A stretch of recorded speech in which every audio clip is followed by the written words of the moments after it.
Under this boundless sky, who can be the king and who the prey? In a small village in the northwest of the continent, three young boys emerged, one god and two emperors, their guns pointed at the heavens. Chapter 1 Prologue. The Village of Wasteland Generals. Parting the clouds reveals a land called the Beast Tamer continent, one of many continents in the world. This land is home to various ferocious beasts, which the humans here refer to as contract beasts. To survive on this continent, one must possess great strength. The strong control everything, while the weak are at the mercy of others. Thus, a profession was born. The Beast General. The only way to become a Beast General is through a soul test conducted at birth. But is this truly the only way? Only those with a general soul have the chance to form a contract with contract beasts and become true Beast Generals. Without a general soul, one is destined to be a natural weakling with no other options. In this world, each battle beast possesses different attributes and levels in combat. The attributes of contract beasts can be transferred to the Beast General, enhancing their strength. Of course, direct battles between contract beasts can also occur. Contract beasts come in many forms. Some are born with powerful combat abilities and attributes, while others inherit decent strength and attributes through bloodlines. There are also some unconventional contract beasts, such as ordinary pets, that become contract beasts through certain opportunities. Most contract beasts start at level 1, though some are born as kings. With continuous battles and training, they can reach a maximum level of 100.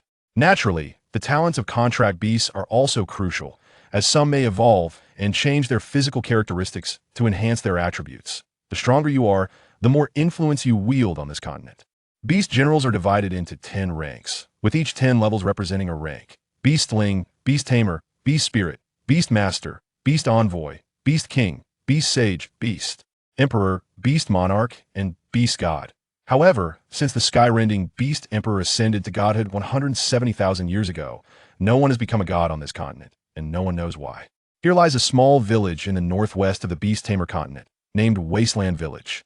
It is called this because it has not produced a Beast General in a long time. As a result, the village is quite impoverished and frequently suffers from attacks by other villages, making it one of the weakest villages within 100,000 miles. In this barren land, a village that has a Beast General would undoubtedly become the ruler of this wasteland. Today, 8 infants are set to undergo the soul testing ceremony, the largest number of infants participating in such a ceremony in nearly a century. The entire village is filled with anticipation, for if any one of these 8 children possesses a general soul, it would signify that the village could break free from its status as a weak village. The 8 infants, wrapped tightly by their parents, were brought to the village's sacred altar for the soul test, and everyone's eyes were filled with expectation. The sacred altar is a tower-like structure covering an area of 100 square meters and standing 1,000 meters tall. It is the foundation of every village. However, it was not built by human hands. According to records passed down through generations, the altar was left as the final gift to the world after the skyrending beast ascended to godhood 170,000 years ago. It is said that before his ascension, he shattered the Wu Dao spear, which had accompanied him in battle for many years, scattering its countless fragments across the continent. These fragments have absorbed the surrounding soul energy over time, gradually evolving into the form of the current sacred altar, used for newborns to undergo soul testing. At this moment, every person in the village is incredibly tense, filled with hope that one of the 8 children possesses a general soul, which could lead the village to become stronger. That moment. Not far away, an old man stroking his snow-white beard with his left hand and holding a seemingly fragile wooden cane with his right, stooped and limping towards the sacred altar. This is the village chief, Huang Yushu. As he approached, the 8 pairs of parents holding infants simultaneously called out, "Hello, village chief." Meanwhile, the villagers below also showed great respect for the old chief. After responding, the village chief slowly opened the great door of the altar. Turning to the crowd, he hoarsely said, "Place the children on the altar mat. We will begin the soul test." Although this is an eagerly awaited moment, there is no glimmer of hope in the chief's eyes. Having presided over countless soul tests since becoming the village chief, he has seen no Beast General born over the years and seems to have silently accepted this reality thus. He does not believe a miracle will occur among these 8 children. Saying this, after seeing a few people enter, the village chief closed the altar door and then slowly walked to the center, inserting his broken wooden cane into the base. With a hum, countless beams of light suddenly burst forth, landing on the 8 mats in front of the base. The mats began to emit colors akin to the same light, forming a milky white barrier from the bottom up, completely enveloping the infants on the mats before it stopped spreading. At this moment, the ceremony began. The old village chief stood at the center of the altar, hands clasped, carefully observing each infant's condition. This moment is tense and anticipatory. Although miracles have never occurred in Wasteland Village, everyone has not lost hope with each passing ceremony. Time passed second by second. After about the time it takes to burn an incense stick, the chief sighed softly and said, "Alas, it seems this time again." Just then, before the village chief could finish his sentence, the light column on the base suddenly erupted into a strong milky white beam. Moments later, the thick milky white light beam flickered violently 3 times. What?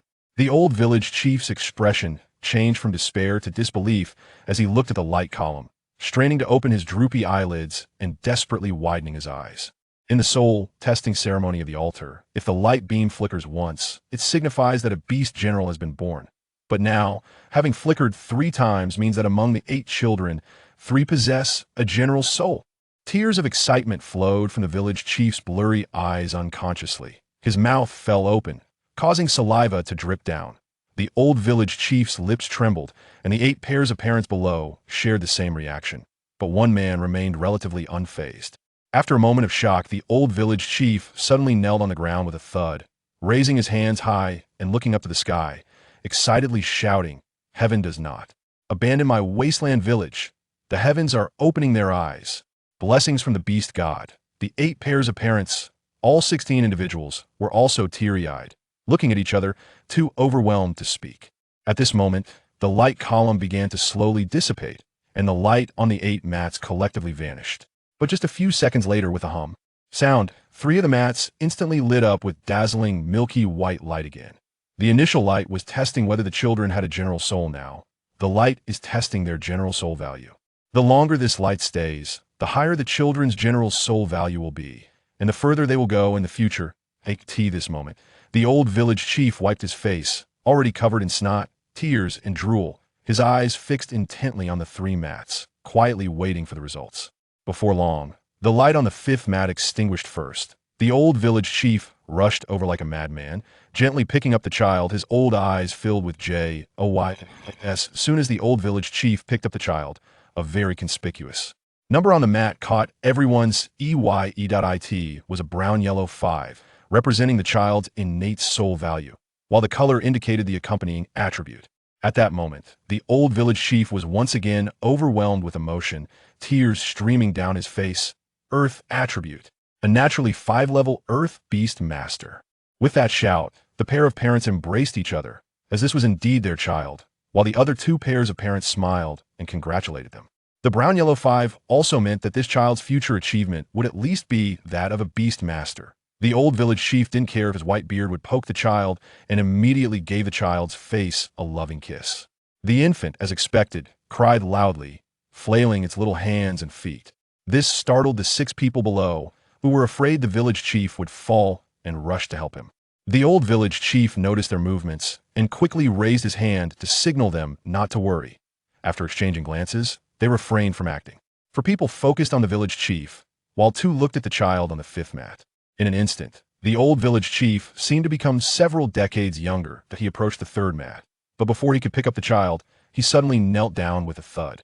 Tears and snot poured out, and he once again expressed his gratitude to the heavens, the beast god, and the beauty of the world, crying as if he were releasing all the hardships of his life. This left the others in a mix of laughter and tears, but laughter was certainly more abundant. After a while, the old village chief wiped his nose in tears. At this moment, his blurry eyes were slightly red and swollen, as his rough hands felt like sandpaper against his tears. "Ha!" He chuckled foolishly, then slowly picked up the infant on the mat. This time, he saw the mat glowing with alternating ice blue and deep purple colors. Ice blue represented the ice attribute, and deep purple represented the poison attribute. This was a naturally 7-level dual attribute, accompanying Beast Master, a future beast saint. This child's talent was significantly stronger than that of the first child. Not waiting for the light of the 3rd child to fade, the village chief shouted to those below, "Our village finally welcomes the dawn." The 6 people formed 3 pairs, with the women tightly embracing their men, tears flowing like a broken faucet, dropping continuously onto the ground. The overwhelming emotions spread throughout the hall. Chapter 2. 3 Beast Masters. The village chief suppressed his excitement, took 2 deep breaths, and said, "I will now tell you about the situation of these 2 children." The old village chief trembled as he pointed. The child on the 5th mat has a soul value of 5, and the child on the 3rd mat has a soul value of 7. Upon hearing this, all 6 were stunned, their eyes wide open, unable to hide their excitement. This soul value was a genius in the entire wasteland, and the accompanying attributes were even more powerful. 3 Beast Masters. What does this mean? Strength? Future? This meant the village would no longer suffer from disturbances, wars, and the pain of separation. Because within 100,000 miles, the strongest Tiger Beast village only had 2 Beast Masters. This good news seemed to sprout wings, instantly spreading throughout the entire village. All the men, women, and children came to the outside of the holy altar, waiting quietly. Some leaned on crutches, some were carried by their parents, some coughed repeatedly, and some lay on makeshift beds. Regardless of their physical condition, as long as they could breathe, their families brought them over. Inside the holy altar, under the village chief's orders, the 2 pairs of parents who had completed the soul measurement ceremony had already left, leaving only one couple and the old village chief to continue waiting. The 3 sat in silence, waiting quietly.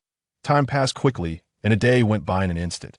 Inside the hall, a woman could no longer hold back and broke the long silence and tension, asking with some concern, "Uncle Huang, why hasn't the light gone out yet?" This woman, dressed in simple blue clothing, was named Jingyue, the mother of the child on the last mat. Jingyue couldn't hide her worry and anxiety, as her child's soul measurement time was far too long compared to the other 2 children, exceeding their understanding. She was very worried that something might be wrong with her child. The old village chief gently stroked his long beard, furrowing his brow, and sighed. The historical records have never recorded such a situation. Suddenly, the village chief's body trembled, and he murmured with an incredible thought, "Could it be that this child will achieve divinity and become the 2nd deity?" Thinking of this, the old village chief shook his head vigorously. Impossible, impossible. How could that be? Could it be their family?" As he spoke, the village chief secretly glanced at the man below. At this moment, the child's father, Jing Kai, couldn't help but ask, "Uncle Huang, you said it's been so long. Could something be wrong with my son? And the child hasn't eaten for a day and isn't crying or fussing. Could it be?" Jing Kai abruptly interrupted his own thought halfway. No, my son will be fine. He definitely will be fine." Hearing her husband's words, Jingyue could only tightly grasp his hand, tears welling up in her eyes, ready to spill over. Not yet. Just as the old village chief was about to say something, suddenly, the light surrounding the child began to change colors, gradually shifting from milky white to red, bright silver, brown yellow, green, light blue, deep blue, purple, and black. The 8 colors illuminated the dim holy altar, creating a spectacular and beautiful scene like neon lights. Moments later, after the 8 colors changed, the light gradually faded. The village chief once again showed an incredible expression, trembling as he said, 8. 8 attributes. This is 8 attributes. The child has 8 accompanying attributes.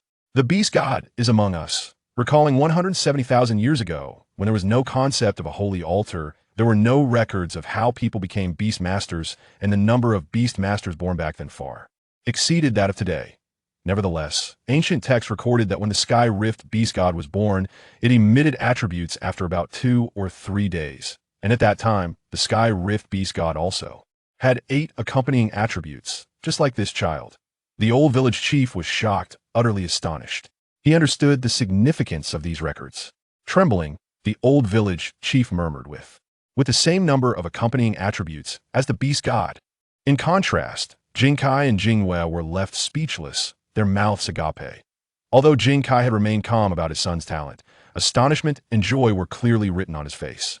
At this moment, time seemed to freeze for the 3 of them, with only tears flowing. Red represented fire, bright silver represented space, brown yellow represented earth, green represented plants, light blue represented the sky, deep blue represented the ocean, dark purple represented poison, and black represented darkness. When beast masters contract with battle beasts, they can only form contracts with battle beasts of the same attribute. Otherwise, they cannot establish a beast master contract. If a beast master is born without accompanying attributes, they can only seek attributeless battle beasts for contracts, i.e. the cultivation of beast generals, every time one breaks. Through two major levels, they can selectively cultivate a property. Without innate companion properties, an ordinary beast general can cultivate at most 4 properties in their lifetime, and if they achieve beast god status, at most 5. The previously contracted attributeless battle beast will transform its form based on the first property you cultivate later. Speaking of unheard of things, for someone who has never left the great wilderness, this is the limit of understanding and cognition. Jingwei raised her delicate hand to wipe the tears from her cheeks. Village chief, can the child have milk now? He hasn't eaten for over a day. Jinkai also echoed. Yes, my son hasn't had milk for a long time. As parents, their concern is not about the village, not about the future, not about the child's talent, but simply that the child is hungry and hasn't eaten. This is the heart of a parent. The old village chief slowly stood up, and seeing this, the couple hurriedly went to support him. With their help, the old village chief walked slowly towards the child. It's all over. Quickly give the child something to eat. Even if he has exceptional talent, he can't be left hungry, huh? Upon hearing the village chief's words, Jingwei rushed her child to feed him, leaving Jinkai to support the village chief and sitting down to the side. But now, this is good. The suffering of many years is about to end from this moment on. 1 village, 3 beast generals. This is the capital of the Huangjiang village. Uncle Huang! Jingyue's loud shout startled both the old village chief sitting on the ground and her husband. What's wrong, Yue? Jinkai quickly stood up and walked toward his wife. The old village chief also struggled to stand up. Jinkai reached Jingyue's side, and at that moment, their child was nestled in his wife's arms, happily drinking milk. Jingyue knelt on the ground, looking up at her husband speechlessly, her finger pointing at the mat where the child had just been.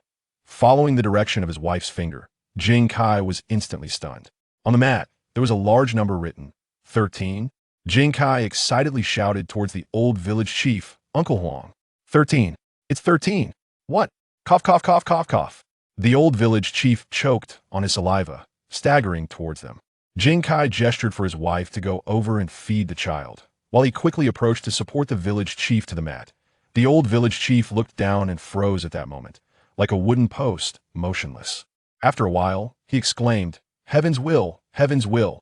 The old village chief ignored Jinkai and his wife, crazily running towards the door, truly not showing his age at all, waving his arms and shouting, Villagers! We, Huangjiang village, have turned the tide. Heaven will not abandon our Huangjiang village. Ha ha ha ha. Chapter 3 Hope. This excited and thrilling emotion spread among the sparse crowd for a long time. Everyone had forgotten how long it had been since they had felt this happy. Peng Hu, hurry, go call everyone in the village to the altar. I have something to say. After countless times of hope turning into disappointment, the villagers of Huangjiang village had very few left who still held a glimmer of expectation. And many had even moved to other villages to live. Yes, village chief. Peng Hu responded and rushed off. This young man, named Peng Hu, was the personal guard of the village chief and also the captain of the village's guard team. With bronze-colored skin, a neat short haircut, and a resolute face, he bore a clearly visible terrifying scar that ran from his eye down to his neck, marking him as a warrior who had experienced many bloody battles. Before long, the villagers had gathered around the altar one by one under Peng Hu's guidance. The news of the 3 beast generals had already spread throughout the village like wings. And at this moment, everyone could hardly contain the excitement that was bubbling inside them. Some were so thrilled that they fainted. Moments later, the village chief stood on the altar, stroked his white beard, and with his right hand, struck the wooden cane heavily on the ground to signal everyone to quiet down. It was clear that the old village chief was using all his strength, as a noticeable crack had appeared on the cane due to the villagers' overwhelming excitement. Everyone, please be quiet. The reason for gathering you all here today is to announce something very important. Although everyone already knew what the news was, they were still eager to hear it from the village chief for final confirmation. Surely everyone knows that our village has just produced 3 beast generals. At this, the villagers could no longer control themselves. Cheers and cries instantly echoed through the altar, and the old village chief's emotions surged once again. Moments later, the old village chief wiped the tears from his face with his dry hands and trembled as he spoke. For 100 years, our Huangjiang village has not seen the emergence of a beast general. We have lacked the ability to protect our village and have suffered bullying and plundering from other villages. We have lost so much. As he said this, the old village chief covered his eyes with his hands, but tears still streamed out from between his fingers.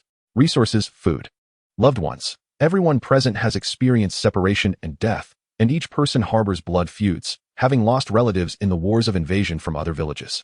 However, our days of suffering are not over. Hearing the village chief's words, many people's eyes turned red.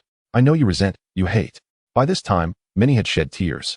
And the eyes of the men, women, and children in the crowd were filled with bloodshot veins, gritting their teeth and clenching their fists. Each of them eager to take revenge immediately. I know you are all eager for revenge, for your families, for your friends, for all the years of humiliation and separation. But I hope you all listen carefully to what I am about to say. Heaven has not forsaken our Huangjiang village. We have suddenly produced 3 beast generals. But we must keep this news under wraps, not only for the sake of the village, but also to ensure that these 3 children can grow up safely. Therefore, we cannot tell anyone outside the village about this, because these 3 children are still young. Although they are beast generals, they do not yet possess any combat power. They need our protection. If the news reaches other villages, they will do everything possible to take these 3 children away, even going so far as to kill them at all costs. Many people in the crowd suppressed their anger as they heard the village chief's words. Indeed, the village chief was right. No matter how much they wanted revenge, these 3 children were still young. If the news were to leak out now, the whole village would face disaster, so they needed to protect them and ensure they grew up safely. Village chief, you are right. We must hide the fact that these 3 children are beast generals. Though we are eager for revenge, we as elders cannot impose our grievances and hatred onto these 3 children. 10 years. We must ensure the children grow up safely to the age of 10. During this time, in the face of plundering from other villages, we will not resist. Food, clothing, medicinal herbs, crystals, give them whatever they want. As long as it does not threaten our lives, they can take anything. Do not resist, remember. After 10 years, it will be the time for our Huangjiang village to rise and take revenge. No one in the crowd rebutted. The village chief's words received unanimous approval from all the villagers because it was the truth, and everyone was suppressing their anger inside. A few days later, in the evening, the village chief came to the home of the Jing family, where 6 adults and 3 children were present. These were the 3 little beast generals and their parents. In the past few days, I have been reviewing historical records, and I found information about these children's innate attributes. In the history of the continent, besides the original Sky Rift beast god who was born with 7 attributes, there was also a child who was born with 6 attributes and a soul power level of 11. Upon hearing the village chief's words, everyone was taken aback. Cold sweat streamed down their faces as they realized that if this child's news were to spread, it would surely lead to the village's destruction. Huangjiang village was not like the aristocratic families. The village chief also noticed their concerns. The Jing family's child has a higher talent than the Li family's child and will have a further future and become stronger. Although we are just an unknown small village in this desolate land, lacking strength and heritage, this is precisely our advantage. No one would believe that such great talent would emerge from such a barren place, and our news is unlikely to reach the continent. Therefore, Jingkai Jingyu, Zhan Tian, Meng Meng, Feng Ling, and Xiao Ji, you 6 must educate your children well. Being a beast general means enduring inhuman suffering. They must not be arrogant. Do you hear me? Understood. Village chief, we will not let our children become arrogant just because of their identity as beast generals. We will educate them well. At this moment, everyone seemed to find the motivation to survive. Time passed day by day. During this period, the village was invaded countless times by other villages, with villagers either dying in battle or starving. However, the 3 children never lacked a meal. The child with innate earth attribute soul power of 5 was named Fang Tianqua. The child with innate poison and ice attributes and soul power of 7 was named Zhan Yongyi. And the child with innate 8 attributes and soul power of 13 was named Jing Songming. Chapter 4. 10 years days passed just like this. On the 6th year after their birth, the village chief took the 3 children from their homes and began daily training with them. Thus, another 4 years went by. Songming. Yongyi, can you slow down a bit? I can't catch up with you. I'm exhausted. The child speaking was Fang Tianqua. The training over the 4 years had made them completely aware of the world they lived in, understanding the concepts of soul, beast general, and battle beasts. They knew the mission they had been bearing since birth. Now, Fang Tianqua was at level 9, just 1 level away from officially entering the beast child realm, while Zhan Yongyi had already reached level 12 as a beast child. However, neither could compare to Jing Songming, who, after 4 years of cultivation and his own comprehension, had already reached level 21 as a beast master, having risen 8 levels in 4 years. His cultivation speed was extremely fast, and few could match it across the continent. Moreover, having reached the beast master realm, he could select an additional attribute, and he chose the 9th attribute of black-red magma. This attribute secret was something Jing Songming had found in a corner of his family's cellar, and this news shocked the entire village at the time. Huh. Do you think everyone is like you, a freak born with 8 attributes and starting as a beast child? You want me to compare with you two? One a beast child and the other a beast master? Pa pa pa. Hey, slow down. On the altar, a hunched old man with a white beard and white hair looked at the three children from a distance, his eyes filled with joy and hope. At that moment, a hurried voice rang out. Village chief. Village chief. It's bad news. The Langhua village is coming again. The one who came running was the captain of the guard. Penghu. Langhua village is located more than 4,000 kilometers west of Huangjiang village. And there is a beast general in that village who is currently at the level of a level 10 beast child. It is said that this beast general was born with a soul power of level 3 and no accompanying attributes. So their cultivation speed is much slower than that of beast generals with higher talent. However, being a beast general means they can control beasts with their general soul. The beast general of Langhua village is named Long Ying, a girl who is now 18 years old. Given her talent, she can at least cultivate to the beast spirit realm, and this girl has a contracted battle beast, a level 17 attribute-less azure eagle. The old village chief once again stroked his long beard in his characteristic manner. Their village isn't. The old village chief hesitated to continue, turning to the guard and saying, we should let them know that Huangjiang village is no longer a village they can bully. The village chief suddenly became sharp and said, quickly call those three children here to the altar. I have something to tell them. Yes. Penghu responded and quickly ran to summon Jing, Songming, and the others. After Penghu left, the old village chief looked thoughtfully in the direction of the village entrance. It's time to let them train. If they only fight among themselves, they won't truly experience the feeling of battle. Without experiencing death and blood, they will never grow. Kids, don't blame me for being harsh. The three children ran to the village chief and shouted, Grandpa village chief. The old village chief looked at them, unable to hide his smile. Ah, you've come. I called you over for a very important task. The three children looked puzzled, and seeing their expressions, the old village chief couldn't help but chuckle. His smile full of affection, but he soon returned to a serious demeanor. Children, Langhua village is attacking. This time, I won't let you hide. So I will now tell you about their village's situation. The three children listened eagerly as the village chief spoke. Every time they invade, they are led by a man named Zonglei, who seems to be their leader. They also have a beast general named Long Ying, who is about 18 years old. A level 10 beast child with innate soul power of level 3, and her contracted beast is a level 17 attribute-less azure eagle. After hearing the village chief's description of the enemy, Jing Songming's face revealed unhidden desire and anticipation. Indeed, Jing Songming is already a level 21 beast master, but has never truly participated in battle. Grandpa village chief, does that mean we can participate in the battle this time? Fang Tianqua asked, puzzled. Previously, whenever other villages invaded, the village chief would hide them for their safety, perfectly protecting them and never letting them experience real warfare. Understood. Grandpa village chief. Chapter 5 Long Ying. At this moment, outside the village, a burly man with a scarred face and a buzz cut was shouting and cursing. Get out here, Huangjiang village. Hand over your food obediently, and I can guarantee that none of you will die. Otherwise, haha, don't blame me for being rude. The man leading Langhua village was Zonglei, the village chief's brother. Stop talking nonsense. If you don't hand over the food, don't blame us for being rude. By the time we invade your village, you probably won't have many left, right? Haha. The villagers were all pleading with the burly man, Zonggu. We really have no food left. Many people in the village have already starved to death. Look, these children are still small. Please let us go. An old man from Huangjiang village, hunched over with a cane, pleaded before the burly man. Zonglei, the man leading Langhua village, shouted, stop the nonsense. If you don't hand over the food, don't blame us for being rude.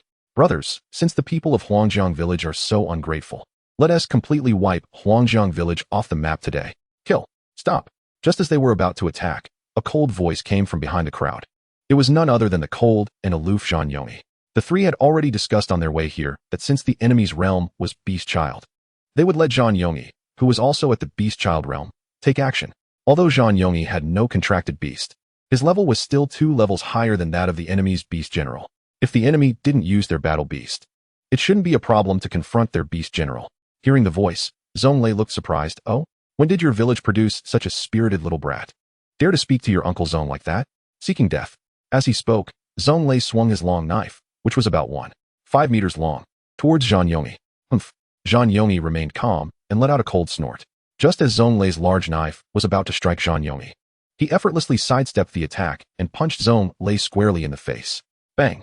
Zonglei was sent flying by the punch, crashing heavily against a large stone, shattering it. This clearly demonstrated the significant gap between a beast general and an ordinary person. Zonglei slowly got up, coughing, and muttered. When did Huangjiang village have such a powerful little ghost? But how could a little ghost have such strength to send my 300 pounds flying?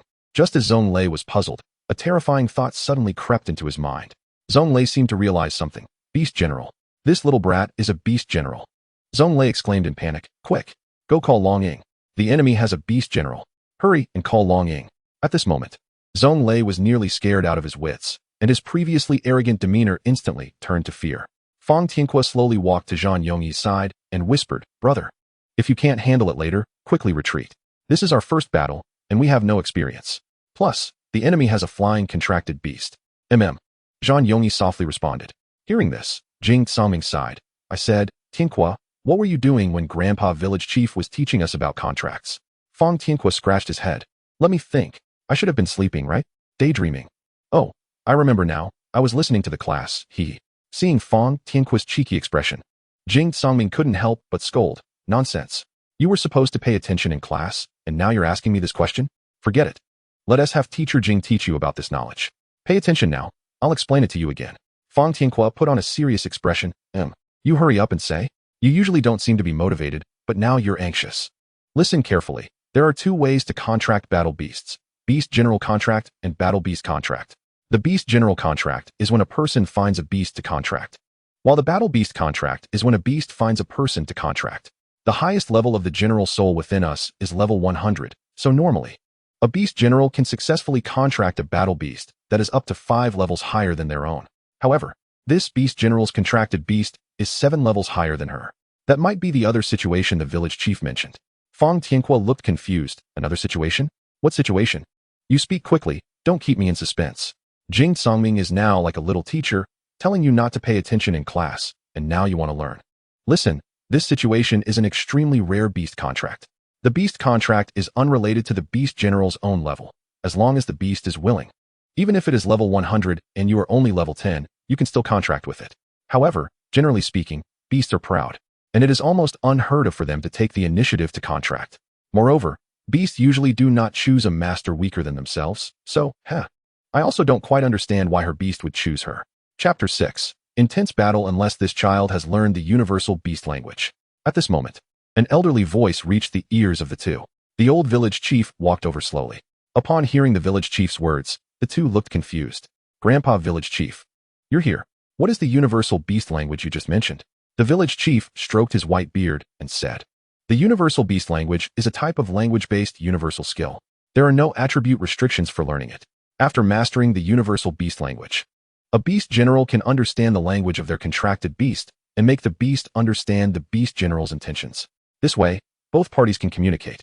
However, even if one knows the universal beast language, it is still very difficult to communicate with wild beasts, especially with aerial-type beasts.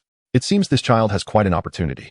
Jing Tsangming, deep in thought, asked, Grandpa Village Chief, can we learn the universal beast language? The old village chief chuckled. Of course, you can learn it. It's just that our village doesn't have the universal beast language manual.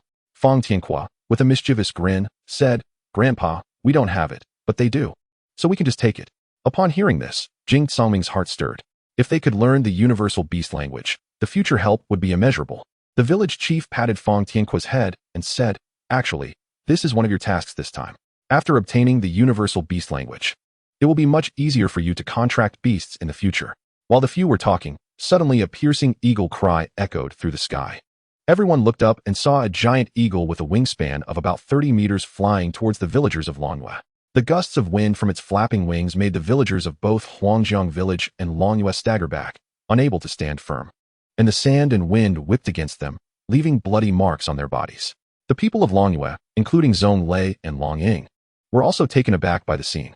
Zhong Lei muttered to himself, Could this kid be the beast general? What about that child just now? Suddenly, Zhong Lei's eyes widened. Dual beast generals. Not only the people of Longyue, but even those from Huangjiang village were astonished. Among them, a couple looked at Fang Tianque and Xiao Ji with excitement, saying, Our son has grown up. The man looked down at the woman, who had tears in her eyes, and said nothing. These two were Fang Tianque's parents, Fang Ling and Xiao Ji. As the giant eagle landed, it stirred up a cloud of dust. In the haze, a huge figure appeared. As the smoke cleared, they saw a girl standing atop the giant eagle, tall and elegant in a green outfit, with long black hair cascading behind her. Her delicate features were beautiful, but her expression showed disdain, exuding an air of arrogance as if she were invincible on this land. Upon seeing the giant eagle land, Zhong Lei quickly walked towards it and said to Long Ying, "Inger, be careful. The one who just used the Earth-type skill is a beast general. The child who knocked me back earlier is probably also a beast general. But considering their age, they shouldn't be stronger than you." The girl gently glanced at Zhong Lei and said, "Don't worry, Uncle Zhong. No one in the nearby villages is a match for me and the giant eagle." At this moment, Long Ying pointed her right index finger at the crowd of Huangjiang villagers and asked, "Which of you?" "Who heard Uncle Zhong?" Before she finished speaking, the girl leaped down from the giant eagle, landing lightly on the ground, and stood before everyone, demanding, "Who has the audacity to attack someone from Longyue village?" As she spoke, Long Ying fiercely flicked her sleeves, placing her hands behind her back, and looked down upon the Huangjiang villagers. A cold voice entered Long Ying's ears. It was I, Zhan Yongyi. The calm and indifferent voice startled Long Ying. How could someone be so composed in front of her and the giant eagle? Hearing this, the giant eagle flapped its wings, preparing to attack, but Long Ying raised her left hand to block the eagle, saying, "I'll handle this myself." Upon hearing this, the giant eagle stopped flapping its wings and quietly watched its master. Long Ying also snorted coldly, "No more nonsense," and charged directly at Zhan Yongyi. At the same time, she raised her right hand, clenched her fist, and struck fiercely at Zhan Yongyi's left cheek. Bang! What? This is impossible. Zhan Yongyi easily raised his left hand to block Long Ying's attack. "Who exactly are you? How could you block my attack so easily?" A beast child's attack can easily break a tree with a 1-meter radius. Long Ying's face was filled with disbelief. Zhan Yongyi didn't wait for her to think and raised his right foot to kick Long Ying in the abdomen. Bang! Long Ying was sent stumbling back several steps before stopping. Everyone around displayed expressions of shock. Both the people of Longyue and Huangjiang were very surprised. The 3 children had been training with the village chief on the mountain behind the altar, and the villagers usually did not see them, so they naturally didn't know their strength. Jing Kai, Jing Yu, Zhan Tian, Meng Meng, Fong Ling, and Xiao Ji were all filled with pride and excitement, yet they couldn't hide their worry. Long Ying stood up and brushed the dirt off her clothes. Good. It's been a long time since anyone has made me take them seriously. Prepare to mourn for yourself." Long Ying stood up, looked at the giant eagle, and shouted, "Giant eagle, kill them all, leave none alive." The sharp voice reached everyone's ears. After hearing this, the giant eagle flapped its wings and flew towards Zhan Yongyi, creating a series of explosive sounds. The sound of wind cutting through the air echoed in everyone's ears, accompanied by the giant eagle's roar. Yongyi dodged. Jing Tsongming saw that the situation was not good and rushed to Zhan Yongyi's side, pushing him away while leaving his hands in front of his chest to block the giant eagle's attack. Suddenly, there was a loud bang. In an instant, thick clouds of dust erupted around them. "Tsongming!" Jing Yu shouted from a distance, about to rush out, but Jing Kai quickly held his wife in his arms, saying, "Jing Yu, calm down. Tsongming will be fine." Hearing her husband's words, Jing Yu calmed down, wiped her tears, and glanced in the direction of the old village chief. At this moment, only the old village chief, Fong Tianhua, and Zhan Yongyi remained calm, staring at the dust without any sign of worry. But everyone else was shocked. A level 17 beast had such great attack power. While everyone was worried about Jing Tsongming, they suddenly saw a huge figure flying out of the dust, crashing to the ground. It was the giant eagle. Chapter 7. Jing Tsongming's strength. Everyone present was now incredibly surprised and shocked. Even the villagers of Huangjiang murmured in disbelief. Did we win? Did we win? The chaotic voices instantly echoed among the Huangjiang villagers. Zhan Yongyi and Fong Tianhua smiled at the sight of the giant eagle flying out, as if it were something they had anticipated. The others in the village did not know Jing Tsongming's strength, but they were the most aware of it. If it weren't for Jing Tsongming stepping in to kill that desert marten back then, it was likely that Fong Tianhua would have suffered more than just a scar on his face. The people of Longyue began to sweat coldly at this scene. Zhong Lei swallowed hard and whispered, "When did Huangjiang village have such strong 3 people? It seems this little village doesn't just have dual beast generals, but 3. Zhong Lei felt as if he had seen a ghost. Long Ying hurried to the giant eagle's side and saw it continuously wailing. Upon getting closer, she realized that the giant eagle's foot had been broken. Anger surged within Long Ying. How ridiculous. My giant eagle was actually brought down by a child, and its leg was broken. Long Ying could hardly believe this was true. As the dust cleared, the figure of Jing Tsongming emerged. He stood with his arms crossed, staring intently at Long Ying and the giant eagle. "You are Long Ying, right? If this is just a battle between beast generals, I won't intervene, because you are not a match for my brother." Long Ying glared fiercely at Jing Tsongming. She had never felt such contempt before. Her eyes were filled with killing intent, wishing she could cut him into 1,000 pieces. Jing Tsongming, however, ignored her emotions and coldly said, "But if you want to use your beast to harm my brother, then both you and your beast must die." A murderous aura emanated from Jing Songming, making Long Ying's hair stand on end. Long Ying took a deep breath. All right. It seems you are much stronger than that cold-faced man. Cold-faced man? Who are you talking about? Zhang Yongyi asked, looking confused. It seems like you are the only one cold here. You expressionless one, Fong Tianque replied, rolling his eyes. As the two joked, Long Ying and the giant eagle stood up. The giant eagle was now standing on one leg, looking quite comical, like a one-legged chicken, which made Fong Tianque and the others laugh.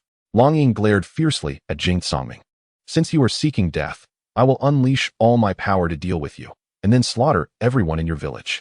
Upon hearing this, Jing Songming revealed his murderous aura, an invisible pressure causing all the ordinary villagers to struggle to breathe. Slaughter my village? Just you? Trash. Long Ying exploded with rage at his words. No one had ever dared to call her trash. Today, let's see who the real trash is.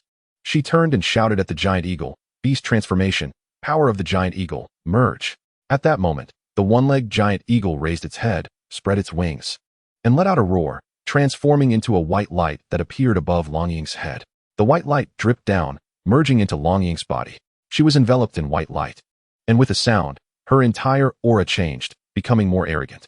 A pair of 3-meter-long black wings sprouted from her back, and her clothes transformed into a black-gray color like that of the eagle, topped with a black feather-like crown. Fong Tianque, who loved to watch the excitement, shouted excitedly, "Hey, this girl transformed. Hey, Yomi, look, a bird person." Zhang Yongyi couldn't help but laugh at Fong Tianque's words. It was clear that after the beast transformation, Long Ying's power had significantly increased, raising her level by 5 to become a level 15 beast child. If a beast general was stronger than the beast, it would be even more terrifying. Grandpa Village Chief, if the beast general is stronger than the beast, how much does this transformation enhance their power? The old village chief stroked his beard thoughtfully. It's hard to say. What is certain is that the stronger the beast, the more the beast general's power increases after merging. Tianque, Yongyi, you three still have a long way to go. Jing Songming snorted disdainfully. Humph, can you be so proud at level 15? I'll show you what real power is. At this point, Long Ying had fully merged with her beast. Her arrogance combined with the power of the giant eagle made her even more confident. Kid, you are honored to see me in this form. But everyone who has seen me like this is already dead. Before you die, tell me your name. I don't kill nameless people. Jing Songming scoffed. Humph, you think you're worthy of knowing my name at level 15? You don't deserve it. Hearing this, Long Ying's face twitched. Fine, then you can die. With that, Long Ying spread her wings and flew into the sky. Jing Songming simply watched her. You think that giant eagle is a waste? When you die, I'll tell you my name. Now, let me see just how strong you and your one-legged chicken really are. In an instant, Jing Songming's aura fully erupted, and Long Ying could only feel an invisible pressure that was the pressure of death. Chapter 8. Complete victory. Jing Songming was now very angry. His only thought was to make Long Ying kneel and apologize for what she had just said. Meanwhile, not far away, Jing Kai and Jing Yu were very worried about Jing Songming. Despite how strong and capable he was, in his parents' eyes, he was still a 10-year-old child, carrying such heavy pressure from birth. Moreover, this was his first battle against a beast general, and one that had a beast and could merge. Long Ying flapped her wings high in the sky, looking down at Jing Songming as if he were an ant. At that moment, she resembled an eagle, her sharp eyes fixed on her prey. Suddenly, Long Ying dove down toward Jing Songming, crashing into him with a loud bang before immediately changing direction and flying back up. Kid, I admit I can't quite see your strength. You might even be stronger than me right now, but you can't fly, and that's my advantage. You can't hit me, and even if you try to wear me down, I can wear you down to death. Ha ha. Jing Songming slowly stood up, casually brushing off the dirt from his clothes. Huh, are you so confident? Just don't cry later.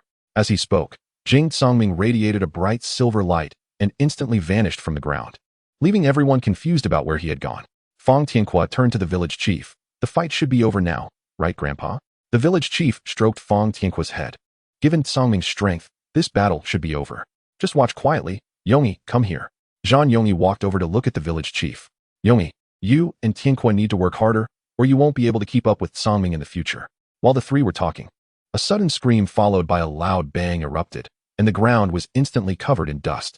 Long Ying was now in a very awkward position, completely lacking the arrogance she had when she arrived. Now, seeing Jing Songming felt like facing a demon, her eyes filled with fear. Jing Songming slowly approached Long Ying. Don't come over, don't come over. Long Ying's fear peaked. She truly believed that this boy, younger than her, would kill her. Jing Songming stood in front of Long Ying, looking down at the once proud beast general, and calmly said, kneel and apologize to the people of Huangjiang village. Impossible. Why should I, a dignified beast general, kneel and apologize to these commoners? If you don't kneel and apologize, then you can die. Jing Songming said this calmly, then lifted his right foot. Golden light enveloped his foot, instantly filling it with the power of the earth, and he stepped down toward Long Ying's heart. At that moment, Long Ying was terrified, closing her eyes tightly as tears streamed down her face. Songming, stop. Suddenly, a voice halted Jing Songming. It was his mother, Jingyu. She didn't want her child to bear the weight of taking a life at such a young age. The village chief understood a parent's feelings and also spoke up. Songming, let it go. Although Huangjiang village often bullies us, they have never taken a life in our village. Yes, please spare us. Zhong Lei knelt before Jing Songming, crying and begging, completely different from his earlier bravado. No matter if it's kneeling or apologizing, I will do it for Long Ying. She's just a girl. She talks tough, but she hasn't taken a life. Jing Songming looked at his mother, then at the village chief.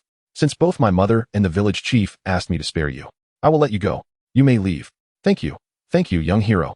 Thank you, little brother, for sparing our lives. We will leave right away. At this moment, Long Ying no longer had the arrogance from before. Even one of her wings was broken, making her look quite disheveled. She lifted her head and looked at Jing Songming, slowly saying thank you, but one day I will defeat you. All right, I'll be waiting, Jing Songming replied as he stood with his hands folded. At this time, the village chief quickly walked up and said, wait. Hearing the village chief's words, Zhong Lei and the others were stunned. Could it be that the village chief was going back on his word? They looked at the old village chief in confusion.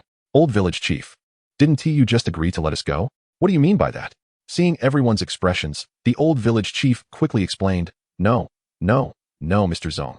You misunderstood. I just want to invite you to sit in the village and confirm a few things with you. No need to sit. Just ask what you want to know. At this point, Zhong Lei had clearly lost the arrogance he had before, appearing like a lamb ready for slaughter. Chapter 9. The destruction of Longyue village. The old village chief smiled and said, then I will ask. If I'm not mistaken, it seems that Longyue village is down to just the people present here, right? Upon hearing this, Zhong Lei visibly froze for a moment, but still took a deep breath and said, how do you know? The old village chief chuckled and stroked his beard, saying if I'm not mistaken, half a year ago, during the great purge of Hushou village, your village was also affected, right? And you all escaped from that war. The old village chief said nothing but quietly watched Zhong Lei. Zhong Lei was now in tears, and the villagers of Longyue village standing behind him also had red eyes. Long Ying lowered her head deeply, remaining silent but clenching her fists tightly. Zhong Lei wiped his tears and spoke, you guessed correctly, Longyue village no longer exists. The great purge of Hushou village affected a total of 22 villages, and we were one of them. In that battle, my older brother Zhongzheng and Long Ying's parents fought desperately to allow us to escape, but in the end, they all died in battle. Long Ying suddenly shouted angrily at the old village chief, so are you mocking us now? Knowing we are homeless strays. You want to humiliate us like this and expose our scars. Although I am weak now, one day I will take revenge for everyone in the village together with the Kanjiing. This last sentence was almost shouted out by Long Ying, containing all her hatred and grievances. The old village chief quickly explained, No, I didn't mean that. I just wanted to understand the situation because if Hushou village destroys you today, they could come to destroy us tomorrow. Long Ying lowered her head again. Her hands tightly clenched into fists, her palms already bleeding from her nails digging in. At this moment, Zhang Yongyi walked over and asked, Long Ying, can you tell me why you can contract a battle beast that is 7 levels higher than you? Long Ying softly said, battle beasts separate. A flash of white light passed, and the one-legged Kanjiing appeared before everyone's eyes again. Long Ying's outfit also returned to its original state, but compared to before, it was now tattered and worn. I see. Fang Tianque now had a face full of black lines. Yongyi, why are you so cold when talking to the girl? Don't mind it. Fang Tianque was completely silenced by these 2 words. After a while, the old village chief learned about the basic situation of Longyue village from Zhong Lei. Now only 110 of them remained standing here. What are your plans next? The village chief asked. Zhong Lei sighed. I haven't thought about it yet. For the past 6 months, we've been living in the mountains, staying near whichever village we raided for supplies, while also avoiding the pursuit of Hushou village. Zhong Lei truly looked helpless at this moment. Originally, a village with a beast general wouldn't be so destitute. But who knew the 2 beast generals from Hushou village were so powerful and ruthless? The village chief looked puzzled. Pursuit? The village has already been destroyed. Why would Hushou village still pursue the remaining people of Longyue village? Zhong Lei hesitated for a moment, thinking this wasn't much of a secret anymore, and boldly said, Actually, although our village has a beast general, it is still a small village, and the resources are not very rich. Normally, A small village like ours shouldn't be a target for Husho Village's attacks, but at this point, Zonglei clearly hesitated. But our village has a space ring that has been passed down through generations.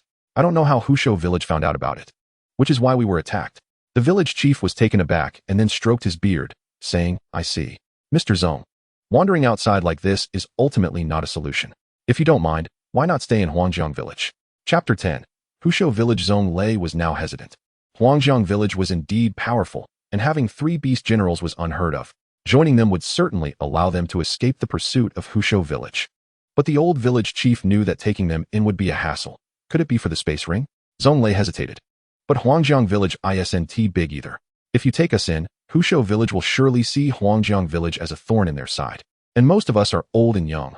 We wouldn't want to be a burden. Ha ha ha, Mr. Zong. You don't think we're taking you in because of your space ring, do you? Zonglei blushed at the question, scratching his head and awkwardly laughing a couple of times. The old village chief continued, Mr. Zong, regardless of whether your village has a space ring, I would still take you in. There are 2 reasons for this. First, as you can see, our village now has 3 beast generals, and they have all revealed their strength today. This secret can no longer be hidden, so we need to strengthen the village to resist attacks from other villages. The second reason is because of Long Ying. This child is still young. As you wander outside, can you ensure her safety? Joining our village would be different. Not only can we strengthen the village for mutual stability, but I also want to have to worry about the matter of these 3 children leaking out in the short term. Zonglei admitted he was indeed tempted. Not for anything else, but the old village chief was right. They currently had no ability to protect Long Ying. The village chief continued, Mr. Zong, you fought against Husho Village. You must know the situation of their beast generals, right? I know. Husho Village has 2 beast generals. One is a level 16 beast child with a level 14 wood type, Songling Deer, and the other is a level 22 beast master. As Zonglei spoke, fear clearly showed in his eyes, and the villagers of Longyue Village all looked frightened as well. But Longying listened with tears in her eyes, gritting her teeth. Zonglei took a breath and continued, this beast master's battle beast is terrifying. It's a level 22 fire type demon flame lion. Wherever this battle beast goes, it ignites blazing flames and has tremendous destructive power. At this moment, everyone in Huangjiang Village, except for the village chief and Jing Songming, was shocked because fire-type battle beasts are very rare in this wasteland, and fire types are inherently volatile and destructive. The old village chief stroked his beard and said, Mr. Zong, join us. Perhaps we are the only ones in this vast wasteland who can fight against Husho Village. Zonglei didn't know what to say. He didn't know whether the old village chief had heard his words clearly or was overly confident. Zonglei wasn't the only one thinking this. The villagers of Huangjiang Village also couldn't understand.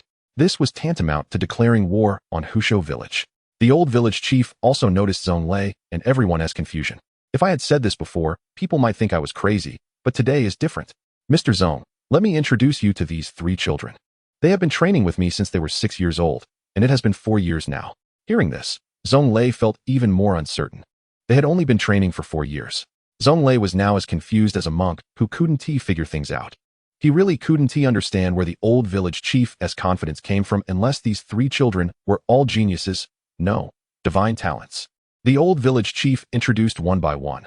This child is Fong Tianqua, 10 years old, level 9 beast general, with innate soul power of 5, and a born earth attribute.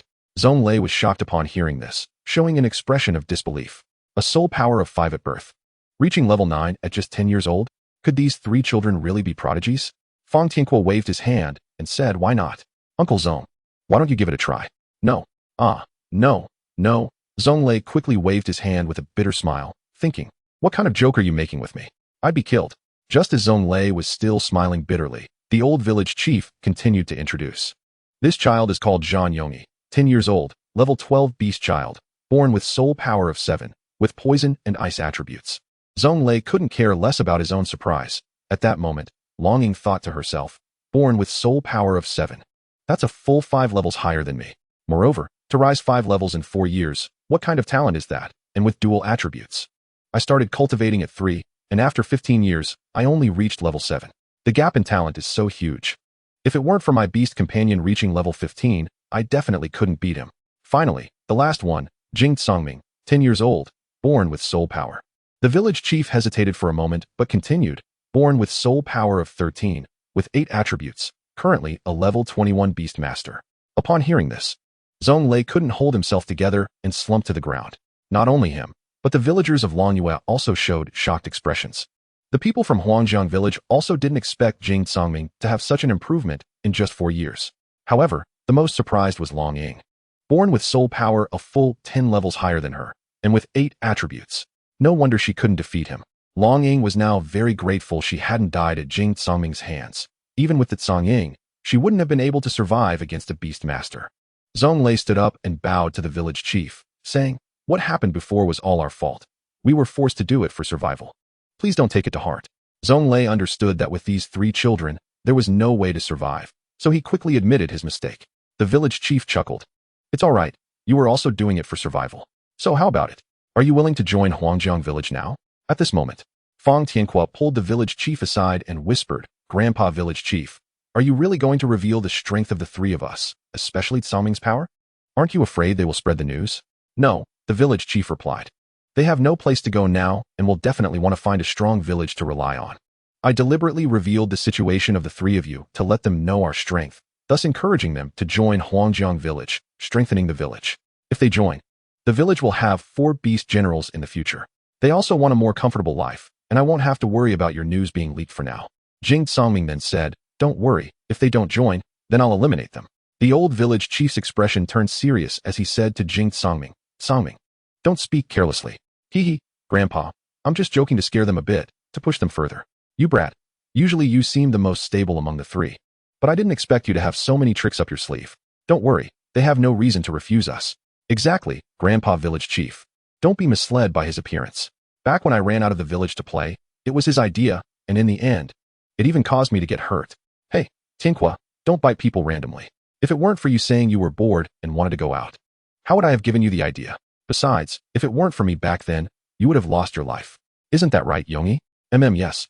Amidst the bickering of the 3, Zhong Lei suddenly raised his head and said to the village chief, "We have no problem joining Huangjiang village, but we have one condition." "Oh, what condition? Please, speak freely.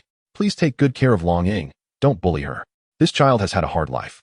Taken away by my elder brother for training since she was little, rarely seeing her parents and never experiencing parental love. She has a kind heart. Although we have attacked many villages, we have never killed anyone. The previous tricks were all taught by me, to be ruthless when attacking other villages to intimidate the opponents. In fact, this girl is not a bad person at all. I just hope that after we join, everyone won't target her. You can target us however you want. We can work hard, but just don't bully this child." "Uncle Zong, please don't say that. It's my weakness that has failed to protect the village. I've never blamed the village chief or my parents, nor have I resented anyone." As Zhong Lei spoke, he embraced Long Ying, saying, "You've been wrong these past 6 months. From now on, follow the old village chief and work hard on your cultivation. Uncle believes that you will become strong one day and be able to protect yourself." After that, Zhong Lei turned to the villagers of Longyue and said, "Everyone, you won't have to hide and live in fear anymore. Please take good care of Long Ying." Long Ying quickly asked, "Uncle Zong, aren't you coming with us? Where are you going?" Chapter 11, World Ring. "Uncle, what is a space ring?" Fang Tianhua asked with a puzzled expression. With a bang, Fang Tianhua squatted down with his hands on his head, whining, as the village chief had just punched him without mercy. "No need to be quiet. I've already heard it." Fang Tianhua looked miserable. "Grandpa village chief, I was wrong." "Uncle Zong, what is a space ring?" Long Ying also asked with confusion. Fang Tianhua pointed at Long Ying. "Grandpa, look, she's already 18 and she doesn't know." Zhong Lei chuckled. "It's not surprising that Inger doesn't know. Over the years, my elder brother has only taught her how to fight and hasn't talked about these things. Thinking she doesn't need to know yet." The old village chief stroked his beard and said, "A space ring, also called a world ring, is simply like a small mobile warehouse. An ordinary space ring has about 100 square meters of space to store things, and of course, it can store battle beasts as well. Then why can it also be called a world ring?" Jing Songming asked, confused, as the village chief hadn't mentioned this term before. The village chief then sat down and said, "Let me explain this properly. You all listen carefully.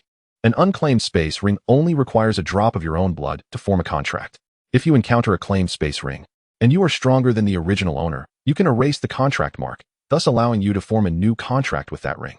Of course, after the contract, all items in the ring belong to the new owner." Jing Songming interrupted the village chief, asking, "What about the battle beasts in the ring? Do they also belong to the new owner?" "Songming, that's a good question. First of all, space rings can devour each other. After devouring, all items will automatically transfer to your ring, including all battle beasts in the other ring. However, after the transfer, these battle beasts will automatically break their original contracts and become unclaimed battle beasts. If you want to use them, you have to form a contract with them.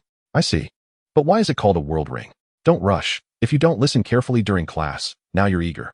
Fang Tianhua awkwardly scratched the back of his head. The reason it's also called a world ring is that this ring itself is a world. The space in the ring expands as the owner's level increases. The space ring of the Void Sky Beast Godback then was already large enough to contain all the contracted beasts of a continent. But the exact scale is still unknown. Oh, I see. So it can be called a world ring because it can expand. Chapter 12. Ring Master, so that's how it is. An ordinary Beast Master only has 5 attributes in their lifetime, so a world ring can only have those 5 attributes. Right? At this time, Zhonglei explained, not necessarily. On the continent, there is a profession called a Ring Master, and a Ring Master can endow attributes to others' world rings, thus enhancing their versatility. However, Ring Masters are divided into beginner, intermediate, advanced, and omnipotent levels. A beginner Ring Master has 6 or 7 attributes.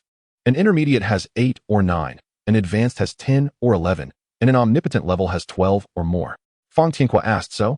The attributes of the Ring Master can add elemental attributes to others' rings, right? Zhonglei Dao is exactly like this, because the world ring is like a small world. For example, if one has attributes of flames and plants, but lacks an ocean, the flames will eventually consume the plants within the world ring due to their attributes. Even if the contracted plant attribute beast is stronger than the fire attribute beast, this situation is unavoidable. As a result, the growth of your plant attribute beast will be very slow, and there is even a possibility of death after your own attribute territory is completely consumed. Hearing this, the village chief seemed to realize something significant and suddenly looked at Zhonglei in shock, saying that if a Wanxiang level ring master can add more than 12 attributes, it means there are many innate attributes on the continent with 8 or even more, and those who have cultivated to the Beast Emperor level. Zhonglei indeed chuckled, saying that while it is said like this, it has never happened before. However, there has been one Wanxiang level ring master with 7 innate attributes, and that is the only one. Moreover, there are currently only 2 high-level ring masters on the continent, both of whom were born with 6 elemental attributes, and they are now at the Beast Emperor level. Then according to Uncle Zong, if Tsang Ming chooses this path, when he becomes a Beast Emperor, he could become a Wanxiang level ring master? Fang Tianhua asked. Yes, because ring masters do not need to cultivate. They are destined to be born that way. However, ring masters without backing indeed have a hard time thriving on this continent. Fang Tianhua seemed not to hear the latter part of the sentence. Grabbing Jing Tsangming's arm and shaking it vigorously, wow, if one day Tsangming becomes a beast god, wouldn't that make him a 13-attribute Wanxiang level ring master? Ha ha ha, brother. Your future is promising. Jing Tsangming had a black line on his face, thinking you're so talkative. I don't even know if I can survive until that time. Zhonglei listened to the two chatting and chuckled. Tsangming, if your talent gets out, there will likely be various major forces wanting to recruit you because your talent destined you to be a Wanxiang level ring master. But that's not right. Grandpa Village Chief said that someone with 6 innate attributes was killed before. You must be talking about that kid named Li Tianxi, right? He was killed by someone sent by one of the high-level ring masters. The competition between ring masters is very cruel. Earlier, these 2 high-level ring masters had both extended olive branches to that kid, but he grew up in a noble family and looked down on those high-level ring masters, believing he would eventually reach their level. However, no one is willing to share benefits with others, especially since 2 people are already sharing, and they certainly don't want a third person appearing. So if they couldn't recruit him, they could only kill him. Zhonglei looked at Jing Tsangming and said, Child, your future path is still long. You must think carefully before acting. I understand, Uncle Zong, but is this industry really that dark? Jing Tsangming asked, wiping the sweat from his forehead, feeling that his future was a big dead end, and that those around him might suffer too. Zhonglei noticed what Jing Tsangming was worried about, saying, you don't need to worry too much. The continent is much better than our village. There are academies on the continent. You can join an academy, which will become your backing, so you don't have to worry about dangers. After all, talents like yours are highly sought after by various academies. Zhonglei continued, once the world ring grows larger, it will be like carrying a continent with you. Inside, depending on the different environments and geographical locations, some special herbs may grow, and even some battle beasts that have never appeared in this world may be derived. Are there battle beasts? Zhang Yongyi finally spoke up. Yes, many battle beasts of the beast generals are unseen on the continent. These battle beasts are bred within their own world rings. Moreover, it is understood that the battle beasts bred from such world rings are generally stronger than the beasts from our beast taming continent. And as mentioned earlier, after the space ring devours, the original battle beasts bred by the ring will also be transferred. However, if your ring lacks a habitat for battle beasts of the same attribute, they will die. Additionally, There may also be some rare attribute herbs that could be nurtured in the corresponding regions, which is why the profession of ringmaster is so sought after. Otherwise, why do you think they decorate their world rings so beautifully? Jing Songming rubbed his hands and said, Uncle Zong, I have a question. I really can't understand. Zonglei asked, what question? Just say it. If the strength of a ringmaster depends on the attributes they can bestow, then can't they recruit more junior and intermediate ringmasters with different attributes? Why is it necessary to have high-level ringmasters? That's a very good question. Let me tell you now. Because the strength that each level of ringmaster can bestow is different. Taking the wood attribute as an example. A junior ringmaster can only bestow wood. An intermediate ringmaster can bestow wood and increase one contract position for a battle beast of the same attribute. A high-level ringmaster can bestow not only wood but also, as the beast generals and battle beasts grow, the wood energy will also grow. And the wood energy will affect the quality of the herbs produced and the battle beasts, as well as increase 2 contract positions for battle beasts of the same attribute. However, what a Wanxiang level ringmaster bestows is not limited to this. They can revive fallen battle beasts and additionally contract 4 battle beasts of the same attribute. Everyone was astonished, meaning that if a Wanxiang level ringmaster bestowed wood attributes, they wouldn't need to worry about their battle beasts falling and could contract a total of 5 wood attribute battle beasts. Also, Wanxiang level ringmasters can reassign attributes to others' world rings, thereby overriding previous attributes. According to your meaning, if Songming reassigned my Earth attribute in the future, wouldn't I also be able to contract 5 Earth attribute battle beasts? Exactly. Everyone couldn't hide their excitement, but at this moment, Jing Songming fell into deep thought, realizing that while Wanxiang level is indeed incredibly powerful, the accompanying dangers should not be underestimated. If someone were to take a disliking to him and eliminate him in the cradle, he would have no way to resist. It seems that to become strong on this continent, one must play it low-key and not be too arrogant. Chapter 13 Departure Zone Lei hesitated for a moment. The village chief was right. Based solely on Jing Songming's potential, there would definitely be no problem. Alright then, I'll stay here for now. The people of Tiger Beast Village should still be unaware that the space ring is beneath the holy altar. With the addition of Longhua Village, the houses were quickly rebuilt and the farmland was replanted. The defensive skills of Longhua Village were much more advanced than those of Huangjiang Village. At Zong Lei's suggestion, Huangjiang Village constructed a sturdier, taller cement wall to protect the village. Defensive works were also established around the village, and under Zong Lei's training, the Huangjiang Village Guard team became even stronger. As a result, Huangjiang Village took on a new look, and the villagers' faces were once again filled with smiles. Thus, a month later, Grandpa Village Chief, I've broken through. I'm level 10. Fang Tianqua excitedly ran towards the village chief, leaping into his arms and looking up at him. He had finally entered the Beast Child realm. The village chief smiled broadly, filled with joy. A village with 4 beast generals. This unprecedented event had occurred in the miraculous Huangjiang village. Ha, good. Tianqua, go call them all over. All right, Grandpa Village Chief. Fang Tianqua cheerfully responded, turning around and running to the back mountain to call Jing Songming and the other 3 who were still training. Watching Fang Tianqua run away, the old village chief fell into thought. It was time for them to go out and gain experience. After a while, 3 boys and 1 girl stood neatly in front of the village chief. Grandpa Village Chief, did you call us over for something? Are we going to fight again? Since the last battle between Jing Songming and Long Ying, he had been unable to stop his desire for combat. During this month, he had repeatedly asked Long Ying and the Kanjing battle beast to accompany him in battle. You little rascal, it's not a battle, but to let you find your first contracted beast. The crowd looked at the village chief with anticipation. The village chief noticed everyone's eagerness and turned to a few children. Long Ying already has a contracted beast, so let her join you this time. With the eagle, it will be more convenient to go anywhere. Grandpa Village Chief, won't there be any beast generals left in the village? What if other villages come to invade? Long Ying's face was filled with worry. As she knew the pain of village destruction, Long Ying weakly asked, Grandpa Village Chief, what about me? Do I stay in the dormitory? The village chief stroked his beard and smiled. Huangjiang Village is your home, silly girl. If you want to stay there, then stay. Inger, you are now a member of Huangjiang Village, and the villagers have never treated you as an outsider. Long Ying was touched, tears welling up in her eyes. She bit her lip and nodded gently, looking quite pitiful. Fang Tianqua smirked and said, Yes, Ying, don't be polite. Why don't you stay with me tonight? Ha. In an instant, a fierce expression replaced her previously pitiful look. Long Ying glared at Fang Tianqua with a sly smile. Xiao, do you want your sister to personally send you to your death? Upon hearing this, Fang Tianqua broke into a cold sweat. He was not Jing Songming. Even without the eagle's help, he had been completely defeated by Long Ying. No, sister, I was wrong. I was wrong. In the evening, Long Ying and the eagle sat quietly on a mountaintop on the west side of the village, gazing at the village with a slight smile on her face and tears in her eyes. It feels so good to have a home and a place to rely on. Don't you think so, Eagle? The eagle lowered its head and rubbed against Long Ying, as if to say yes, having a home is indeed wonderful. Chapter 14.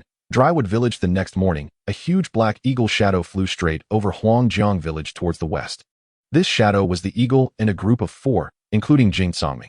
Due to their lack of experience in going out, the village chief and Zhong Lei did not provide good suggestions, so the 4 discussed going first to the glacial continent, located 20,000 miles west of Huangjiang Village, to find a cold ice-type battle beast for Zhang Yongyi. The journey was not too far. If they rode the eagle without resting, they could reach there in about 3 days. After flying for a while, they found themselves in a forested area. The group decided to take a rest and let the eagle replenish its strength, while the carefree Fang Tianhua had already fallen asleep. The eagle found a small clearing and landed slowly, but during the descent, Long Ying noticed something. Look over there, is that a village? Long Ying pointed to a grove ahead. Where? Where's there a village? Long Ying's voice woke Fang Tianhua, who rubbed his eyes and looked around in confusion. Isn't there a house in the middle of that grove? Jing Songming looked in the direction Long Ying was pointing. Yes, it is a village. But which village is it? It's so small and hidden. Zhang Yongyi shrugged. Let's go take a look. Long Ying directed the eagle, and the 4, along with the eagle, flew towards the village deep in the forest. They saw many traces of fire along the way, as there was a volcano to the north of this forest. The lava splattered during eruptions often caused small-scale fires, but the occurrence of wildfires was quite common, so they did not pay too much attention. As they approached the village, they chose not to fly directly into it, but landed 2,000 meters outside. In this world, every village was either hostile or subordinate to one another, so outsiders entering without permission would surely cause unnecessary trouble. While the 4 were hesitating on how to enter the village, they saw a black-clad man sneaking out from the village, wearing a black mask and looking around like a thief. Yongyi, go and capture him to ask some questions. Jing Songming and Zhang Yongyi decided to bring the man over to inquire about the situation. She and Fang Tianhua stayed in place, while Long Ying instructed the eagle to crouch down to avoid detection. Just as the 2 were about to approach the black-clad man, a dog bark echoed in their ears. Where did that dog barking come from? Long Ying asked nervously. Fang Tianhua sat down in a panic, pointing behind Long Ying. Sister Long Ying, behind you. Long Ying slowly turned her head in the direction Fang Tianhua indicated and saw a 2-meter-long dog with a yellow-green body and leaf-like stripes on it. This was a grasswood-type battle beast, the drywood dog. At that moment, the drywood dog bared its fangs and stared fiercely at them, drooling with a foul stench, preparing to pounce on the 2. Long Ying screamed and quickly called the eagle to get ready for battle. Jing Songming and Zhang Yongyi looked in Long Ying's direction upon hearing her shout, but the commotion startled the black-clad man, who also noticed Jing Songming and Zhang Yongyi approaching. In an instant, a cyan green aura swept out. Quick dodge! Jing Songming shouted, pushing Zhang Yongyi aside. The greenish airwave hit Jing Songming, causing him to stagger. Sister Long Ying, we should go help them. Hearing this, Long Ying rode the eagle and flew towards them with Fang Tianhua. Songming, are you okay? Zhang Yongyi looked at Jing Songming, who was lying on him. I'm fine. Yongyi, run. We can't beat him. Meanwhile, Long Ying and Fang Tianhua had already jumped onto the eagle's back and were flying towards Jing Songming. As they got closer, both leaped onto the giant eagle's back. They wiped the sweat from their foreheads. Fang Tianhua looked down at the black-clad man and then at the drywood dog. What to do? This must be a beast general, and that drywood dog must be his battle beast. While speaking, the black-clad man shouted, Who are you? Dare to sneak attack my drywood village? His voice was hoarse and aged. Jing Songming looked down and said, We mean no harm. We just passed by and saw a village and wanted to take a rest. We did not come to attack. You're lying. Drywood restriction. The man shouted to the nearby drywood dog. The drywood dog emanated a green glow, forming a green 6-pointed star array beneath its feet, and suddenly, branches nearby began to grow wildly and extended towards the eagle. Eagle, quickly dodge. The eagle swiftly moved, but it was too late. The branches were too fast and quickly filled their vision. The eagle's wings were tightly bound, and the 4 along with the eagle fell towards the ground. Tianhua, Jing Songming shouted. Received. Rock sand barrier. The sand on the ground surged upwards, forming a semi-surrounding shape under their feet to slow their descent. However, the eagle was not so lucky and crashed heavily to the ground. I'm sorry, eagle, I really couldn't hold you. The eagle glared at Fang Tianhua, letting out a cry as if venting its dissatisfaction. Phew, fortunately, the village has some earth-type skill books. Otherwise, we would have fallen badly. Songming, Huangjiang village didn't even have a beast general before. Where did the earth-type skill books come from? Zhang Yongyi asked in confusion. The others were not too shocked.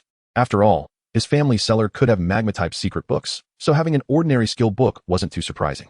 So you can talk? I thought you could only say a few words. Longing laughed, covering her mouth. Zhang Yongyi shot her a glance, and didn't he respond? Wait, big brother. Don't act yet. Let's talk it out. Brother dog, please don't get excited. Fang Tianque was genuinely scared. He was already afraid of such toothy animals. He touched the scar on his face, and he still couldn't forget the animal that had bitten him. Chapter 15. 10,000 Beasts Pavilion. The man looked at Fang Tianque with a dark expression, raising his head angrily. Who is your big brother? Look closely. I am your granduncle. After saying that, the black-clad man slowly took off his mask, revealing an aged face, resembling that of an old man. Speak quickly. Where did you come from, and what do you want in Drywood Village? When the crowd saw this, their faces were filled with shock. It was indeed a bit unbelievable. Hello, sir, we are from the village in the east, preparing to go to the glacier continent in the west to look for battle beasts. We were just passing by to take a rest when we saw the village ahead, and then saw you sneaking out of this village. We thought you were a thief. Jing Songming said awkwardly. Humph, you are the thieves. But looking at you, you should all be beast generals, right? This eagle is this young lady's, isn't it? The old man said as he walked over to a nearby stone stump and sat down. He waved his hand, and the withered wood dog came running over. Lying down at the old man's feet, yet still glaring fiercely at the crowd. Yes, sir, we are all beast generals.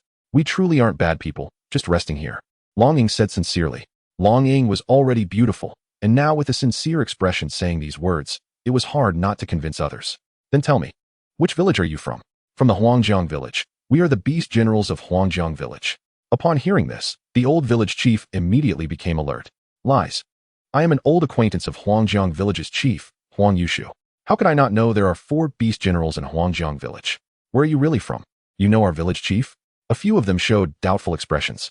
Humph. Stop wasting words. Where are you really from? If you don't say, don't blame me for being rude. After saying this, the old man was about to get up and cast a spell. Hey, don't act, sir. How can we prove we are from Huangjiang village? Fang Tianque asked. How long is his beard? Damn, how would we know? No one has measured. Then you are liars. The old man said proudly. 15 centimeters. A few of them looked at Zhang Yongyi in surprise. Brother, did you really measure? No, I asked before. Hearing this, the others stumbled. Nonsense. Huang Yushu's beard is clearly 30 centimeters long. You little liars. You're dead. Didn't you say we can't shave? Upon hearing this, the old man retracted his hand and looked at the crowd with amusement. Oh, maybe he did shave. Then tell me, where is Huangjiang village? How do you prove you know our village chief? Zhang Yongyi, who usually didn't talk much, got straight to the point. Hey, you little guy. Suddenly, there was a commotion in the village. Oh no. The old man sighed and quickly got up to rush into the village, with the withered wood dog following closely behind. The crowd looked at each other, unsure of what to do. Songming, should we follow? Let us go. Follow to see. Kanjing stayed in place. Just now, while negotiating with the old man, Jing Songming felt an inexplicable feeling, as if something was calling to him, so he decided to go in and take a look. Leading the way, Jing Songming followed the old man into the village. That old man runs too fast. Where did he go? No worries, the village isn't big. It should be easy to find. Just as they were saying this, they saw the crowd ahead. Look, there are so many people ahead. Upon hearing this, the crowd looked and saw a towering green tree-shaped tower standing 1,000 meters high. That's right, that is the altar of the Witheredwood village. In front of the altar stood a crowd of villagers, about 200 to 300 people, so the 4 of them rushed towards the altar. Everyone be quiet, quiet down. On the altar, the old man stood looking down at the crowd, with the Witheredwood dog proudly looking down at everyone beside him. Everyone don't make noise. Please rest assured, I will definitely handle this matter properly. I won't joke with the future of our entire village. Good heavens. So this old thief is not only a beast general, but also the village chief? But it seems this village is in trouble, Fang Tianque muttered. Don't act, uncles and brothers, please don't act. Fang Tianque quickly waved his hands. However, the other 3 were already prepared for battle. They were still not sure if this old man really knew the village chief, so they remained very cautious. After all, in this era, each village considered itself the master. Unless there were exchanges between subordinate villages or invasions from other villages, outsiders would not visit. An elderly voice came. Everyone, step back. They are just passing through our village to rest, and their strength is not as strong as mine, so everyone can rest assured. Hearing the village chief say this, the crowd dispersed. You few come here. After the villagers dispersed, Zhang Yongyi walked past a few villagers and vaguely heard them muttering. Do you think the village chief understands our intentions? A few people walked towards the altar to the village chief. Sir, you are the village chief? Yes, I am the village chief. Little ones, actually, I know you are from Huangjiang village. Your necklace is that old fellow S. I recognize it. Jing Songming looked down at the necklace the village chief gave him when he was a child. This was indeed the necklace the village chief gave me back then, said to be passed down in the village to protect me. The old man smiled. This necklace is that old fellow's treasure. Treasure?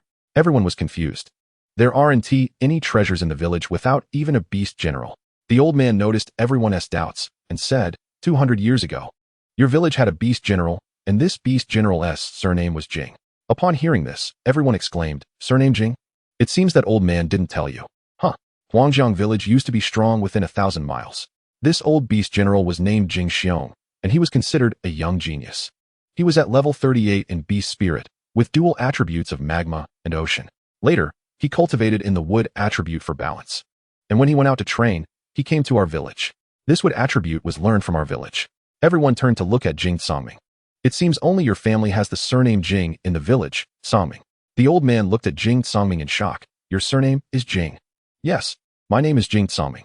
Upon hearing this, the old man laughed heartily. Kid, then it's no wonder this necklace is with you. Okay, since that old fellow didn't say, then I'll tell you. 200 years ago, Huangjiang village was not called Huangjiang village. It was called Jingjiang village. It was renamed Huangjiang village 60 years ago, and Jingjiang village was named after your ancestor Jing Xiong. In that era, Jingjiang village was also a large village within 1,000 miles. Villages around would feel respect upon hearing the name Jing Xiong. With 3 powerful battle beasts under him, the magma attribute Qian Tiger, the ocean attribute Silver Ghost Whale, and the wood attribute Withered Wood Dog. All fierce beasts that had seen many battles. The more they listened, the more excited they became. And then, sir, and then? The old man chuckled, don't rush. Let me tell you slowly. Later, Jing Xiong established his own force called the 10,000 Beasts Pavilion. At that time, I was also a member of the 10,000 Beasts Pavilion. That is how I met Huang Yushu. We were both 14 that year. He wasn't a beast general, so I always bullied him, but we had a good relationship. As he spoke, the old man's eyes gradually softened, revealing a nostalgic look, with some tears glistening. Later, the 10,000 Beasts Pavilion became the largest force within a few thousand miles, and its reputation gradually grew. More and more people wanted to join. But as the power grew, enemies increased. We often had to fight with other forces, but we mostly won. As he spoke, the old man slowly clenched his fists, and his breath suddenly became sharp. Until that time, a force called the Tingtian sect suddenly stationed itself in the northwest. It is said they were looking for some treasure and began to contact us large forces, forcefully demanding us to help them find it. Weren't there any resistances? Longing asked. Of course there was resistance, otherwise Jing Xiong wouldn't have died, and the 10,000 Beasts Pavilion wouldn't have exited the stage of history like that. When the people of the Tingtian sect came to the 10,000 Beasts Pavilion, their attitude was extremely arrogant. They killed the guards as soon as they arrived and didn't take the forces in the northwest seriously at all. Jing Xiong was furious at the time. The 10,000 Beast Pavilion was also a big force in the northwest. How could they swallow this anger? He immediately fought with the people of the Tingtian sect, but the difference in strength was too great, and the entire 10,000 Beast Pavilion was destroyed by just one person. One person?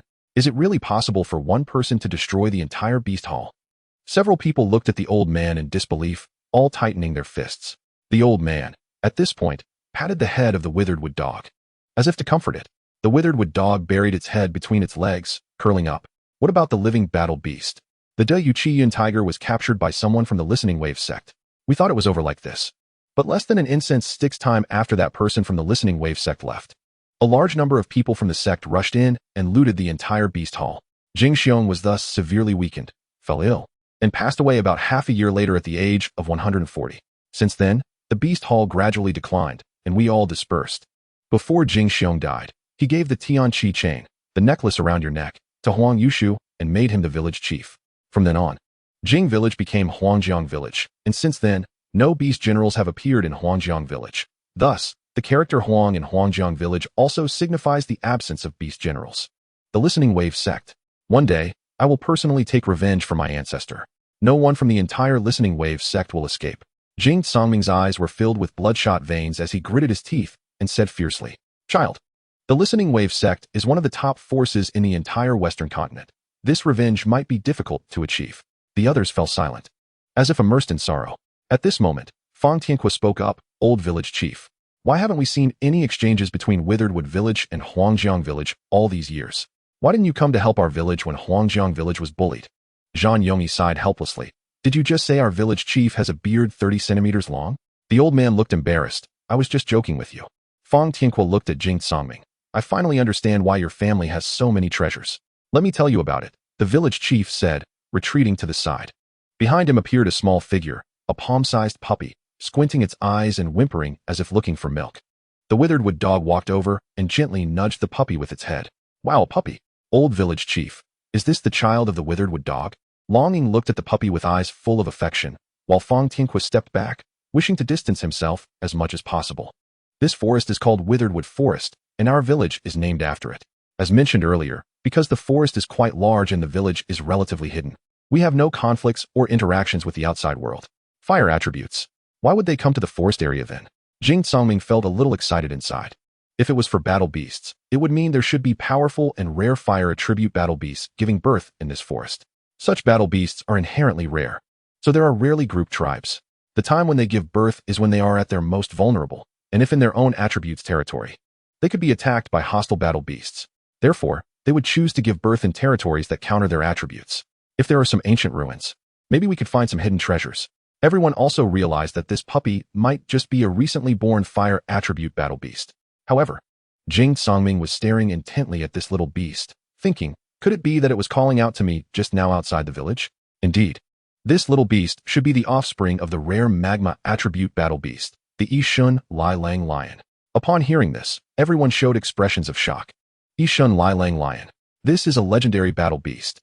It is said that in ancient times, there was a battle beast with the form of a lion, black body and red mane, with its mane flowing like magma. In adulthood, it can reach 50 meters high, and wherever it walks, it turns the ground into dry land, leaving a trail of magma footprints with every step. But old village chief, this little beast looks so much like a dog. How could it possibly be a lion? Everyone was also puzzled. What about its father? I haven't seen it, but I estimate that the male beast sensed danger approaching and went out to draw the enemy away to protect the female and the cub. However, the enemy is likely not just the group that the male beast drew away, so the female also went out to fight to protect the cub. Chapter 16.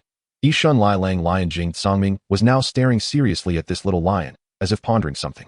The little lion, like it had found its mother, came over to Jing Songming, looking very cute like a little piglet. Seeing the little lion turn towards him, Jing Songming smiled and picked up the little lion, holding it in his arms. The little lion instantly fell asleep in Jing Songming's embrace, looking exceptionally safe and adorable. Fang Tianque quickly said, you might not know this, but my brother has magma attributes, so that's why it feels so close, right? This point was not wrong. It was precisely because Jing Songming shared the same attribute that they attracted each other. The feeling of calling Jing Songming outside the village was also transmitted from this Yishun Lilang lion. The village chief suddenly realized, raising his hand to slap his forehead. You're a descendant of Jing Xiong. You must have the magma attribute. My mind. As he spoke, tears of excitement flowed down his face, unable to hide his emotions. Old village chief, my magma attribute is not innate. I chose it after becoming a beast master. And I found this secret manual from my family's cellar. The village chief exclaimed, what? How old are you? 10 years old. Upon hearing this, the village chief leaned back, lying down, covering his eyes with his dry left hand, smiling and muttering, Master, your descendant, a 10-year-old beast master. You have an heir. Master, did you send them to save us? Old village chief, please continue talking about the village. At this moment, Longing suddenly spoke. Village chief, you are a beast general, and you have battle beasts. It shouldn't be a problem to fight against those without battle beasts, right? The village chief gave a bitter smile. Although I have battle beasts, they are grass attribute. If we really fought, I wouldn't gain any advantage. Moreover, they have at least 2 fire attribute beast generals. If I fall, the village is finished, and their actions have been getting more frequent lately. From my deduction, they can't wait any longer. They might force their way in. So, what you saw earlier was me secretly leaving the village, actually trying to find a safer place to send this little guy away. Whether it can survive, it all depends on its fate. Jing Songming suddenly smiled. I understand why you said we came to save you. You mean for me to take this Yishun Lilang lion away, right? Jing Songming gently stroked the little lion's head. In this way, the cub won't be in the village anymore, and you won't have to worry about its survival. Yes, your appearance not only saved our village, but also saved this little guy's life. If it stayed in the village, we wouldn't be able to protect it, and we might not even be able to protect ourselves. Old village chief, what is your strength? Zhang Yongyi looked at the village chief. I am a level 23 beast master, with the innate grass and wood attribute, and I haven't chosen a second attribute yet. Oh, 2 levels higher than Songming. Zhang Yongyi said casually. How can I compare to him? I'm over 70 and still only level 23. He's only 10. The village chief said with a bitter smile. Upon hearing this, everyone couldn't help but laugh together. Old village chief, at the beginning. How did you determine we weren't bad people when you weren't sure we came from Huangjiang village? Longing asked seriously. Haha. I've lived a long life and been a beast general for so many years. Can I not tell attributes apart? The village chief laughed. Little girl, your eagle is a tribute less, right? Moreover, the four of you have no world rings, so it's unlikely that there are other battle beasts involved. Besides, I saw the necklace on this little guy when you fell from the eagle. Everyone looked at Jing Songming's Tian Chi chain at the same time. Moreover, after such a long observation, it turns out that those noble heirs all possess the fire attribute. However, when you were ensnared and fell due to Kuramaki's confinement, this kid used earth-type skills, so I deduced that you were not in cahoots with them. The others also laughed awkwardly, realizing they hadn't thought of such a simple thing. Jing Songming stroked the little lion and asked, Are you really willing to give me this rare battle beast? After all, if I can raise it, it would be a significant fighting force for Kumu village in the future. What's the use of being strong? Our village has lived in this Kumu forest for generations. If there's any inherent attribute, it's mostly of the plant type. Besides, it's been many years, and no beast generals other than me have appeared in our village. We can't even form a contract with it. Rather than keeping it, it's better to let you take it. Then I will respectfully accept your offer.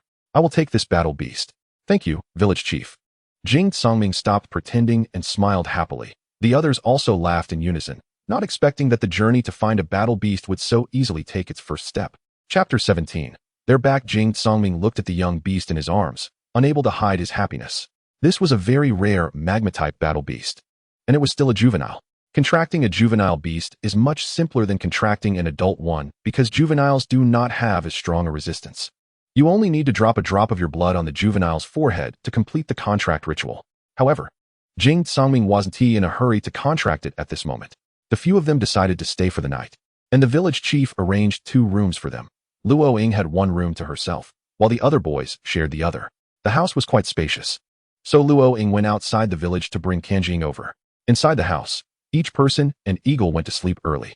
The little guy Qiao sneezed, and a stream of hot magma flowed from its small nostrils. Seeing this, Jing Songming hurriedly picked it up from the bed and placed it on the floor. Damn, if that spills on the bed, I'll have to sleep on the floor tonight. The others laughed heartily in response. Songming, why aren't you contracting it quickly? Fang Tianhua asked while turning his head to continue playing with the little creature on the ground. To be honest, I haven't decided whether to contract it or not. Jing Songming said seriously. Why not contract it? This battle beast has been rare since ancient times. If you can contract it, the help it will provide you in the future is immeasurable. Fang Tianhua quickly replied. I know that. But you also heard the village chief say that its parents might still be alive and are probably looking for it. I think, if possible, I want to return it to its parents. Upon hearing Jing Songming say this, Fang Tianhua stopped persuading him. Indeed, nothing can be more comforting than being with family. Sigh. Hearing you say that makes me miss my parents a bit too. At this moment, in the village of Huangjiang, Jing Songming's parents were gathered in the yard, surrounded by 8 people, including the parents of the 3 children and Zhong Lei along with the old village chief.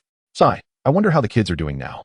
Although they weren't by our side before, at least they were in the village, and we felt reassured. Now that they've suddenly gone out, it feels a bit unsettling. Jing Yu said with concern. Xiao Ji looked at everyone and asked, Does anyone know where these kids have gone?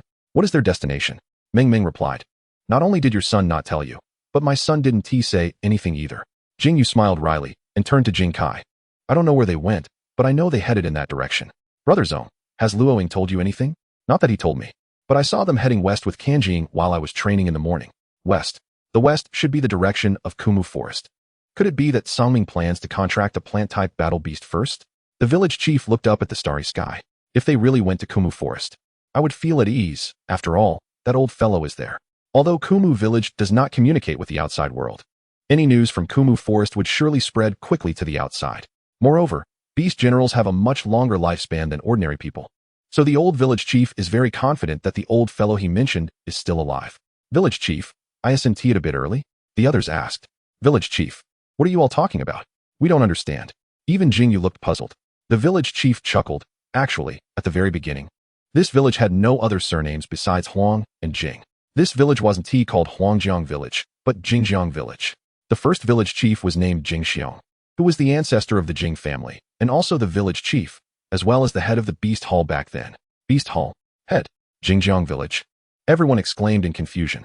They were all visibly emotional, as their parents were no longer present, while Zhonglei began to see the old village chief in a new light. Suddenly, the old village chief looked at everyone and smiled. So, everyone, rest assured, the head will protect the children. Nothing will happen to them. Although the village chief smiled, tears kept flowing down his face. In the middle of the night, everyone was suddenly awakened by a commotion. They quickly put on their clothes and rushed out of the house, only to see Luo Ying standing gracefully at the door. They've come. Luo Ying tightly clenched her pink fists, watching everything unfold before her. The entire village was engulfed in a sea of flames, with villagers fleeing in all directions, while the village chief was confronting the attackers. Indeed, they took action, Fang Tianhua said, looking at everyone. Kill. The others didn't speak, but Zhang Yongyi opened his mouth, his expression cold as he looked at the scene, yet his heart was surging with anger. Jing Tsongming shook his shoulders and said, "Let us go, brothers. Follow Yongyi's lead, kill." At Jing Tsongming's command, the group dashed into the battlefield like arrows. Luo Ying flipped onto Kanjing and rushed towards the village chief. Yongyi, Frost type, extinguish the fire. Tianhua, you take care of those minions. Luo Ying and I will help the village chief. Yes, understood. The two responded and quickly set their actions in motion. Zhang Yongyi clasped his hands together in front of his chest, releasing the frost that the frost type inherently possessed to extinguish the fire. Fang Tianhua charged into the minions like a wild beast, helping the guards of Kumu village fight against the invaders. Meanwhile, the village chief was in a standoff with the two beast generals. Huiyi, I'll handle that old man. You go find the juvenile of the flame lion. The man speaking was named Hualing, with short fiery red hair and dressed in a red robe.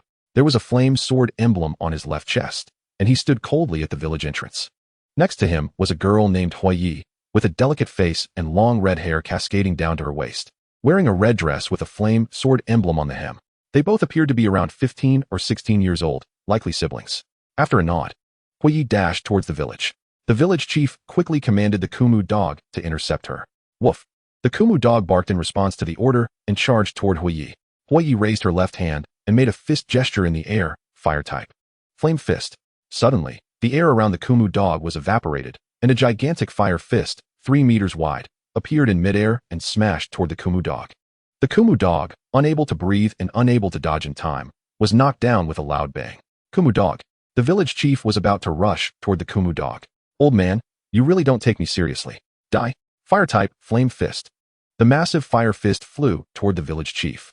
He crossed his arms in a defensive stance to take the blow, but his sleeves were consumed by the flames, revealing his burnt arms. You are going too far. I will fight you. The village chief turned to look at the Kumu dog, which was struggling to get up, and also looked at the village chief. Suddenly, the man and the dog seemed to reach a decision, and their determined gazes met. The village chief shouted, "Battle beast power, Kumu dog strength, merge." The withered dog glowed with a bright green light, and its entire body gradually transformed into green light particles that merged into the village chief. With a whoosh, a green robe, black pants, green boots, and a light yellow cloak appeared on the village chief. The old village chief was originally a level 23 beast master, while the withered dog was level 22. After the beast merged with him, the village chief reached level 25. So what if he had a beast attached? Let's see what you've got.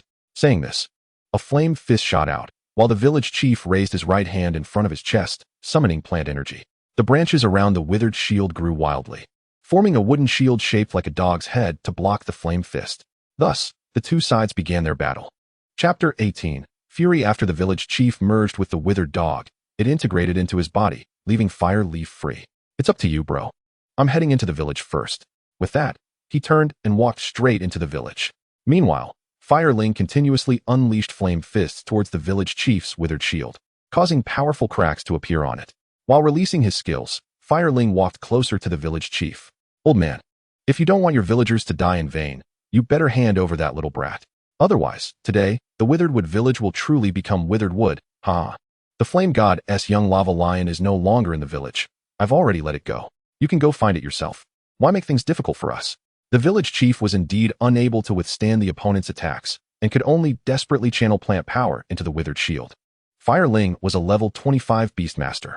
Although the village chief reached level 26 after merging with the beast, the level difference couldn't resist the elemental disadvantage. After all, fire counters wood. Moreover, the opponent also had magma abilities, and the village chief's plant abilities had no power to counter them. Fireling wore a playful expression. Who do you think you're fooling, old man? My sister and I can feel it in the village. You tell me it's not here? Really stubborn. Ha ha ha ha. The withered shield had long since shattered, and the village chief was now in tatters. The beast merge had also been broken, and the withered dog lay on the ground, barely alive. The village chief was covered in burns, blood oozing from his mouth, looking utterly disheveled. Die. Just as Fire Ling gathered energy for the final flame fist strike, a loud bang sounded, and a deep blue water column hit the flame fist he had gathered. Water and fire collided, creating billows of white smoke. Yes, Jing Songming had arrived. Beside them, Long Ying and Song Ying quickly landed beside the village chief. Are you okay, village chief? Cough, cough. I'm fine, I'm okay. You arrived just in time. The village chief wiped the blood from the corner of his mouth, forcing himself to stand and walked towards the withered dog, cradling it in his arms. Jing Songming used his space-type skill, instant movement, to teleport to the village chief's side. Crouching down with both hands resting on the village chief's back. Plant healing. Green light points floated from the surrounding trees, gathering in Jing Songming's hands to heal the village chief's injuries. Child, you also have plant abilities? The village chief looked at the child before him in surprise. It's a companion ability. You don't need to talk, village chief, just rest well. Leave this battle to us. Upon hearing Jing Songming say his plant abilities were companion abilities, the village chief was stunned for a moment before laughing heartily. Ha! Sect master, this is what inheritance is. Jing Songming slowly stood up. You're Fireling, right? Since you're here, don't leave. Jing Songming's tone was cold. Not just because the village chief was injured and the village was burned down, but also because he had seen too many innocent villagers fall. Jing Songming was very angry now. Fire Ling, on the other hand, wore a haughty expression, disdainful in his words. Kid, you have some strength. But I advise you not to meddle. I am the young master of the Flame Fire sect. Before Fire Ling could finish speaking, Jing Songming instantly moved in front of him, wrapping his right fist in water and striking Fire Ling's handsome face hard, causing him to stagger. Jing Songming didn't give him a chance to breathe, instantly moving behind Fire Ling and landing another heavy punch on his lower back. There was a crack, and it was clear that Fire Ling's lumbar vertebra was broken, causing him to howl in pain. Fire Ling lay on the ground, no longer the arrogant figure from before, his eyes glaring at Jing Songming with a fierce red glare. You're dead. I am the young master of the Flame Fire sect. You're finished. You're all finished. I will definitely flatten this village. Jing Songming completely ignored him, grabbing his collar and dragging him towards the village chief. At that moment, Zhang Yongyi and Fang Tianhua had already dealt with all the minions and came to their side. As beast generals, it was relatively easy for them to handle these people. Long Ying, you go into the village. His sister has already entered. Save the villagers. The old village chief pleaded on his knees, looking at Long Ying. Village chief, you should rest well. Leave the rest to us. Long Ying helped the village chief sit down on a stone before walking towards Jing Songming. Songming. The village chief said his sister just went into the village to find the cub. Let us hurry over. The cub is still sleeping in bed. Okay. I'll go with Yongyi. You two stay here to take care of the village chief and keep an eye on Fire Ling. His lumbar vertebra is broken, and he has no combat power now. With that, the two flew towards where they stayed last night. Too slow. I can only teleport myself now. Yongyi, you hurry over. I'll go ahead. Jing Songming said to Zhang Yongyi. Okay. Zhang Yongyi nodded in agreement. Jing Songming activated his space-type skill, instant movement, while also using his ocean-type skill, water flow, to extinguish the flames still burning along the way. Fire Leaf, guided by the feeling of magma within her, had already reached the place where Jing Songming and the others stayed. Here it is, hee. Pushing the door open, she immediately saw the flame god's young lava lion still sleeping in bed. Her icy eyes revealed excitement. Little guy, I finally found you, he. Come with sister. Fire Leaf slowly walked towards the little lion, reaching out to grab it. Put it down. A sharp voice entered Fire Leaf's ears. It was Jing Songming arriving. Oh, little handsome guy, are you here to stop me? Fire Leaf looked at Jing Songming seductively, her slender finger pointing at herself as she asked. Yes. I want to return it to its parents. So, if you're smart, you should leave quickly. Also, your brother has been disabled by me. Jing Songming stared calmly at Fire Leaf. Oh, you defeated my brother, huh? That waste. If he is disabled, then so be it. But you all can accompany him to the grave. At this point, Fire Leaf's voice had turned sharp, and the aura of flames instantly filled the entire room, turning it to ash. What a powerful flame ability, Jing Songming muttered softly. I am a level 28 beast master, so don't get distracted, otherwise your life will be forfeit. As she spoke, Fire Leaf gathered a flame fist, clearly larger than Fire Ling's by more than double. It seemed that Fire Leaf was indeed much stronger than Fire Ling. Jing Songming pretended to unleash water flow, but with a hiss, waves of white smoke erupted. Oh no! Jing Songming cried out. Fire Leaf's flame fist completely evaporated his water flow, and a smaller flame fist flew towards him. Instant movement. With a whoosh, Jing Songming activated instant movement to dodge the flame fist, which struck the ground behind him, leaving a 1-meter diameter circle of ashes. That was close. She's so strong. Her power should not be inferior to mine. Otherwise, my water flow wound tea have been evaporated by her flame fist. Jing Songming patted the dust off his clothes. I won't let you take it away, even if I have to give my life to return it to its parents. Parents? Don't be ridiculous. Its parents were killed by us long ago. We originally wanted a contract with them, but they were too weak and couldn't withstand a single blow. However, its father was quite sturdy, but too proud to submit, so I killed him. Fireleaf said nonchalantly, a hint of pride in her eyes. Jing Songming was stunned upon hearing this news. What? Dead? In a split second, he raised his head, staring fiercely at Fireleaf, his eyes filled with killing intent. What's wrong? Do you want to avenge its parents? Jing Songming's eyes revealed madness. It hasn't even met its parents. And now you tell me they were killed by you? Then you should accompany its parents to the grave too. Chapter 19. Facing death with courage, Huoyi glanced disdainfully at Jing Songming and said, I have achieved my goal. I'll take this young beast away, bye-bye little brother. With that, Huoyi's entire body turned into red flames and flew towards the village entrance. Don't run. Jing Songming watched as Huoyi flew towards the village entrance with the young fire lion beast, his eyes filled with anger. Suddenly realizing something, he shouted, Zhan Yongyi. Where did you go? At this moment, Zhan Yongyi had not yet reached Jing Songming, causing him to worry. But there was no time to think about that. Huoyi would not let the others go. The urgent task was to rush to the village entrance. After a while, a voice came from the sky. Oh, you're quite fast. It was Huoyi in her fiery form, floating in midair, her right hand holding a half-dead boy. She then let go of the boy, allowing him to fall, and touched the ring on her left hand, causing a gray pill the size of a fingertip to float out. Holding the pill, she slowly approached Huoling. Take this. This bone regeneration pill can help your broken bones heal. Huoling took the pill and swallowed it, feeling an intense heat in his body, particularly in his lumbar region, where it felt like fire was burning. His bones were regenerating. Did you catch the young beast? Huoling struggled to get up. Although his bones had been reconnected, he could not exert force yet, or they would break again. Here it is. Huoyi pulled a young beast out from her sleeve. Since she had not contracted with the young beast, she could not put it into her spatial ring, so she simply kept it in her sleeve. The young beast, filled with anxiety, was whining and searching for Jing Songming, its body glowing red and radiating high temperatures. However, both of them had magma attributes, so they were not afraid of the heat. Revenge? Huoyi stared at Huoling and asked. Yes, not a single one will escape. They all must die. Huoling said fiercely, unable to hide his anger. After a while, a hurried voice came from the distance. Long Ying, Tianqua, what are you doing here? Where's Huoling? Have you seen Yongyi? It was Jing Songming, who was very anxious. On his way, he had not seen Zhan Yongyi and had deduced that Zhan Yongyi might be in trouble. No, he was taken by Huoyi, and Yongyi is also missing. He must have been taken along with Huoyi. Jing Songming felt unprecedented anxiety and confusion. Huoyi's strength was above his, and he had no idea how to fight this battle. As everyone was talking, a girl's voice suddenly rang out. Oh, you're quite fast. It was Huoyi and the furious Huoling approaching. Huoyi's left hand was holding the struggling young beast, while Huoling's right hand was carrying the unconscious Zhan Yongyi. Seeing this scene, everyone's eyes turned blood red, wishing they could tear the two apart. Yongyi, Jing Songming shouted anxiously, trying to wake the unconscious Zhan Yongyi. Let him go and fight me. Huoyi laughed and said, don't be anxious. You hurt my brother, and today, no one will escape. You all must die. Today, I will personally kill you. Huoling was on the verge of madness. Indeed, he had never suffered such humiliation since childhood, and today he wanted Jing Songming and his group to pay with their lives. Long Ying, you take care of the village chief. Tianqua, follow my orders to release the rock wall. Tianqua wiped his tears, stood up, and fixed his red eyes on the approaching Huoling and Huoyi. Okay, with that, Jing Songming surged forward, emitting bright silver light. He activated a space attribute skill and instantly appeared behind Huoyi. His right fist, radiating deep blue light, was wrapped in water as he struck heavily at Huoyi. But Jing Songming felt like he had hit air. You think you're the only one with space attributes? That was right. Huoyi also had space attributes.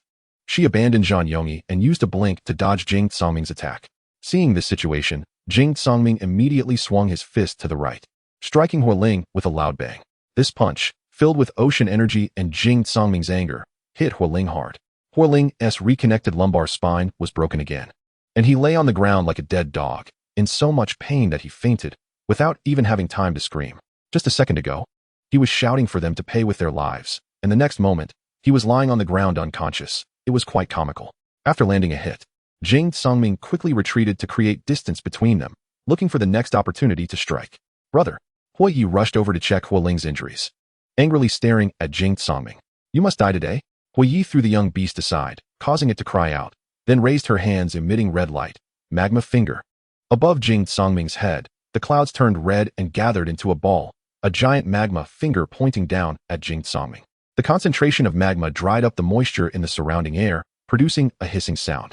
Hua Tianqua, upon hearing this, gathered a thick rock wall above Jing Songming's head.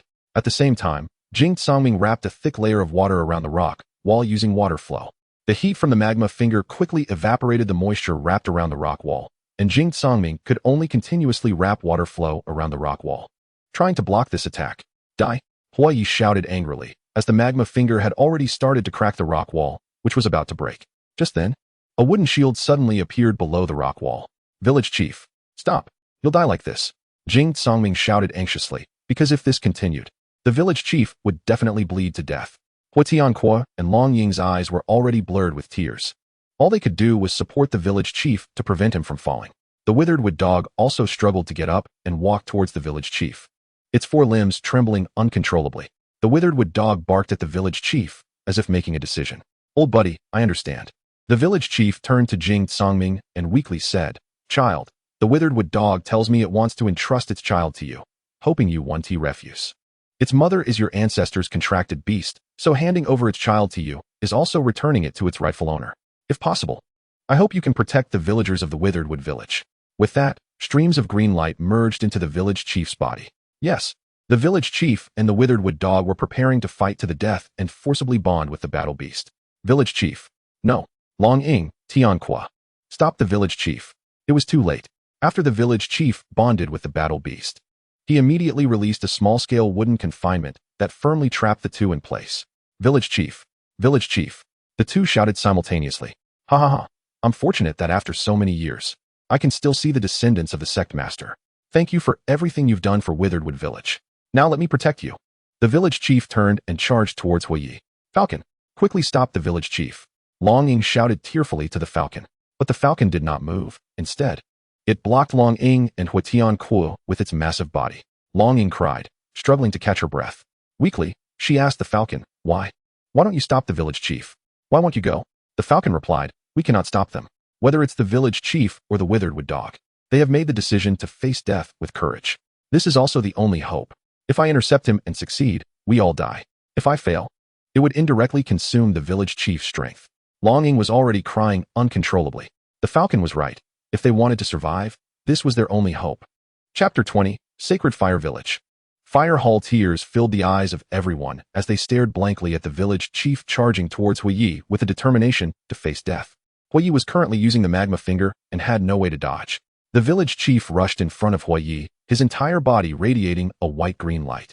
This is the racial skill of the withered wood dog, Verdant Explosion. Verdant Explosion causes the dog to explode due to the expansion of its own blood. The withered wood dog clan would never use this skill unless absolutely necessary, as using it leaves no chance of survival. Under the possession of the battle beast, the explosive power increases exponentially, as not only the withered wood dog explodes, but also the beast general, the village elder. Just now, the withered wood dog looked at the village elder, and both the human and the beast made a fatal resolution. Jing Songming was busy resisting the lava finger and couldn't free his hands, urgently shouting to Fang Tianqua, Tianqua, quickly protect Yongyi. Zhan Yongyi was still over by the fire leaf, and the power of the explosion would definitely kill Zhan Yongyi as well. Upon hearing this, Fang Tianqua immediately released rock wall and rock sand barrier, layering the heavy earth to tightly wrap around Zhan Yongyi. At this moment, Zhan Yongyi was also awakened by the sounds of fighting. In a daze, he saw the young beast thrown by fire leaf not far away and instinctively used his skill. Ice system. Weakly, Zhan Yongyi released the skill towards the young beast, and an ice blue hand grabbed the young beast and brought it to his side. After showing a faint smile, Zhan Yongyi fainted again. Bang! The impact of the explosion sent everyone flying, stirring up clouds of dust. Coughing through the thick smoke, the lava finger that had just been above Jing Songming completely vanished, and the three stared intently at the dust cloud caused by the explosion. Village Elder. The three shouted, hoping that the village elder still had a chance to survive. But when the dust settled, a 5-meter-wide huge pit appeared before them. The pit was over 3 meters deep, and in the center lay some scattered limbs and severed arms. This explosion had taken the lives of 3 people and 1 beast, a tragic scene. The few of them knelt around the deep pit, looking down, tears already streaming down their faces. Jing Tsangming, however, clenched his fists tightly, blaming himself in his heart. Yes, he was feeling guilty, among them. Only he had the water that could counteract fire, but his water was so weak. Tsangming, what is that glowing thing? Fang Tianhua pointed to a red glowing object in the center of the pit. Jing Tsangming wiped his tears and looked in the direction Fang Tianhua was pointing. Sure enough, there was a black-red glimmer in the pit. Jing Tsangming leaped down and upon getting closer, realized it was Fire Leaf's spatial ring. The ring was entirely black-red, with flames carved into its surface, and at its center was a small dragon head.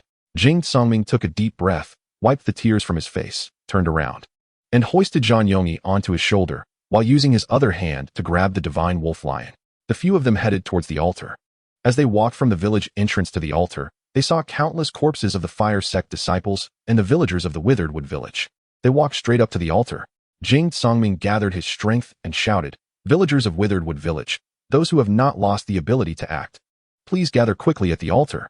In a short while, about 100 people poured in from all directions, some supporting each other, some being carried, some limping, some missing arms and legs. In short, none were uninjured, but everyone's eyes were filled with anger and resentment. Everyone looked up at Jing Tsangming and the others on the altar. A man missing a leg asked in a trembling voice, "Village elder, is he?" The man choked up and could not continue. No one else spoke, but it was clear that everyone's eyes were glistening with tears. Seeing this scene, Long Ying and Fang Tianhua were already in tears. Zhang Yongyi, with multiple fractures, could only lie quietly on the altar, gritting his teeth and keeping his eyes tightly shut, tears uncontrollably sliding down from the corners of his eyes. They all felt hatred, knowing they were beast generals but still unable to protect the ones they wanted to protect. They were still too weak. Jing Tsangming held back his tears, his trembling voice choked with sobs. "Village elder, village elder." Jing Tsangming could no longer control himself and cried out loud, his legs giving way as he stumbled and knelt on the ground, burying his head deeply in his arms. While kneeling on the ground, he cried and shouted, "Village elder, let me tell you before you die that he did not." Everyone present was in tears. Suddenly, Jing Tsangming stood up, his face full of tears, shouting to everyone. He did not protect everyone. It was he who let everyone down. Hearing this, the villagers below the altar heard the increasing cries, "We don't blame you, village elder. We're sorry, village elder. We were just too scared, sorry, village elder." At that moment, the words village elder echoed through the skies along with everyone's cries. Jing Tsangming took a deep breath to calm himself down. "Everyone listen to me. We are the beast generals of the Wild General Village. We came here to the Ice Glacier continent in the west, stopping by Withered Wood Village for a rest. But we didn't expect to encounter this. The village elder sacrificed himself to protect us and the Withered Wood dog. And this kindness will forever be remembered in our hearts. Child, this is not your fault. We all know that one village elder cannot fight against 2 beast generals. Without you, not only would the young beast have been lost, but the whole village could have been gone." A slightly plump woman looked at Jing Tsangming and said. An older-looking man stepped forward. "I've heard of the fire sect. It was a small force that suddenly rose a few years ago. They weren't originally called the fire sect. They were called Holy Fire Village." Jing Tsangming was taken aback. Another force formed by a village? Yes, originally. Holy Fire Village was also a weak village without beast generals and often suffered oppression from other powerful villages. But a few years ago, one day, news came from their village. Dual beast generals. The boy had a natural dual attribute of level 5, and the girl had a natural dual attribute of level 8. However, it is said that their village's ancestors had once produced a powerful fire-type being who passed down a spatial ring and many fire-type manuals. So both of these beast generals primarily practiced the fire element and established an organization called the Fire Sect. Upon hearing this, Jing Tsangming muttered, "Primarily practiced?" Fang Tianhua looked at the others. "It seems Holy Fire Village, like our Wild General Village, kept information secret until the time was ripe to reveal themselves." Long Ying smiled bitterly, "But they have become somewhat arrogant. So children, you don't need to worry about the Fire Sect seeking revenge.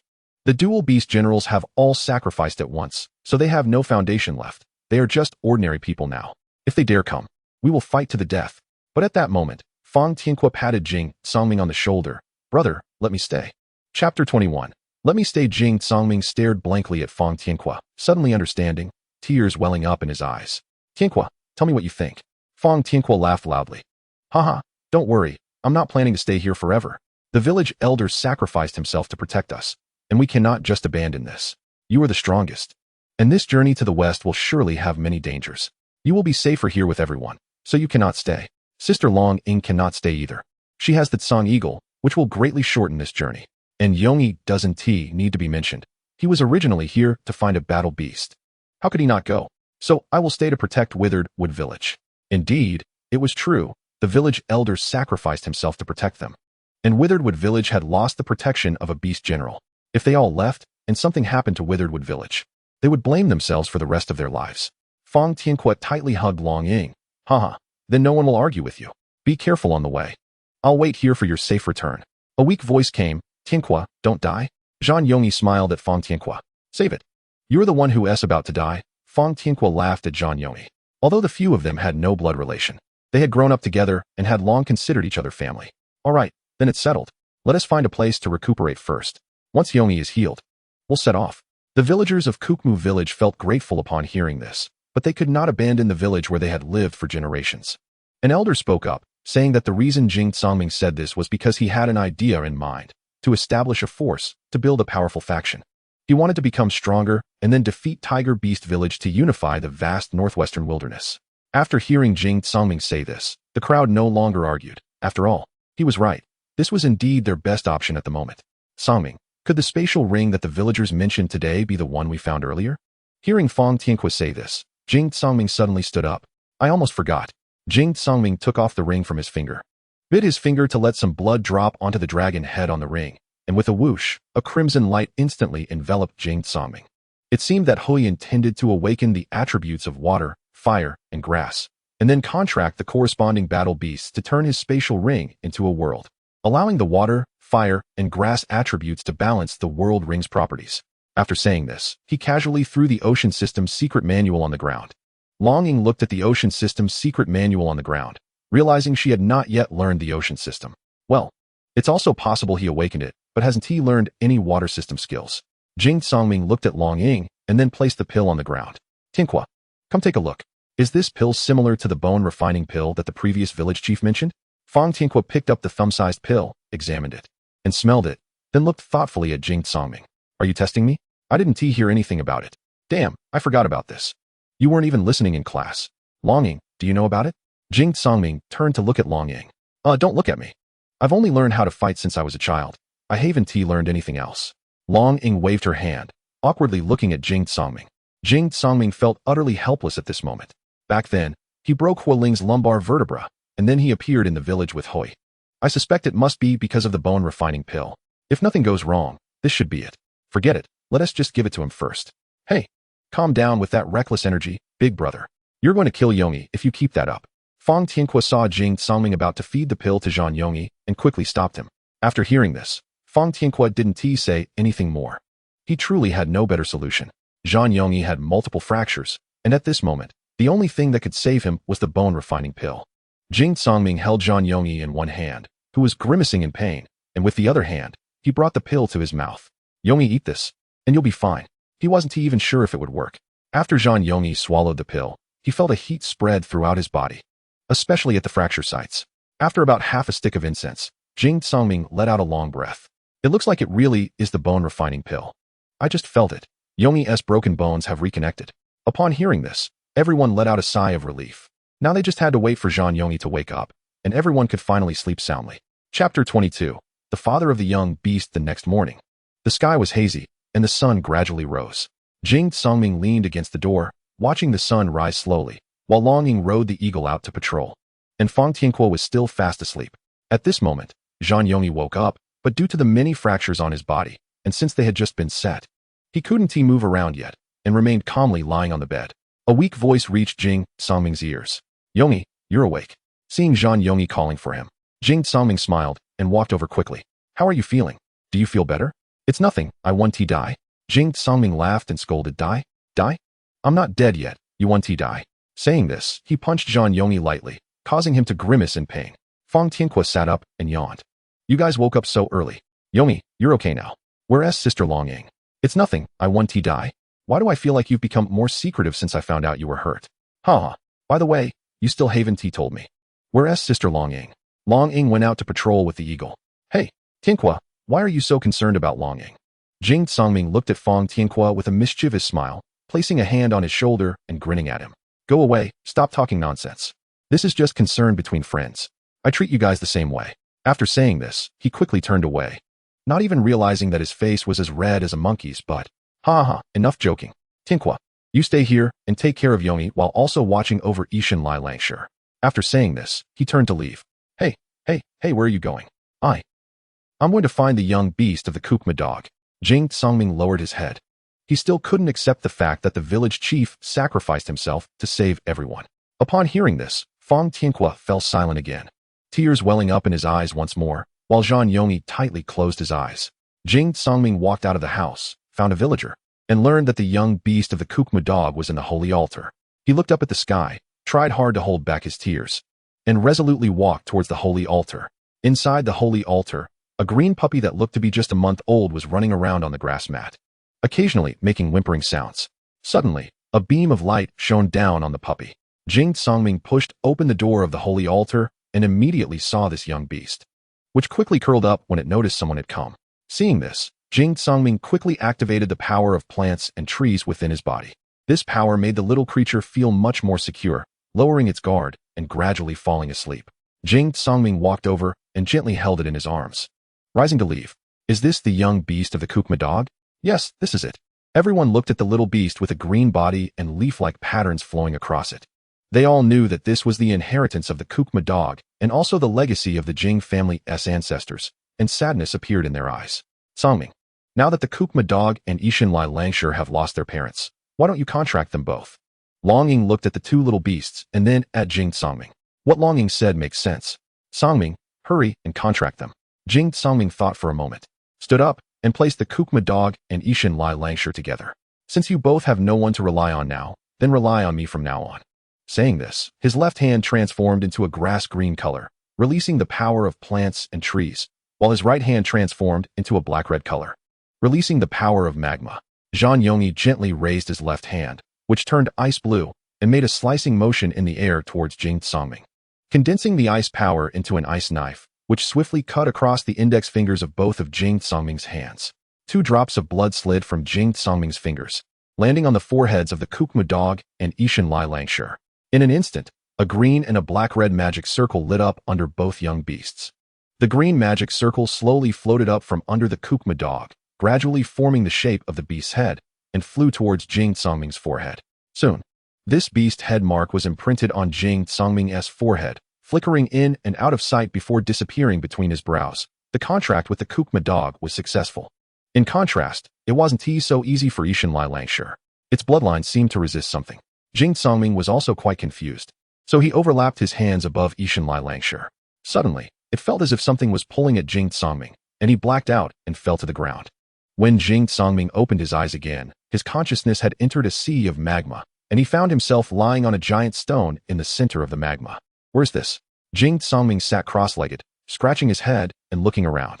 In an instant, a majestic voice reached Jing Songming's ears. Is it you who wishes to contract with my son? Following the direction of the voice, Jing Songming saw a giant beast shadow towering over 100 meters. And he couldn't help but feel a sense of awe. Did it just say my son? Could this be the father of the young beast? But why would the father's consciousness appear here? Jing Songming, filled with confusion and respect, asked, Ishin Lai Langshire, hello. May I ask if you are the father of this young beast? Jing Songming thought to himself. He never expected that the flame lion god would be so easy to talk to. Yes, I originally intended to return it to you, but from the enemy's mouth. I learned that you and its mother are no longer here, so I chose to sign a contract with the young beast. Upon hearing this, the giant beast emitted a strong black-red light, and as the light gradually faded, its figure also disappeared, revealing a handsome man in a black-red robe with long hair. Standing with his hands behind his back, this was the human form of the flame lion god. Jing Songming was not too surprised. The village chief had said that many high-level battle beasts could transform into human form. What? You are willing to return my son to us? The man's words revealed surprise and doubt. In fact, their thoughts were not wrong. In this world, who wouldn't want to be the strongest? Don't you want to become powerful? The flame lion god questioned. Of course I want to, but what I want even more is for humans and battle beasts in this world to coexist peacefully. Not the so-called utilitarian relationship you mentioned, Jing Songming calmly replied, looking seriously at the flame lion god. Throughout history, you humans have forcibly established so-called contracts with us to control us, and we bleed and risk our lives for you. Our kind has gradually become what you call rare through your continuous contracts and hunts. Those willing to submit to you become your fighting tools, while those unwilling to submit turn to dust. Jing Songming could clearly feel the resentment in the flame lion god's heart. Jing Songming rebutted, in fact, not all of us humans are like what you described. I admit that on our path to becoming stronger, there has been oppression and hunting of battle beasts. But you cannot say that all contracts go against the will of battle beasts. Moreover, there are many among us who treat battle beasts as partners and family, not just as fighting tools as you said. Upon hearing this, the flame lion god emitted intense heat, staring at Jing Songming in anger. Friends? Family? You would erase its original family for the sake of so-called family. At least I wouldn't. Jing Songming placed his hands on his chest, releasing magma attributes to counter the heat emanating from the flame lion god, and said firmly, "Ha ha ha, kid, remember what you said. I'll trust you humans one more time. I will entrust my son to you, and I will enter your consciousness in a conscious form until my son reaches level 100. At that time, I will disappear between heaven and earth. During this time, I will keep an eye on you. I will definitely change your view of humans. All right. I hope you won't go back on every word you said today. Now I will enter your consciousness. If you want to see me in the future, just call me in your mind." Okay. After saying this, the flame lion god walked slowly towards Jing Songming and instantly transformed into a stream of black-red light that drilled into Jing Songming's forehead. Jing Songming slowly opened his eyes to see Fong Tianqua and Longing looking at him anxiously, continuously calling his name. "Tianqua, Longing, you're awake. You scared us to death. You suddenly fainted just now, and no matter how we called you, it didn't work. We thought you were dead," Fong Tianqua said anxiously. Pa, you're the one who is dead." Jing Songming sat up and touched the back of his head. "Why is there such a big bump? You seem to be frozen in place, just lying down like that." "Isn't it just a bump?" Longing said helplessly. "Then why didn't you catch me?" Jing Songming glared at the two. "Forget it, I'm going out for a bit. You two take care of these little guys," Jing Songming said, standing up and walking out. "Songming, where are you going?" A weak voice from Zhang Yongyi came. Upon hearing this, the few of them didn't say anything more. It was already noon, and Jing Songming strolled alone through the ruins of the Withered Wood village, unknowingly walking to the place where the village chief had sacrificed himself. He randomly sat cross-legged on the ground, looking at the graves that several people had erected for the village chief. As Jing Songming wiped his tears, he reported to the village chief, becoming more and more choked up, and finally cried out loud. Yes, Jing Songming, no matter how strong he is still just a 10-year-old child. Jing Songming knelt in front of the grave and said, Thank you for saving us." After saying this, Jing Songming heavily bowed 3 times before turning to leave. Jing Songming did not go back to the house, but found a towering tree over 20 meters tall, climbed to the top, and sat there, looking at the desolate village in the east. Although he had only been out for a day, the events of that day had deeply pierced Jing Songming's heart. Jing Songming closed his eyes and called out to the flame lion god in his mind. "What is wrong, kid? You just separated from me and called me out. Did you run into trouble?" The flame lion god asked in confusion. "Since you are the father of the young beast, I will call you uncle from now on." "Ha ha ha, of course you can. Now tell me what is wrong." The flame lion god laughed. "Uncle, you must have learned about me in my consciousness space, right? There are memories of people in the consciousness space." And Jing Songming's memories opened up to him when the flame lion god entered. After Jing Songming finished speaking, he did not receive a reply from the flame lion god. Jing Songming remained silent, quietly looking in the direction of home. The flame lion god continued. "You are born with 8 attributes, naturally, at level 13. Wow, level 13. In just 4 years, you have cultivated to level 23. You are a monster." Jing Songming still did not speak. After a while, Jing Songming spoke up, "Uncle, then why am I so strong, yet unable to protect those I want to protect?" Jing Songming said calmly, but his heart was anything but calm. "Kid, I know the village chief of Withered Wood Village protected you, and without him, my son might have died long ago. So, from the bottom of my heart, after seeing him sacrifice himself to save everyone in your memories, I too cannot calm down. Uncle, can you teach me? Teach me how to protect those I want to protect." The flame lion god smiled bitterly. "With your talent, no one can teach you. Teaching you would only mislead you." Jing Songming also smiled bitterly. "Is there really no one in this vast world who can teach me? Then how should I walk in the future? Kid, although I can't teach you, I can give you some advice." Upon hearing this, Jing Songming quickly asked, "What advice, uncle? Please tell me." The flame lion god chuckled. "Don't rush, let me tell you slowly. Do you remember that female beast with innate 4 attributes from yesterday?" Jing Songming nodded. "I remember. Her talent is not as good as yours, and she can't even compare to you. Do you know why you lost to her? Because my level is lower than hers. That's one aspect, but there's another." "Another aspect?" "Yes, that is the main and auxiliary attributes." Chapter 23. Main and auxiliary. The main and auxiliary attributes? Jing Songming asked in confusion. This was a new term he had never heard of. Yes, the main and auxiliary attributes. In this continent, there are countless types of attributes, but they all boil down to three main categories: attack attributes, defense attributes, and auxiliary attributes. Currently, among the 9 attributes within your body, 4 are attack attributes, 4 are auxiliary attributes, and 1 is a defense attribute. So it can be categorized like this. Then the attack attributes must include the fire and magma types. And the defense attribute is the earth type? The flame lion god chuckled. Your attack attributes include fire, magma, poison, and dark types. The defense attribute is earth, while the auxiliary attributes are the remaining wood, ocean, sky, and space types. Jing Songming listened seriously to this knowledge he had never heard of. The flame lion god continued. Among them, the attributes that can only be obtained through innate birth are dark, poison, space, sky, ice, lightning, and light types. However, this is not absolute. There are also attributes that can be learned later, such as fire, magma, earth, wood, ocean, wind, and many more. Jing Songming listened dazedly as the flame lion god spoke about this knowledge, and he was already stunned. He never expected there to be so many attributes in the world, and that there were even more than these. What do you mean by main and auxiliary? He asked. Is it the same as major and minor? Yes. It is literally the same meaning as major and minor, the flame lion god replied. Take you for example, with so many attributes. You cannot progress in all of them at once. Even the big families on the mainland might not afford the cultivation resources for all of these.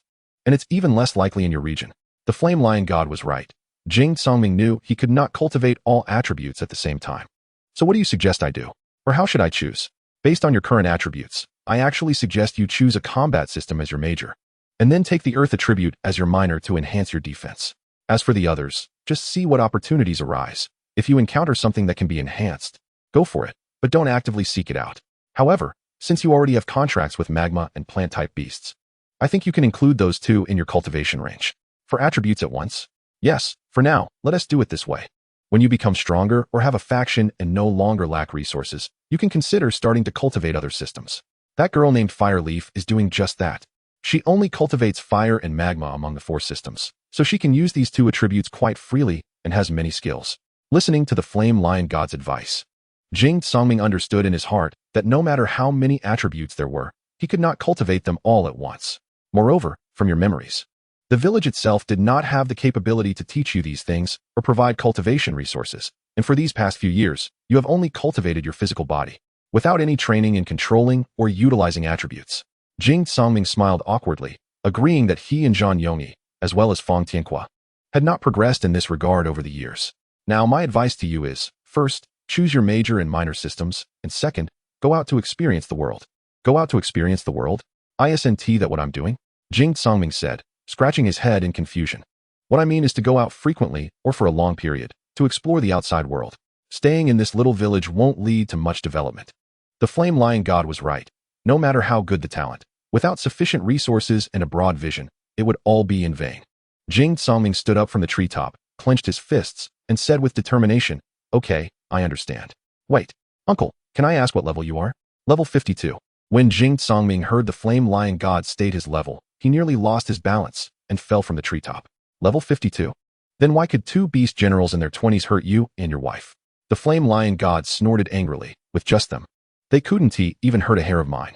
Then why Jing Songming didn't continue? Forget it. My wife and I originally lived in the volcano north of this forest, but we weren't the only ones there. There was also our mortal enemy, the fiery flame crocodile clan. We have been fighting for the territory of that volcano. Their general levels are around 40, but there are many of them, over 30. Just when my wife was about to give birth, they suddenly attacked us. Originally, my wife and I could hold our own against them, but with her about to give birth, we had no choice but to escape to this forest. But who knew a group of humans came looking for us? And the fiery flame crocodiles followed. On the day my wife went into labor, I left her and the child behind to fight the fiery flame crocodiles. Just when I was about to be overwhelmed, my wife appeared, but she had just given birth and had no strength to fight. In the end, we both fell. And my wife used her entire cultivation to keep my consciousness intact, sealing it within my son's mind. I will only be awakened when he grows to level 100 or when a beast general is about to contract him. Who knew that day would come so quickly? Jing Songming's heart tightened upon hearing this. But I heard from Fireleaf that you and your wife were killed by them? The flame lion god spat. Bah? Just them? I wouldn't be afraid even if they brought 100 of them. Let them brag. Realizing this, Jing Songming understood that it was all just boasting. What do you think? To avoid you humans, we've hardly shown ourselves, and you humans are also unwilling to explore this small volcano. So my wife and I could cultivate in peace here. Who knew the fiery flame crocodiles would come? The flame lion god sounded quite wrong, but indeed, it was a misunderstanding. Who knew there would be other races coming to this small volcano? When I become strong, I'll take revenge for you. Good boy. Then I'll thank you on behalf of me and my wife, said the flame lion god, and with that, his voice disappeared from Jing Songming's mind. Back in the house, he shared the knowledge about major and minor systems with everyone. They listened with great interest, and Zhang Yongyi asked, Songming, how did you come to know this information? Jing Songming pointed to the young beast of the flame lion god. His dad told me. Everyone showed an incredulous expression. Isn't his father already fallen? Jing Songming pointed to his head. His dad's consciousness is in my mind. He then explained how he entered the young beast's consciousness. And everyone finally understood the situation. So, Songming, which attributes do you plan to cultivate? Longing asked. Let us temporarily cultivate magma and plant attributes for now. The others can wait. By the way, Longing, this is for you. Longing looked at Jing Songming with curiosity. What is it? Jing Songming extended his right hand, which was wearing a spatial ring, and a blue light appeared in his palm, revealing a book on ocean attributes. This is for you. You can cultivate it when you become a beast master in the future, since you don't have a companion attribute. Long Ying was astonished, covering her mouth with both hands. This is for me? Fong Tianque laughed and said, take it, Sister Long Ying. Songming is right. You don't have attributes right now. So just consider it a backup. When you reach level 20 and find something better, cultivate that. If not, you won't have to worry about lacking attributes. Tianque was right. Take it, Jing Songming urged, extending the book forward. Okay, I'll accept it, Longing said, taking the book and placing it in her bosom.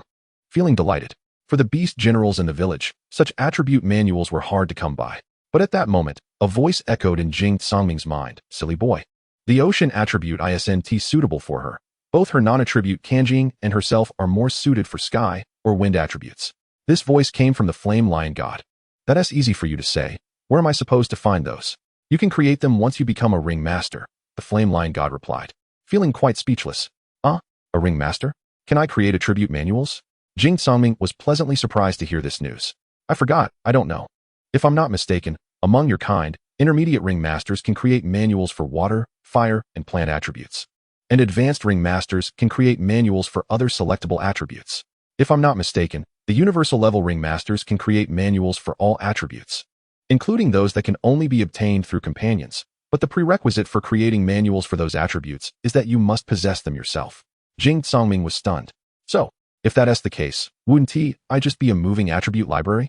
Thinking further, he realized that for the sky system, he could only create manuals once he reached universal level, and for the wind system, even if he could create manuals without possessing that attribute, he still had to reach level 40 to select the 10th attribute and become an advanced ring master. By then, she would already be level 20, right? The divine beast flame lion laughed heartily. Hey, you don't need to worry about that. With this little girl's talent, by the time you reach level 40, she will probably still be far from level 20, so you don't need to be concerned. Jing Songming was taken aback and then looked at Long Ying, asking in his mind, is it really that difficult to cultivate from a natural level 3? Of course, without any opportunities. Being a natural level 3 means you can only reach level 30 in this lifetime. Spending your whole life to reach level 30 is not the same as spending it to reach level 100, right? So, are you saying that Tian Kuo will only reach level 50 in his lifetime, and Yong Yi will only reach level 70? Jing Songming glanced at Fong Tianque and then at Zhang Yongyi, feeling an indescribable sense of loss and emotion. I've said it before, it can't be so absolute. What if he encounters some great opportunity to break through this bottleneck? All right, you all chat. I'm off to sleep. Chapter 24. Jing Songming's World Ring. After half a month of rest, the group prepared to leave for the glacier continent. During this time, Fong Tianque familiarized himself with the village and helped the villagers rebuild their homes, while Longing accompanied him. Jing Songming stayed by Zhang Yongyi's side to take care of him, spending the rest of his time cultivating. In this half-month, Jing Songming learned all the skills in the space ring. Zhang Yongyi, with his super recovery ability, had completely returned to his original state. In the room, Jing Songming sat cross-legged on the ground, his palms facing up on his knees, as a wave of heat spread out and dissipated in just a few breaths. Finally broke through, he said, taking a deep breath and standing up to look at Zhang Yongyi. You are indeed amazing. It's been less than a month since you leveled up last time, right? Zhang Yongyi leaned against the bed and looked at Jing Songming. Let's set off. Okay, Zhang Yongyi said, rolling out of bed. At the door, Jing Songming shouted, "Withered Wood Dog! Divine Beast Flame Lion! Let us go!" Two small beasts came running from not far away. One couldn't help but marvel at the growth, speed, and cycle of battle beasts. In just half a month, the Divine Beast Flame Lion had already grown half a meter tall, while the Withered Wood Dog was now 10 centimeters tall. The two beasts ran to Jing Songming, who extended his hands and picked up the Withered Wood Dog, holding it in his arms as it licked his cheeks excitedly. "Stop licking! Stop!" Jing Songming could hardly speak. Quickly putting the Withered Wood Dog down, he understood its intentions and raised his left hand to block the Withered Wood Dog's small face. "No way." Seeing this, the Withered Wood Dog stopped pretending to be pitiful and bounced around Jing Songming's feet. In contrast, the Divine Beast Flame Lion sat quietly to the side. Jing Songming walked over and patted its head, saying, "Go find Long Ying and Tianqua. Tell them we're setting off, and we'll wait at the village entrance." After receiving the command, the Divine Beast Flame Lion turned and went to find them, while Jing Songming, Zhan Yongyi, and the little Withered Wood Dog walked towards the village entrance. Before long, Fang Tianqua and Long Ying rode the Divine Beast Flame Lion, flying over on the Azure Eagle. Some villagers, having heard the news of their departure, gradually arrived at the village entrance. An old man leaned on a cane, followed by several villagers, some of whom were carrying cotton clothes. "Kids, you must be careful. This is the cotton clothing we made for you over the past half-month. The glacier continent is very cold, and you will need it." After saying that, the three of them, along with the two beasts, rode the Azure Eagle. Flying towards the west, Fang Tianqua looked at everyone leaving and murmured, "Be careful." On the back of the giant eagle, Jing Songming collected the cotton clothing everyone had in the space ring, watching the two young beasts playing on the Azure Eagle's back. The Withered Wood Dog, feeling jealous, jumped into Jing Songming's arms. Jing Songming held both young beasts, and this scene made Long Ying and Zhan Yongyi burst into laughter. "Songming, you're raising two little babies," Long Ying said, covering her mouth and chuckling. If I weren't worried that if I put them in the ring, the magma would consume the plants, I would have put them in long ago." "Actually, you could put one in," Zhan Yongyi said, resting his chin on his right hand.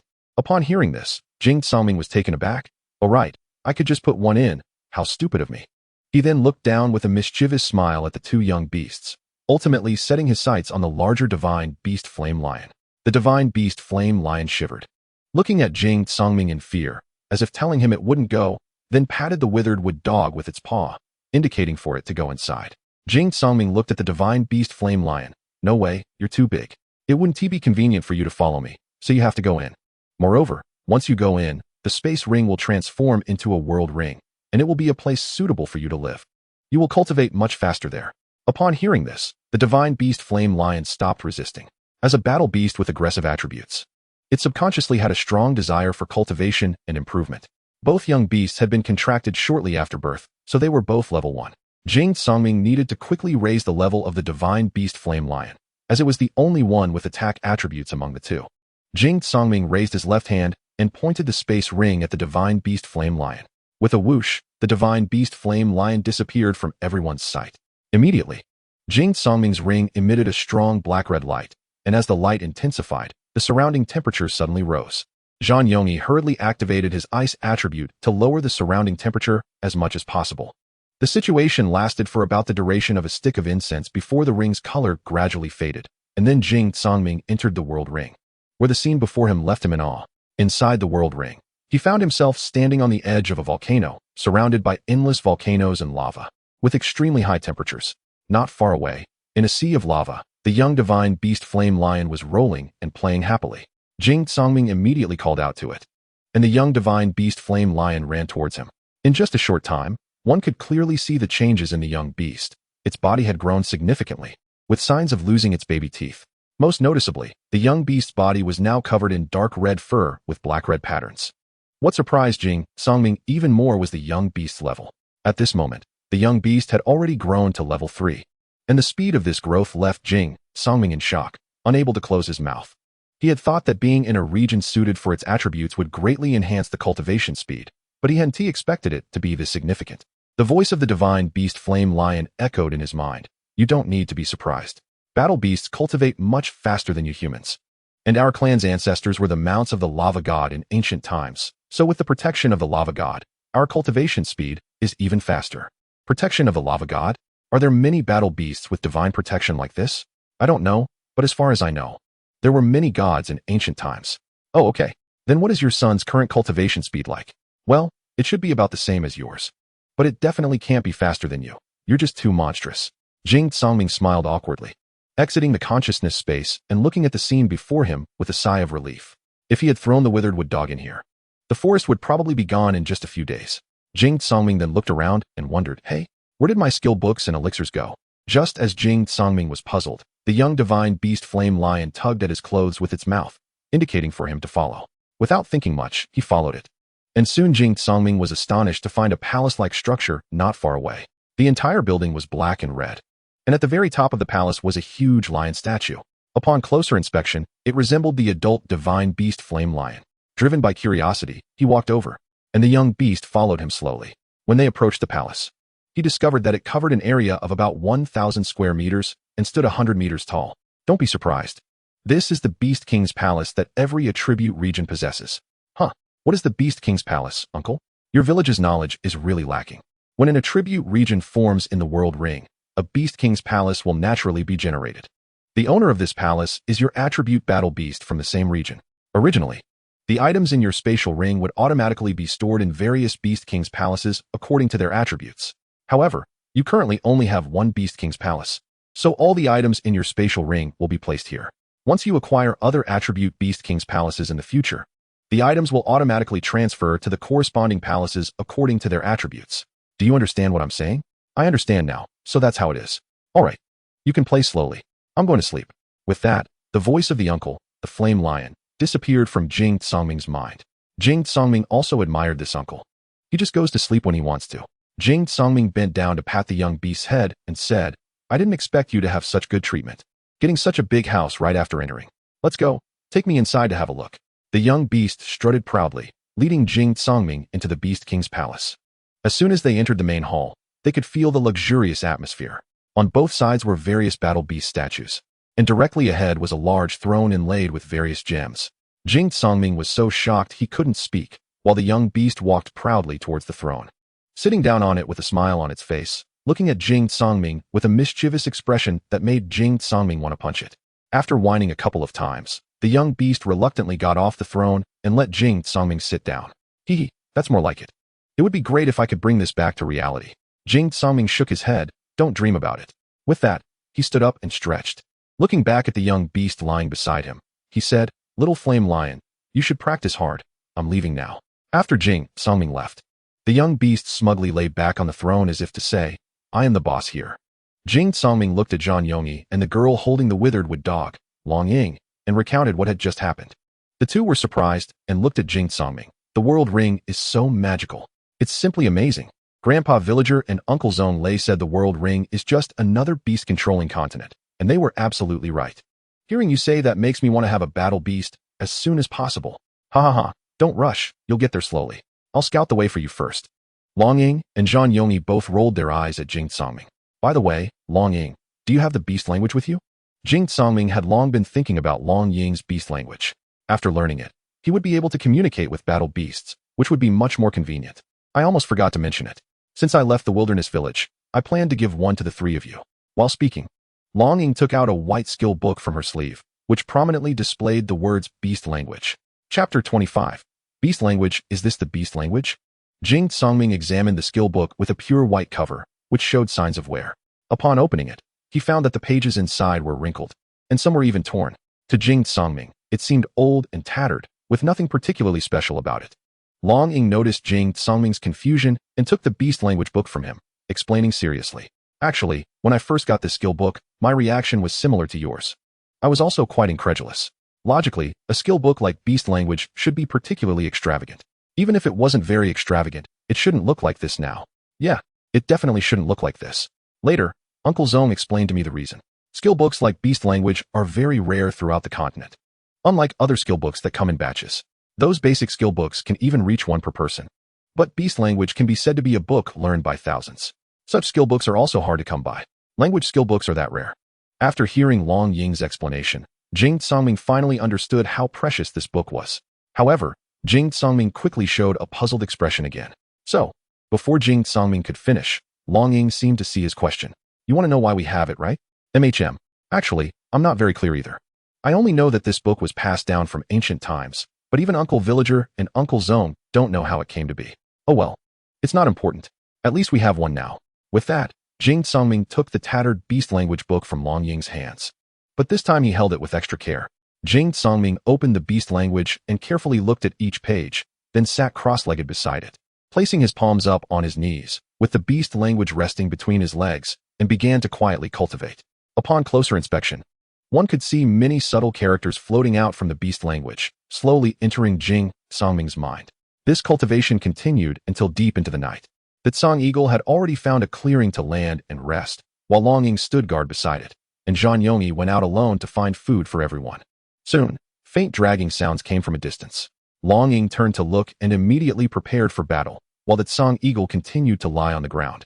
Watching the source of the sound, since Jing Songming was still on its back, suddenly, a person emerged from the bushes, dragging a wild boar about 5 meters long with one hand.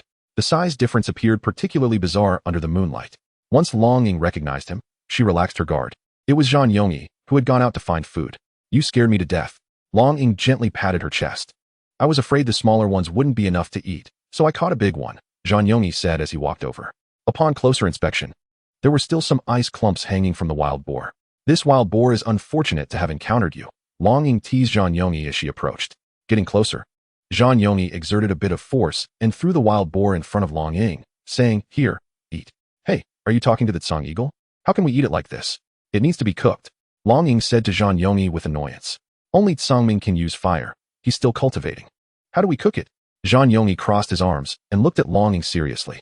Long Ying slapped her forehead, looking helplessly at Jing Tsangming. How many types of beast language has this guy learned? Did you learn quickly back then? I only found the beast language of the Tsang Eagle clan and learned that. I didn't learn the others. It took just a few minutes. How many types are there in the whole book? Hundreds of thousands. Zhan Yongyi didn't know what to say anymore. He walked to the wild boar and conjured an ice knife with a raised hand, chopping off one of the wild boar's legs and tossing it to the Tsang Eagle. Then he sat down nearby and began cultivating, leaving Long Ying alone in the wind. Feeling disheveled, Long Ying looked down at the withered wood dog at her feet, which was panting and bouncing around, thinking that she should have asked Songming to leave the flame lion outside and let it in with them. The withered wood dog ignored her and walked over to the Tsang Eagle, scratching the ground a few times before finding a comfortable spot to sleep. Aren't you all hungry? I'm about to starve. Even if we're hungry, there's nothing we can do.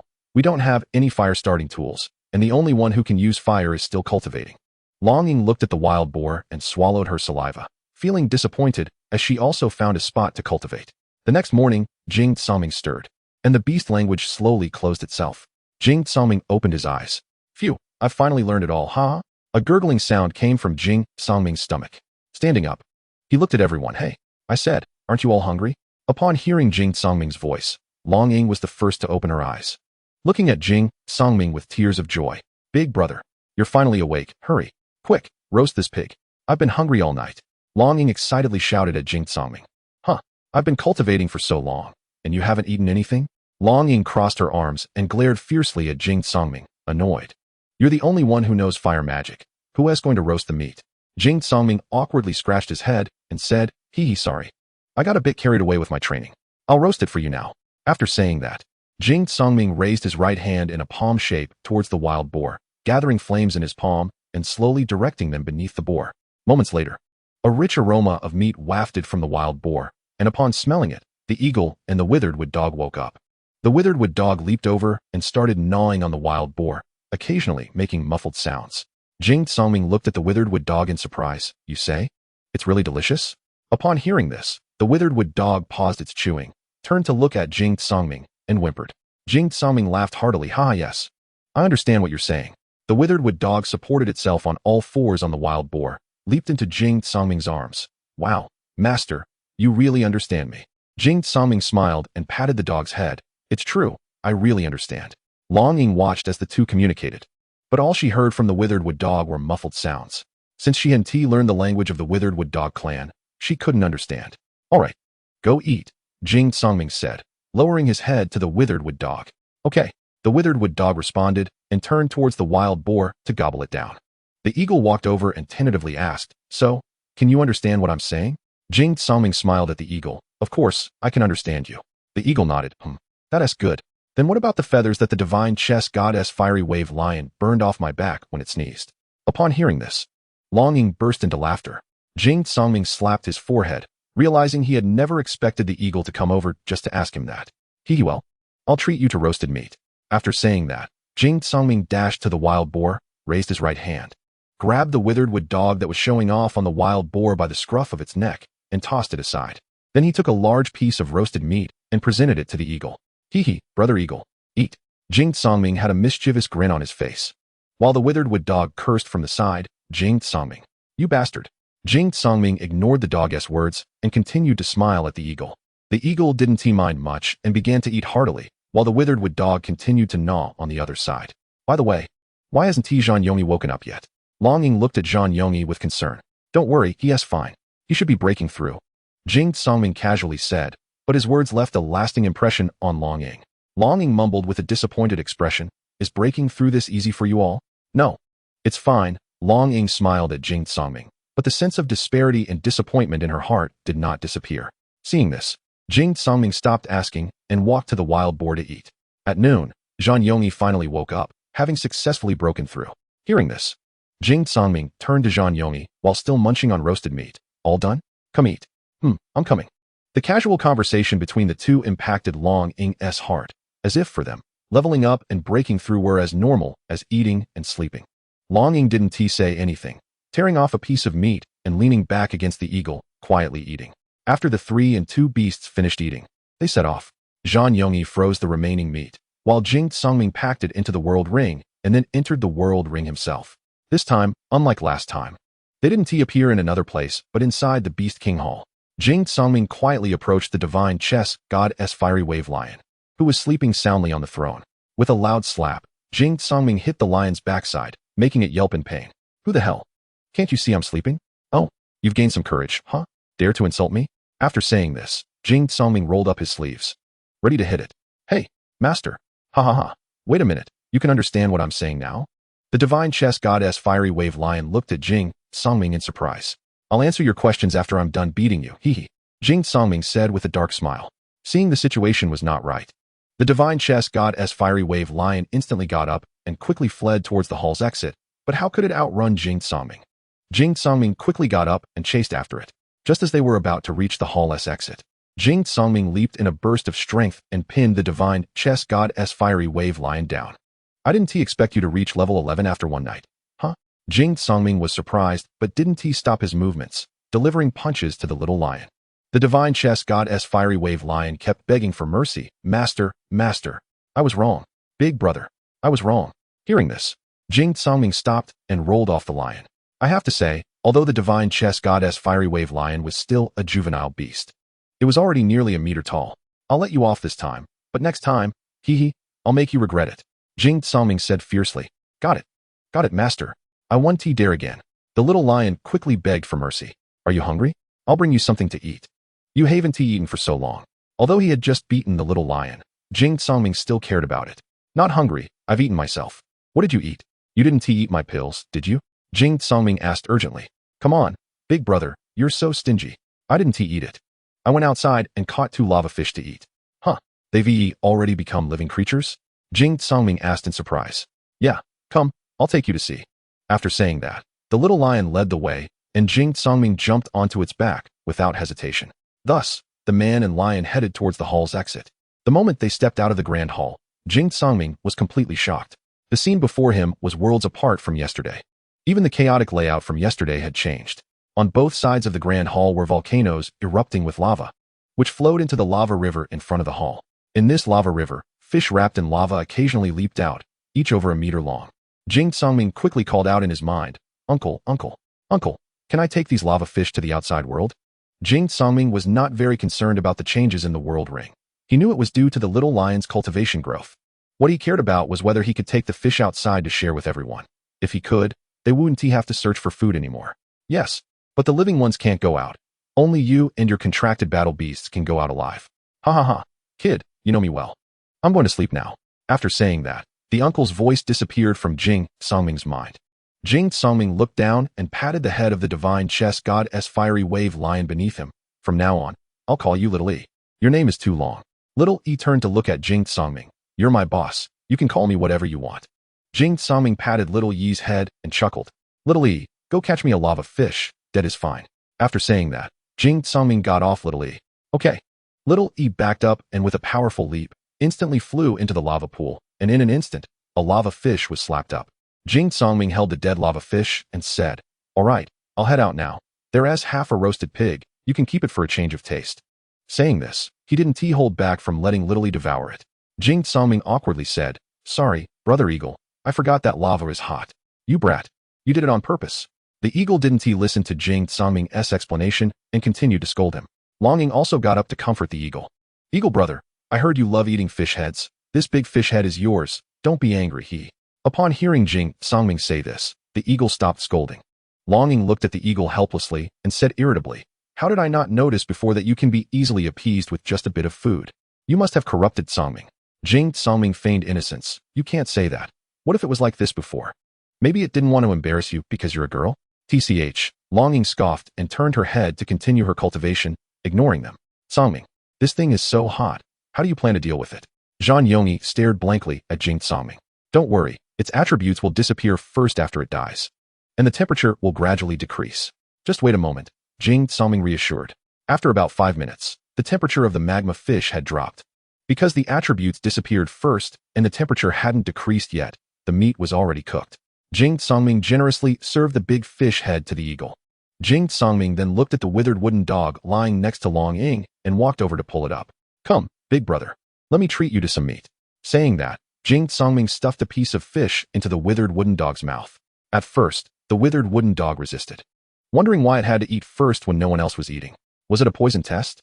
The withered wooden dog thought this, but didn't dare say it out loud and had to chew on the meat. After taking a bite, it felt something was off. Took another bite, and gradually started eating on its own, completely losing the earlier reluctance. "Delicious, delicious, delicious." The withered wooden dog beamed with joy, devouring the meat. Seeing the withered wooden dog eat so happily, Jing Songming joined in, taking big bites for himself and also bringing a piece to Zhan Yongyi.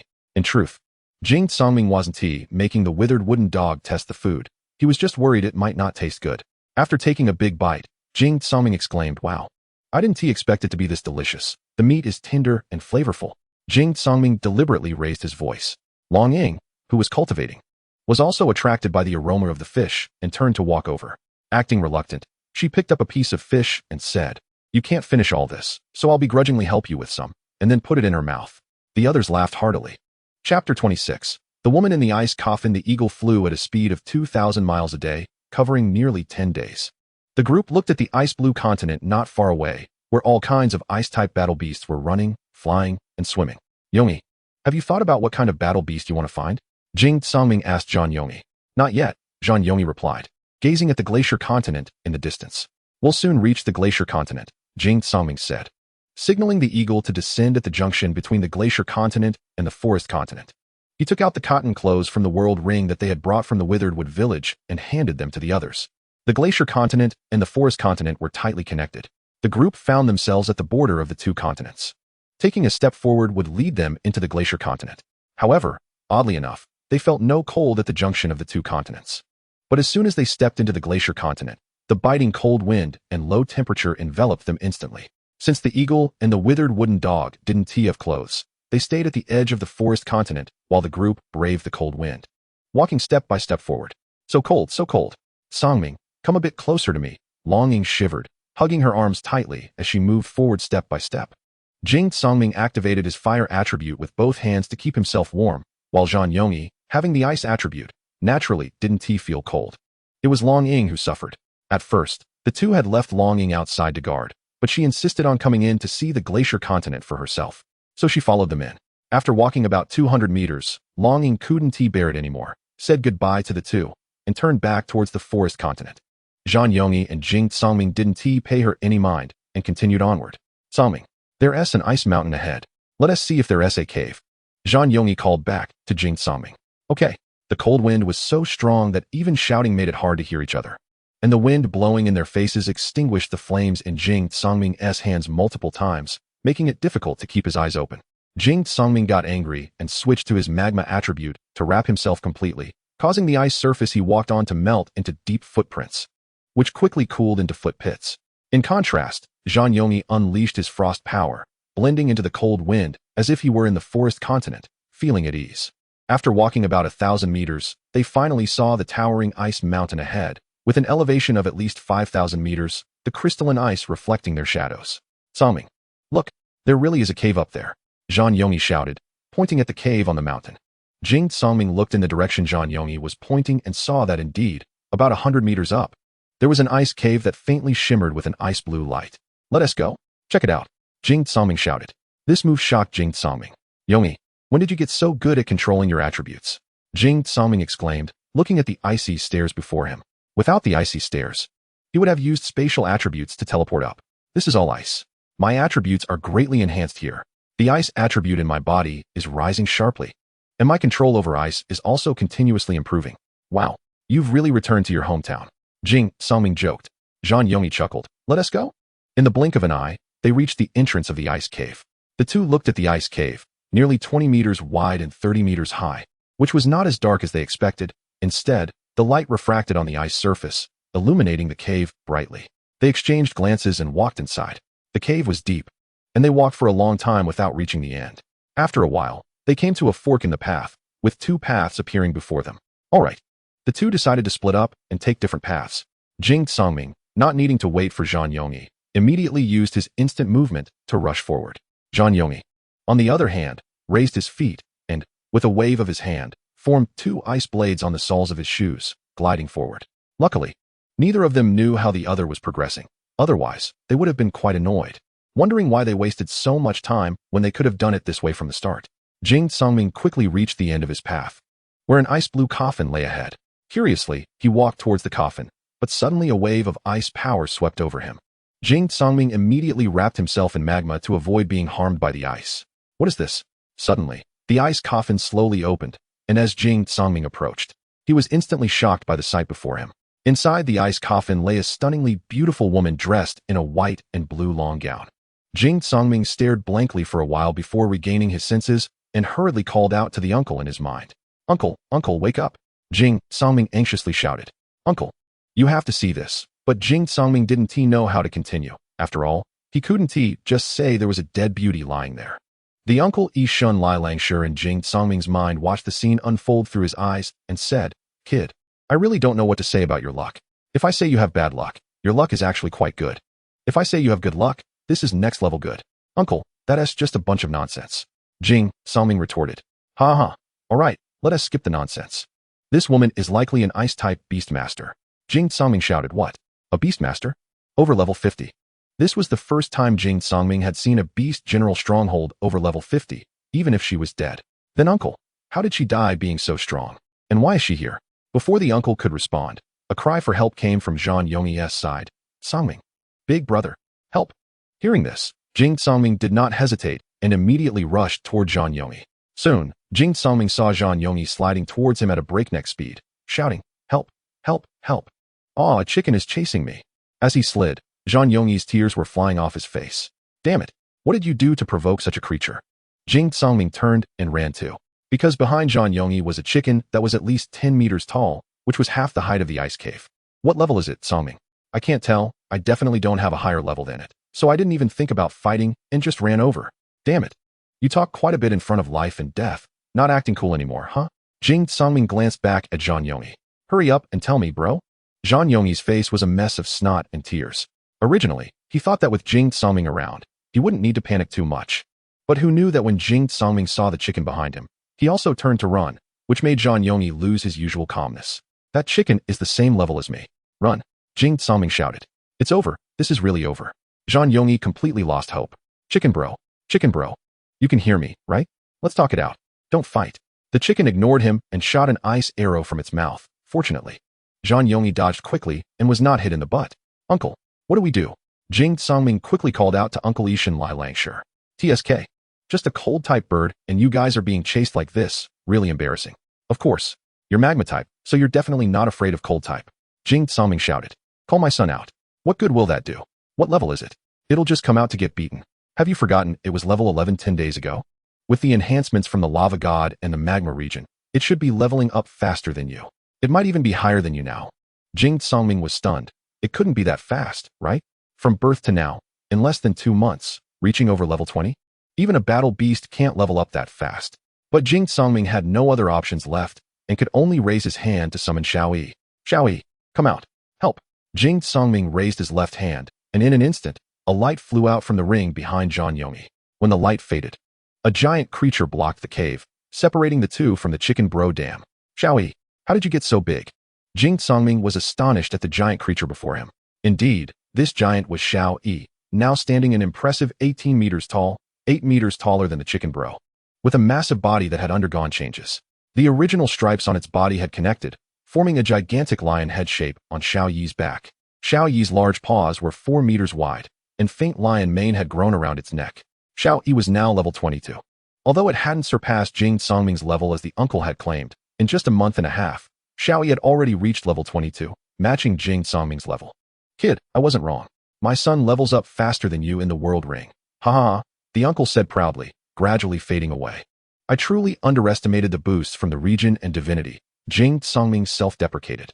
Xiao Yi, do you see that chicken in front of you? Beat it up. Jing Songming seemed to have found a backbone and started to show off. Chicken? You mean that one just now? It turned and ran as soon as I came out. Xiao Yi innocently looked at Jing Songming. What? It ran away? Why didn't you chase it? Jing Songming shouted angrily at Xiao Yi. After being chased by that chicken so embarrassingly, he was filled with anger towards it. You didn't tell me to chase. Xiao Yi continued to look at Jing Songming innocently. Damn it, Zhang Yongyi, get on the lion. Jing Songming waved his hand toward Zhang Yongyi, and the two climbed onto Xiao Yi's back. Both of them were about 1.6 meters tall, and with Xiao Yi's height of around 18 meters, they were almost touching the cave ceiling.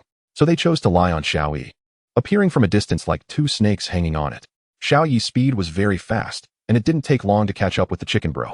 Soon, the chicken bro reached a dead end and let out a cry. But Jing Songming understood its meaning. It was saying, well, the path and life are both at an end. Jing Songming laughed heartily, which puzzled Xiao Yi and Zhang Yongyi.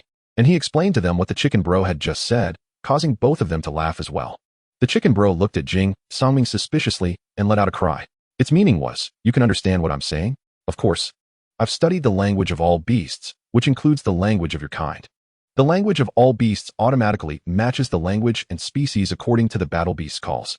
So I not only understand what you're saying, but also know which clan you belong to. If I'm not mistaken, chicken bro, you belong to the Ice Phoenix clan, right? Jing Songming sat on Xiao Yi, crossing his arms proudly as he looked at the chicken bro. Indeed, upon closer inspection, it was clear that this was not a chicken but a blue and white phoenix, with a sharp beak, a few feathers on its head fluttering, and its tail made up of 9 long, thin feathers that ended in light yellow leaf shapes. You know this, yet you still call me chicken bro?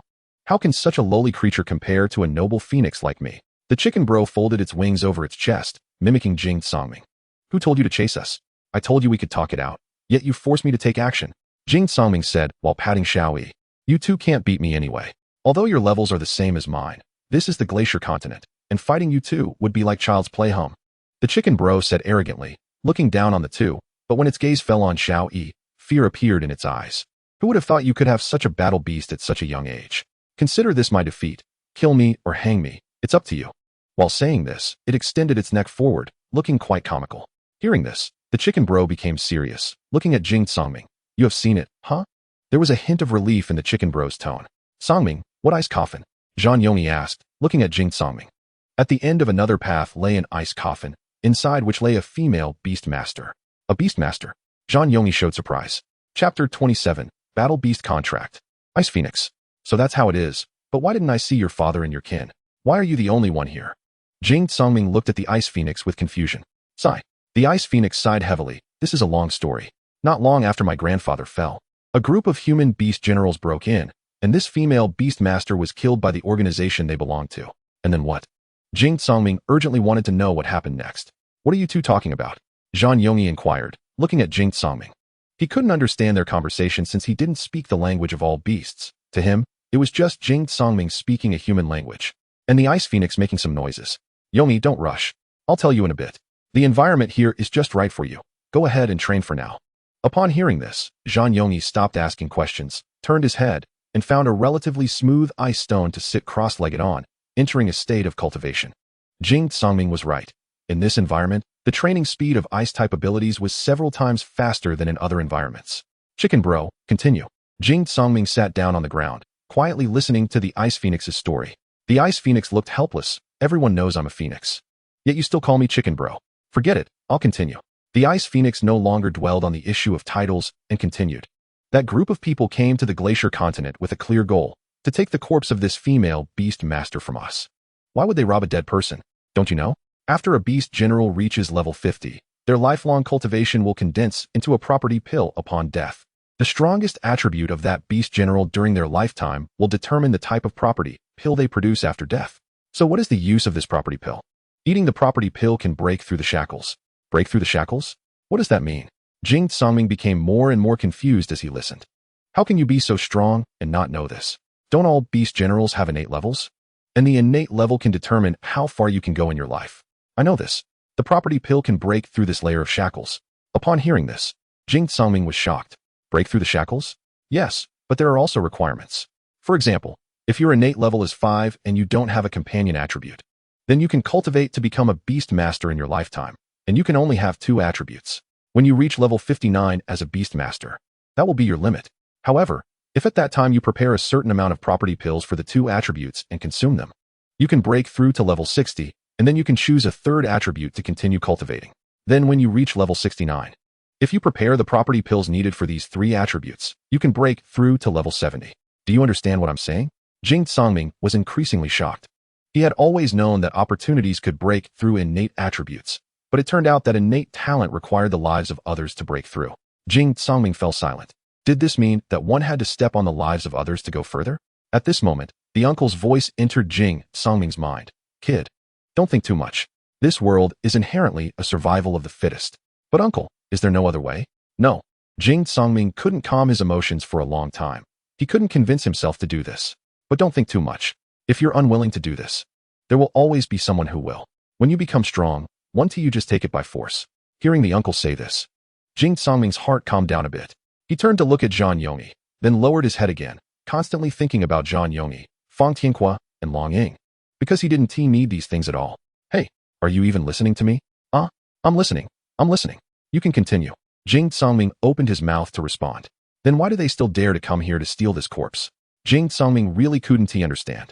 If this female beast master had organizational protection, doing so would undoubtedly provoke a war between 2 major organizations. She has no organization? But didn't you say that everyone above level 50 has organizational protection? Well, it can't be said so definitively. The world is so big. Can you guarantee that everyone has one? This female beast master doesn't have one. Fine.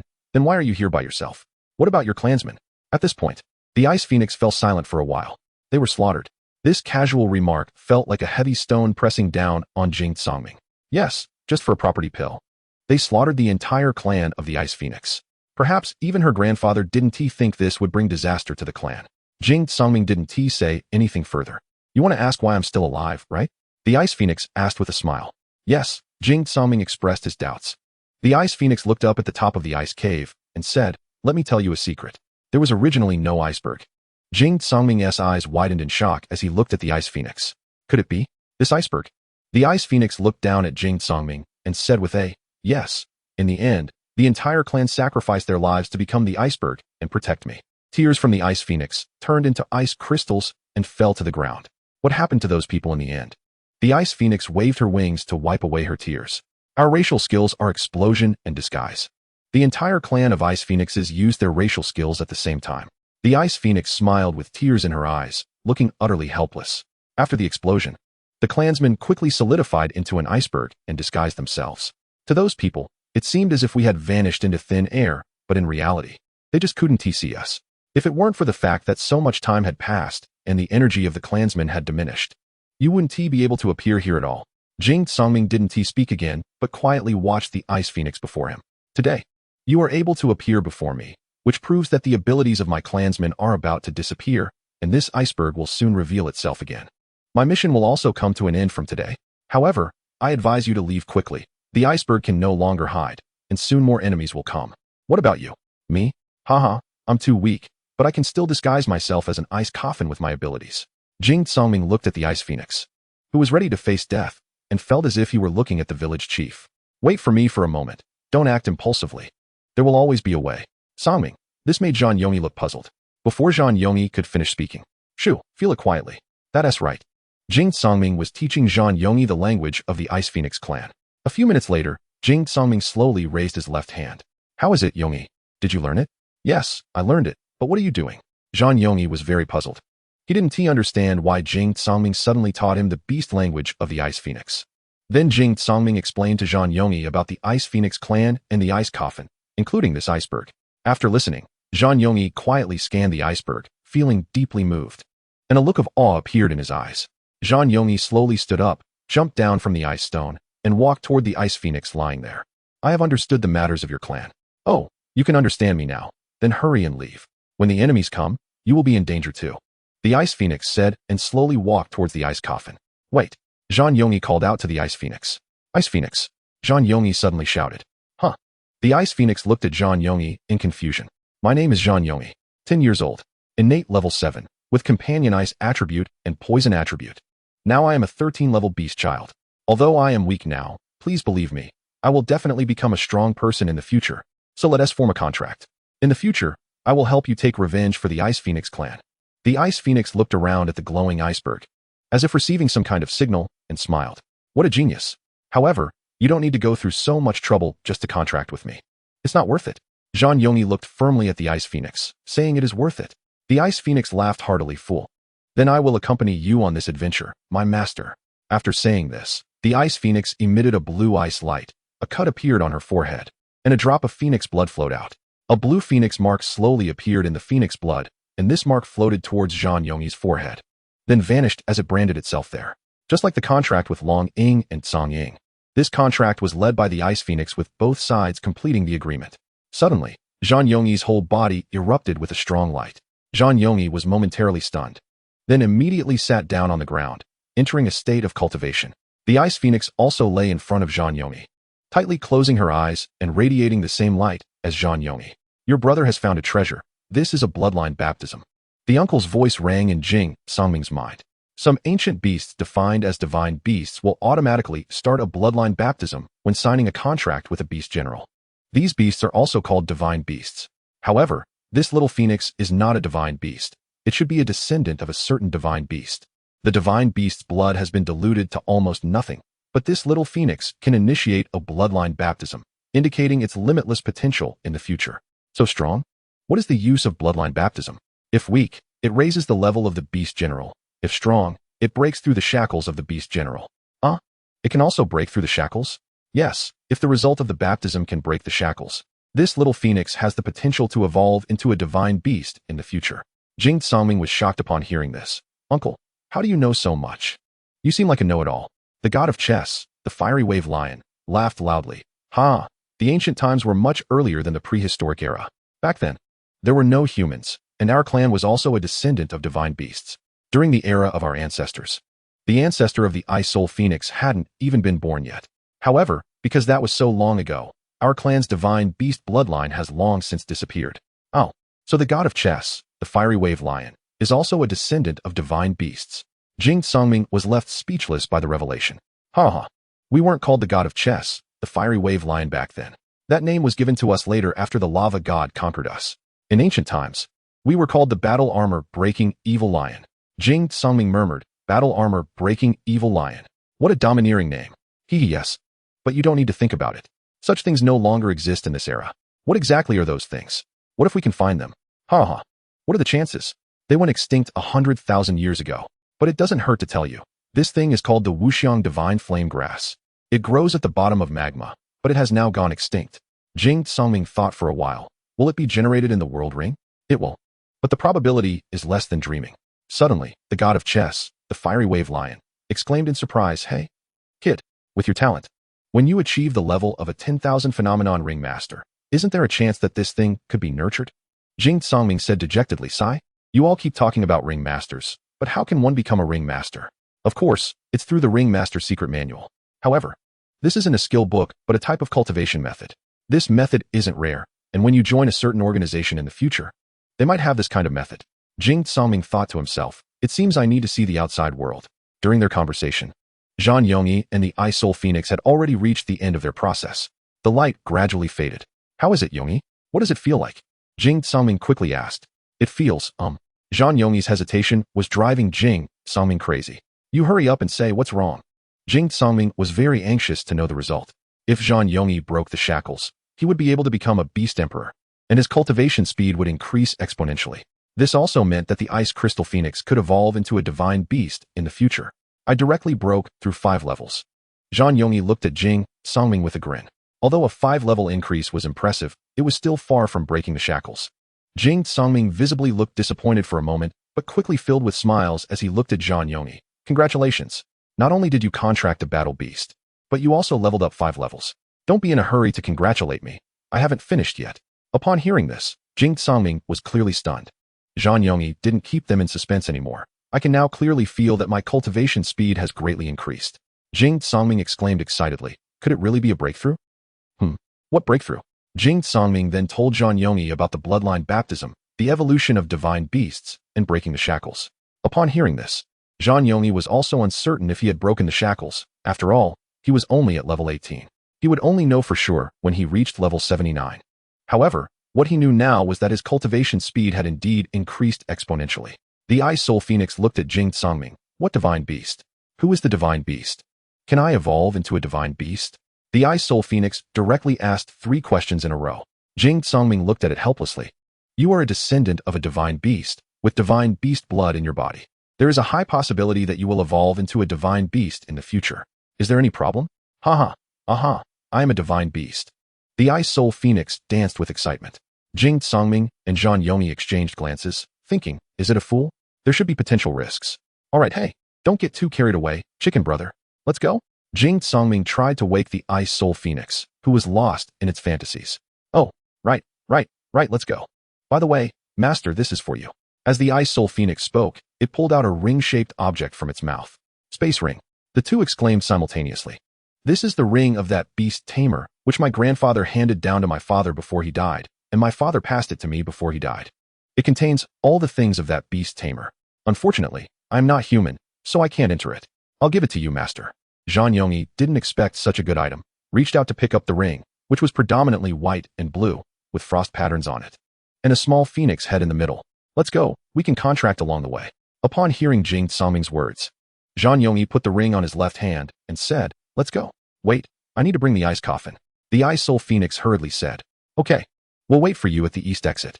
After saying that, the Ice Soul Phoenix went to get the ice coffin, while Jing Songming and Zhang Yongyi headed to the cave entrance. I'm leaving, and I will take revenge for everyone. The Ice Soul Phoenix looked firmly at the ice mountain. The ice mountain seemed to hear it and slightly glowed, as if saying, take care of yourself, child. Chapter 28. Zhang Yongyi's World Ring. At this moment, the two were riding on the back of the Ice Soul Phoenix, flying towards the forest region, where Long Ying was still waiting for them. Riding on their battle beast soaring in the sky felt different. Zhang Yongyi sat cross-legged on the head of the Ice Soul Phoenix, smiling as he looked at the ice surface flying past below. Jing Songming felt the same way. Although Long Ying was also one of their own, she still felt a bit unfamiliar compared to the brothers they had grown up with. Moreover, since she was a girl, she naturally had a bit more restraint. The Ice Soul Phoenix was very fast, and in the blink of an eye, the two and the Phoenix had left the Ice Gap continent and entered the forest continent. Suddenly, the drywood dog began to bark wildly at the sky, and Long Ying looked up, only to see a phoenix slightly larger than a hawk flying towards them. She couldn't help but be surprised. Is it Songming and the others? But how did they find their battle beast and contract it so quickly? And this contracted beast is so powerful? But then she thought, no, could it be an enemy? Long Ying hesitated for a moment, but still called the hawk over, holding the drywood dog in her arms, and prepared to leave first. Jing Songming initially didn't see Long Ying, but when he saw the huge hawk, he quickly shouted, Long Ying, don't go, it's us. Long Ying turned to look upon hearing the voice. And on the back of the phoenix with a wingspan of over 30 meters were indeed Jing Songming and Zhang Yongyi, who had gone to find battle beasts.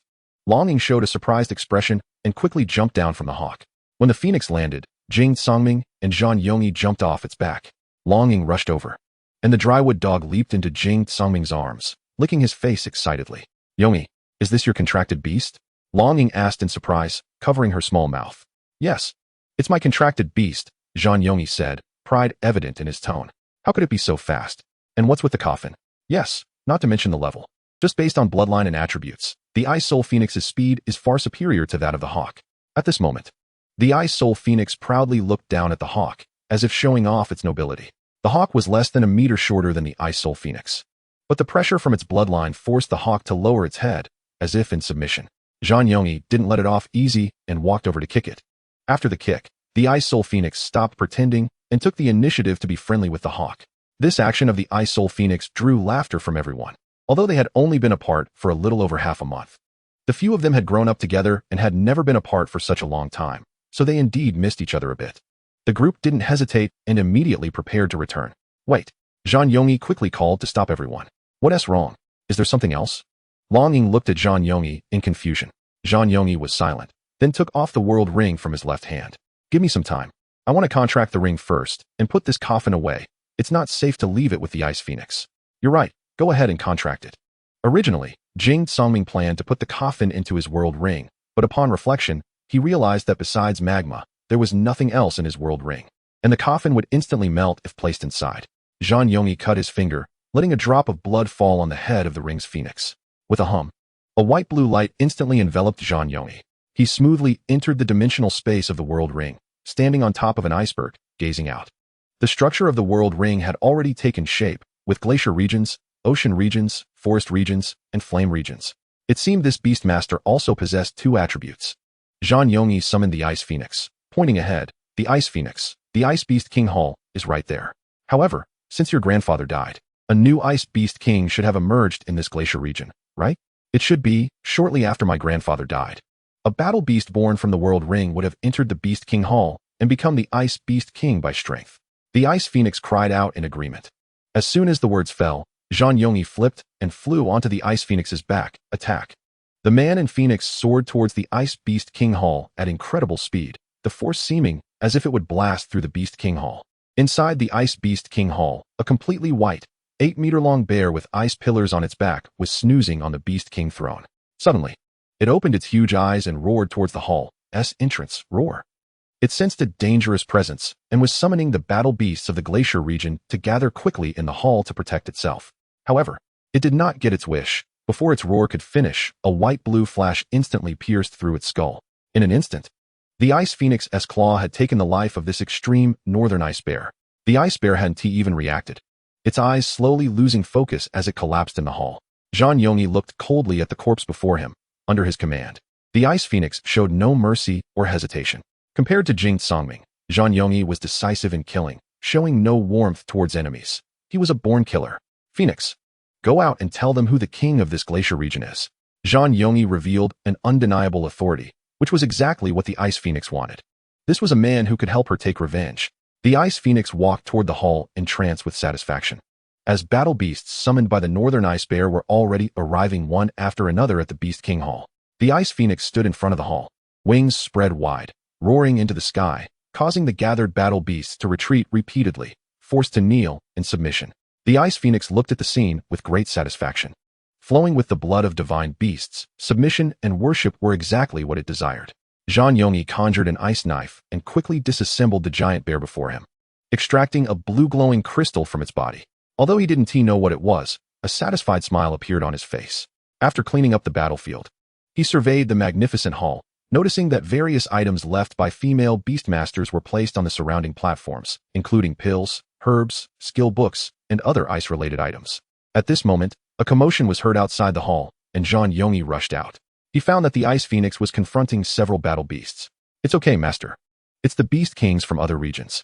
At this moment, Zhang Yongyi noticed 3 differently attributed Beast Kings standing in front of the Ice Phoenix. Were they enemies? Zhang Yongyi remained on high alert, watching the Ice Phoenix. The Ice Phoenix smiled. No need to worry, master.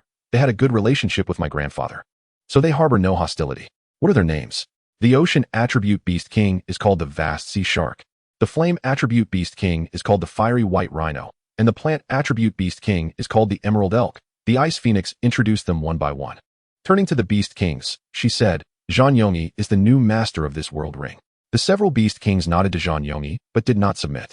As Zhang Yongyi did not have the corresponding attributes and could not contract them, hence they could not establish a master-servant relationship. Zhang Yongyi nodded back at them. Phoenix, wait for me here for a moment. Songming, quickly, teach me the languages of the Vast Sea Shark, Fiery White Rhino, and Emerald Elk. Jing Songming asked no further questions and immediately taught Zhang Yongyi these 3 beast languages, knowing he must have his reasons. At this time, the 4 Beast Kings were all within the Ice Beast King Hall.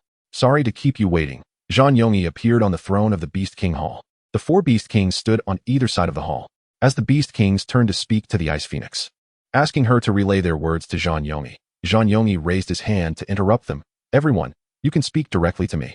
I just went out to learn your language. You can really understand our words? The Emerald Elk asked tentatively. Of course, Zhang Yongi smiled. The Beast Kings exchanged glances and smiled. Since you are the new master of this world ring, we won't keep you in suspense. The Ice Phoenix just told us that you promised to avenge her grandfather. Is that true? Yes. Hearing this, the Beast Kings continued. The organization that killed the old Ice Phoenix is the same one that killed our master. If it weren't for the old Ice Phoenix using her bloodline skill to disguise us, we would have faced a similar fate. So if you can truly avenge our master and the old Ice Phoenix, we are willing to become your contracted battle beasts in the future. Zhang Yongi thought to himself. Their strength should be considerable now, and their training speed in the same attribute regions would be fast. If he could contract them when he chose his attributes in the future, it would be extremely beneficial. After all, the organization they wanted revenge against was the same. This deal was a win-win. The Listening Wave Sect. The Beast Kings said simultaneously. The Listening Wave Sect? Huh, what a small world, Zhang Yongi sneered. No matter. I will wipe out their entire organization. Then we thank you in advance. After saying this, the Beast Kings turned to leave. Wait, do you have skill books for the plant and flame attributes? Upon hearing this, the fiery white rhino and emerald elk stopped. We have some in our Beast King Hall. You can come and take them at any time if you need, they replied. Good, I'll go get them now. Zhang Yongi rode on the Ice Phoenix and soon obtained the skill books from the fiery Beast King Hall and the plant Beast King Hall. Leaving the Beast King Hall, Zhang Yongi took the Ice Phoenix and exited the world ring. In an instant, Zhang Yongi and the Ice Phoenix appeared before Jing Songming. Before the two could speak, Zhang Yongi took the lead. Songming, here, take this. Jing Songming stared blankly at the skill books. Yongi, did you learn the beast languages just to help me find skill books? Yes, but I also obtained some other information. Hearing this, Jing Songming collected his emotional thoughts. Other information? Do you know which organization killed the female beast masters and the Ice Phoenix's grandfather? That organization? The Ice Phoenix didn't tell us. The Listening Wave Sect. The Listening Wave Sect? Jing Songming's voice instantly rose. Yes, it's the Listening Wave Sect.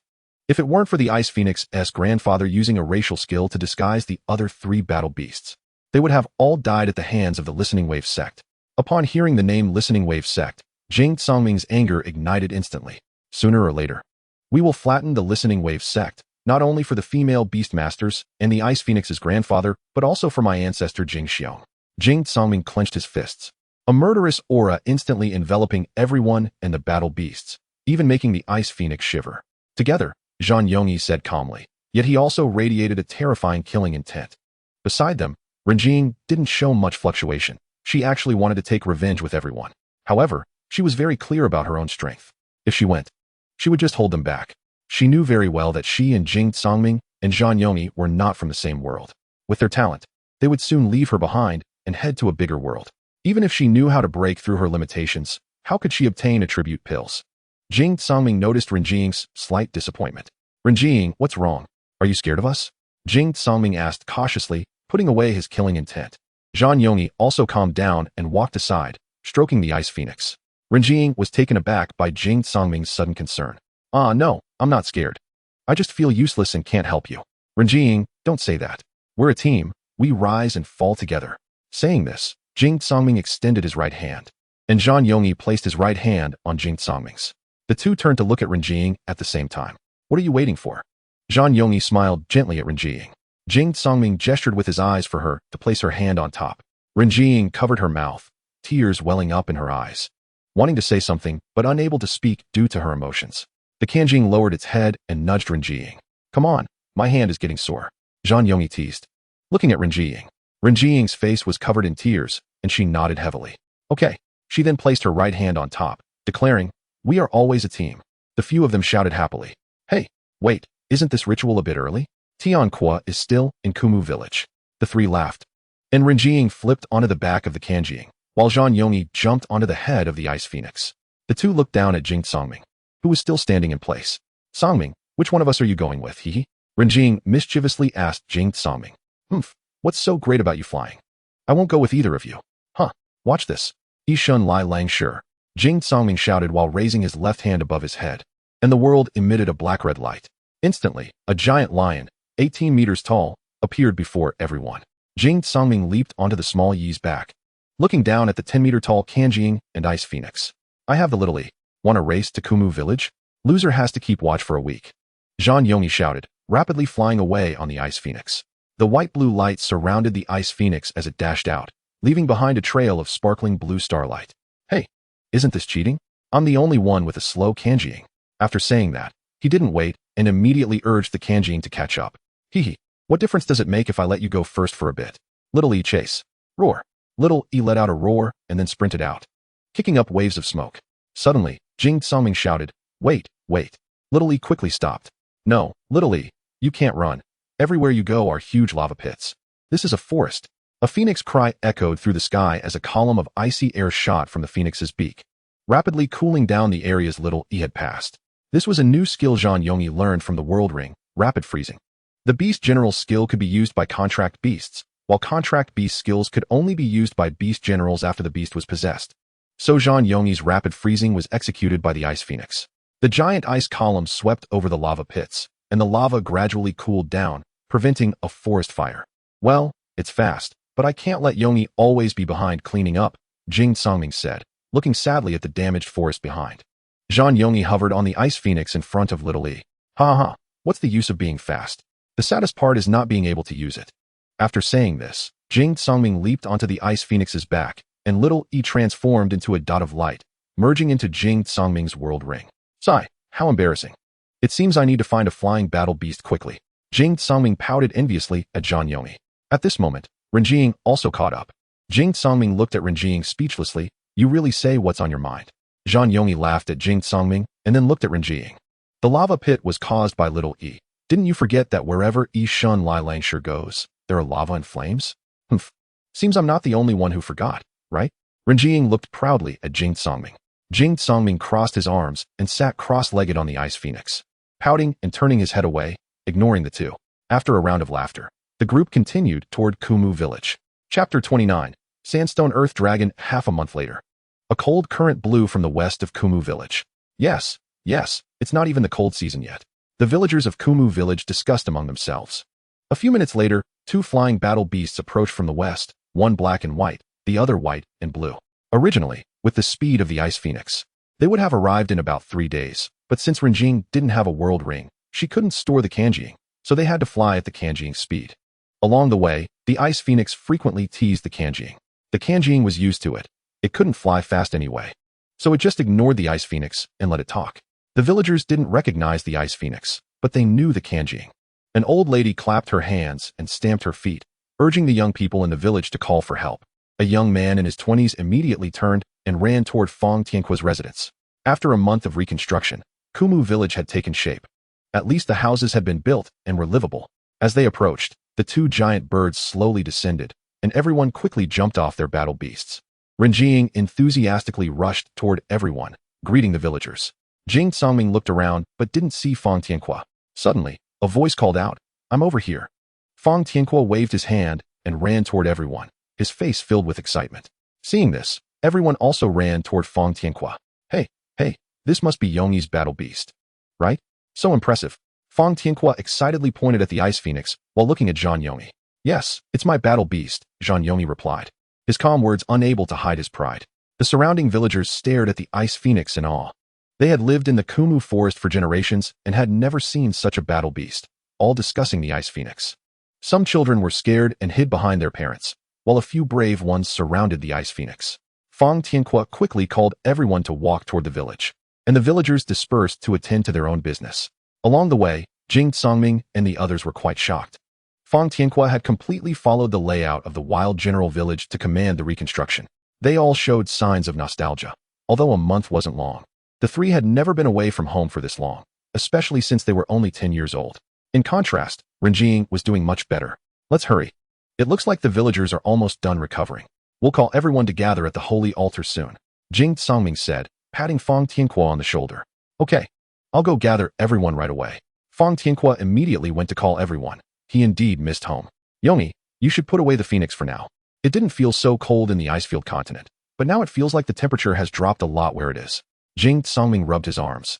Looking at Zhang Yongyi, the Ice Phoenix let out a cry, transforming into a beam of light and drilling into the world ring.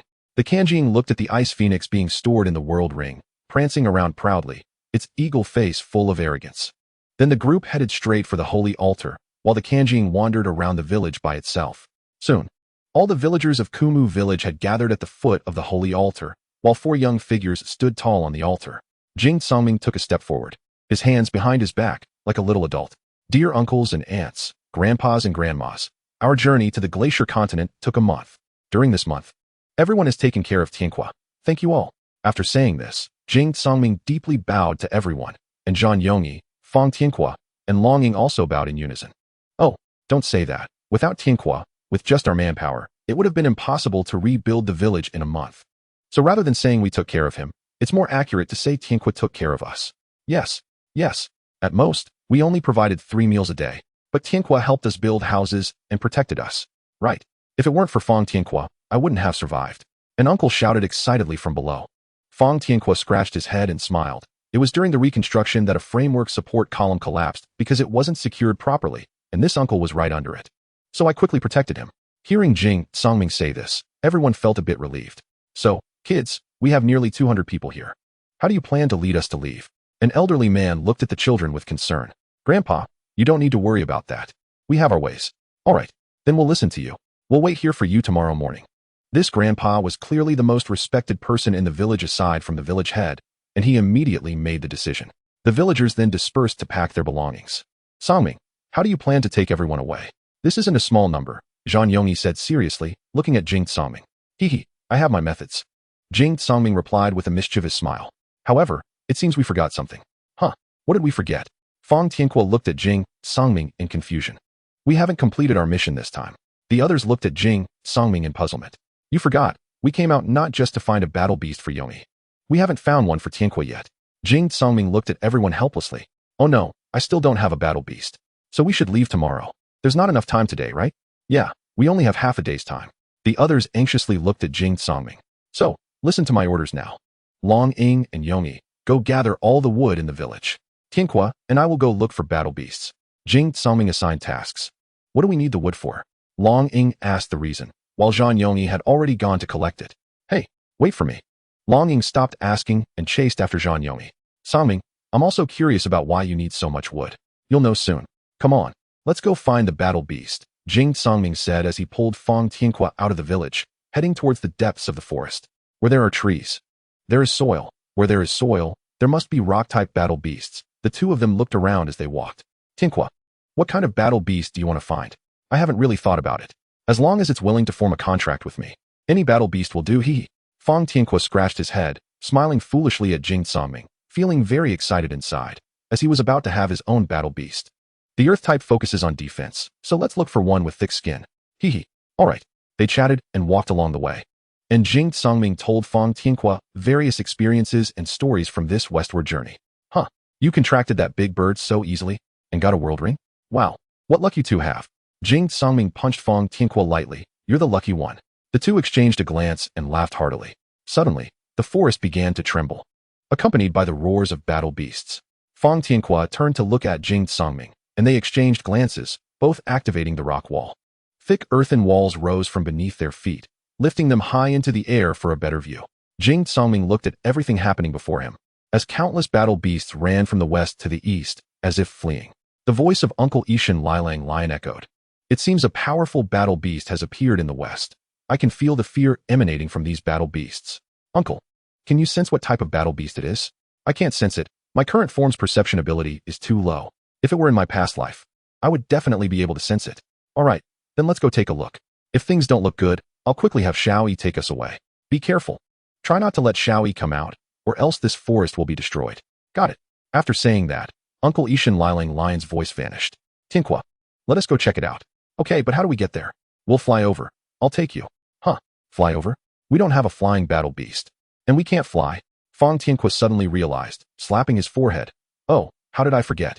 The sky attribute can control airflow and air pressure. Jing Songming crouched on the rock wall, hands palm down. Tianqua, lie on my back.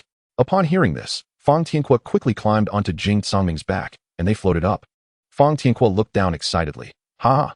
Songming, I've always flown on the back of a soaring eagle. This is my first time flying on your back. Jing Songming said impatiently. Don't move around. This is my first time using the sky system to fly, and it's also my first time carrying someone while flying. If you don't want to fall, then be quiet. Fang Tianhua immediately closed his mouth. Jing Songming manipulated the airflow in the air beneath him, spiraling to lift himself up. The speed wasn't fast, but it was relatively stable. Thus, the two of them floated westward at a speed of 5 meters per second. Soon they saw the source of the beast stampede, which was a rocky area.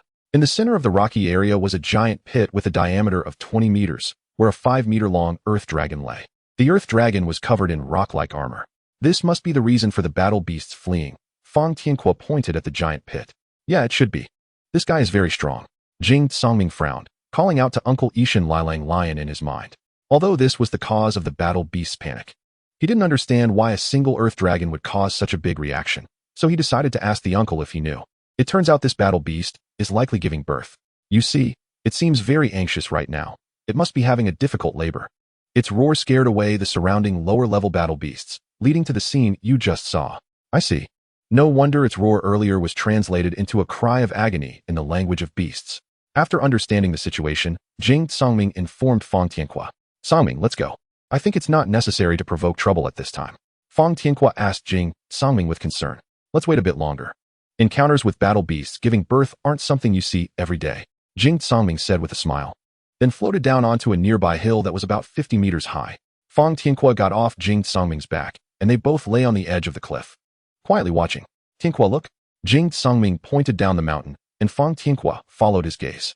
He saw many wolf-like battle beasts lying near the earth dragon, each about half a meter long, seemingly preparing to hunt the earth dragon. These battle beasts were the rock-type earth collapse wolves. There were about 20 of them, and their levels were not high, just around the teens, but their numbers were overwhelming. At this moment, the sandstone earth dragon must have just given birth because the horrific roars had ceased. It seemed that the earth dragon was in danger. These earth collapse wolves were likely trying to surround and kill it while it was weak from difficult labor. That's too sinister. Shouldn't we help the earth dragon? Fang Tianhua said anxiously. At this moment, Uncle Ishan Lilang Lion's voice echoed in Jing Songming's mind. Kid, this sandstone ground dragon is perfect for your little brother as a battle beast, and the newly born little beast is only level 1. So it won't be hard to contract. Hee, I was thinking the same, Uncle. Songming, can you hear me talking? Fang Tianhua pushed Songming when he noticed he was being ignored. While the two were talking, the largest wolf in the pack howled, and the entire pack launched an attack, charging at the sandstone ground dragon. Songming, what should we do? They've launched an attack. Fang Tianhua anxiously shook Songming. Don't worry, let's wait and see. This sandstone ground dragon is over level 20 and has extremely strong defense, so it should be fine. Songming was right. The sandstone ground dragon's defense was very high. Over 20 earth-crumbling wolves were biting it madly, but the rocky armor on its body blocked most of the damage. The sandstone ground dragon lay quietly on the ground, allowing the earth-crumbling wolves to bite it without moving.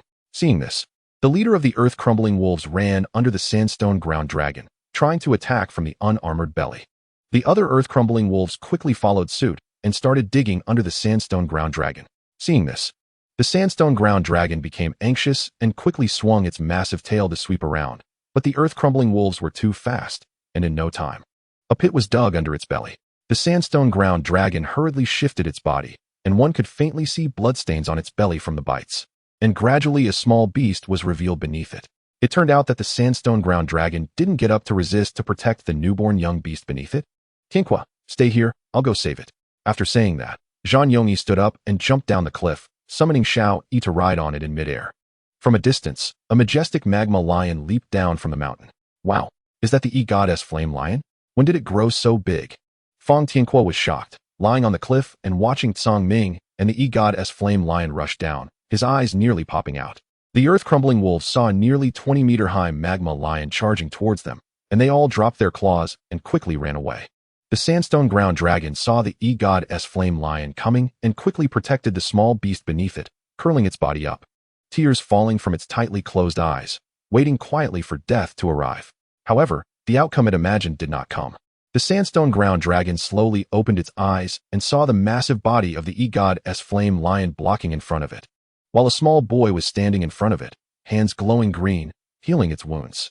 Is this healing? The sandstone ground dragon stared blankly at the boy in front of it, then looked at its wounds that were slowly healing. The wounds weren't deep, so they were healing relatively quickly. Don't speak, I'm healing you. You can understand me? Yes, I've learned the language of all beasts. After saying that, Song Ming continued to heal the sandstone ground dragon. Seeing that Song Ming had no hostility, the sandstone ground dragon gradually relaxed and accepted Song Ming's treatment. Xiaoyi stood at the edge of the pit, watching the earth-crumbling wolves regrouping not far away. Xiaoyi, they are retreating, let them go. If they attack, kill them without mercy. Roar. A deep roar echoed in the ears of all living beings. Chapter 30 Fang Tianquo's battle beast at this moment. The leader of the earth-crumbling wolves bared its fangs, leaned forward, and looked back at the pack, signaling them to attack. The pack retreated, their eyes reflecting fear of the E-God's flame lion. Seeing this, the leader of the earth-crumbling wolves quickly rushed to a weaker earth-crumbling wolf behind it and bit down hard on its neck. Soon the weaker earth-crumbling wolf was killed, and the leader continued to glare fiercely at the other earth-crumbling wolves, as if to tell them that those who do not obey its orders would die. The earth-crumbling wolves looked at each other, fear arising in their hearts for their leader. Rather than being killed by their leader, they preferred to die fighting. In the blink of an eye, the earth-crumbling wolves trembled and slowly approached Xiaoyi. Song Ming smiled helplessly, saying that the bold would die from overeating. But they were clearly seeking death after being well fed. Then Song Ming waved his hand. Since I offered them a chance to live, if they chose death, then let us slaughter them. Roar. Xiaoyi received the order and didn't wait for them to attack. It stepped forward, leaving a trail of magma footprints towards the earth-crumbling wolves. Each step seemed like a death sentence for the earth-crumbling wolves. The earth-crumbling wolves that had previously advanced were suppressed by Xiaoyi's pressure and struggled to breathe, with a few even wetting themselves in fear. In an instant, Xiaoyi charged forward, swinging its massive beast paw, roaring as it charged. The earth-crumbling wolves, seeing this situation, turned to run, but it was too late for the leader. It was standing at the front, and Xiaoyi reached its face in almost an instant. The 18-meter-high Xiaoyi compared to the 1-meter-tall earth-crumbling wolf felt like an elephant facing an ant. Xiaoyi raised its massive right paw and swung it at the leader of the earth-crumbling wolves. With a bang, the leader of the earth-crumbling wolves vanished, leaving only a deep magma pit. Indeed, there wasn't even a trace left. The leader of the earth-crumbling wolves was melted by the high temperature of the magma the moment Xiaoyi made contact. Upon closer inspection, there was a yellow crystal faintly glowing in the pit. However, Xiaoyi didn't have time to care about what it was right now. It raised its head and roared at the sky. The remaining earth-crumbling wolves, seeing their leader had been instantaneously incinerated, naturally had no reason to fight anymore. And they turned to leave. Xiaoyi lowered its head and spat the crystal next to Song Ming, saying, "Boss, take a look at what this is." It was on the leader of the earth-crumbling wolves. After saying that, Song Ming picked up the crystal and threw it into the sky, and Xiaoyi opened its mouth to catch the crystal, as if it had just eaten a grain of sand. Now only Song Ming, the sandstone ground dragon, and its little baby remained in the pit. The sandstone ground dragon had recovered quite a bit, but still looked at Song Ming with confusion, saying, "Human, why did you save me?"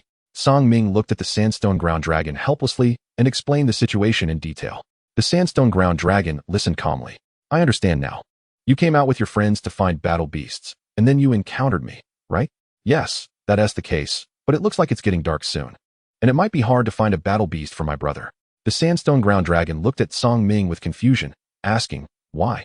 Song Ming sighed, saying, "We have to leave tomorrow. We are not residents here, so we only have half a day this afternoon." While they were talking, Fang Tianque saw Xiaoyi driving off the earth-crumbling wolves from the high mountain and ran over to them. "Phew, I said, Song Ming, this Xiaoyi is targeting me.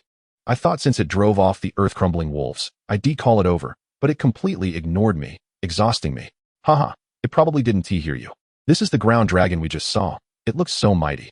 Fang Tianque looked at the ground dragon in front of him, his eyes filled with affection. "How is it? Is it safe now?" Song Ming chuckled and said, "It's safe now. By the way, sit down cross-legged. I'll teach you the beast language of the sandstone ground dragon." Upon hearing this, Fang Tianque obediently sat down. Song Ming floated his left hand over Fang Tianque's head, while his right hand formed a grasping motion, slowly revealing the beast language. Soon, the language of all beasts was transmitted successfully. "Tianque, try to communicate with the sandstone ground dragon." "Okay." Fang Tianque nodded heavily and slowly walked towards the sandstone ground dragon. "Hello, sandstone ground dragon. We mean no harm. We are just passing through while looking for a battle beast for me." The sandstone dragon chuckled. "Humans, there's no need to be nervous. Your companion just explained the situation to me, and I want to thank you. If it weren't for you, my child and I wouldn't have survived today." Fang Tianque flattered. "How could that be? Your defense is so strong. Even if you're weak now, you wouldn't be hurt by that wolf pack." "Sigh, although our clan has high defense, our combat ability is quite low, and our defense only applies to our backs," the sandstone dragon replied. As it spoke, it slowly stood up, saying, "Look, our abdomen has no defense at all. So if it weren't for you just now, when the earth-crumbling wolves dug under me, my child and I would have been done for." After standing up, a small creature less than half a meter long appeared beneath the sandstone dragon, moving back and forth. Seeing this, Fang Tianhua hurriedly said, "You should lie down. The child is looking for you." Upon hearing this, the sandstone dragon obediently lay down. Fang Tianhua felt a bit disappointed but quickly adjusted his mindset, saying, "Let's go. We'll look for more opportunities to train later, or maybe search near the village." Well, if it really doesn't work, should I go catch that desert ferret for you? Jing Songming said with a mischievous smile. "Don't. Just mentioning it makes the scar on my face hurt," Fang Tianhua replied. The two laughed as they bid farewell to the sandstone dragon. Although its body had mostly healed, it had just given birth and was weak, so it should avoid combat for the time being. The sandstone dragon watched the two naive humans slowly walk away, its gaze gradually firming. "Hey, humans." Upon hearing this, the two turned around and exchanged glances. "Is there something else?" Fang Tianhua asked the sandstone dragon. "Aren't you looking for battle beasts?" it said, getting up and picking up the small creature by its neck. Walking towards the two and placing it in front of Fang Tianhua. "You can take it with you." The two were taken aback, and Fang Tianhua quickly waved his hand. "That's not possible. The child just was born. It needs its parents around. I can't take it away." The sandstone dragon replied, "Now my clan has already migrated, and I'm the only one left here to give birth. You can see my current situation. I can't protect the child at all. You are more capable of protecting it." The two were stunned by this and asked, "Why are you the only one left? Why didn't they take you along during the migration?" Jing Songming looked at the sandstone dragon and then at Fang Tianhua. "What will you do? If it were just me, I could barely protect myself from the earth-crumbling wolf pack, but if I had to take the child along, it would be difficult," the sandstone dragon explained. "Why don't you come with us?" Jing Songming suggested. Afterward, Jing Songming explained the reasons to the sandstone dragon. Only then did it understand their intentions. "All right. I suppose having a place to live is much safer than being out here alone." Once they agreed, Fang Tianhua lovingly picked up the small creature from the ground. Although it was less than half a meter long, it was surprisingly heavy, causing Fang Tianhua to adjust his hold several times before lifting it. The villagers, witnessing this, were amazed. "Child, you're so impressive. You've even contracted this sandstone dragon?" The sandstone dragon was known for its unbeatable defense. Even though its combat power was low, one had to break through its defenses to conquer it. Upon hearing this, the two scratched their heads in unison and chuckled. "It's just a coincidence." Long Ying and Zhang Yongyi walked over. "Songming, what is this? A contracted mother and child?" Fang Tianhua smiled at Long Ying. "I wish, but do I have that strength?" Fang Tianhua then explained what had just happened and shared their decision with the villagers. The villagers were delighted to hear this because it meant they wouldn't have to worry about the village being destroyed by battle beasts from the forest after they left. "So that's how it is." "Oh right, Songming, what did you want us to gather all that wood for?" Long Ying asked while leaning against a nearby tree, arms crossed. Jing Songming rubbed his hands together. You'll find out soon." Jing Songming followed Zhang Yongyi and Long Ying to the altar, where all the wood was piled up. Looking at the mountain of wood before him, Jing Songming sighed. "I asked you to find wood from the village. You didn't go chop down trees in the forest, did you?"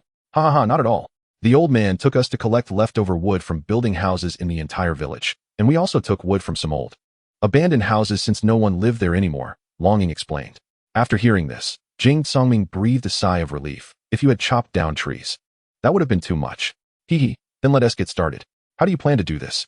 Long Ying asked. "This is quite a big project. How did you come up with this idea?" Zhang Yongyi leaned against the wood pile. "Why don't you use plant magic to bind it together? Why do you have to make me do it?" Jing Songming looked at him helplessly. "Who told you that your ice magic has a contracted beast and is so strong? If I used my plant magic, it would probably fall apart before it even took off." Zhang Yongyi acted as if he suddenly understood. "Oh, so that is how it is. Sigh, having a contracted beast means more responsibilities. Zhang Yongyi, if you keep pretending with me, be careful I let Xiaoyi beat you up, and while you're at it, beat up the ice phoenix too," Jing Songming said as he rolled up his sleeves. Pretending to scare him, Zhang Yongyi chuckled and ran off to the side. After some playful banter, the group began to work. Zhang Yongyi summoned the ice phoenix, and the Kanjing eagle picked up the wood and placed it in the right position.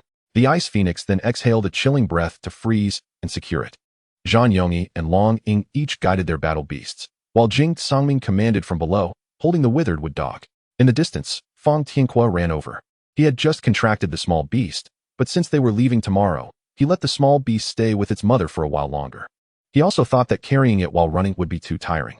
"Songming, Yongyi, Sister Long Ying, I'm here. Is there anything I can help with?" Fang Tianhua said with a smile. Jing Songming turned and grinned at Fang Tianhua. "Of course. Once they finish, You'll use your earth attribute to wrap the entire ship to prevent the ice from being too slippery and villagers from falling. Fang Tianque listened seriously. Oh, okay. Wait. You also have earth magic. Why don't you do it? Jing Songming looked at Fang Tianque with the same expression he had when looking at Zhang Yongyi. Who told you that your earth magic has a contracted beast? Come on, brother. How strong can a newly born beast be? Fang Tianque looked helplessly at Jing Songming. Jing Songming whistled and turned away. That is still a bit stronger than mine. Zhang Yongyi, Long Ying, and Fang Tianque looked at him with disdain. He was just trying to be lazy. Long Ying mischievously looked at Zhang Yongyi and Fang Tianque. Songming, do you think if we first bind the ship with plants and then freeze it, it would provide an extra layer of protection? Upon hearing this, Jing Songming paused for a moment. Songming, do you think if we put 2 layers of earth on the ship, it would have more friction? Jing Songming was stunned again, glaring fiercely at Long Ying. Long Ying, I hate you. Afterward, everyone burst into laughter. Chapter 31. Return to the abandoned village. After the laughter, the group continued to work. However, Jing Songming no longer commanded, but joined in the construction. The Kanjiing eagle picked up a log with its beak and placed it in the right position, while Jing Songming used his plant magic to control the vines from the surrounding forest, weaving them around several logs. Then, Zhang Yongyi directed the phoenix to spray its icy breath to freeze them. Finally, Fang Tianque directed the earth on the ground to flow onto the wooden ship, forming a non-slip layer on the surface.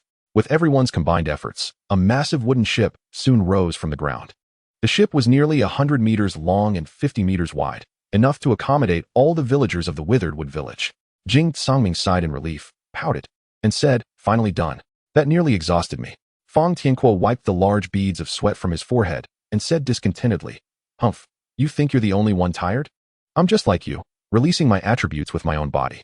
In contrast, the 2 on the backs of the eagle and phoenix didn't seem as exhausted. After saying this, Jing Songming stood up and walked towards the village outskirts. The others followed quietly without asking many questions, as they all knew where Jing Songming was headed. That's right. Jing Songming was going to visit the village elder. Upon reaching the elder's grave, he sat cross-legged, resting his hands on his knees. Dots of moonlight fell down, illuminating Jing Songming and the elder's grave, making it seem incredibly desolate and lonely. Village elder, the withered dog, we are leaving tomorrow, and I won't be able to visit you often in the future. Don't worry, I will take good care of the villagers and the withered dog. His voice was low, choked with sadness, as he repeatedly scooped up the yellow earth from the ground to add to the grave. Just as Jing Songming was lost in his sorrow, a hand landed on his shoulder, and soon several figures sat beside him. Jing Songming turned to look at them, but didn't say anything. The 4 of them sat quietly by the grave, each with tears in their eyes. The next morning, the 4 of them were already sitting on the altar early. They hadn't slept all night, and when the sky was hazy, each of them bowed 3 times in front of the village elder's grave before coming to the altar to wait for everyone. Soon, villagers began to gather at the altar with their families and belongings. Jing Songming stood up first, and the others followed suit. Has everyone packed their things? We are about to set off. All right, everyone follow me onto the boat. Jing Songming waved his hand and turned towards the wooden boat. Yongyi, Sister Longying, you take the villagers onto the boat first. I'll go get the young beasts, Fang Tianque said. Zhang Yongyi had already created an ice staircase beside the large wooden boat, and Jing Songming used rock and soil to add a non-slip layer to the staircase. The villagers walked orderly onto the boat. Before long, everyone was on board, with the eagle and phoenix standing at the front and rear of the boat. They were just waiting for Fang Tianque to arrive before they could set off. Soon, they saw Fang Tianque riding the sandstone dragon, holding a young beast in his arms. Rushing towards them, under the wooden boat, Fang Tianque jumped down from the sandstone dragon, placing the young beast in front of its mother so they could say their final goodbyes. Let us go, Tianque, it's time to depart. Jing Songming squatted at the bow of the boat, looking down at Fang Tianque and the sandstone dragon. The mother sandstone dragon looked at her young one with tears in her eyes and gently said, Okay, I will protect the village for everyone. Fang Tianque patted the sandstone dragon's head and hugged the young beast onto the boat. After Fang Tianque boarded the boat, Jing Songming said to Zhang Yongyi and Long Ying, Let us go. The 2 went to their respective battle beasts, and the eagle and phoenix soared into the sky, their sharp claws gripping the bow and stern of the boat tightly. The wooden boat slowly rose into the air, heading towards the eastern Withered Wood village. A loud shout rang out, and all the villagers of Withered Wood shouted towards the village. The speed of travel wasn't very fast, not because of the phoenix, but mainly considering the eagle's stamina. Along the way, they walked and stopped when everyone got hungry. Jing Songming and Zhang Yongyi went into the world ring to hunt and brought food back for everyone. Fang Tianque couldn't help but say, with no worries about food and clothing, this is quite nice. Jing Songming turned to give him a glare. Tianqua, what does your dragon eat? Jing Songming asked worriedly.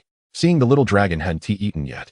It eats grass and soil. Its mother said that their clan can eat grass or soil right after they are born. Fang Tianqua said while holding the little dragon, smiling. In contrast, Jing Songming had a black line on his face, not only not drinking milk, but also eating soil. He didn't understand.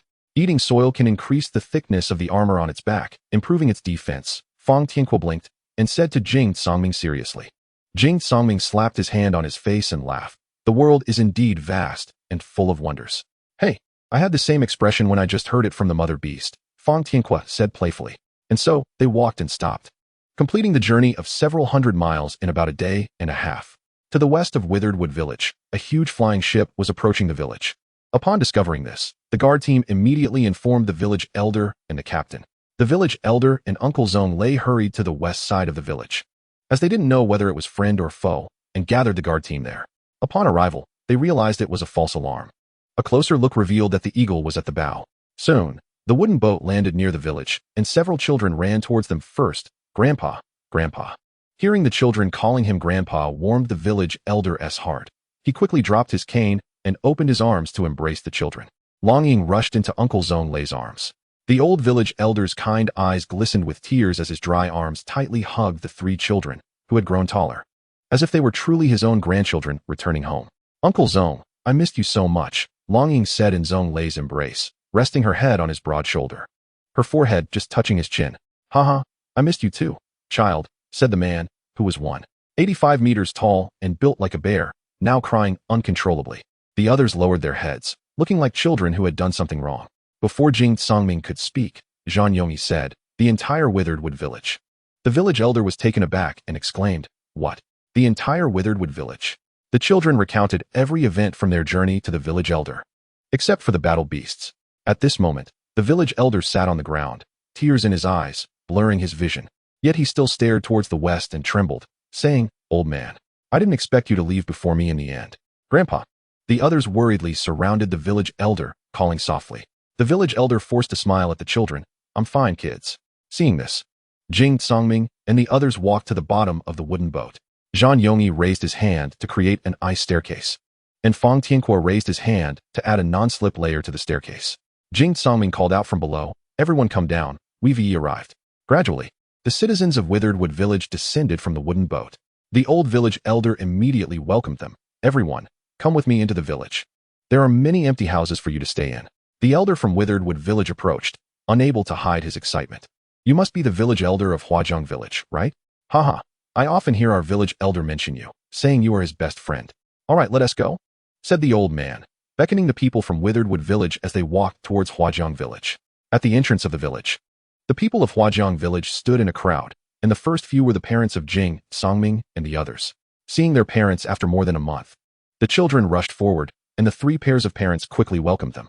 The three children dashed into their parents' arms, crying heart-wrenchingly. The parents asked with concern about the children. The old village elder watched them, thinking, yes, no matter how strong, they are still just kids. Zong Lei, Peng Hu, you two take the people from Withered Wood Village to their accommodations, the old village elder said to the two. They responded and looked at the people from Withered Wood Village. Everyone, follow us.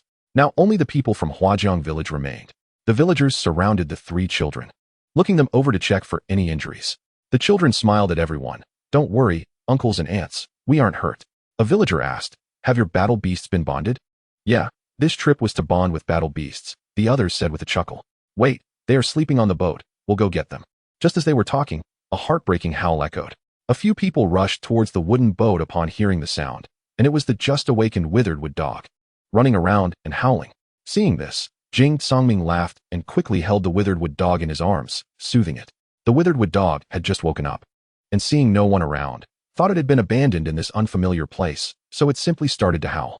The sandstone earth dragon, still asleep, was also awakened by the noise, but fortunately, it opened its eyes to see Fang Tianqua beside it, and immediately burrowed into Fang Tianqua's arms. The village chief smiled happily and said, hee hee, both of you are quite lucky. You have contracted juvenile beasts. Indeed, they were lucky. Juvenile beasts were easier to contract than adult ones, and on the other hand, juvenile beasts would be personally raised by the beast master from a young age, potentially becoming stronger than wild adult beasts in the future, and they were easier to bond with. Hey, What about Yongyi's battle beast? Didn't he contract one? The one speaking was Zhang Yongyi's father, Zhang Tian.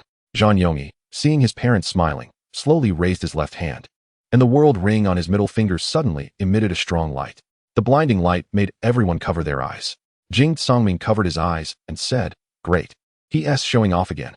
Fang Tianque laughed in agreement. Who told him his battle beast is so strong? He has the capital to show off. TCH. Just wait and see how I'll show off later. Hee. Jing Songming could already imagine the surprised expressions of everyone when they saw Xiaoyi later. With a whoosh, the light disappeared, and a phoenix cry echoed through the sky, causing the surrounding temperature to drop rapidly, making everyone shiver. They lowered their hands from their eyes and looked up. A large phoenix with a wingspan of 10 meters and a length of 30 meters, entirely white and blue, soared in the sky, its flapping wings accompanied by falling blue ice crystals, which was quite beautiful. Everyone looked on in shock. And even the old village chief dropped his jaw, staring with wide open mouth. This is a phoenix? The ice spirit phoenix slowly descended beside Zhang Yongyi. And upon seeing this, everyone quickly retreated, fearing that the giant phoenix's claws would step on them. Zhang Yongyi proudly tilted his head and said to everyone, "This is my battle beast, Ice Spirit Phoenix."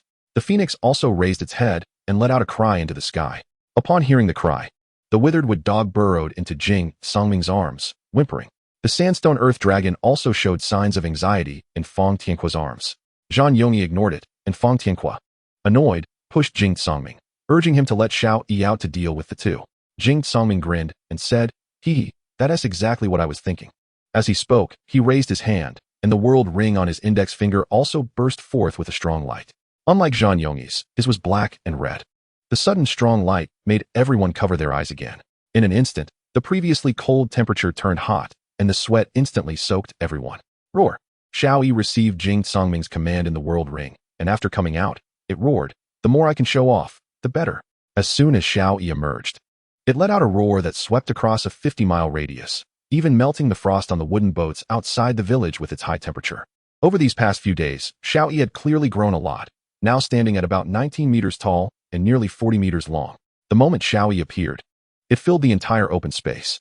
The most shocked were the people from Yuan Longyue village, as they had all seen the magic flame lion from Tiger Beast village, which stood 12 meters tall and was 20 meters long.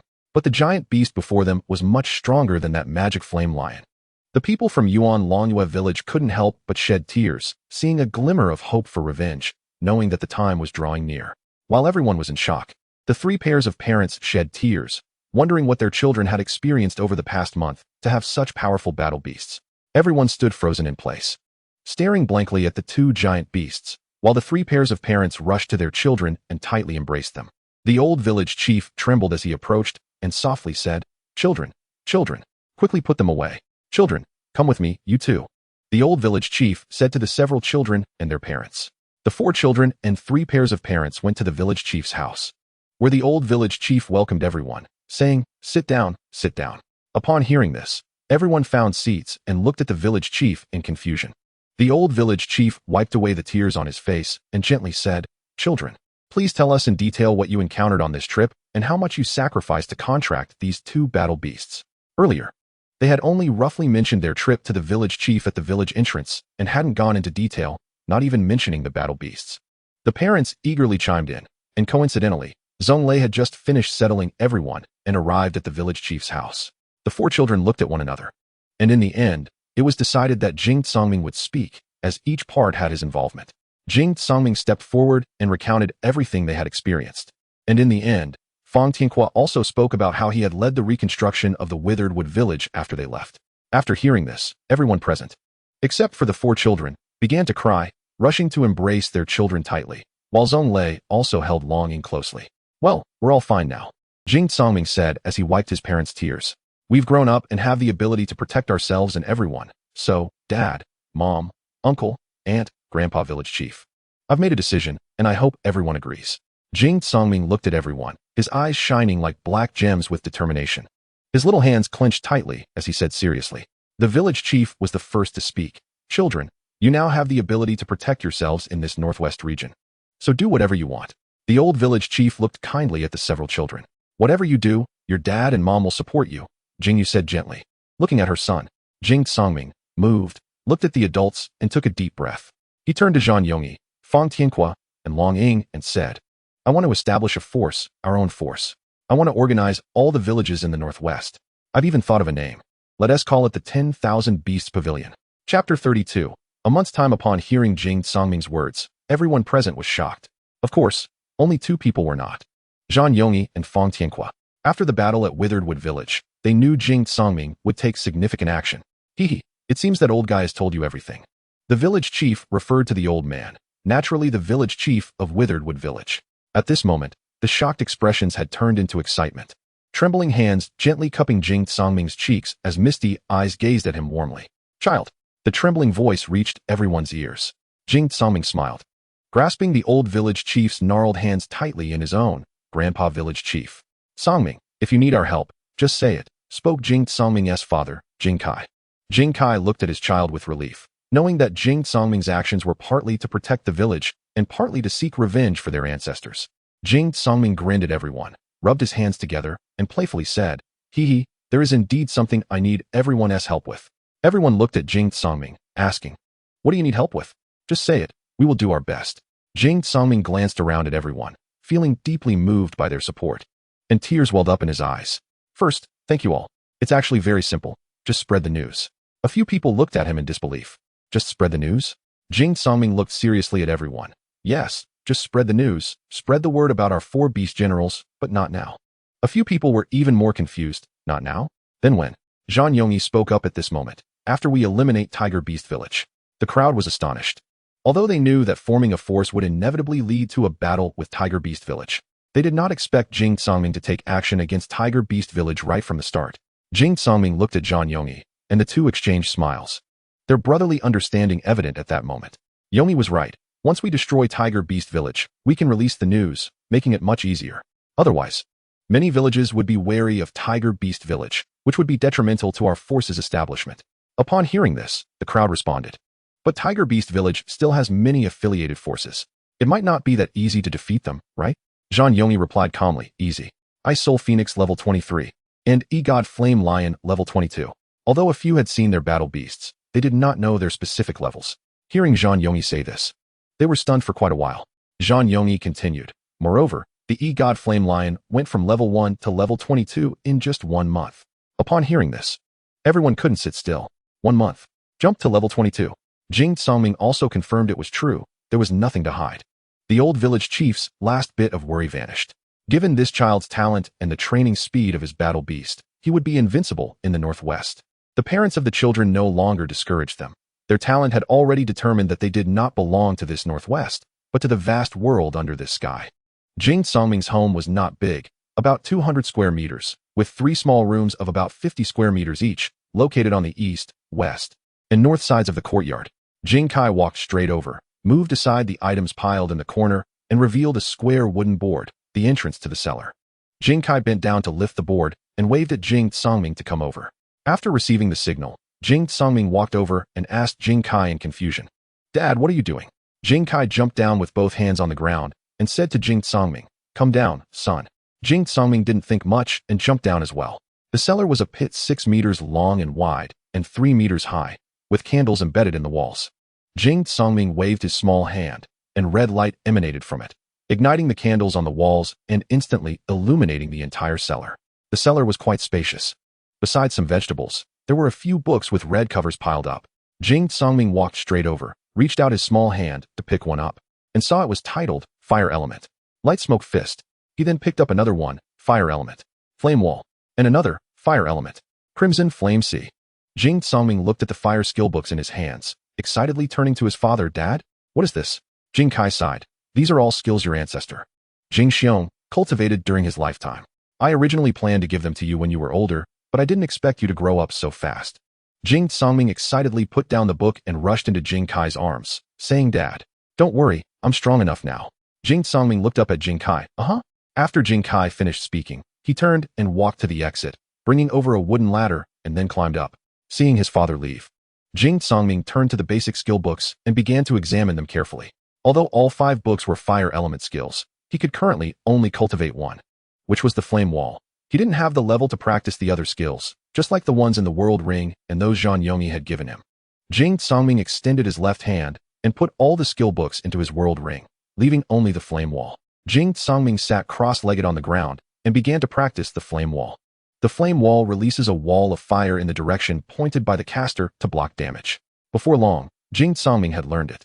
He couldn't wait to rush out of his family's cellar and went to the back mountain where he used to practice to release the flame wall. This was Jing Songming's first fire element skill. In the direction Jing Songming pointed, a wall made of flames ignited, measuring 3 meters long, 5 meters wide, and 1 meter thick. Jing Songming jumped up happily, saying, "I need to practice quickly to unlock more skills." Among the 5 skills he currently knew, except for the water flow skill, the others were all focused on defense, and there was one recovery skill. All offensive aspects depended entirely on Xiaoyi. Jing Songming hurried over and happily called out, "Village Chief Grandpa, what are you doing here?" The village chief smiled indulgently and said, "Your father gave you the skill books, right?" "Uh-huh, he gave them all to me. The one I just used is the fire element's flame wall," Jing Songming excitedly boasted to the village chief, like a child seeking praise from an adult. The village chief looked at Jing Songming, raised his hand to pat his head, and said, "You are very good. And you all are great. I can trust the future of the village to you." Upon hearing this, Jing Songming frowned and asked, "Grandpa, what do you mean by that?" The old village chief looked at Jing Songming and said, "This old body of mine is no longer useful. The future of this world belongs to you." "Please don't say that, Grandpa. How could you be useless? If it weren't for you, we wouldn't be where we are today," Jing Songming quickly said, almost like he was whining to the village chief. "Hee, it's just a matter of time. I don't have many years left to live. I'll have to hand it over to you sooner or later," the old village chief said with a smile, as if he had come to terms with life and death. Yes, human lifespans are not like beast generals, just a few decades. Upon hearing this, Jing Songming fell into deep thought. He wanted to know if there was a way to extend human lifespans. "Huh, what's wrong, Grandpa?" Jing Songming was jolted out of his thoughts when called and looked at the village chief in confusion. Although Jing Songming didn't understand why the village chief said that, he still replied, "Uh-huh, I understand, Grandpa." Late at night, the suddenly dropping temperature came with a chilling breeze. "Grandpa, are you watching Witheredwood Village?" "Uh-huh. I feel that old guy is like he hasn't died.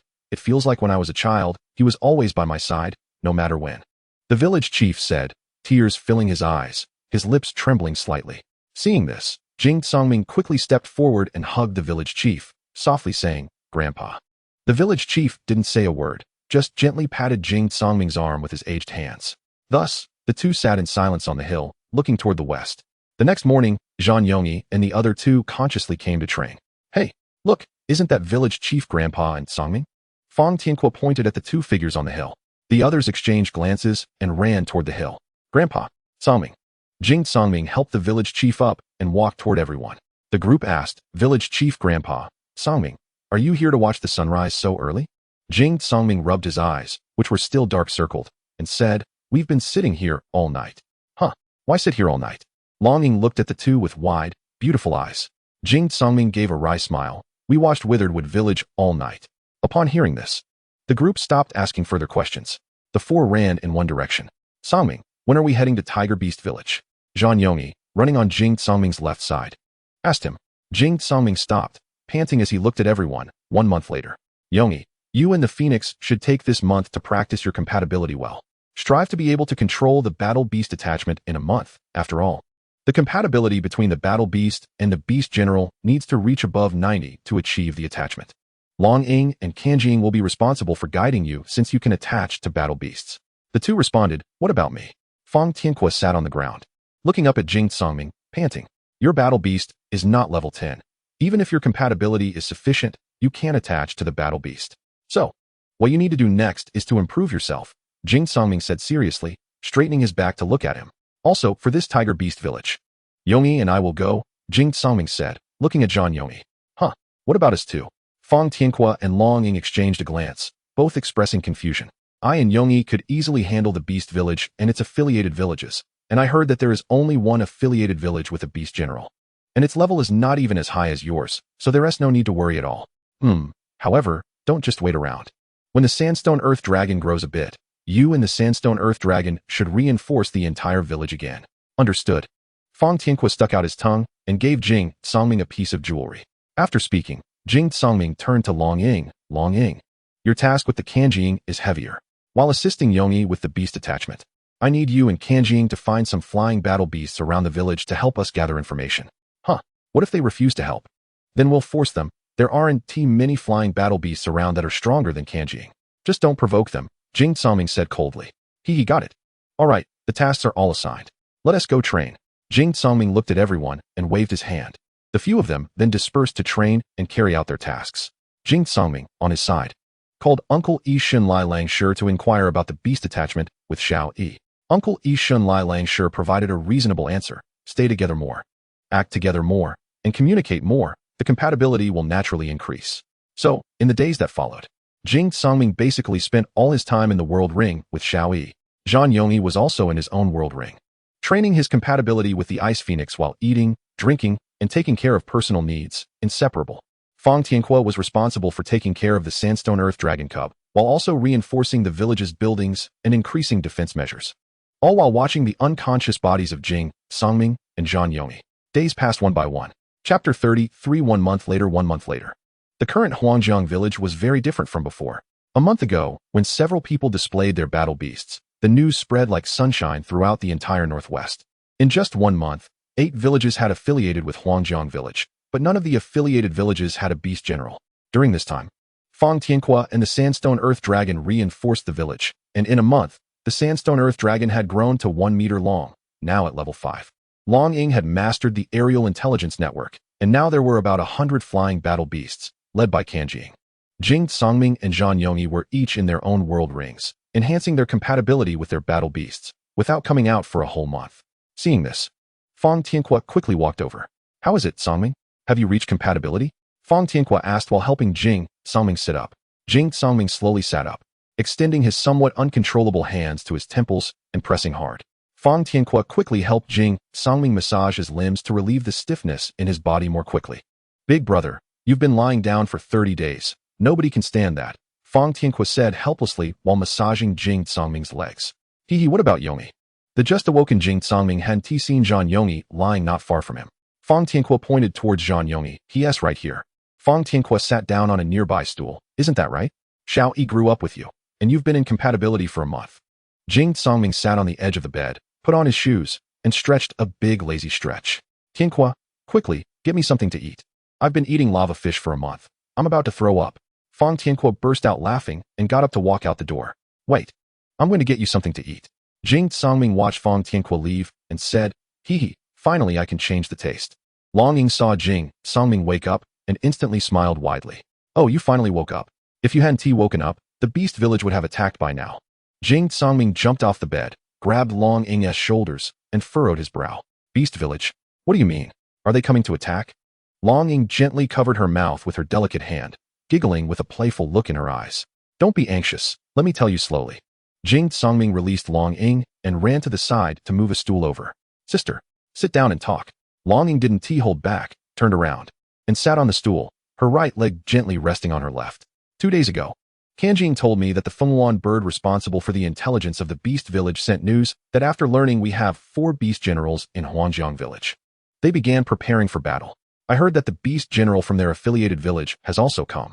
Jing Songming stroked his chin, and his brow slowly relaxed. So, they now have a total of 3 beast generals, right? Yes, but these 3 beast generals seem to be quite strong. Tell me in detail. The beast general from the beast village is 1 male and 1 female. The female is now level 17 with a level 16 Songling deer as her battle beast, temporarily unable to perform beast attachment. The male is level 23, equal to Songming, with a level 24 demon flame lion, capable of beast attachment. What about the other one? Fang Tianque looked at Long Ying in surprise. Sister Long Ying, the thunder system is usually very strong. How could such a strong person become an affiliate? Indeed, the attack power of the thunder system is much higher than that of the fire system. Even if they can't win, they wouldn't submit. Long Ying then looked at Fang Tianque and said, don't you think the names of Beast Village and Lion Tiger Village sound somewhat similar? You mean, do these 2 villages have some kind of relationship? Long Ying chuckled, you're smart. The village heads of these 2 villages are siblings, which is why Beast Village has been able to maintain its position as the #1 village for so many years. What news do we have about when they plan to attack? Jing Songming looked thoughtfully at Long Ying. There is no specific news yet, but as soon as there is, the Fenghuan bird will inform us immediately. A week later, in Zhan Yongyi's world ring, a blue ice phoenix swept across the sky, and Zhan Yongyi was crouching on the phoenix's head. How long until we arrive? Soon, master. During this month, the ice phoenix had also leveled up 2 levels. Indeed, With the divine beast bloodline and regional bonuses, the training speed of battle beasts was incredibly fast. Not far away, a towering ice mountain, 100 meters tall, was slowly emitting a blue glow. Weevee arrived. Master, this is it, the ice phoenix said, looking at the glowing ice mountain. All right. Zhang Yongyi excitedly looked at the ice mountain. What's inside must be an ice weapon. Phoenix, shatter it. Zhang Yongyi pointed at the ice mountain. Upon receiving the order, the phoenix immediately spread its wings and unleashed Zhang Yongyi's newly learned skill, Ice Crystal. With a flap of its wings, a large number of ice crystals flew out, striking the ice mountain. Soon, a 5-meter-wide pit was created in the ice mountain. As the light faded, a pale blue ice bow slowly emerged, floating in the air. The ice bow was 1 meter long, entirely made of cold ice, crystal clear, and extremely beautiful. The cold weather could not hide the excitement in Zhang Yongyi's eyes. Quick! Phoenix, let us go over. The ice phoenix instantly appeared above the ice bow, and Zhang Yongyi immediately jumped down. The fervor on his face was evident as he slowly reached for the ice bow. Just as Zhang Yongyi's hands grasped the ice bow, the bow emitted a dazzling blue light, causing Zhang Yongyi to quickly close his eyes, and the phoenix also squinted its eyes. Ha ha ha, quite proud, aren't you? Zhang Yongyi laughed heartily.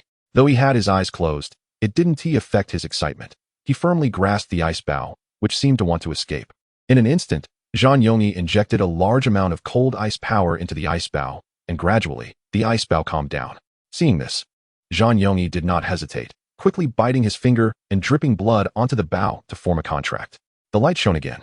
But this time there was no intention of resistance. Instead, it gently enveloped Zhang Yongyi. Zhang Yongyi slowly opened his tightly closed eyes, and the ice bow floated around him.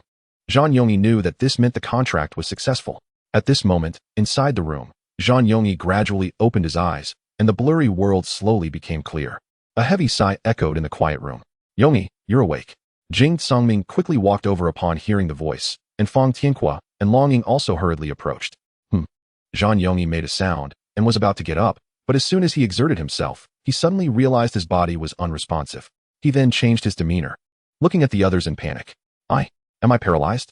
As he spoke, tears were about to fall. The others exchanged glances and then burst into laughter, holding their stomachs. Ha ha ha, Yongyi, don't be scared, you really are paralyzed, Jing Songming said, reveling in the situation.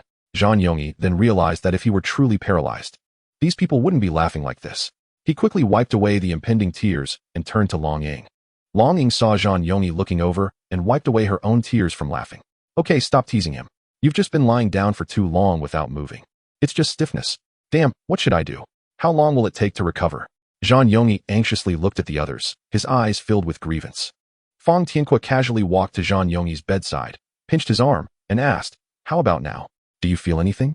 Zhang Yongyi looked at Fang Tianhua innocently and shook his head. No. His naive expression ignited more laughter among them. Ha ha. Then you'll have to lie there for a while. When I first woke up, I was stiff too, but at least I could move, Jing Songming said, laughing until tears streamed down his face. Hearing this, Zhang Yongyi stopped resisting and lay quietly as the others stopped laughing and asked, so, Yongyi, did the compatibility reach the required level? That's good. This way we don't have to worry about Tiger Beast Village. Fang Tianhua patted Jing Songming's shoulder and said, oh, what if they come? Zhang Yongyi asked. The others looked at each other in confusion. Zhang Yongyi continued, doesn't Song Ying have so many little brothers? Won't the boss fight while they just stand by? Long Ying was momentarily speechless and replied, there shouldn't be much hope, right? Gathering intel is fine. But if you ask them to risk their lives, they probably won't do it. Then we don't need to be afraid. Songming can handle level 20 to 21.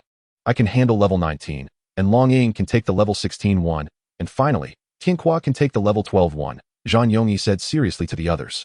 Your strength with Songming is definitely fine, but I'm afraid me and Long Ying won't be able to handle it, Fang Tianhua said awkwardly, looking at Zhang Yongyi. Zhang Yongyi then laughed and said, are you guys silly? Long Ying will have level 15 after the beast spirit is attached. Although the opponent is level 16. They can't have a beast spirit attached either. Besides, Long Ying can fly. If we can't win, she can just stall for time until we finish our battle. The two were taken aback, looking at each other in surprise. Can it be done? Jing Songming smiled at everyone. Why not? Have you forgotten? During our first stop, Long Ying planned to fight me like this. How could you forget it yourself? Long Ying smiled awkwardly, realizing she had only thought about the opponent's level and overlooked her own advantages. Long Ying stuck out her tongue. Fang Tianhua suddenly realized, oh, I get it. Then I'll take on the level 12 one. If I can't beat them, I can just defend. How could a pet-evolved beast possibly break through the defense of a rock Sandurf dragon? During these 7 days, the Rock Sand Earth Dragon had leveled up to level 6. Although the level wasn't high, the Rock Sand Earth Dragon clan was known for its invincible defense. The group exchanged glances, and then they agreed. Then it's settled. You just rest well, and try to get up as soon as possible. Haha. After saying that, they began to walk out of the room.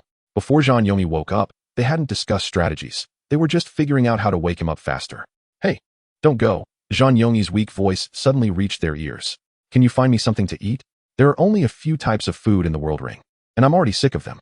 The others laughed and said, wait, I'll go find something for you. And Jing Tsangming turned to leave the room. Fang Tianqua and Long Ying continued to gather information. 2 days later, Jean Yomi finally managed to get out of bed. At night, the old village chief held a meeting with several children to discuss how to combat Tiger Beast Village. Jing Tsangming then asked Jean Yomi to repeat the strategic deployment. The old village chief stroked his beard and said, this strategy seems to be the best one for now. By the way, Grandpa Village Chief, Tiger Beast Village won't just send beast generals. How are we deploying our forces in other aspects? Long Ying asked with a furrowed brow, a bit worried. The village chief replied, the fighting strength of the common people in Tiger Beast Village is about 600, and we are about the same now. Considering that the Wild General Village is now made up of 11 villages. The children felt relieved upon hearing this. Oh, right, kids. The old village chief seemed to suddenly remember something. The others looked at him in confusion. Kids, you will come with me to the weapons store to pick some suitable weapons. The old village chief looked at the children. Yay. Fang Tianqua jumped up happily. Jean Yomi said, I don't need it, Grandpa Village Chief, and then flipped his left hand up, revealing an ice bow that appeared in his palm. Since this bow was entirely made of ice, Jean Yomi called it the Ice Crystal Bow. The others were excited when they saw the Ice Crystal Bow. Yomi, you really hit the jackpot this time. The village chief also said, yes, child, but where did you get this bow? Jean Yomi patiently explained the origins of the ice bow to everyone. Jing Tsangming pouted, why did I get the world ring before him, but I didn't get a weapon? The others laughed heartily. All right, let's go, kids. As they walked, they happily shouted, oh, we're going to the weapons store. Chapter 34. Choosing weapons on the north side of Wild General Village is the weapons store. The exterior is quite ordinary, just a building made of red bricks, tightly surrounded by wooden walls. However, there are 10 guards stationed here, and usually, only the village chief and the guards are allowed inside. 5 figures, an old man and 4 children, slowly approached.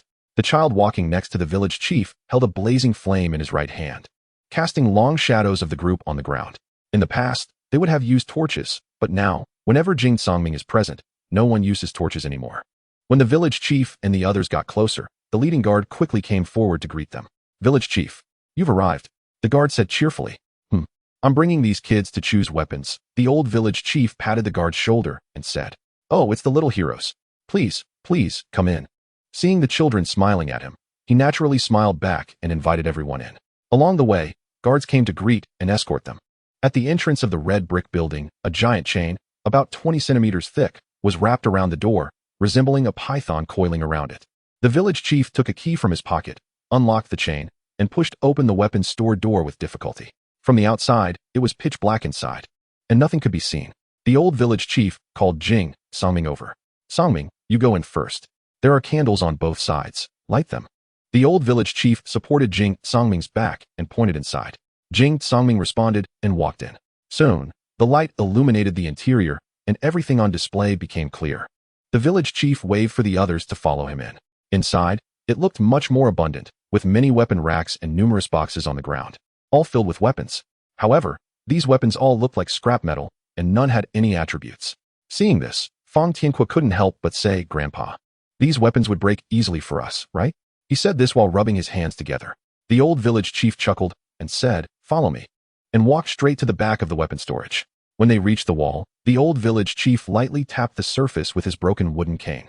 The sound that came was not of earth, but of iron. Upon hearing this, Fang Tianqua rushed over first. I'm coming, Grandpa. The village chief moved aside, and Fang Tianqua saw the exposed iron plate, inserted his hands around its edges, and with a force, he lifted it up. Beneath the iron plate was a staircase leading down, and light could be seen at the end of the passage. The village chief said nothing and, leaning on his cane, walked down. The others quickly followed without hesitation. The children covered their noses. It seemed that this place hadn't been visited in a long time, and the strong, damp smell made it hard for them to breathe. After they descended, they were surprised to find an iron door, which emitted a colorful glow. The village chief then took out a key, and as he opened the iron door, The colorful light instantly illuminated the entire passage. The soft light shone on everyone, coloring them all in hues. Wow, how beautiful! Longing covered her mouth, staring at the source of the light, which turned out to be colorful weapons. The colors naturally represented their attributes. As they entered the nearly 10 square meter secret room, they marveled at the scene inside. The village chief looked at them and said, "These are all weapons with attributes. You can each choose one." After saying this, the old village chief stepped out of the room. The others excitedly ran around, checking this and that. The children's eyes reflected the vibrant colors. "Now we have a better chance of winning," Jing Songming said excitedly. "I never expected that the village would have such a secret place. When I reinforced the village, I didn't even discover this treasure trove underground," Fong Tianque mumbled, holding a pair of earth-type gauntlets. Soon, they began selecting weapons. Zhang Yongyi summoned an ice crystal bow to compare it with the ice-type weapons here, aiming to choose the best. However, he quickly became disappointed. Zhong Lei was right. The beasts born in the world ring are stronger than those outside. And even the same level weapons they produce are superior, he thought. Although Zhang Yongyi's ice crystal bow was only level 10, it outclassed all the similarly attributed weapons. He then stopped selecting, realizing there were no better ice-type options, and there were no poison-type weapons at all. In contrast, Fong Tianque and Jing Songming were happily choosing. There were several weapons with rock and fire attributes, as well as some with wood and ocean attributes, with the ocean type being the most abundant. The attributes of the ocean weapons caused the small room and the passage outside to be very humid. In the end, Jing Songming chose 4 weapons: a fire-type long knife, a wood-type bow, an ocean-type sword, and a rock-type shield, all of which were level 10. However, Longing faced a dilemma because she had no attributes, making every weapon seem unsuitable for her. At this moment, Jing Songming, having finished selecting his weapons, approached her and offered some advice. "If you want to choose a future attribute, just look for weapons of that attribute first. Don't worry about the attribute manuals. Once I become a ring master, I can make them for you." Long Ying's brows relaxed at his words, revealing a smile. "I'll pick an ocean-type weapon then. After all, we have an ocean manual." With that, she happily ran to a weapon emitting blue light and stopped.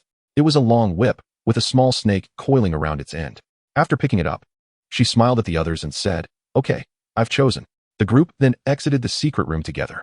When the village chief saw the children holding weapons, but Jing Songming empty-handed, he quickly asked, "How come you're so fast? Didn't you find anything you liked?" The village chief looked at Fong Tianque and Long Ying holding their respective weapons, while Jing Songming had already stored his weapons in the world ring. Jing Songming smiled and opened his left hand, with the illusions of 4 weapons flashing one after another. The others exchanged glances and agreed, "That makes sense. Let us go to the back mountain." The children climbed onto the back of the ice phoenix and flew toward the back mountain. The ice phoenix's speed was almost instantaneous, and the children jumped off its back. "Let us all try our weapons," Jing Songming suggested. Fong Tianque jumped out first, saying, I'll go first." He then put on the gauntlets, which completely covered his arms. The outer side was made of iron, and the fists were much larger than an ordinary person's hands, resembling beastly arms. Fong Tianque looked at a nearby boulder and threw a punch forward. Bang! A loud explosive sound erupted, and a wave of energy shot straight toward the boulder, instantly turning it into dust. This was just the weapon's inherent ability. Fong Tianque then used the gauntlets to activate a skill. Earth type, rock wall. Suddenly, a wall of earth shot up from the ground. Everyone was astonished. With the Weapon S enhancement, the original rock wall had become partially petrified and was larger than before. Fong Tianque looked at the rock wall in front of him, then at the gauntlets on his hands, and jumped with excitement. Haha, I love this weapon. Before he could continue his excitement, Jing Songming said, Tianque, look at what happened to the sand barrier. Alright, earth type, sand barrier. Fong Tianque shouted joyfully, and the surrounding earth began to converge toward him, ultimately forming a giant earthen ball that enveloped him, showing signs of petrification. Zhang Yongyi then jumped out. Let me give it a try. He summoned the ice crystal bow, drawing it back like a crescent moon. As he pulled the bowstring taut, an arrow made of ice crystals appeared. Zhang Yongyi aimed at the petrified section of the sand barrier and shot. The arrow flew through the sky, leaving a sound like a phoenix's cry in its wake. Bang! A wave of earth surged forth, and when the dust settled, the sand barrier had numerous cracks, but it quickly healed. Fong Tianque waved his hand to dissipate the sand barrier and laughed heartily. Ha! Yongyi, you can't break it. He looked at Zhang Yongyi happily. Zhang Yongyi remained silent, while Jing Songming crossed his arms and said, Tianque, don't be too proud. If Yongyi had aimed at the earth part instead of the petrified part, the sand barrier would still be intact, but you would have been shot through. Fong Tianque suddenly realized, oh right, Yongyi aimed at the petrified part, so the sand barrier wasn't broken. He awkwardly scratched his head. Thanks, brother. Otherwise, I might have lost my life. Zhang Yongyi retorted. I don't care about your life. Jing Songming then said, all right, now it's my turn to try. He summoned the fire-type long knife, which he called the fire blade, measuring 1 meter in length, with flames burning at the hilt. He swung it forward, sending a wave of flames flying ahead, creating a fiery rift in the ground. He then unleashed a skill, fire-type, flame wall. A wall of flames erupted in front of him, and unlike before, this flame wall slowly emitted a layer of flame waves, which seemed to have a repelling effect. He looked at Zhang Yongyi and said, Yongyi, use a skill. Zhang Yongyi, not holding back, drew the bowstring again and released the ice crystal skill. The arrowhead transformed into a sharp ice crystal, and the entire arrow became crystalline. With a whoosh, it broke the sound barrier, speeding toward the flame wall. However, it seemed to slow down against the waves produced by the flame wall, yet it still struck the wall, shattering it. It turns out that the function of this flame wave is to slow down. Jing Songming did not care that the flame wall was broken. The fire element itself is strong in attack skills, and its defensive skills are much weaker compared to the defense-focused earth element, so he was already very satisfied. He then summoned a wood element bow, which he called the leaf bow, made entirely of wood and adorned with some leaves. As he drew the bowstring into a crescent shape, a green arrow appeared on the bow and shot out rapidly. The leaves on the bow fluttered, but the speed was not inferior to that of the ice crystal bow. Where the arrow passed, a faint green starlight was left behind, and wherever the starlight touched, grass grew rapidly. After a certain distance, the arrow disappeared on its own. Jing Songming couldn't help but sigh at the scene before him, realizing that the wood element truly deserved its reputation as a support element, as it even had a healing effect. He then pulled the bowstring taut again and shot an arrow at the ground that had just been destroyed by the flame knife. This arrow also imbued with a healing skill. The ground that had just been damaged healed rapidly upon being struck by the arrow, as if it had never been damaged at all. Surprised, Jing Songming turned to the others, only to find their expressions even more animated. Wow, Songming, this is like a mobile blood bank. With you around, who is afraid of getting hurt? Fang Tianqua said word by word. Jing Songming chuckled, then summoned a sword of the ocean element, which was a deep blue color, 1 meter long, with a stream of water flowing from the hilt, writhing like a snake along the blade. He called it the blue water sword. With a swing of the sword, a wave of water was unleashed. Unlike the destructive flame wave of the fire element, the wave from the blue water sword was gentle. It passed over a nearby boulder, producing a sound like a sword's chime upon contact, easily splitting the boulder in half as if it were cutting through tofu. Jing Songming then applied a water flow skill, and this time it transformed the sword wave from a flat shape into a water vortex. The vortex, containing sharp blades, instantly sliced through anything caught in it into multiple pieces, which then scattered downwards. Not wanting to be overly excited for long, he quickly summoned a shield of the earth element, which was a yellowish-brown color, featuring a large wolf's head on its surface. The shield was 2 meters long and 1 meter wide, taking on a hexagonal shape, which he named the giant rock shield. The moment the shield appeared, it slammed into the ground with a bang, instantly cracking the surface, and Jing Songming felt its unbreakable nature. He then looked at the 3 others and said, "Attack me all at once." Jing Songming revealed a confident smile as he looked at them. The group exchanged glances, then without hesitation, they unleashed their skills. Fang Tianqua released a rock sand barrier, condensing it into a fist shape and smashing it forward. Zhang Yongyi pulled back and released a rapid freeze, encasing the fist formed from the rock sand barrier in ice. Hong Ying swung the ocean element whip forward, with sea wolves swirling around the fist of the rock sand barrier. The 3-pronged attack instantly struck the giant rock shield. With a loud bang, the giant rock shield and Jing Songming behind it were pushed back about 5 meters. The impact numbed Jing Songming's hands, and he shook them in dissatisfaction, saying, "Wow, you guys really went all out." He looked up at the others. They were all stunned in place, with Zhang Yongyi frozen in shock. "Tianqua, are you confident in taking this hit?" Jing Songming wondered as he looked at them, then followed their gaze and was also stunned. He saw that the wolf's head on the giant rock shield had actually opened its mouth, forming an invisible protective barrier around the shield. Wait, does this shield have a built-in defense skill? Jing Songming's mouth fell open, staring blankly at the giant rock shield. "This is a treasure," Fang Tianqua exclaimed, nearly drooling. "Yes, a treasure," both Hong Ying and Zhang Yongyi said simultaneously. At that moment, a cry of an eagle broke the stunned silence among the group. A blue eagle? Hong Ying looked at the giant eagle in the sky. After it landed, the group rushed towards it, urgently informing everyone. "The Tiger Beast village has set off and is coming to our village." Chapter 35. The Beast Master has a horde? What? The Tiger Beast village has already set off? Hong Ying's face showed urgency as she quickly asked. The blue eagle nodded at Hong Ying, saying, "The Phoenix Lawn Bird tribe has sent word that the Tiger Beast village is attacking." "Attacking with the whole village? How many people?" Jing Songming looked up at the tall blue eagle. Over 600 guards, more than 1,000 ordinary villagers, and countless battle beasts. Hong Ying looked at the blue eagle in disbelief. What? Countless battle beasts? But they are not. Before she could finish, the blue eagle interrupted her, saying, Master, I know what you want to say. They currently have 4 contracted battle beasts, and the rest are all affiliated forces of the Flame Lion. Almost 1 for each person. The blue eagle's eyes clearly showed fear. Fang Tianhua and Zhan Yongyi couldn't understand what the blue eagle was saying, so they could only judge based on the words of Jing, Songming, and Hong Ying. Songming, can you pass the blue eagle's beast language to me and Tianhua? Zhan Yongyi patted Jing Songming's shoulder. Jing Songming turned to the two and quickly urged them to sit down. Okay. About 10 minutes later, the two could understand the words of the blue eagle. The group looked at the blue eagle, which continued to explain. The other beast hordes are countless and are all affiliated with the Flame Lion. Although they cannot form contracts with the villagers of the Tiger Beast village, it does not hinder the Flame Lion from commanding them. After hearing this, Jing Songming exclaimed, so that's how it is. He stroked his chin thoughtfully, as if contemplating something. Suddenly, Jing Songming burst into laughter. Huh. Fang Tianhua looked at Jing Songming in confusion. What? Songming, have you been scared, silly? Jing Songming stopped laughing and looked seriously at everyone. No, I just suddenly understood. What did you understand? Fang Tianhua asked. If the pressure of the Flame Lion can intimidate so many battle beasts to serve it, arming the Tiger Beast village, then why can't we do the same? Jing Songming smiled at the others. Zhan Yongyi smiled faintly. I get it. You want to imitate? Jing Songming looked at Zhan Yongyi. Hee, you understand me. He continued. Since our battle beasts can be called beast kings in the world ring, then why can't we in the wilderness general village? Zhan Yongyi then looked at the blue eagle. Eagle, how long until they arrive? The vanguard will arrive in about a month. So fast. Fang Tianhua exclaimed. Even though they are 70,000 miles away from us, their vanguard units almost have a rideable battle beast for each person. The blue eagle shook its head.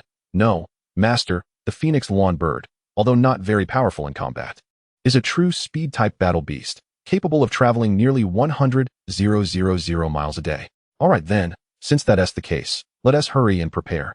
Jing Songming said excitedly as he rubbed his hands. Fang Tianhua covered his face with his hands in disbelief.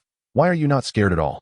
Jing Songming showed no signs of hiding his excitement. Tianhua, don't you think commanding a beast horde to fight is a very cool thing? How do you know that Xiao Yi can recruit numbers that rival the Tiger Beast village in a month's time? Jing Songming said discontentedly. Are you stupid? Not to mention Xiao Yi, we also have the phoenix. Moreover, Xiao Yi has leveled up twice in such a short time. Jing Songming said, almost boasting as he looked at everyone. Fang Tianhua and Hong Ying looked at Jing Songming in disbelief. Xiao Yi? Level 24 already? Yes. Although the leveling speed has slowed down compared to before, he still leveled up twice. And I think the decline in Xiao Yi's leveling speed is also related to my own level. Zhan Yongyi spoke up. Yes, I think so too. The phoenix has only leveled up once in this short time. It should be because my own level is holding it back. Fang Tianhua and Hong Ying exclaimed, what? The phoenix also leveled up? Fang Tianhua circled around Jing Songming and Zhan Yongyi. I think this battle can almost crush them. Hong Ying sat down on the spot, hugging her legs with her arms and resting her chin on her knees, saying, yeah, we might get crushed. Fang Tianhua came over and shook Longying vigorously. Sister Longying, are you silly? They won't arrive for more than a month. In this month, Xiao Yi and Phoenix should be able to improve. And we will also improve as much as we can during this time. Tomorrow at dawn, Xiao Yi and Phoenix will go recruit, and with that, we will almost have a crushing victory. Jing Songming also walked over to comfort her. Don't worry, Longying. This time we will definitely destroy Tiger Beast village and avenge Longyue village. Hearing this, Longying raised her head, tears welling up in her big watery eyes, biting her lip tightly, and then nodded heavily, and the others immediately laughed. Longying indeed had a shadow over Tiger Beast village. After all, when Longyue village was destroyed, Tiger Beast village only sent out 2 beast generals and war beasts. This time, not only did they send 4 beast generals and war beasts, but also countless auxiliary beasts. Jing Songming's smile always gave people a sense of security, as if as long as he could still smile, things weren't that bad.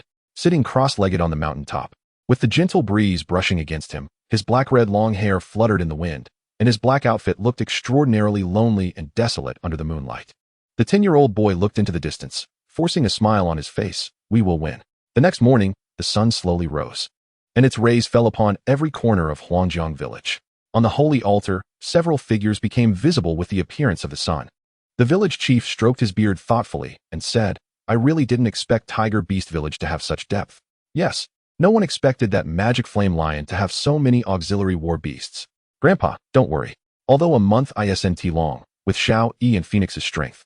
Recruiting some auxiliary war beasts shouldn't be a problem, Jing Songming comforted. The village chief sighed lightly and shook his head, sigh. Tiger Beast Village having auxiliary war beasts shouldn't be a recent thing. Although we can't form contracts after long-term contact. The guards and war beasts will also have some tacit understanding. This battle won't be easy. The children fell silent. The old village chief continued, currently. Only Tsang Ing has some auxiliary war beasts, but they are all speed-type reconnaissance war beasts with very low combat power, so they are almost negligible. Grandpa, how about this? Give us a day, and let Uncle Zonglei allocate the recruited war beasts for training first, Jing Songming said to the village chief. All right, let's decide on that. Huangjiang village is located in a valley surrounded by mountains, mostly rocky hills, with very little greenery around, so Jing Songming didn't have to worry about Xiao Yi coming out. He then summoned Xiao Yi from the World Ring, and Zhan Yongyi also summoned Phoenix from the World Ring. Yongyi, you go recruit flying war beasts, and I'll go recruit crawling war beasts, Jing Songming said while sitting on Xiao Yi's back, addressing Zhan Yongyi, who was on Phoenix's back. Zhan Yongyi nodded. And then Phoenix soared into the sky with a cry, disappearing into the horizon. Wang Ying, have Tsang Ing report on the progress of Tiger Beast Village at all times. Tianqua, you take the Sandstone Earth Dragon to train on the mountain. The attributes there will improve your training speed. Jing Songming looked at the two below. After speaking, he rode Xiao Yi towards the valley outside the village. Jing Songming called out to the long uncontacted Uncle Yi Shun Lai Lang Shi. Uncle, what kind of war beasts do you think we should recruit given our current situation? Uncle yawned lazily and said, you little brat. Not contacting me for so long means there's a problem. Jing Songming awkwardly smiled. Hee hee, I didn't dare to disturb your rest. Uncle chuckled and then said, smooth talker, since the enemy is coming and the battlefield is on our territory, it's best to recruit auxiliary war beasts from around your village. First, these war beasts are familiar with the local terrain, and second, they can guard the village in the future. Jing Songming pondered. The valley where Huangjiang village is located mainly has rock and soil type war beasts, but rock and soil type war beasts generally have low combat power. Then just bring out some war beasts from the World Ring, Uncle said lazily. Jing Songming was shocked. Huh? War beasts that are not contracted in the World Ring can't be taken out, right? Uncle laughed heartily. Ha! Beast generals can't do it, but ring masters can. This news was explosive. If ring masters could bring out war beasts that were not contracted in the World Ring, it would mean that every ring master had a mobile beast army. Uncle casually continued, don't rush, listen carefully. Saying the World Ring is a small world is not very accurate. It should be said that the World Ring is a small world of the ring master. Only by becoming a ring master can one truly unlock the potential of the World Ring. For example, bringing war beasts derived from the World Ring out of it is something ordinary beast generals cannot do, but ring masters can. There is no limit on the number. But the more war beasts you bring out at once, the shorter the time they can exist outside. If you want to strengthen your forces, it's best to recruit auxiliary war beasts in the main world. If it's just for one battle, you can use this method to temporarily call them from the World Ring. After hearing this, Jing Songming finally understood why ring masters were so powerful in this world. But then he fell into distress again. Although ring masters are powerful, I am not a ring master right now. Uncle, even though you say that, I'm not a ring master right now, Jing Songming said dejectedly. Take a trip to the West Continent. West Continent? Where's that? Jing Songming asked eagerly upon hearing a new term. I'm really fed up with you guys who know nothing. The Beastmaster continent is divided into 5 sections. The very center is the central city, surrounded by the East Continent, West Continent, South Continent, and North Continent, and beyond that is the Great Wilderness. The place you are currently in is the outskirts of the West Continent, which is the Great Wilderness. Uncle patiently explained the most basic knowledge of the continent to Jing Songming. All right, I understand, Uncle. You mean for me to go to the West Continent to find ringmaster manuals? Jing Songming said, enlightened. Yes. Things that can't be found in the Great Wilderness can basically be found on the continent, and ringmaster manuals are not rare on the continent. It's about 200,000 miles east from the location of Huangjiang village to reach the West Continent. Silly boy, let my son take you. He can travel 50,000 miles a day without a problem, Uncle said helplessly. Jing Songming was stunned. 50,000 miles, what concept is that? It takes Tiger Beast Village more than a month to cover 70,000 miles, but riding Xiao Yi, it would only take a day and a half to get there. Uncle, Xiao Yi can go this fast now? You usually don't ride, so you naturally don't know how fast our clan is, Uncle said, sounding a bit boastful. Then Uncle's voice rang out again. Also, the forest area is on the west side of Huangjiang village, so you don't have to worry about Xiao Yi destroying the forest on the way.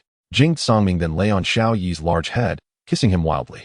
Xiao Yi had no idea about the conversation between Jing Songming and his father, so he didn't understand why his master was acting this way and could only awkwardly say, Boss, I'm a male lion. My orientation is normal. Even if you are. Before Xiao Yi could finish, with a slap, Jing Songming gave him a smack on the big head. What nonsense are you talking about? Xiao Yi felt wronged and stopped talking. Uncle, then we will set off now. Go, go, I'm going to sleep. Uncle's voice faded from his mind. Jing Songming had a black line on his face. This uncle, besides sleeping, what else does he do? What did you say? Suddenly, Uncle Yishun Lai Langshi's voice rang out again. Jing Songming quickly said, nothing, nothing. Let's set off. They soon arrived at the village. The village chief looked at Jing Songming with confusion, and Jing Songming then told the village chief about the ring master and the beast army. All right, go quickly, child. Be careful on the road. The village chief placed his hands on Jing Songming's shoulders, expressing his concern excitedly. After speaking with the village chief, he didn't say anything else to others and quickly set off towards the west continent, in the east with Xiao Yi. Chapter 36. My name is Yin Yuxiao. 4 days later, west continent. Before me lies the boundary of the west continent. The towering city walls, 100 meters high, stretch endlessly, separating the continent from the vast wilderness. Surrounding me are beast generals riding various war beasts. Some run on the ground, others fly in the sky, with some towering over 30 meters and others only a few meters tall, all coming from this wilderness. Therefore, it didn't seem too out of place for Jing Songming to be riding on Xiao Yi. However, Xiao Yi's rare magma attribute still attracted some attention. Jing Songming looked at the bustling scene before him, patted Xiao Yi, signaling to move forward. As they approached the nearly 100-meter-tall city gate, they saw guards on both sides dressed in shiny silver armor, wielding various weapons. Upon closer inspection, he felt the different attribute fluctuations within them. They were all beast generals. Jing Songming exclaimed internally. In the wilderness, a single beast general could make a village thrive, yet here, there were over 100 beast generals in the troop alone. He couldn't help but marvel at how just a wall apart, there were two entirely different worlds. Upon entering the city, the first noticeable difference was the ground beneath his feet. The tiles seemed to isolate attributes. Xiao Yi walked over them without leaving any magma footprints. Looking around, all he saw were such tiles. Continuing further in, it felt like stepping into a city, with buildings towering dozens of meters high, spaced nearly 100 meters apart to accommodate war beasts. There were shops selling clothes, food, blacksmiths, herbal medicine stores, and auction venues. Jing Songming called out in his mind.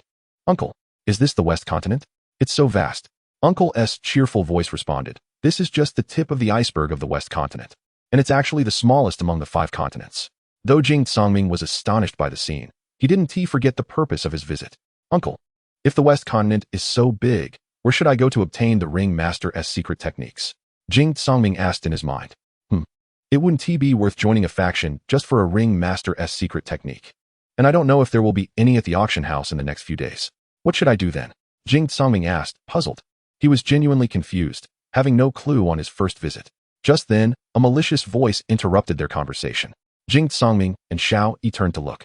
They were confronted by a huge purple python, 8 meters long, flicking its tongue. Standing atop the python was a smaller girl who appeared to be around Jing Songming's age. She wore a purple gauze dress that reached her knees, her black knee-high boots perfectly matching her skirt. Her purple hair billowed in the wind, and she pouted, glaring at Jing Songming with evident dissatisfaction. Hey, didn't you hear me talking? Get out of the way. The little girl shouted at Jing Songming, her small fists clenched and standing on tiptoe.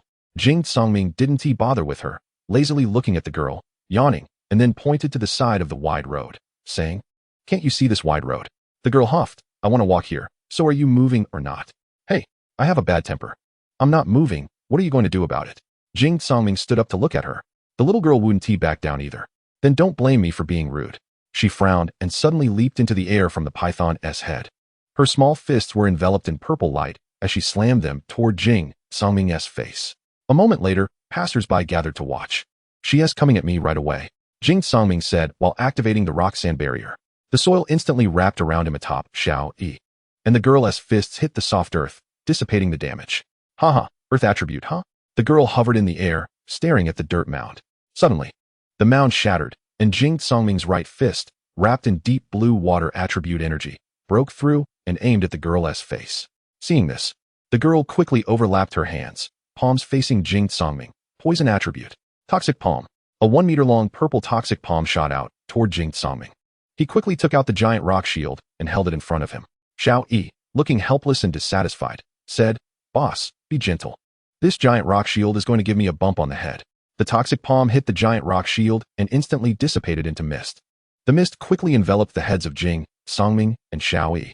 Boss, she doesn't want to poison us, does she? Xiaoyi asked calmly as he sniffed.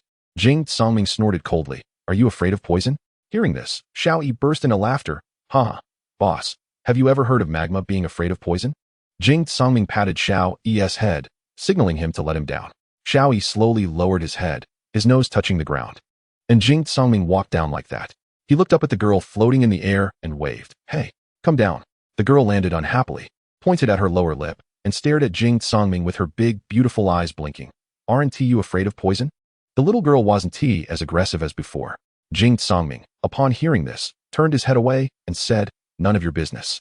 Then he put Xiaoyi back into the ring of the world and squeezed toward the crowd of onlookers, ready to leave. The spectators nearby began to disperse upon seeing this. But the little girl had no intention of letting him go. Seeing Jing Songming about to leave, she quickly called out, Hey, don't go, where are you going? Let us go together. The little girl, noticing that Jing Songming was ignoring her, pouted and said, Hey, you can talk, why are you ignoring me? Jing Songming stopped and looked at the little girl with annoyance. First, my name isn't He. Second, I really dislike you. Third, you ruined my clothes. Then Jing Songming shook off the part of his clothes that had been corroded by the poison gas and looked at her unhappily. Oh, who told you to block my way earlier? I told you to move, but you wouldn't. The little girl continued to cling to Jing Songming. Can't you see such a wide road? Why did you have to walk this way? And you just hit me earlier, now you're all smiles. What is your motive? Oh, I'm sorry. I've never seen a beast general my age who could withstand my toxic palm. Let us be friends, she said, extending her hand, looking somewhat cute at Jing Songming. Upon closer inspection, the little girl was quite pretty, with big eyes, willow leaf eyebrows, cherry lips, and long eyelashes.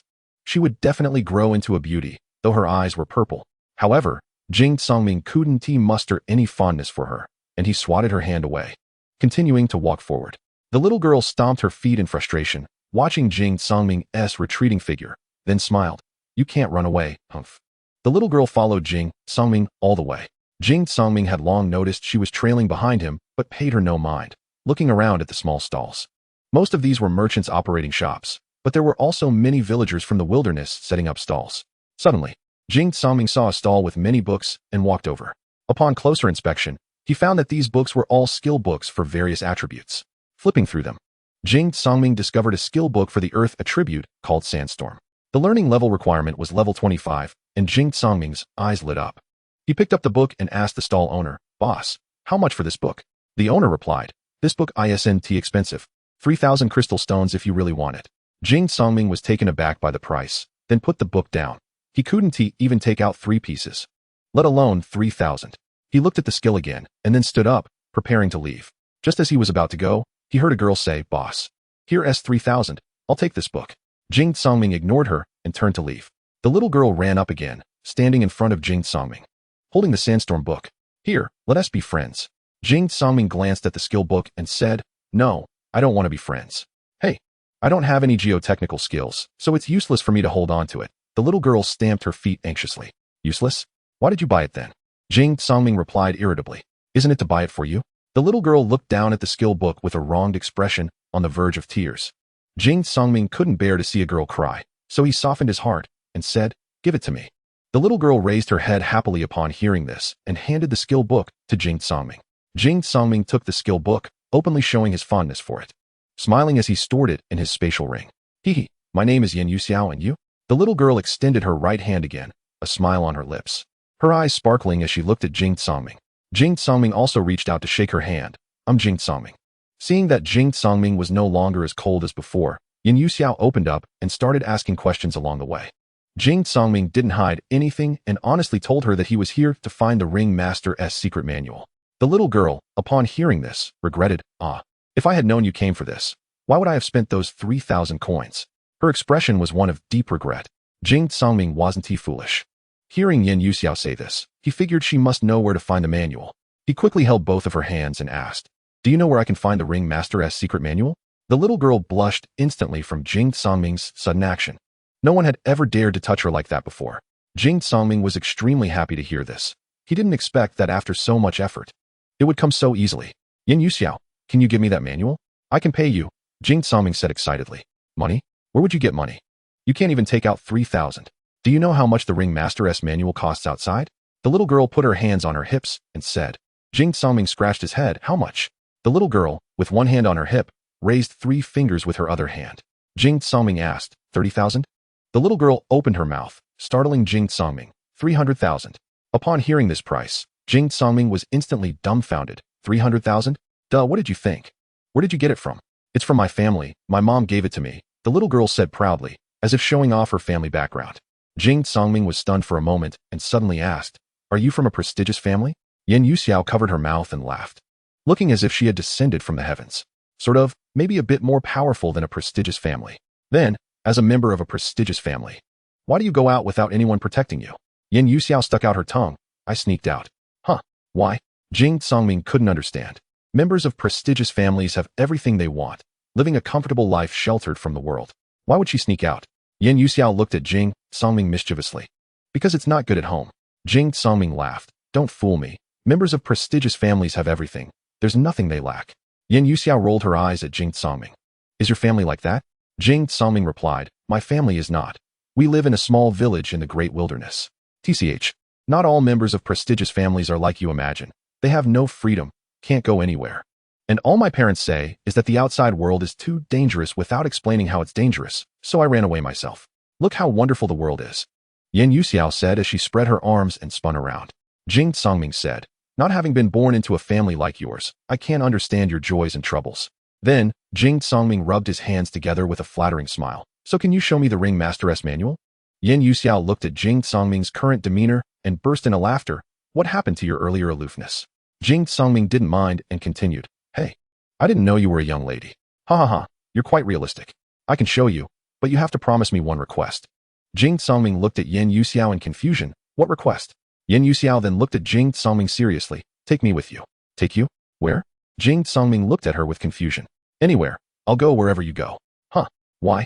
Yan Yuxiao looked at Jing Songming with a pitiful expression. Look. I'm just a little girl, and I'm so pretty. What if I encounter bad people?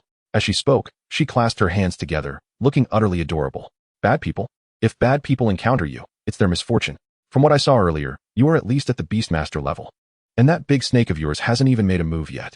Upon hearing this, Yan Yuxiao awkwardly said, hee hee, you saw through me.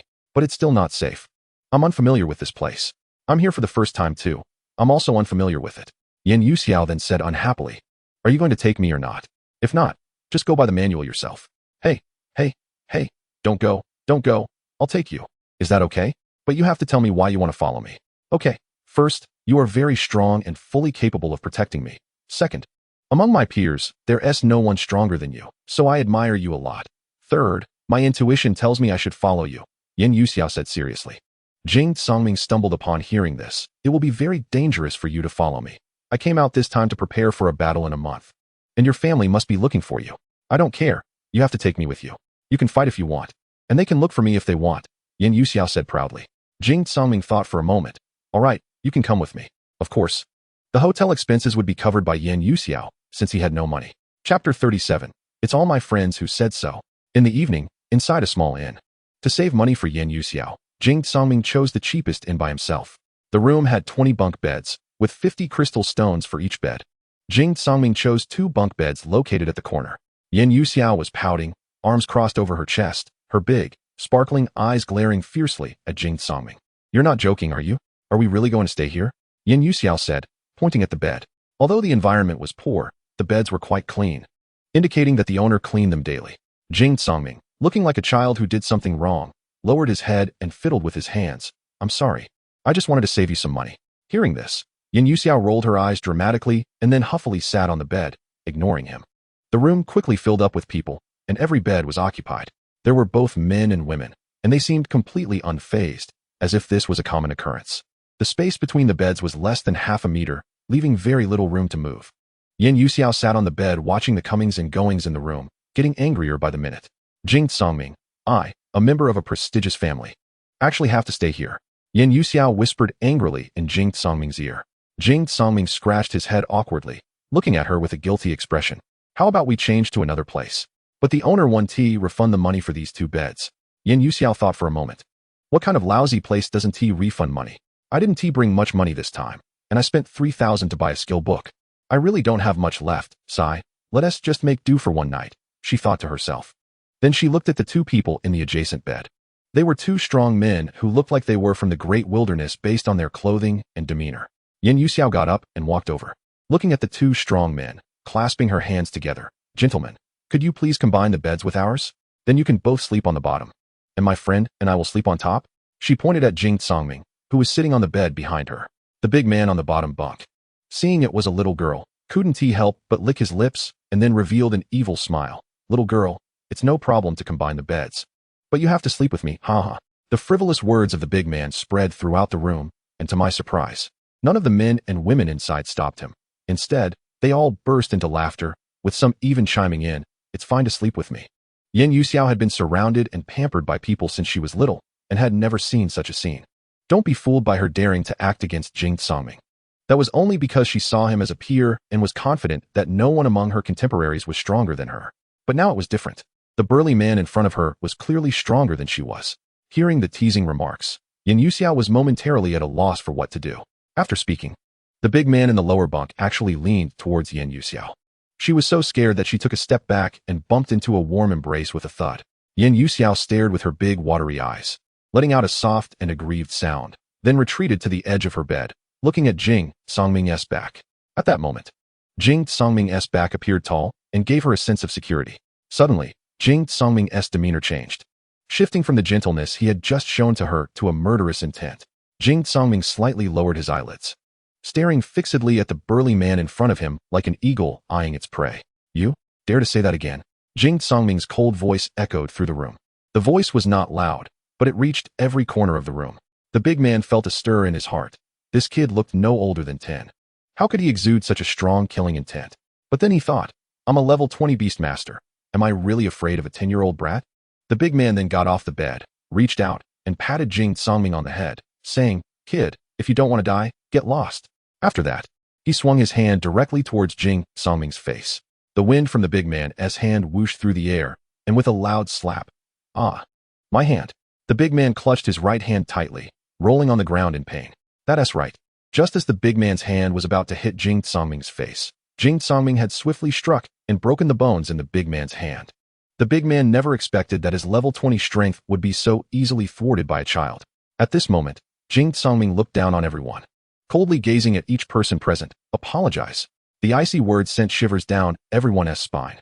Some with lower strength and slightly weaker mental fortitude directly came over to apologize to Yin Yuxiao. A few who were more confident in their strength still tried to hold their ground.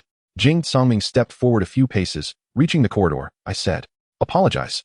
In an instant, the atmosphere of slaughter enveloped the entire room, casting a shadow over everyone. A few people couldn't withstand the pressure and actually wet themselves. And soon the smell of urine spread throughout the room. Yin Yuxiao walked over, hiding behind Jing Songming, gently tugging at his sleeve. Okay, I forgive them, Yin Yuxiao said delicately.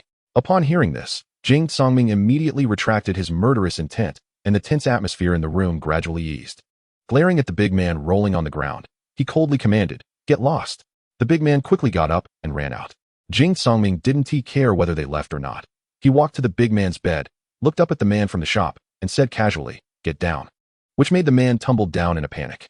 Jing Songming grabbed the frame of the bunk bed with his left hand and with a forceful shake, connected the bed with his own. Turning around, he revealed a gentle smile. Come on, dear, let us go to bed.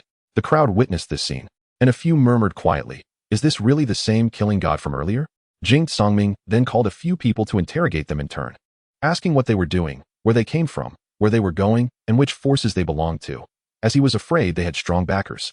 After a round of questioning, he learned that the people staying in such a small inn were mostly from hunting teams in the lower continent. Hunting teams were generally formed temporarily, tasked by employers to hunt specific battle beasts and obtain their cores, which were used to enhance weapons. The last earthquake wolf had dropped a beast core. The big man who had just spoken disrespectfully was one of the hunters, as he had recently completed a mission with the woman who was being questioned. Yin Yuxiao slept in the upper bunk against the wall, and she asked Jing Songming to sleep outside, saying it made her feel safer. Jing Songming didn't say much and lay down outside, covering himself with his quilt and preparing to sleep. In the middle of the night, Jing Songming felt the warmth in the quilt, as if his arm was brushing against something soft. Drowsily sensing something was off, he suddenly opened his eyes and looked to the side. Just as he turned his head, he almost kissed Yin Yuxiao.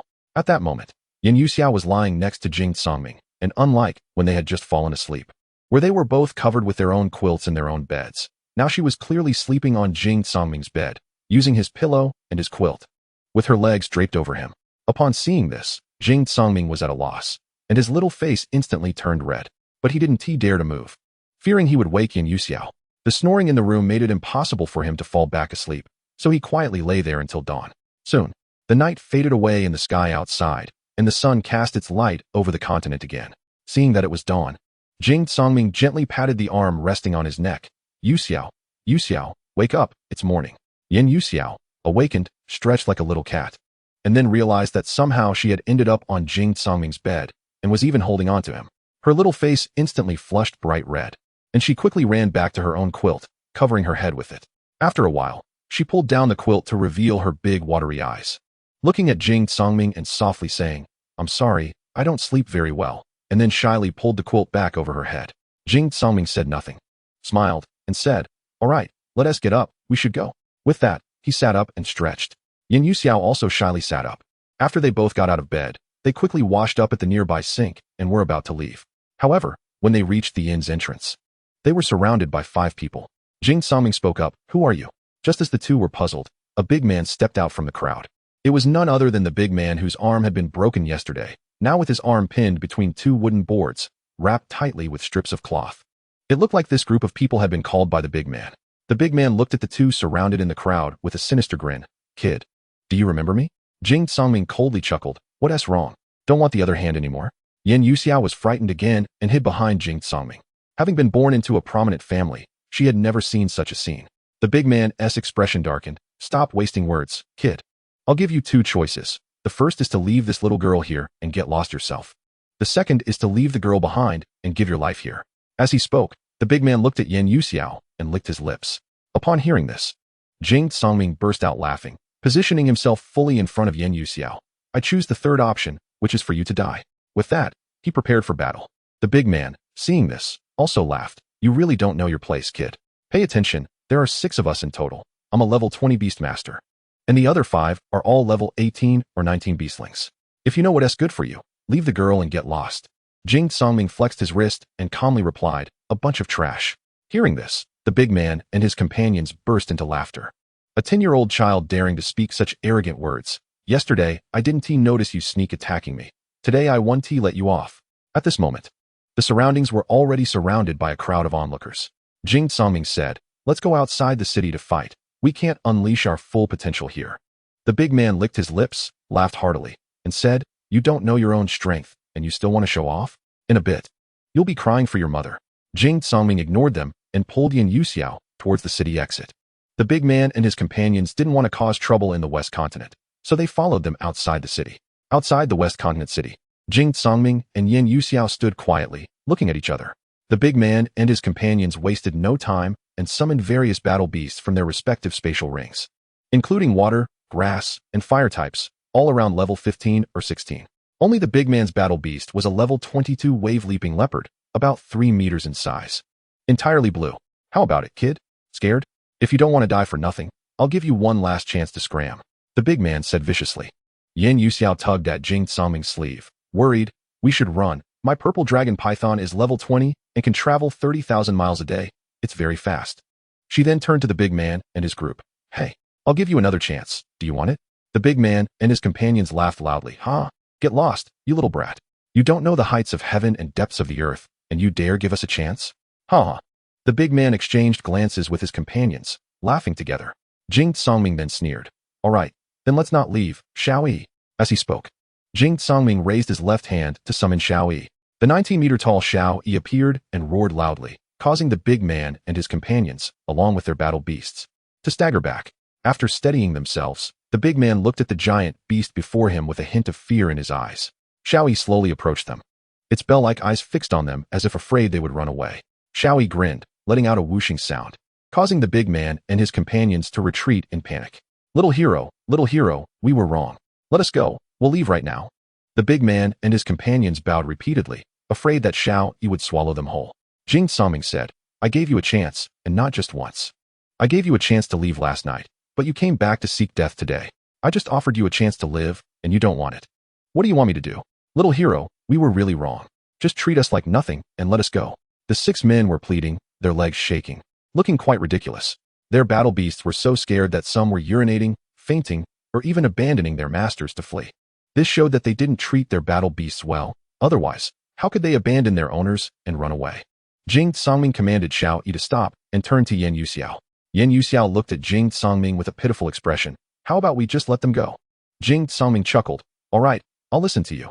He then turned back. My friend said, hand over everything valuable you have, including your spatial rings. And you can trade them for 1 life. Yan Yuxiao was taken aback and patted Jing Songming. Hey, when did I say that? Jing Songming turned to the group. My friend said, hurry up. Otherwise, we'll kill you right away.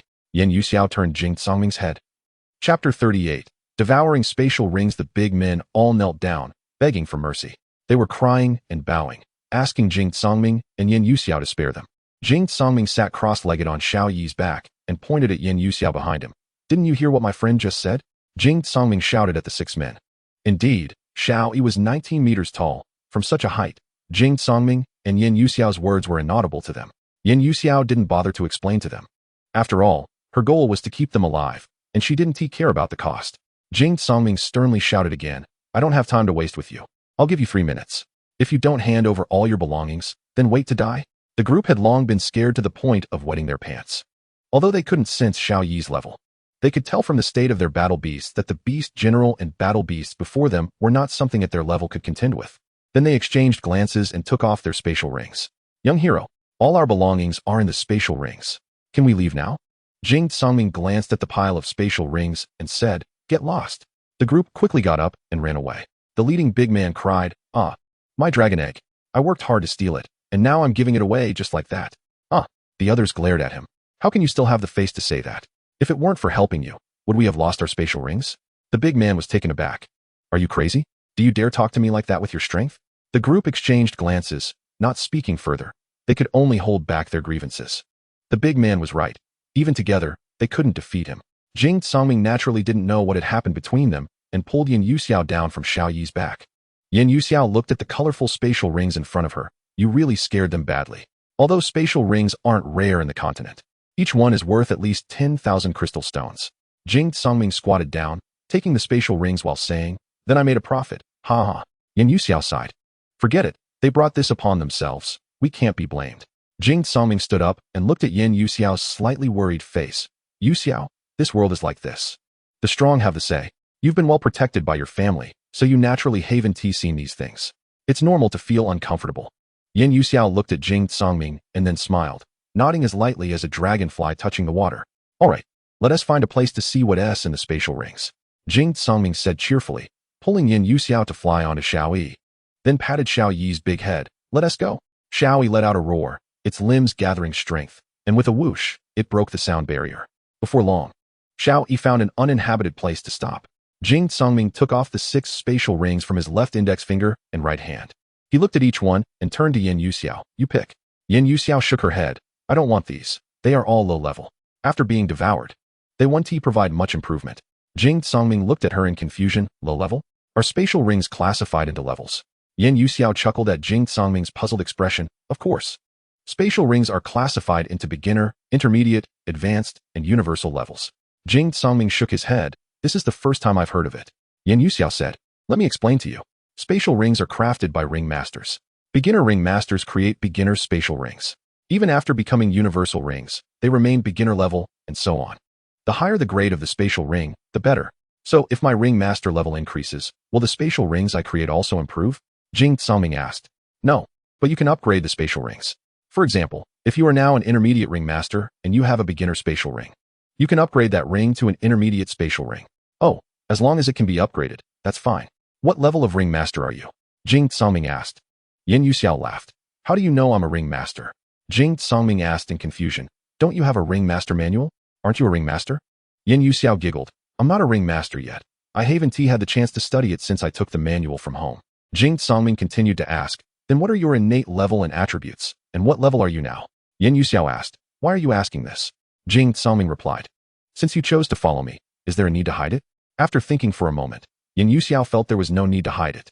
My innate level is 10, and I have 6 innate attributes. I'm currently focusing on poison type, at level 20. The talent is quite high, but it's missing one accompanying attribute, the myriad phenomena. Yin Yuxiao pointed at her lower lip, looking at Jing Songming with a questioning expression. You're not shocked to hear about my talent? You're the first one. Jing Songming replied, because I'm higher than you. As he spoke, he played with a few world rings. Yin Yuxiao covered her small mouth and asked, then what is your talent? I'm innate level 13, with 8 accompanying attributes, he said, raising his head to look at Yin Yuxiao. Upon hearing this, Yin Yuxiao was indeed shocked to the point of being speechless, her eyes wide open. Unable to make a sound for a long time. She thought to herself, could it be? Could he be the person my mom is looking for? Jing Songming waved his hand in front of her face. Hey, are you dumb? Jing Songming then let out a, saying, let's see if I can live to that point, and then lowered his head to continue playing with the world rings. Yin Yuxiao looked at Jing Songming's delicate profile and smiled, thinking to herself, don't worry, since it's you. Mom will definitely protect you. Hey, Yuxiao, what do you say, Yuxiao? Hey, Yuxiao. Jing Songming turned to look at Yin Yuxiao, intending to ask a question, but he found this girl staring at him with a silly smile. Why are you spacing out again? It's nothing, just happy. Yin Yuxiao hurriedly waved her hands. Jing Songming chuckled. I'm quite happy to have collected 6 world rings, but why are you happy? You can't use them, he asked. Yin Yuxiao smiled and said, I'm happy for you. The stronger you are, the more you can protect me.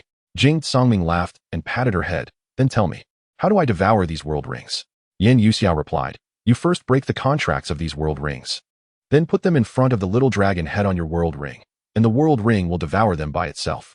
Upon hearing this, Jing Songming broke the contracts of several world rings and took a look around.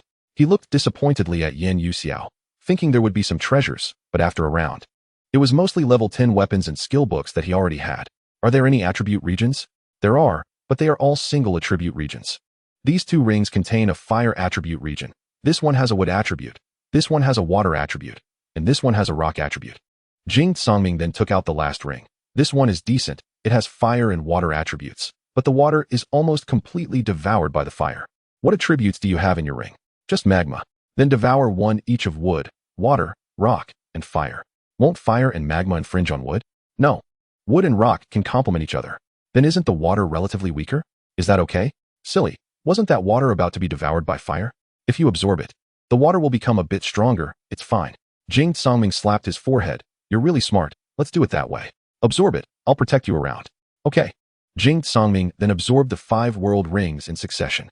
In Jing Songming's world ring, Xiaoyi stood outside the Magma Beast King's hall, watching the changes of the world rings. On the west side of the magma region, a vast land first appeared, and then grass and trees rapidly grew on the land. Subsequently, 2 Beast King's halls were generated on the west and east sides of the rock region, with the Rock Beast King Hall made entirely of piled rocks, exuding a yellow glow, while the Wood Beast King Hall looked like a lush green tree standing in the center of a grove, also emitting a green glow. Gradually, a stream began to form on the north side of the magma region, and before long, it turned into a vast ocean. In the center of the ocean, there was an underwater palace slowly emanating a blue glow, but due to being underwater, its appearance was not clear. Just when Xiao Yi thought everything was over, the magma region where he was began to ignite with a blazing fire. As Xiao Yi wondered, on a nearby magma mountain, at the hottest spot, a massive Beast King's hall appeared, entirely red and still burning fiercely. Xiao Yi stomped his foot in dissatisfaction. Damn. No more space? Why does it have to be in my place? Not long after, the changes of the world rings came to a sudden stop. Jing Songming also entered the world ring, observing the changes. However, unlike before, the Beast King's Hall of Fire emitted the aura of a battle beast. Jing Songming quickly found Xiao Yi. Let's go? Accompany me to take a look. Xiao Yi was also angry. Let's go. I want to see what kind of skill it has to come disrupt my territory. Hearing this, Jing Songming awkwardly smiled. Okay, no one can compare to your position in my heart. Xiao Yi angrily replied. Is that what I'm worried about? That Beast King's Hall is on my mountain. Jing Songming could only keep patting Xiao Yi's big head to comfort him. When they arrived in front of the Fire Beast King's Hall, they discovered that there was actually a huge dragon head sculpture at the very top of the hall. Jing Songming stroked his chin. Xiao Yi, you say your Beast King's Hall has your clan's beast head sculpture, but this one has a dragon head. Could it be that this fire-type Beast King is a dragon? A dragon? Even if my grandpa came today, he couldn't take my mountain, Xiao Yi retorted, raising his beast claw to strike the door of the Beast King's Hall. After kicking the door open, waves of flames surged out. Xiao Yi stomped his feet, and a magma wall unfolded in front of him, blocking the successive waves of flames. Damn, quite arrogant, Xiao Yi said disdainfully. Then Xiao Yi strode forward, and the lava wall followed. When he got close to the Beast King's seat, the waves of flames gradually disappeared. As Xiao Yi removed the lava wall, The massive Fire Beast King seat appeared before both him and the beast. As soon as the lava wall shrank, Xiao Yi shouted, "Where's the Beast King? Let me see what kind of strength it has." But the Fire Beast King did not appear as Xiao Yi had imagined. Instead, what came into view was a 5-meter-high egg on the Beast King's seat. The egg emitted a red light and was made up entirely of scales. "Hey, boss, could this be the master of the Beast King Hall?" Xiao Yi asked, putting aside his earlier stance and looking at Jing Songming in confusion. At this moment, Jing Songming was also puzzled, wondering if the egg could also generate regions in the world ring. In his mind, the uncle's voice echoed, "Yes. And this egg is not simple." Jing Songming asked in surprise, "Not simple? What is not simple about it? Isn't this just an ordinary beast egg? Silly boy.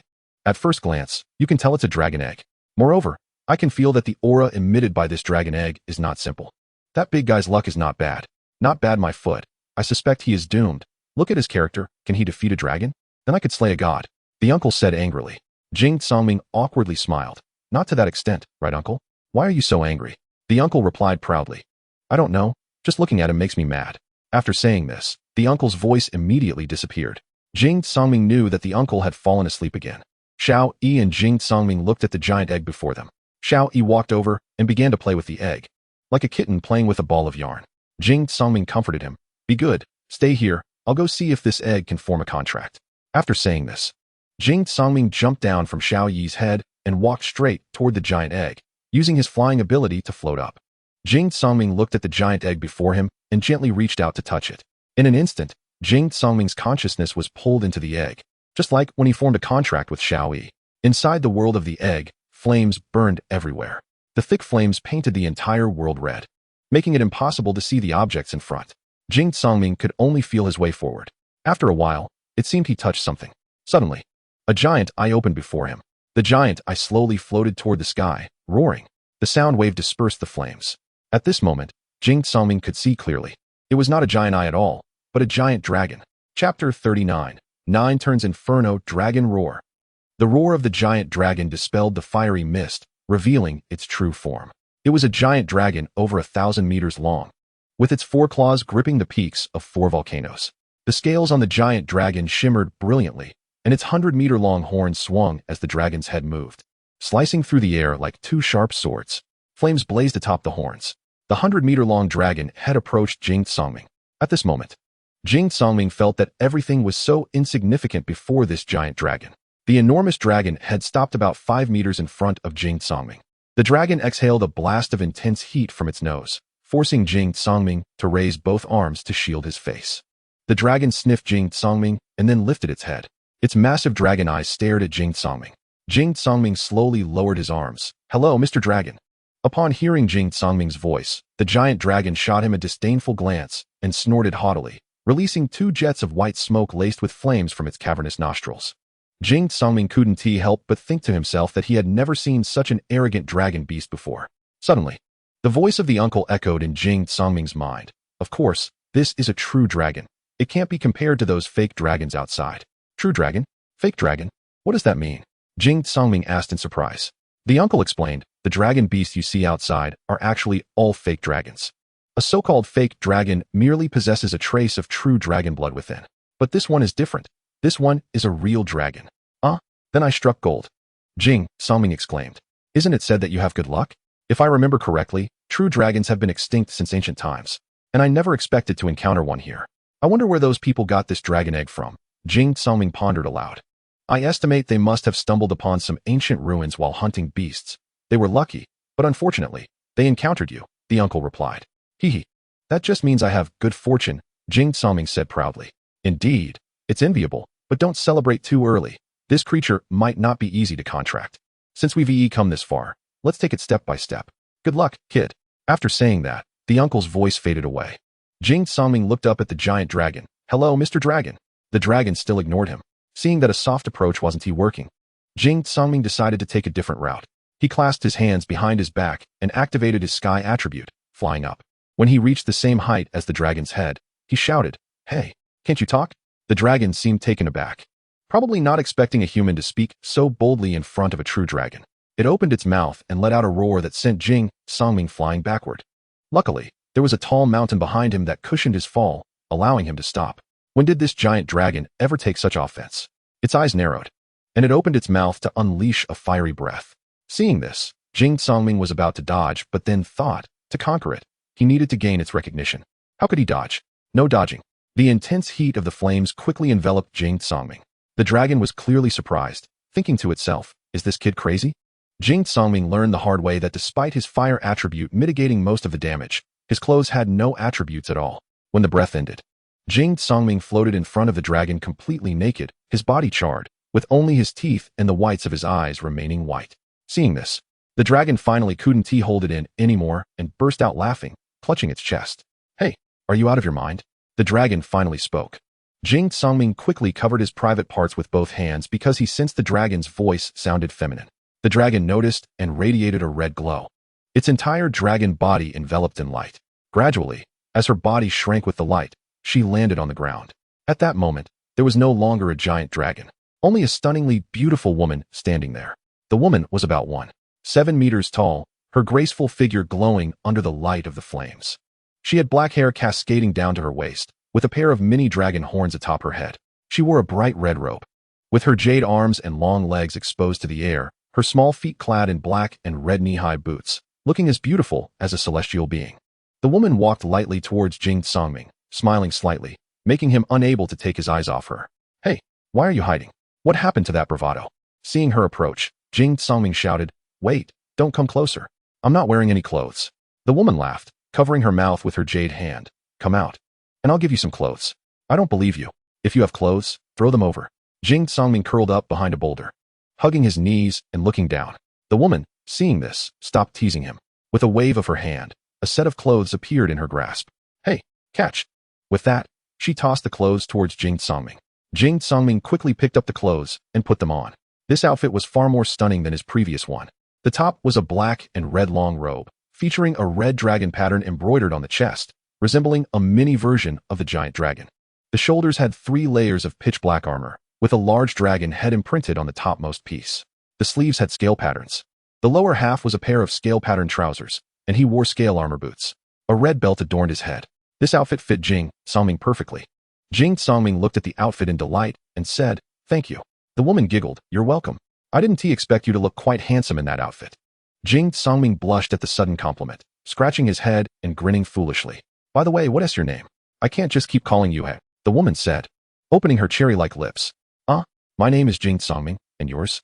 My race is called the 9-turn Hellfire Dragon. I don't have another name, she replied, placing her hands behind her back and blinking cutely at Jing Songming. Jing Songming was somewhat taken aback by the woman in front of him. Was this really the same dragon from before? Are you really that dragon from earlier? You don't look like it. What doesn't he look like it? My human form is quite majestic too, she said, raising her slender jade arm and waving it. Jing Songming forced a smile, thinking to himself that she didn't resemble a female dragon at all. By the way, is this the world of eggs? Why was I pulled here? Jing Songming suddenly asked seriously. The woman leaned against a nearby boulder. You must have touched the seal, right? Has anyone else come in before me? No. You are the first in 10,000 years. You've been in this egg for 10,000 years and still haven't hatched? Who said I needed to hatch from an egg? I failed a breakthrough and then transformed into a dragon egg to recuperate. Does it take 10,000 years to recuperate from a failed breakthrough? Jing Songming exclaimed. The woman sighed. If I hadn't been interrupted during my breakthrough to level 99, I would have become a divine dragon by now, she said while looking at Jing Songming. Her eyes filled with melancholy and helplessness. Jing Songming was left speechless, completely shocked. The woman remained silent, continuing to lean against the boulder. Then can't you get out? Jing Songming asked. The woman smiled. I put myself here. How could I not get out? Then why don't you go out? You've been cooped up for over 10,000 years. Isn't it boring? She flicked her hair, looking beautifully captivating, leaving Jing Songming entranced. Why go out? To go back to training? No way. Are you planning to stay here until you die? Jing Songming questioned. The woman huffed. Why do you speak so rudely? And shot him a glare. Jing Songming quickly waved his hands in apology. I'm sorry, I didn't mean it. The woman then said, forget it, I forgive you. After all, I haven't seen a human in so many years. Would you like to hear my story? The girl looked at Jing Songming with her sparkling beautiful eyes. Upon hearing this, Jing Songming walked over and sat cross-legged beside her. He raised his head and smiled slightly at the Zhuojuan Yuyan dragon leaning against the giant rock. Good. I remember it was over 10,000 years ago, right? At that time, I had just hatched, surrounded by my kin.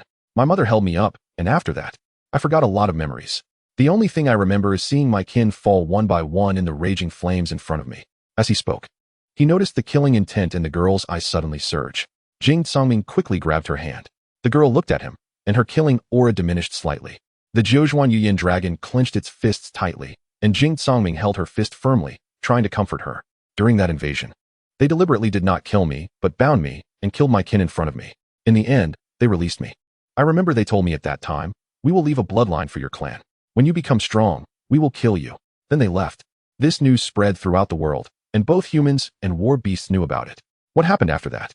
After that, all I could see was hatred and revenge. I found a volcano and practiced in it for nearly 100 years. With the enhancement of my bloodline and environment, I reached level 99. At that time, suddenly a human came in and found me. A human? Yes, a human. He was level 95 and wanted me to become his contracted war beast. But I refused because I only wanted revenge and to find my parents and kin. So I drove him away. But who would have thought that this human actually found the Beihai Kangliulong clan to kill me? Upon mentioning this, the Jiuzhuan Yuyin dragon's eyes turned red, and its breath became noticeably heavier. Later, they came to surround and kill me, and at that time, I couldn't fight them at all. Huh. You couldn't even fight them at level 99? Are they that strong? Yes, their clan has a 100-level divine dragon. So I can only have a chance to contend after breaking through 100 levels. But their attribute suppression. Our beast clan becomes a divine dragon after breaking through 100 levels, and the level of a divine dragon can break through the restraint to achieve balance. Jing Songming was not too surprised. After all, they were all divine dragons, which was not unusual. What happened next? After that, I definitely couldn't beat them. That Beihai Kangliulong told me that if I was willing to give up all my cultivation, it would spare my life and place a perception on me. As long as I reached level 99, they would be able to sense my location. So from then on, I just survived in this egg. And I no longer had the desire for revenge because it was something completely impossible to achieve.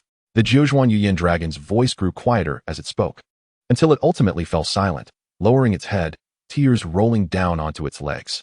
Jing Songming became angry. How can they bully you like this? What happened later? Why did your dragon clan suddenly disappear? The Jiuzhuan Yuyin dragon looked at Jing Songming in surprise. Disappear? Did all the dragons disappear? Yes, now in the outside world. There are only some fake dragons left. All your true dragons have vanished. Upon hearing this, the Jiuzhuan Yuyin dragon was stunned. I don't know. Its eyes couldn't hide the loneliness. According to what this little dragon girl said, it should have been about 1,000 years after she gave up her cultivation and turned into a dragon egg, Uncle Ishan Lai Langshir said in a deep voice. What exactly happened, Uncle? Heaven's punishment, and the initiator of the Heaven's punishment is that 100-level powerhouse from the Beihai Kangliulong clan she mentioned. What did it do, Uncle? Humans become gods at 100 levels, and so do war beasts. However, after the Liakong beast god came into being, it severed the fate, causing later humans to be unable to reach 100 levels, and war beasts to be unable to ascend to the Great World after 100 levels. Great World? Ascend? Jing Songming asked in confusion. Yes, previously, after reaching 100 levels, one could ascend to the Great World. The connection between the Beast Master continent and the Great World above is precisely fate. Once the fate is severed, they naturally cannot ascend after 100 levels, and can only be trapped in this Beast Master world. However, the spiritual energy of this world is not suitable for divine beasts after 100 levels. So if war beasts do not ascend after 100 levels, they will age and perish rapidly. Therefore, if they want to live, they can only break this layer of shackles. What happened next? Later, that Beihai Kangliulong wanted to reconnect the fate to ascend, but just as it was about to succeed, the Liakong beast god appeared. Why did this happen? This is unclear. After that, the divine dragon no longer appeared in the world, and slowly, the true dragons also disappeared. So, the true dragons and divine dragons did not disappear, but hid? Yes, but in recent years, there have been occasional rumors of true dragons appearing. But they are just drops in the ocean. No one has really seen them, only hearsay. After that, Jing Songming fell into deep thought and did not speak again. Kid, cast aside your worries. The Liakong beast god initially stated that divine dragons cannot appear in the world, but did not say that true dragons cannot. So you can contract with it. Even if the Liakong beast god intervenes, we are not afraid. The Liakong beast god's magma-type war beast is my ancestor. Wow. I'm so lucky. A magma-type war beast just like the Liakong beast god. What a connection. Now Jing Songming understood why no one had become a god for the past 170,000 years. Because the fate was severed. The spiritual power needed to break through from 99 to 100 levels could not be supported by the Beast Master continent. Also, he understood why everyone did not know the reason for no one becoming a god. Because 100,000 years ago was the ancient times. And the only war beast that has survived since ancient times is the Ishan Lai Langshire clan. Currently, the only two known individuals who possess a Ishan Lai Langshire are the Liakong beast god and one, Jing Songming. Chapter 40. Contracting with the fire element, the Jiuzhuan Yuyin dragon was waving its delicate jade hand in front of Jing Songming, continuously shouting, "Hey, Jing Songming, have you broken through? Are you asleep? Who sleeps with their eyes open? This. Apart from you, are there other creatures?" Jing Songming looked at the meat in her mouth. Of course, this is my created world, so there will definitely be other creatures. Otherwise, I would have starved to death over these 10,000 years. While speaking, the Jiuzhuan Yuyin dragon did not stop eating meat, munching happily and looking quite adorable. Jing Songming chuckled, then explained the situation to the Jiuzhuan Yuyin dragon. "Deserved it. Serves you right," the Jiuzhuan Yuyin dragon said, as if venting its anger. However, it did not stop eating, but it was clear that the distress on its face lessened a bit. Jing Songming quickly said, "Come out with me. Since the divine dragon is gone, you don't need to hide anymore." Upon hearing this, the Jiuzhuan Yuyin dragon hesitated. The chewing action in its mouth stopped, and it tightly clenched its hands, puffing its cheeks, staring at him with wide eyes. "Really? Has it disappeared?" It confirmed again. Jing Songming looked at the Jiuzhuan Yuyin dragon seriously. "Yes. The Bihai Kangli Yulong has already fallen, and the dragon clan has completely vanished." Tears streamed down the Jiuzhuan Yuyin dragon's face as it fell to the ground. "I hid for 10,000 years. I can finally leave this place. Let us go," Jing Songming said as he pulled the Jiuzhuan Yuyin dragon's hand to leave. "Wait." The Jiuzhuan Yuyin dragon suddenly spoke up. "What's wrong? Do you have any concerns?" The Jiuzhuan Yuyin dragon broke free from Jing Songming's hand, quickly chewed the unfinished food, wiped its tears with its hand, as if having made a decision, looked at Jing Songming seriously. "I can feel that your strength and talent are exceptional, and you have a fire attribute. If I contract with you, will you help me take revenge?" Upon hearing this, Jing Songming laughed heartily. "Ha! Even if we don't contract, I would still be willing to help you take revenge." The Jiuzhuan Yuyin dragon was taken aback. Why are you willing to help me?" It could not believe that humans would do things that had no benefit to themselves. But Jing Songming smiled and firmly told her, "Because you are my friend." Upon hearing Jing Songming say this, the Jiuzhuan Yuyin dragon's tears flowed again. Suddenly taking 2 steps forward, I hugged Jing Songming tightly, crying out, "Wah Jing Songming, I want to form a contract with you." The 9-turn hell flame dragon started to cry, its tears instantly soaking Jing Songming's shoulder. Jing Songming gently patted her back, saying, "Okay, don't cry anymore. Let's go outside first." After that, the 9-turn hell flame dragon released Jing Songming and stared at him with its big watery eyes. The 9-turn hell flame dragon raised its left hand and cut its index finger, a drop of blood wrapped in blazing flames slowly flying towards Jing Songming's forehead. After the voice disappeared, a dragon head mark slowly appeared on Jing Songming's forehead, then gradually vanished. The beast war contract was formed, and the 9-turn hell flame dragon made a contract with Jing Songming. This time, it was Jing Songming's turn to be stunned. He didn't expect that the proud dragon clan would actively form a contract with him. The 9-turn hell flame dragon approached Jing Songming, waved its jade hand in front of his face, blinking its big, watery eyes. "Huh? Are you dumb?" Jing Songming remained dazed, muttering, "You're the one who's dumb." As the words slipped out of his mouth, the 9-turn hell flame dragon ignored him, took his hand, and left the dragon egg world, appearing in the world ring. Originally lying beside them, Xiaoyi saw the dragon egg slowly glowing and then cracking. Jing Songming and the 9-turn hell flame dragon walked out of the egg hand in hand. "Wow, is this your world ring?" The 9-turn hell flame dragon looked excitedly at the blazing fire beast king hall. At this moment, at the very top of the blazing fire beast king hall, a red stone dragon had slowly emitted a red glow. The entire perimeter of the beast king hall was engulfed in roaring flames. Jing Songming looked at the 9-turn hell flame dragon and said, "From now on, I'll call you Dragon Girl." "Dragon Girl? Sure, I'm yours. You can call me whatever you want." The dragon girl playfully looked at Jing Songming. Jing Songming's face flushed at her words. It felt a bit strange to him. The two of them chatted, completely ignoring Xiaoyi. Xiaoyi let out a dissatisfied growl. The dragon girl pointed at Xiaoyi, happily looking at Jing Songming. "Is this also mine in the Beast King Hall? My pet?" Hearing this, Jing Songming quickly waved his hand, about to say no. Xiaoyi was unhappy and immediately shouted, "Pet, you're the pet. You have to call me Big Brother." The dragon girl didn't mind and asked, "How old are you?"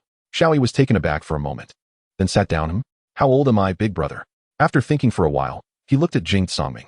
Jing Songming felt speechless, covering his face with his right hand, and said shyly, "You've been alive for more than 3 months."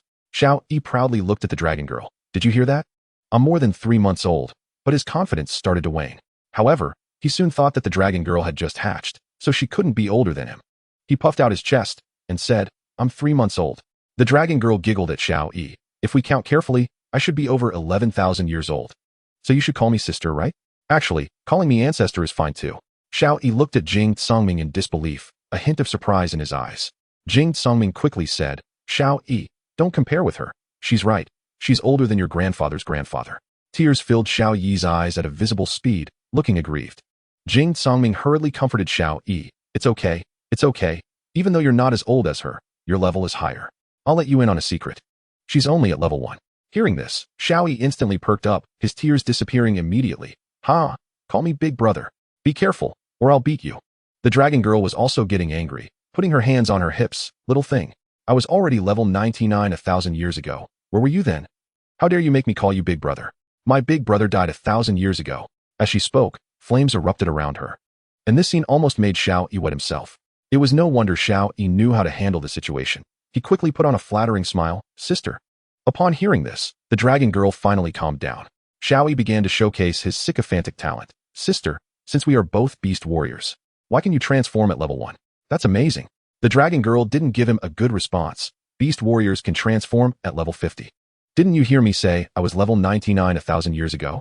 I just dispersed my cultivation. It's not like I haven't reached that level before. Besides, I just lost my cultivation. Everything else hasn't disappeared. Xiao Yi, as a beast warrior, understood this well, wearing an innocent, awkward smile. The dragon girl ignored him and turned to Jing Songming. Songming, now I'm the beast king of the fire element, right? Jing Songming smiled and said, of course. You are my first fire element beast warrior. Not only is this beast king hall yours, but all fire element beast warriors are also your subordinates. The dragon girl smiled happily upon hearing this, and then skipped towards the door. Xiao Yi had a dark expression, pointing a huge paw at the dragon girl's direction, quietly saying, Big brother? Is she really over 10,000 years old? How come she looks less mature than me? Jing Songming didn't know what to say and just smiled along. Suddenly, a dragon roar echoed through the air.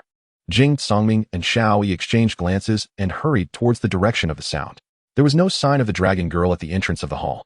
Jing Songming looked at Xiao Yi in confusion, but Xiao Yi was now staring in shock, mouth agape, looking up at the sky. Jing Songming followed suit. 1,000-meter-long giant dragon was soaring in the sky, roaring as if conveying something. After roaring several times, the giant dragon transformed back into the dragon girl. Landing on the dragon head atop the hall. Almost instantly, a sea of red gathered in front of the hall, filled with fire element beast warriors. Jing Songming looked at them in surprise, not expecting that this big guy's world ring had already spawned so many fire element beast warriors. Xiao Yi was even more surprised. His magma-type subordinate beast was only a magma fish. The dragon girl crossed her legs, watching below. Then came another thunderous voice. From now on, I am your beast king. Obey my command. The various beast warriors collectively raised their heads and shouted.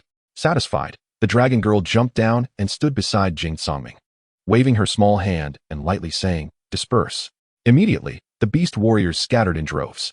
This time, not only was Jing Songming stunned, but Xiao Yi also looked at the dragon girl with newfound respect, running eagerly to her side, his big eyes filled with desire as he watched the departing beast warriors. Almost drooling like a puppy that had seen food. Sister, sister, sister, can I eat them? The dragon girl looked at him and said, I know you want to eat, but you can only eat those that haven't awakened their intellect. Xiao Yi happily bounced around. The unawakened intellect she mentioned was similar to magma fish, which had no combat power or levels, just attributes. All right, but what about Xiao Yi? The dragon girl looked around and then said, coming, coming. A voice came from afar, and Xiao Yi's huge figure was seen running towards them, carrying several unawakened fire element beasts in his mouth. Jing Songming and the dragon girl exchanged glances and instinctively covered their eyes. It was truly hard to watch. Then Jing Songming forcibly dragged Xiao Yi to the outside world, but he refused to leave, insisting on finishing his meal. Outside, Yin Yuxiao was still by Jing Songming's side. Jing Songming rubbed his eyes and sat up. Have I been gone for a long time? 2 days. Yin Yuxiao held up her fingers, looking displeased. 2 days? Jing Songming realized he had spent a long time in the egg, feeling a bit dazed. Egg? What egg? Yin Yuxiao asked in confusion. Jing Songming then remembered that Yin Yuxiao didn't know about the egg and quickly told her everything that had happened in the world ring, including the food-loving Xiao Yi. Yin Yuxiao laughed upon hearing this. This Xiao Yi really is a glutton. But your luck is incredible. You actually formed a contract with a real fire element dragon. It's really enviable, she said, showing an envious expression. Actually, more than anything, she was a bit jealous. Upon hearing that the 9-turn Inferno Dragon was female and had undergone a transformation, she felt an inexplicable discomfort, though she didn't know why. Jing Tsangming stood up, boasting about his good luck since childhood, while pointing at himself with his thumb. Yan Yuxiao chuckled, saying, "All right, you're so full of yourself. Here, this is for you." She then took out a manual from her spatial ring. Jing Tsangming looked at the manual with barely concealed desire. Wasn't this the purpose of his trip? He took the manual and said, "Hee, thank you." Yan Yuxiao pouted, "Hurry up and study it. Return it to me once you're done." "Haha, okay." Jing Tsangming replied and sat down cross-legged to start studying. White light radiated from Jing Tsangming's body as words floated out from the book, surrounding him. Time passed minute by minute. A day later, the white light emanating from Jing Tsangming slowly faded, and the surrounding words merged into his mind. He exhaled a breath of turbid air and slowly opened his eyes. He extended his hand to look at himself. "Haha, I'm at the intermediate level." Yan Yuxiao looked at him. "Not bad, starting off as an intermediate ring master." Jing Tsangming grinned. "Now I've added a beast position for each attribute. And I also upgraded my spatial ring, so now it's an intermediate spatial ring too." The appearance of the spatial ring had changed. The flame patterns on the ring were clearer, the dragon head had grown larger, and dragon horns had sprouted from its head, making it look more vibrant overall. Inside the spatial ring, the ground shook, and all regional plates expanded by a factor of 2, significantly enhancing the attribute powers of each region. The most noticeable improvement was felt by Xiao Yi and the Dragon Maiden, who sensed that their cultivation speed had doubled. Jing Tsangming jumped up in joy and immediately returned the manual to Yan Yuxiao, then extended his hand. "Come on, give me your spatial ring, I'll upgrade it for you." Yan Yuxiao looked at him happily. "Hee, that would be great." She quickly took off her ring and placed it in Jing Tsangming's hand. Jing Tsangming held the ring in his right hand and positioned his left hand above it, making a grabbing gesture. The ring slowly floated up, spinning between Jing Tsangming's hands. About half an hour later, Yan Yuxiao's ring also changed. Several black stripes slowly appeared on the purple ring, and the snake head grew larger, with small horns sprouting from it, making it clear that it was no longer just a simple snake. Inside the spatial ring, the purple dragon python coiled within the poisonous swamp, visibly speeding up as the swamp plate doubled in size. The purple dragon python raised its head, flicking its tongue and observing everything happening around it. After the spatial ring upgrade, Jing Tsangming returned it to Yan Yuxiao. "All right, we should set off now. We've wasted too much time." Yan Yuxiao took the ring and put it on, nodding slightly at Jing Tsangming and softly acknowledging him. Jing Tsangming raised his left hand and shouted, "Xiao Yi, are you done eating? Let's go." A voice came from the spatial ring. Coming. In an instant, a 20-meter giant lion emerged from the spatial ring, standing proudly in front of the two. Not only had it grown in size, but its mane had also thickened significantly, resembling flames. It was now at level 25. The patterns on its body hadn't changed much, but it seemed that something resembling armor had grown at the tip of its tail. Chapter 41. Jing Tsangming, I'm sticking with you. At this time, a massive black-red lion was running quickly towards the west, with 2 small figures sitting on its head. "Tsangming, how much longer until we arrive?" Yan Yuxiao asked, looking at Jing Tsangming with her big watery eyes. "Soon, at this speed, we'll probably arrive in about 2 days, Jing Tsangming replied with a smile. "All right," Yan Yuxiao said, stepping aside to cultivate. Xiao Yi's back was like a large platform, allowing her to find a place to practice. Jing Tsangming, on the other hand, sat on Xiao Yi's head to cultivate, as if it were his exclusive seat. 2 days later, the journey went smoothly without any unexpected incidents. The two arrived at Huangjiang village without any issues. Upon hearing their arrival, everyone quickly put down their work and ran to the village entrance to welcome them. Seeing this, Fang Tianque gave Jing Tsangming a pat and then fell silent. The villagers began to discuss among themselves. Jing Tsangming's parents exchanged glances and then smiled slightly. Hearing this, both Jing Tsangming and Yan Yuxiao stumbled slightly, then awkwardly exchanged glances, realizing that they had both turned red from the village chief's comment. Jing Tsangming waved his hand in explanation. No, village chief, this is a friend I met in the western continent." Yan Yuxiao didn't elaborate much, just slightly nodded and stood behind Jing Tsangming. The old village chief didn't say much, but still wore a smile on his face. "Hello, I'm Long Ying," she said with a smile, extending her hand towards Yan Yuxiao. Yan Yuxiao, feeling as if she were meeting her in-laws, nervously took her small hand. "Hello, I'm Yan Yuxiao." Long Ying's gesture eased the awkwardness between the two. Jing Tsangming acknowledged, and everyone then began to flow into the village. Creatures flying in the sky, running on the ground, and landing on rooftops. Battle beasts were nearly everywhere in the village. Jing Tsangming turned to the side and asked Zhang Yongyi, "Are all these battle beasts affiliated with the phoenix?" Zhang Yongyi shook his head. "Not all of them. Some are also affiliated with the Tsongying." Jing Songming nodded in satisfaction and then turned to Fong Tianqua. Here, this is for you. Jing Songming took out a red object from his spatial ring and casually tossed it to Fong Tianqua. Fong Tianqua caught it with both hands. What is this? He looked down at the object in his hands. Wow, a spatial ring? For me? Fong Tianqua gazed at the red ring lovingly, then put it on his left middle finger. The moment the ring was on his finger, it began to adjust its appearance according to Fong Tianqua's strongest attribute. Gradually, the red color was replaced by a yellowish hue, and the original flame patterns transformed into uneven rocky textures. The small beast head on the ring also morphed into that of a sand dragon. Fong Tianqua admired the ring in his hand, turning it left and right. Jing Songming looked at Fong Tianqua's expression and felt quite satisfied. After that, Jing Songming chatted with his parents for a bit, and a few kids followed the village chief to his home. Inside the village chief's house, an old man sat at a round table with 5 children. In the center was the old village chief, and to his right sat Jing Songming, Yin Yuxiao, Long Ying, Fong Tianqua, and Zhang Yongyi. Jing Songming took some time to recount every incident that occurred during this trip, of course excluding the matter of the Dragon Maiden. For some reason, he felt it was better not to let everyone know about it before he had a faction of his own.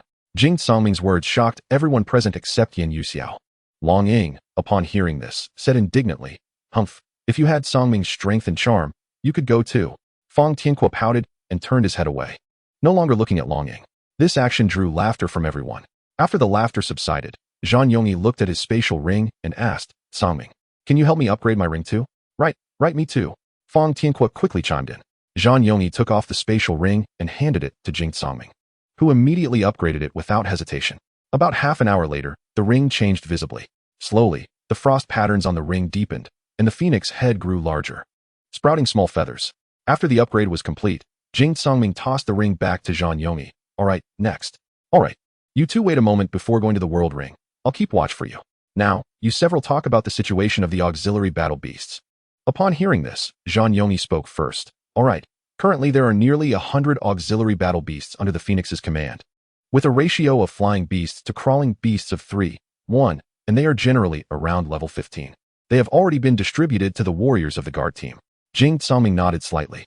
Then, Long Ying spoke up. "The auxiliary battle beasts of the Kanjiing now have more than 20, all of which have been screened and are all flying beasts, roughly around level 10. Jing Songming slapped the table. "Good. So that means we currently have about 120 battle beasts, around 100 flying beasts and 20 crawling beasts, right?" The others nodded in agreement. The old village chief said worriedly, "Now it is known that there are 1,600 people in Tiger Beast Village, and each battle beast is generally matched with one person, so there are also about 1,600 battle beasts. In terms of numbers, we can match them, and with the addition of Yu Xiao, we can crush the opponent. But the most difficult part now is the number of battle beasts. There are less than 20 days left. Where are we going to find 1,500 battle beasts? Even if you are a ringmaster, it's impossible to summon so many at once." Jing Songming held the old village chief's hand and comforted him. "Grandpa, don't worry. We are here. There won't be any problems." The old village chief looked at Jing Songming's confident gaze, feeling a bit ashamed, and said no more, standing up to prepare to go out. "Grandpa, where are you going?" Jing Songming and the others quickly asked. The few people left in the room were stunned, and then everyone looked at Jing Songming in unison.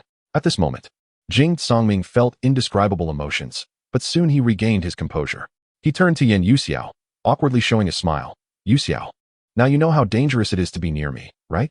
Tomorrow morning, you should leave." Yin Yuxiao was clearly a bit sad upon hearing Jing Songming's words.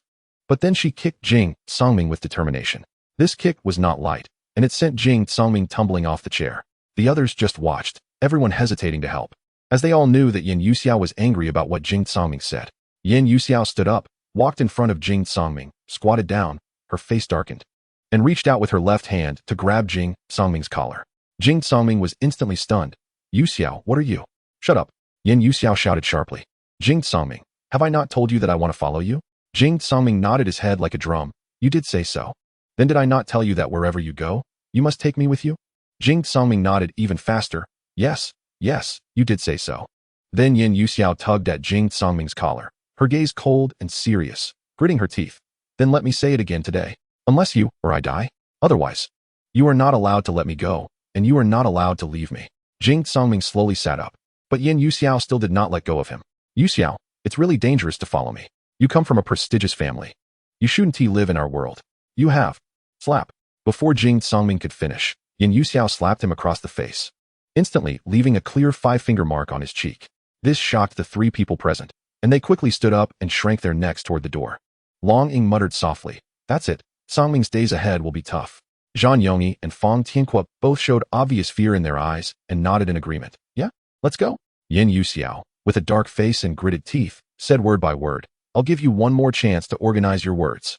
At this moment, Jing Songming was like a sheep seeing a wolf, shrinking back and repeatedly saying, unless you or I die. Otherwise, I will never let you go, nor leave you." Jing Songming was about to cry. The slap from the Beast General was indeed not to be underestimated. It really hurt. Hearing Jing Songming say these words and seeing him so obedient, Yin Yuxiao reached out her hand to rub Jing Songming's face. Jing Songming thought she was going to slap him again and quickly shrank his neck back. Yin Yuxiao glared at him. Then Jing Songming stopped dodging and tightly closed his eyes. But instead of a slap on the face, a cool touch came up. Yin Yuxiao's icy little hand rubbed Jing Songming's face. "All right, stand up. You haven't arranged the next plans yet." Yin Yuxiao smiled gently, completely different from her earlier demeanor. Jing Songming slowly stood up, looked around. Damn, where are the others? Yin Yuxiao gently called toward the door, "Sister Long Ying, Brother Yongyi, Brother Tianque, Songming is calling you in." There was no response. After a little while, the three of them helped each other and walked in. "Ha ha, Sister Yuxiao finished dealing with family matters, so we can come in now?" Fang Tianque said nervously with a forced smile. Yin Yuxiao's face turned red at Fang Tianque's words about dealing with family matters, and she lowered her head and waved her hand to the others. "Come in quickly." Jing Songming also blushed, but only half of his face turned red. Jing Songming wiped the tears from his face, took a deep breath, and smiled at everyone. "Haha, brothers and sisters, don't tell anyone about this." The others nodded repeatedly, as no one expected that such a talented powerhouse would be so obediently handled by a little girl. Jing Songming walked to the front of the table. Still looking at Yin Yuxiao with some fear, sniffed, took a breath, looked around, and said, "Since we are all brothers and sisters from now on, I think there is no need to hide our talents." He then pointed at Yin Yuxiao, who shot him a glare. Jing Songming felt a shiver run through him and quickly changed his finger to a palm. After adjusting his breathing, he said, "This is Yin Yuxiao, a level 20 beast master, with 6 innate attributes, the same age as me." The three of them gasped in shock. Then, Jing Songming introduced them in order starting from Long Ying. Long Ying, our oldest at 18, with no half-life attributes, a level 17 beast child. Zhang Yongyi, double attribute innate, a level 18 beast child, the same age as me. Fang Tianque, earth attribute innate, a level 10 beast child, the same age as me. Although everyone had met during the day, they had not formally introduced themselves. Yin Yuxiao looked up at everyone. "Hello, brothers and sisters. From now on, wherever Jing Songming is, I will be there too. I will advance and retreat with him." A few simple sentences clearly expressed Yin Yuxiao's thoughts. But at this moment, no one knew what Yin Yuxiao was really thinking. "Jing Songming, no matter if you are the person my mother is looking for or not, I will stick with you." Chapter 42. The entire village improves all right. Everyone has gotten to know each other. From now on, we are a team. Next, I will share my thoughts. Jing Songming looked at everyone. The group nodded and listened seriously. Jing Songming looked at Yin Yuxiao. "Yuxiao, next you will cultivate the ring master secret technique and become a ring master." Yin Yuxiao nodded. As a child of a prestigious family, she naturally knew that a ring master could mobilize the battle beasts of the world rings. "Yongyi, during this time, you and the Phoenix will continue to recruit auxiliaries." Jing Songming turned to Zhang Yongyi. Zhang Yongyi nodded. "Okay. Long Ying, you are responsible for continuing to collect intelligence with Kanjiing and report any news in a timely manner." Jing Songming looked at Long Ying. Long Ying nodded. "Got it." Jing Songming turned to Fang Tianque. "Tianque, what is the situation with the Sand Rock Earth Dragon now?" Fang Tianque stood up. "I'm now level 11, and the Sand Rock Earth Dragon is also level 8, already 1.5 meters tall and 3 meters long." Upon hearing this, Jing Songming looked at Fang Tianque. "Good. Next, you and the Sand Rock Earth Dragon will go into your world ring to train for 10 days. Fang Tianque was puzzled. "Just 10 days? It will take about 20 more days to reach Tiger Beast Village." Jing Songming immediately explained, "Just 10 days. After 10 days, regardless of what results you achieve, you all have to come out." Fang Tianque still didn't quite understand, but he didn't ask further and just nodded. The few people present all unconditionally trusted Jing Songming. After distributing the tasks to a few people, Long Ying took Yin Yuxiao to the dormitory where she lived. The remaining 3 men, led by Jing Songming, went to the back mountain to try training. Now, the Withered Wood Hound was also reluctantly taken into the world ring. However, once inside, the Withered Wood Hound was not the Beast King. The original Beast King of the plant and wood beasts had already been determined among the battle beasts derived from the world ring. It was a 12-level green leaf ape, while the Withered Wood Hound was only level 6. This meant that the Withered Wood Hound could only obey, as the other attribute beast kings could not interfere. The Withered Wood Hound found a slightly larger tree, dug a hole in the trunk with its small claws, and began to train inside. On the surface, it was training, but in its heart, it was cursing Jing Tsangming. Of course, Jing Tsangming was unaware of this. He simply placed the Withered Wood Hound inside, and then went to the back mountain. Fang Tianhua also placed the Sandstone Earth Dragon into his own world ring. The rock and soil attribute region had just formed, and there were no derived battle beasts yet. The Sandstone Earth Dragon was quite comfortable, directly entering the Beast King Hall to become the Beast King.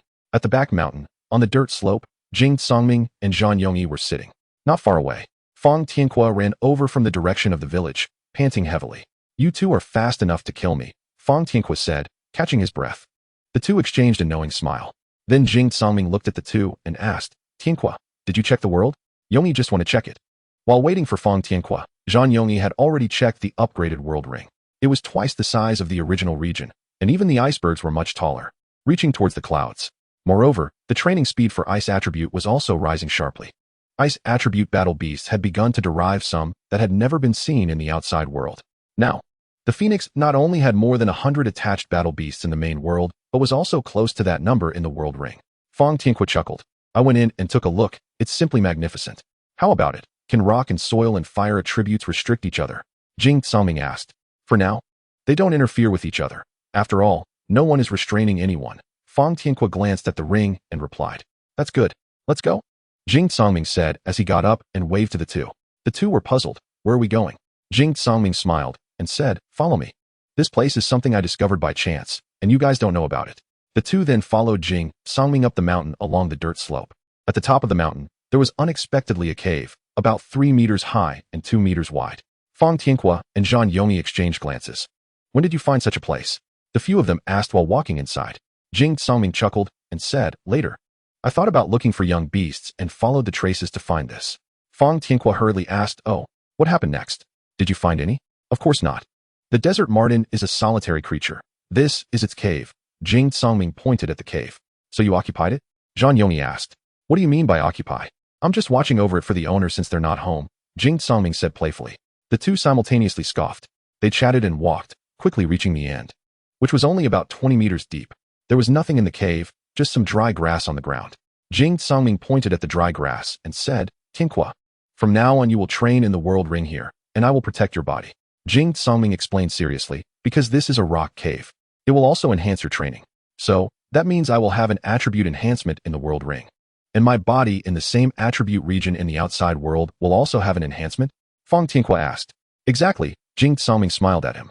"Because you didn't have battle beasts in a world ring before, I didn't mention it." Hearing this, Fang Tianhua smiled proudly and said, "Haha, I see.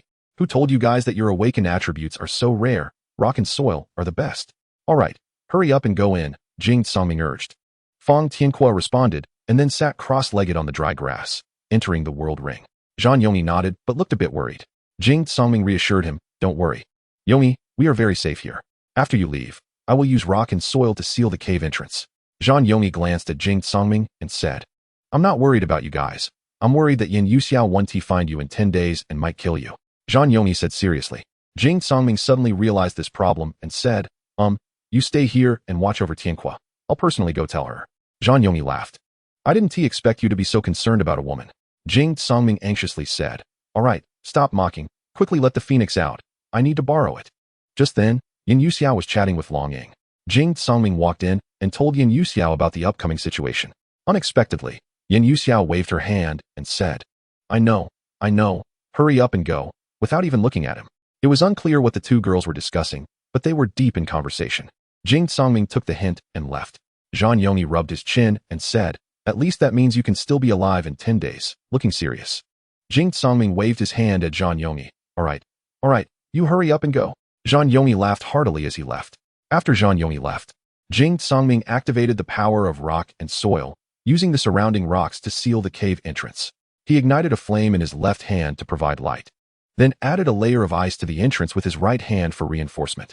He walked over to the dry grass, sat down casually, extinguished the flame in his hand, and the cave instantly fell into darkness, unable to see a finger in front of him. Jing Tsangming didn't mind, and then entered training. Days passed by one after another.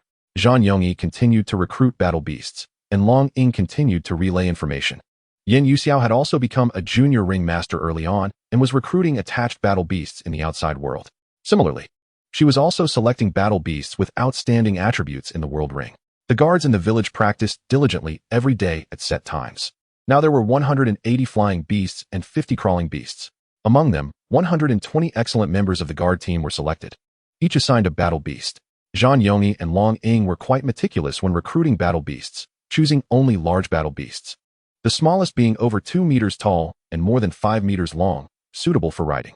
The aerial guard team had over 100 members, while the ground guard team had over 20. Everything was proceeding according to Jing Songming's plan. During his free time, Zhang Yongyi also divided the aerial guard team by attributes: 70 grass and wood attribute, 90 rock and soil attribute, and 10 without attributes. He trained the aerial guard team along with the Phoenix, and occasionally Long Ying came to help. Yin Yuxiao managed the members of the ground guard team, with 40 rock and soil attribute crawling beasts and 10 without attributes. Yin Yuxiao also guided everyone on how to fight with their beast partners using the purple dragon python. Although none of them were beast generals and could not form contracts with the battle beasts, almost all battle beasts had 1 or 2 skills. Each member of the guard team learned about the strengths and weaknesses of their assigned battle beast partners and the effects of their skills during daily training. Everything was in an orderly training and coordination. Soon, 10 days had passed. Fang Tianhua also woke up on schedule. When Fang Tianhua opened his eyes, he saw nothing and exclaimed, "Damn, am I blind?" Just as Fang Tianhua was anxiously flailing about, Jing Songming also woke up. A flash of light suddenly spread out, and Fang Tianhua turned his head and yelled. Jing Songming held a flickering flame in his left hand in front of his face, looking quite ghostly. "Hey, why are you scaring me?" Fang Tianhua, regaining his composure, said unhappily. Jing Songming looked innocent. "I'm not trying to scare you. I just wanted to give you some light." "Damn, you could at least keep it away from your face. That's really scary." Fang Tianhua kept touching his little heart. Jing Songming said nothing, waved his right hand towards the cave entrance, and the rocks instantly scattered. Light spread in from the entrance, illuminating the inside of the cave. Jing Songming turned his head and blew softly to the left, extinguishing the flames, stood up, and walked towards the cave exit. Fang Tianhua followed him, and the two stretched lazily as they reached the entrance. "How's it going, Tianhua? Any upgrades?" Jing Songming asked while stretching. "Hee, I'm level 12. And my sandstone earth dragon is level 11. Its size hasn't changed, still 3 meters long, but the armor on its back is pretty much covered now." Fang Tianhua yawned as he spoke. "Haha, not bad. I didn't expect such a quick upgrade in 10 days. Jing Songming said with a smile as he looked at Fang Tianhua. Fang Tianhua proudly replied, "Of course. After all, my attributes can increase both internally and externally." Jing Songming pouted. "Humph. Wait until I have an Earth-type war beast. I'll definitely be faster than you." "No need. Just find a volcano and sit in the magma." "That would work too," Fang Tianhua joked. Jing Songming punched him lightly. "Get lost. I don't want to come out naked." The two laughed heartily. "Let us go." Fang Tianhua summoned the sandstone earth dragon, which, as he said, now had its back covered in rock armor. The 3-meter-long earth dragon was just right to carry the two of them. After running a few steps forward, the sandstone earth dragon suddenly tucked in its limbs and began to slide through the rocky terrain. The massive rocks on the mountain seemed to move aside, making way for the sandstone earth dragon, creating a sliding path. Jing Songming looked at Fang Tianhua in surprise, but Fang Tianhua was equally astonished. "I really didn't know the sandstone earth dragon had this skill," he exclaimed. Then Jing Songming asked the sandstone earth dragon, "Little earth dragon, what skill is this?" The little earth dragon replied in a cute voice, "It's our racial skill. We can change the rocky terrain." Although the sandstone earth dragon was level 11, it was still just a few months old. Fang Tianhua then asked, "So why didn't you tell me about it in the world ring?" The sandstone earth dragon said, "We didn't go to the mountains in the world ring. The ground was mostly flat, so we didn't use it." Fang Tianhua slapped his forehead. "If I had known, I would have taken you to the mountains earlier." The sandstone earth dragon chuckled, but said nothing more. As expected of an earth-type war beast, it was quick to descend from the treacherous mountain, reaching the bottom in an instant. Looking back, there was a cloud of dust behind them. It was thrilling. Both of their hair was blown into disarray, and the speed of sliding down the mountain was almost comparable to that of an eagle. As soon as they entered the village, the two were stunned. However, there were more war beasts that they had never seen before. As they approached, they both exclaimed in surprise, "Poison attribute." Chapter 43. The poor withered dog. At this moment, the village of Huangjiang truly looked different from before. In the past, Huangjiang village was dilapidated, with ruined buildings and fields, a population of only a few hundred, and no war beasts. But now, it was prosperous, safe, and strong. With over 1,600 residents, and hundreds of people now equipped with war beasts. The key point was, there were 5 war generals. Sangming, is this really Huangjiang village? Fang Tianque stared in amazement at the scene before him. Although Jing Sangming was also shocked, he was naturally a bit better than Fang Tianque. After a brief moment of surprise, Jing Sangming quickly regained his composure. With a smile, he patted Fang Tianque on the shoulder. Let us go to the training ground. The two walked towards the village. Along the way, every villager greeted them warmly. Soon they arrived at the guard team training ground. What greeted their eyes was a training ground that could accommodate thousands of people, built after the village joined the alliance, led by the village chief. Looking around, they saw the members of the guard team training in an orderly manner. Over 600 people were following the commands of Zhong Lei and Peng Hu, performing training exercises. Rows of soldiers were practicing with full concentration. Seeing the two, Peng Hu immediately came over with a beaming smile. The two asked, "What's wrong, Uncle Hu? Is something happening in the village?" No, nothing like that. But you should hurry to find Longying. She has some news about the Tiger Beast village, Peng Hu said, pointing in the direction of the Beast Training Ground. The Beast Training Ground was a temporary facility recently established by Zhang Yongyi, located in an open area east of the village, 4 times the size of the guard team training ground. The two exchanged glances, greeted Peng Hu, and summoned the Sandstone Earth Dragon to run towards the training ground. On the way, both felt a bit anxious, knowing it probably wasn't good news. Fang Tianque patted the Sandstone Earth Dragon. Go a bit faster. Before long, they arrived at the Beast Training Ground.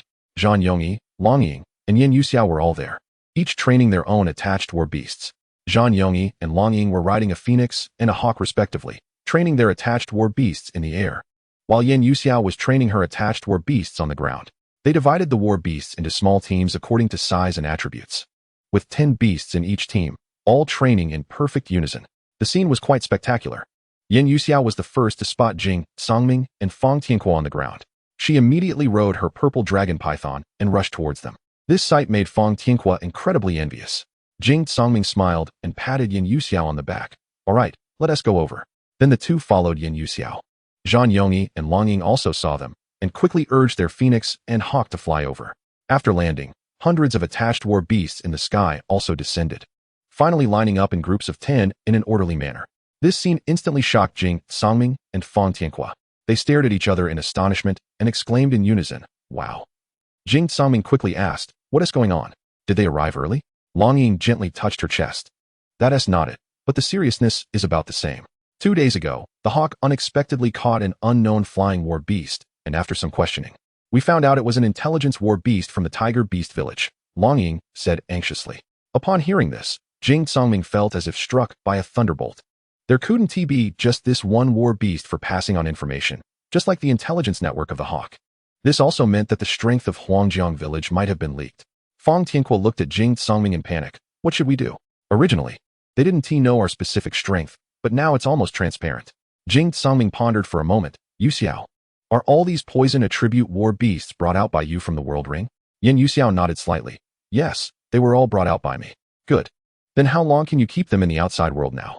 Jing Sangming looked at her with satisfaction. Yin Yuxiao lightly tapped her lips with her finger. I can currently bring out about 200 at the same time, but their levels aren't high, mostly in the teens, and they can last for half a day. After a slight shock, Jing Sangming said, "Okay, I understand." He then looked at everyone. Everyone, don't worry for now. They don't have a ring master, so they probably don't know that the poison attribute war beasts are brought out by Yuxiao. After that, he touched his ring, suddenly smiling at everyone. If they want to gather intelligence, then let them. Everyone was instantly puzzled by what Jing Sangming said. Seeing their confusion, Jing Sangming explained, "From today, Yuxiao, don't summon the attached beasts from the world ring anymore." Huh, then how do we train? Yin Yuxiao asked in confusion. Jing Sangming smiled and said, "From today, Yongyi and Longying, you two take the attached beasts and train with the guard team, while Tianque, you are responsible for taking the Sandstone Earth Dragon to continue fortifying the village. I want it to become an indestructible fortress." Everyone nodded in agreement. What about you and Yuxiao? Longying asked. Jing Sangming looked at Yin Yuxiao, then smiled and turned to everyone. Of course.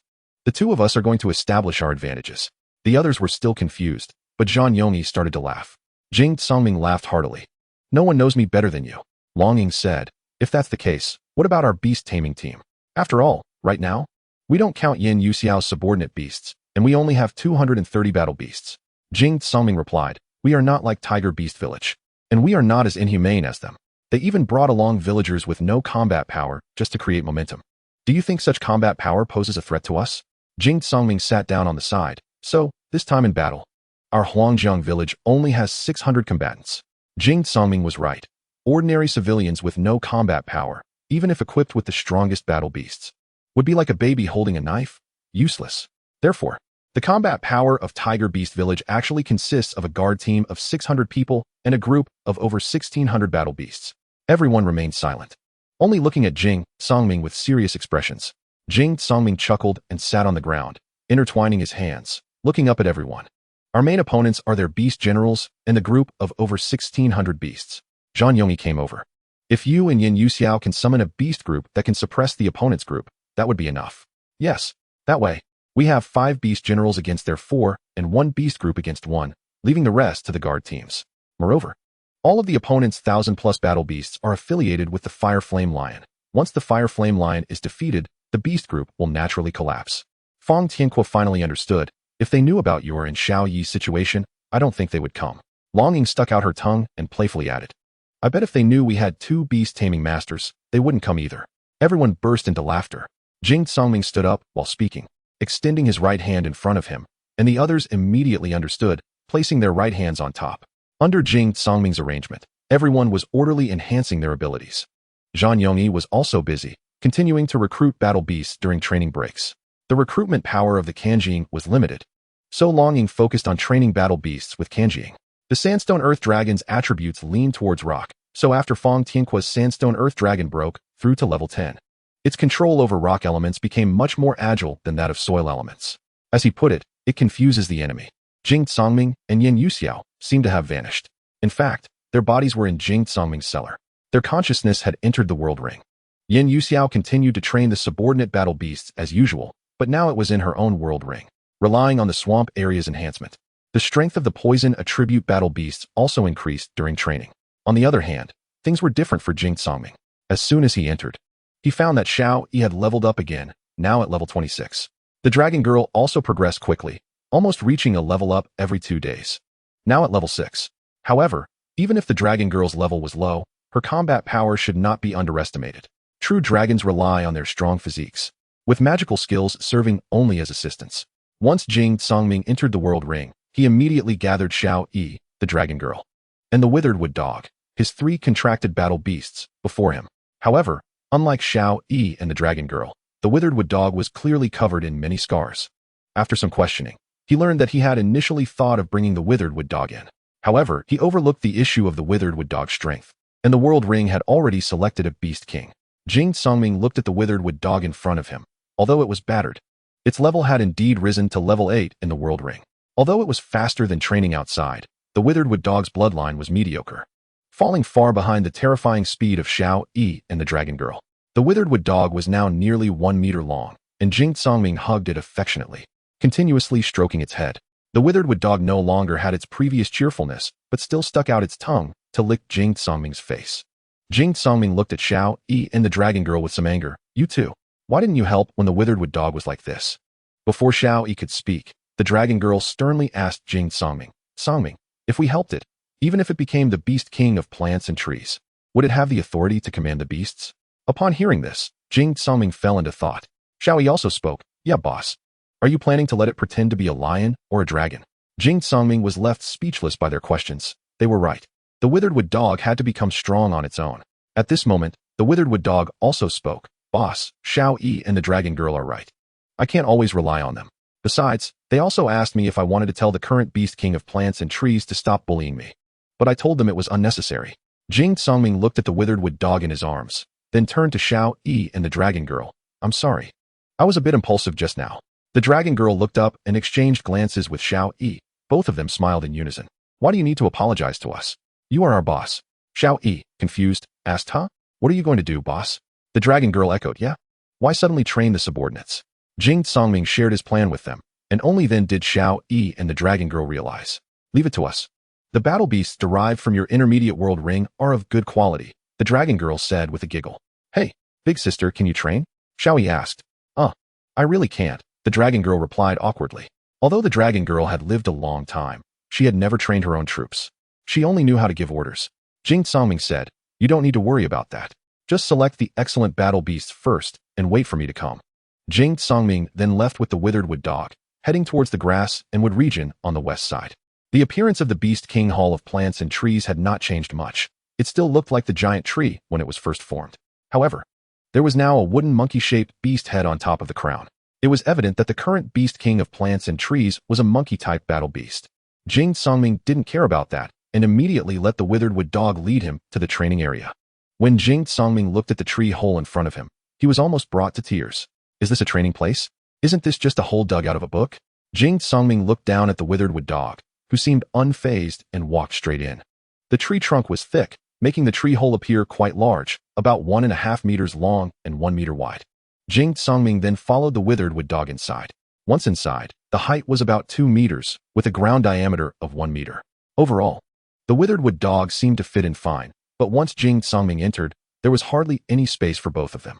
The withered wood dog happily bounced around, tongue out, saying, "Boss, look, this is the training place I found for myself, isn't it nice?" Hearing this, Jing Songming's heart ached. How could this be nice? He said nothing, but could not have imagined that his contracted battle beast was bullied like this in his own world ring. Chapter 44. Beast King of Plants and Trees inside Jing Songming's world ring. He looked down at the withered wood dog, which was happily snuggling at his feet. He then called the withered wood dog to walk out of the tree hole together. "Boss, where are we going?" The withered wood dog wagged its tail, following Jing Songming closely. Jing Songming smiled down and said, "Looking for a place more suitable for your training." The withered wood dog didn't say anything else, just happily followed him. Jing Songming took the withered wood dog and searched for the place with the most abundant spiritual energy of plants and trees. Apart from the Beast King Hall, wandering through the forest, everywhere there are derivative plant and soil-type battle beasts, varying in shape and size, some even resembling eggs.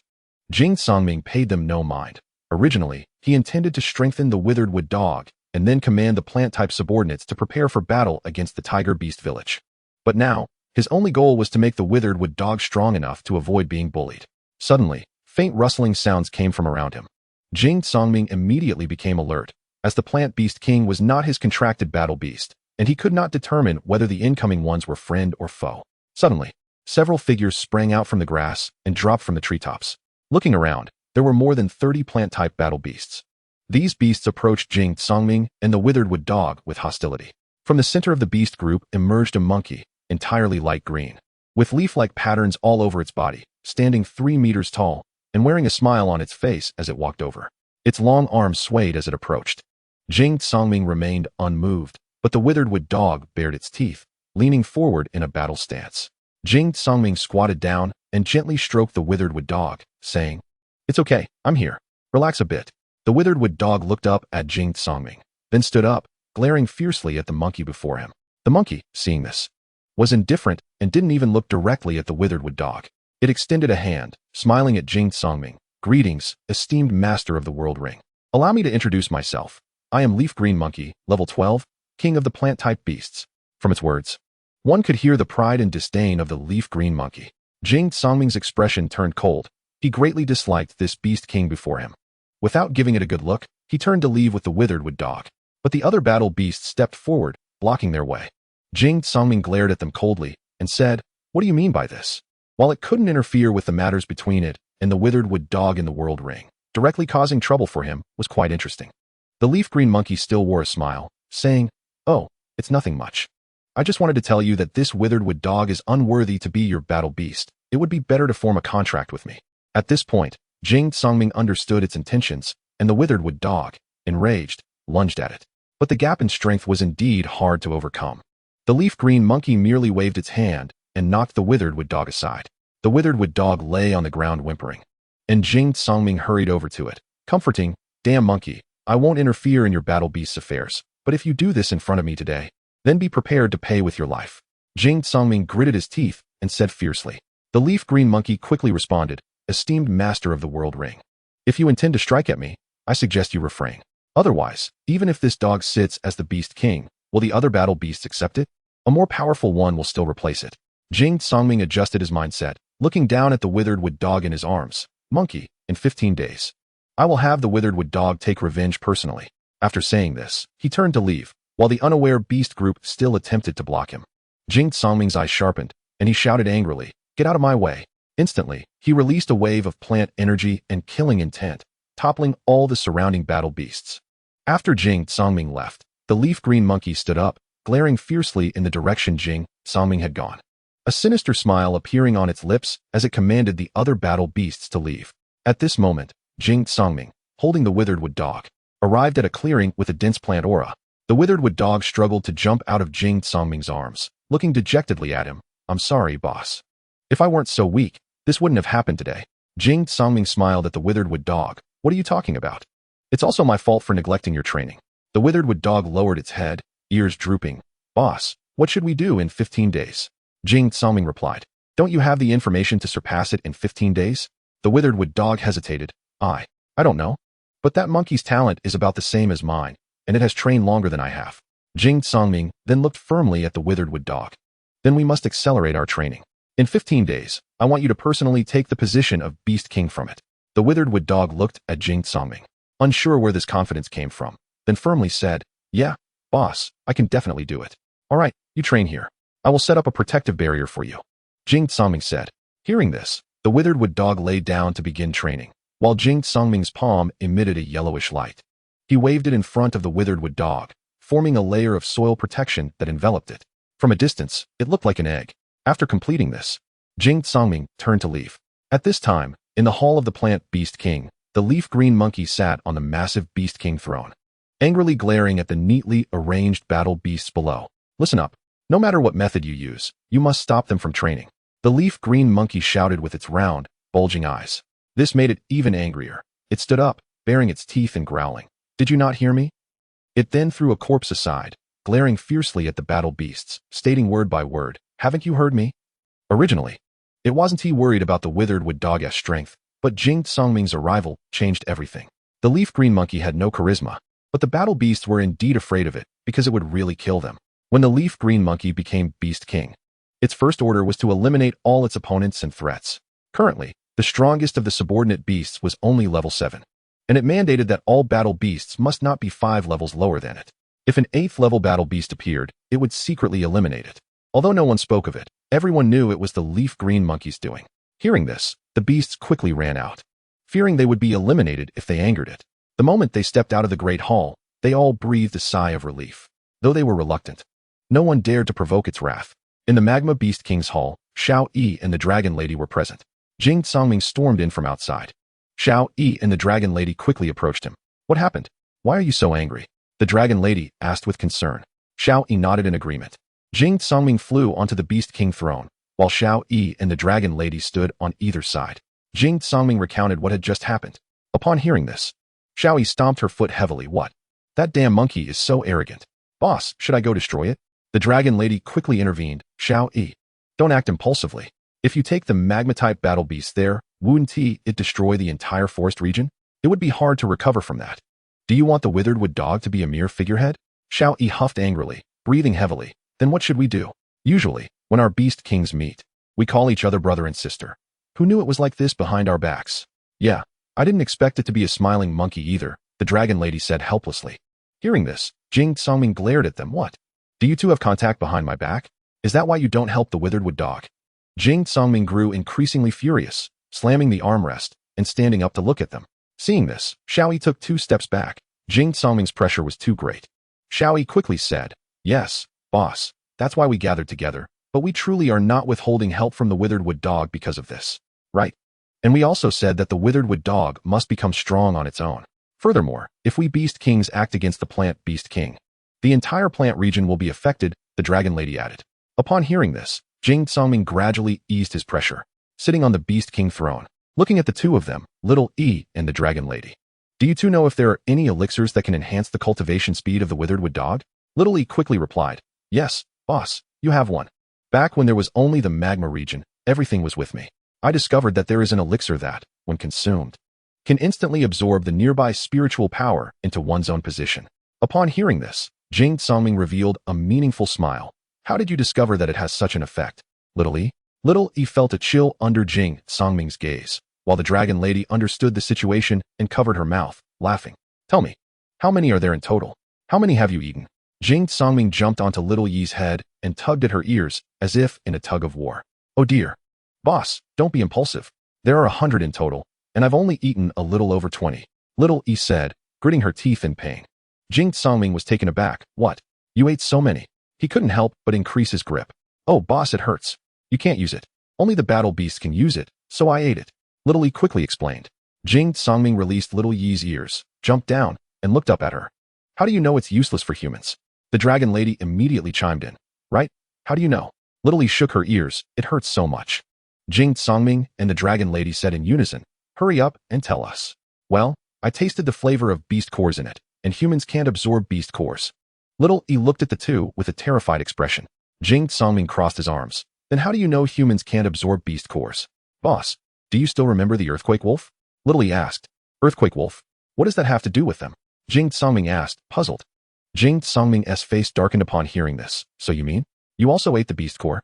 Little E quickly waved her front paws while sitting on the ground. No, boss. I wanted to eat it, but I found that only battle beasts of the same attribute can absorb it. I can't eat the earth and soil type. But the taste is quite similar. Jing Songming rolled his eyes at her. What about the beast core? It flew away. It's in the earth and soil beast king hall, Little E said aggrievedly. Jing Songming suddenly realized. Oh right, I forgot. There's now the earth and soil region. Jing Songming then happily flew onto Little Yi's head, rubbing her ears, which made the dragon lady laugh. So Little E, what about the elixirs? Do elixirs also have attributes? Jing Songming asked with a sly smile. Not really, they're still with me. I estimate that these elixirs can't be eaten by the withered wood dog. That's true. If there's a beast core inside, you can absorb it. It must be the magma beast core, Jing Songming said helplessly. The dragon lady then spoke up. What if we find some plant beast cores and replace the beast cores in the elixirs? Upon hearing this, Jing Songming realized, right. If we replace them, it'll work. But wait, can we just give the withered wood dog the beast cores directly? Little E and the dragon lady shook their heads. We don't know. Jing Songming slapped his forehead, looking at Little E. How did I forget about your dad? Leaving the dragon lady and Little E with a face full of question marks, he entered the consciousness world. Before Jing Songming could call out, the uncle's voice came on its own. Yes, don't ask, I'm going to sleep. After saying that, the voice immediately disappeared, leaving Jing Songming in the consciousness world feeling chaotic. Is it already this nimble? Afterwards, Jing Songming exited the consciousness world. Little E, you've eaten that pile of medicine, right? Only you can eat it. Little E jumped up upon hearing this. Really, boss? You're giving it all to me? Little E and the dragon lady nodded. Just as she was about to leave, Jing Songming suddenly stopped, turned around, and looked at the two of them. Little E and the dragon lady exchanged glances, not knowing what Jing Songming was going to do. Jing Songming's gaze suddenly turned sharp, causing Little E and the dragon lady to feel a chill. Jing Songming said, 15 days from now, I want both of you to bring all the affiliated battle beasts to the regional boundary to cheer for the withered wood dog. Chapter 45. Returning to Withered Wood Village, the dragon lady looked up at Little E beside her. It seemed he was really angry. Little E smiled bitterly. Can he not be angry? This withered wood dog is the descendant of his ancestors' withered wood dog, and it's the only thing left by the village head. The dragon lady exclaimed. So it's a hereditary battle beast. All right, dragon lady, let us continue with our mission. Little E walked towards her throne. Jing Songming left the great hall and used the sky attribute to fly towards the location of the withered wood dog. At this time, many plant battle beasts had gathered around the withered wood dog, frequently attacking the protective layer formed along the way. However, their levels were too low to cause any damage to the protective layer. They only created ripples. Just as Jing Songming flew closer, he discovered this scene. He was instantly furious, pounding his chest and stomping his feet. Jing Songming immediately raised his hands in front of his chest, releasing rock sand barrier to wrap and bind these battle beasts. Not a single one escaped. They were all imprisoned, resembling little earthen eggs with only their beast heads exposed. Jing Songming angrily walked over, raised his hand, and slowly clenched his fist, tightening the rock sand barrier, trying to behead them all. The battle beasts felt this and struggled repeatedly, but it was useless. They couldn't break free at all. Some showed despair in their eyes, while others shed tears. Only one battle beast remained calm. It was a greenscale spider. Seeing this, Jing Songming walked over with great interest. Why aren't you afraid? Jing Songming asked the greenscale spider. What good is fear? It's already come to this. The greenscale spider spoke with a hint of unwillingness and some relief. Jing Songming stopped his gathering motion, quite spirited. The greenscale spider fell silent, while a half-meter-long wood mouse shouted anxiously, Lord of the World Ring, please spare us. We are all being forced by that beast king. The wood mouse cried out in desperation. Upon hearing this, Jing Songming sat down on the ground. waving his hand to move these earthen eggs around him. Oh, forced? Jing Tsangming squinted and asked.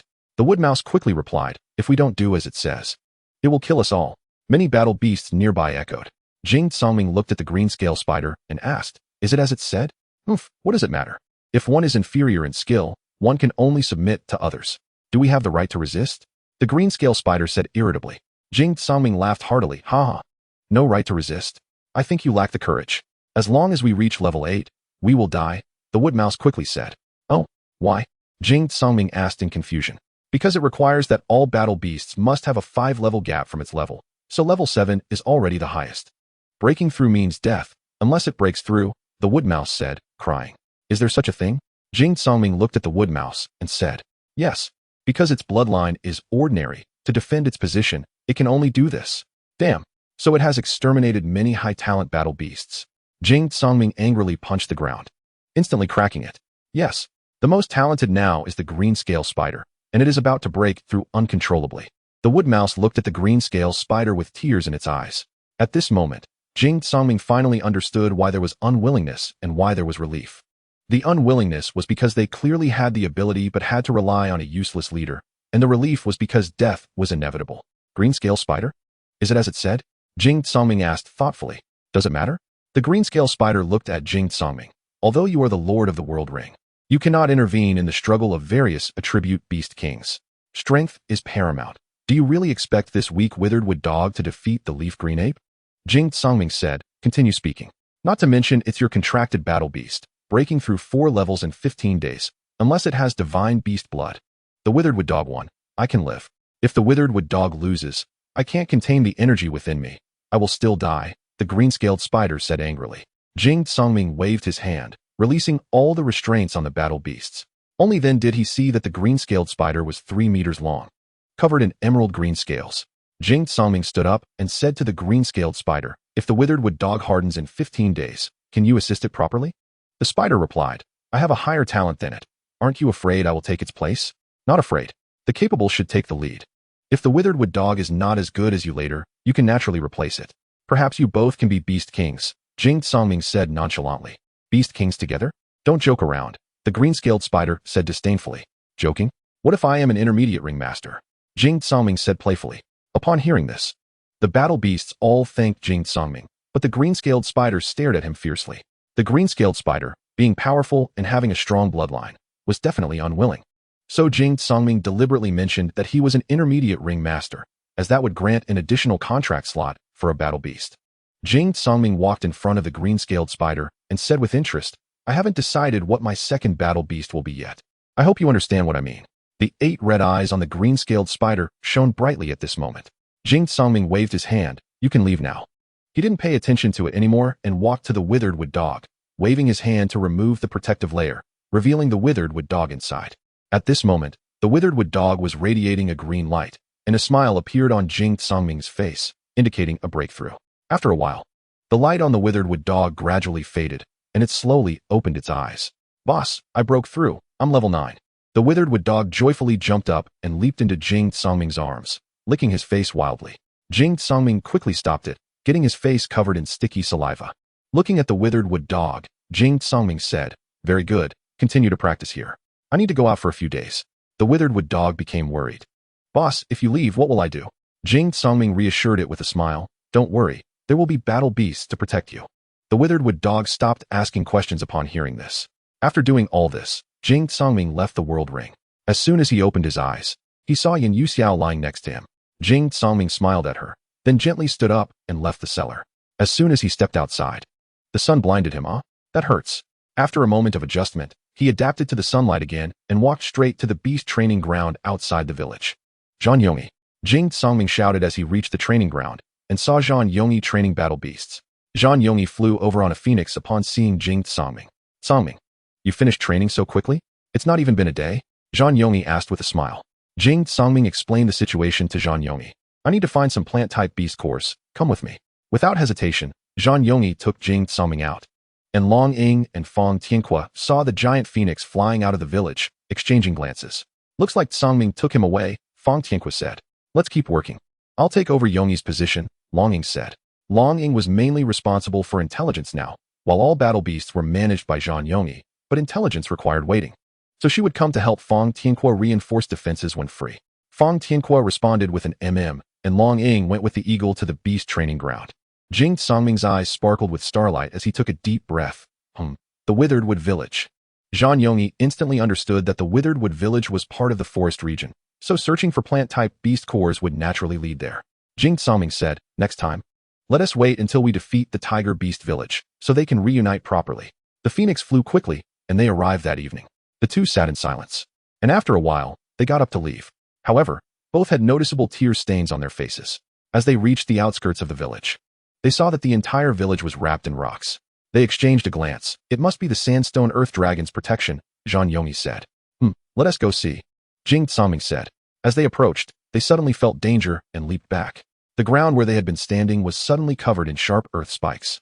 Then the rocks at the village entrance slowly moved aside, forming a doorway. The Sandstone Earth Dragon, exuding a killing intent, emerged slowly. Who dares to invade the Withered Wood Village?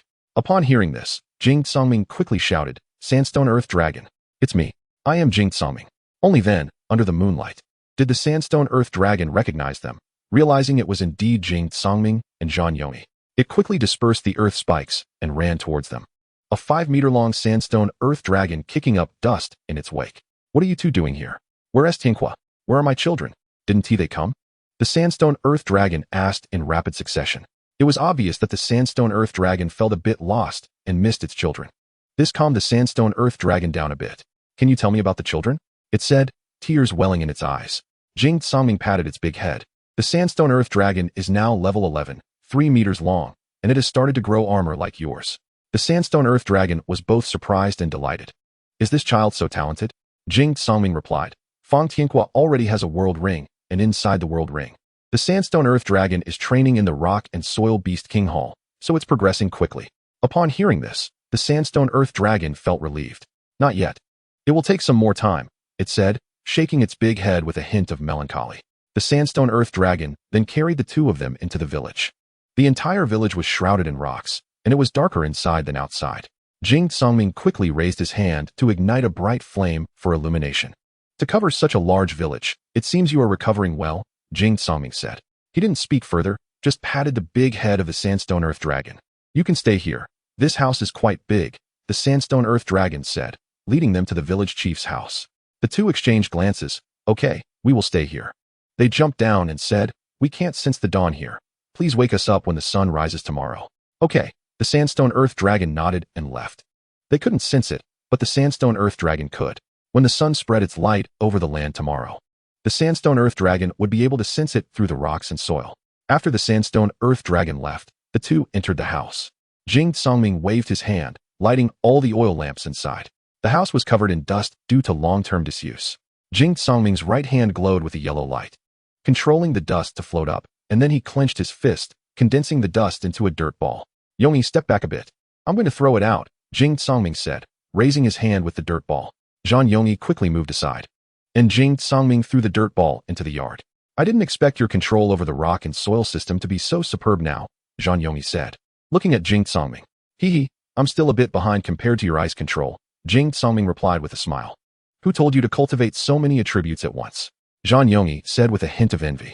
Unlike Jing Songming, Zhang Yongyi possessed dual attributes, but had never used poison. One was that they didn't have a poison attribute battle beast, and the second was that he was afraid of losing control and hurting those around him. Alright, let's go check the bedroom first, Jing Songming said, turning to walk towards the other rooms in search of a bed. They passed through room after room, cleaning as they went. Finally, they stopped in the bedroom. It wasn't luxurious, just a bed and a wardrobe. Jing Songming opened the wardrobe, which was empty. It seems the villagers have burned everything for the village chief. The two exchanged glances and then lay down on either side of the bed. Let's once again savor the flavor of the village chief, Jing Songming said before falling asleep peacefully. Zhang Yongyi turned over, facing away from Jing Songming, and also fell asleep. Chapter 46. Chopped up shallow grass monkeys. The next morning, the sun rose slowly, casting warmth and light upon the earth. Outside the door, a roaring sound was heard. It was the Sandstone Earth Dragon calling them to wake up. Zhang Yongyi was the first to be awakened. Turning over and getting out of bed, he walked in the dark to Jing Songming's side to wake him up. Jing Songming also woke from his dreams, raising his left hand in a daze to summon flames for illumination. After putting on his shoes, He walked out with Zhang Yongyi. They pushed the door and exited the courtyard, then arrived at the village. The sandstone earth dragon was still roaring. Fearing it hadn't awakened the two and being too large to enter the courtyard, it could only keep shouting. At this moment, a bright light appeared, and the sandstone earth dragon finally stopped its noise. All right, we're up, Jing Songming said with a smile as he walked out. Good. I'm going out to forage. Do you need me to bring you anything? The sandstone earth dragon asked, licking its lips. Jing Songming quickly waved his hand. No need. We also need to go look for beast cores. You should head south of the village. The forest there is denser, and the battle beasts are more likely to produce beast cores, the sandstone earth dragon reminded. The two exchanged a glance. Okay. Thank you. After saying this, the sandstone earth dragon carried them to the village entrance, stomping its heavy feet, causing a gap to open in the rocks at the entrance for it to exit. Once outside, the glaring sunlight made the two quickly cover their eyes, while the sandstone earth dragon squinted for a moment before adapting. After a while, the two gradually got used to the sunlight and jumped off the sandstone earth dragon. All right, no problem. I'll be around the village. The sandstone earth dragon rubbed its large head against Jing Songming. After parting with the sandstone earth dragon, Zhang Yongyi found the phoenix through his connection with it. The two then rode the phoenix southward.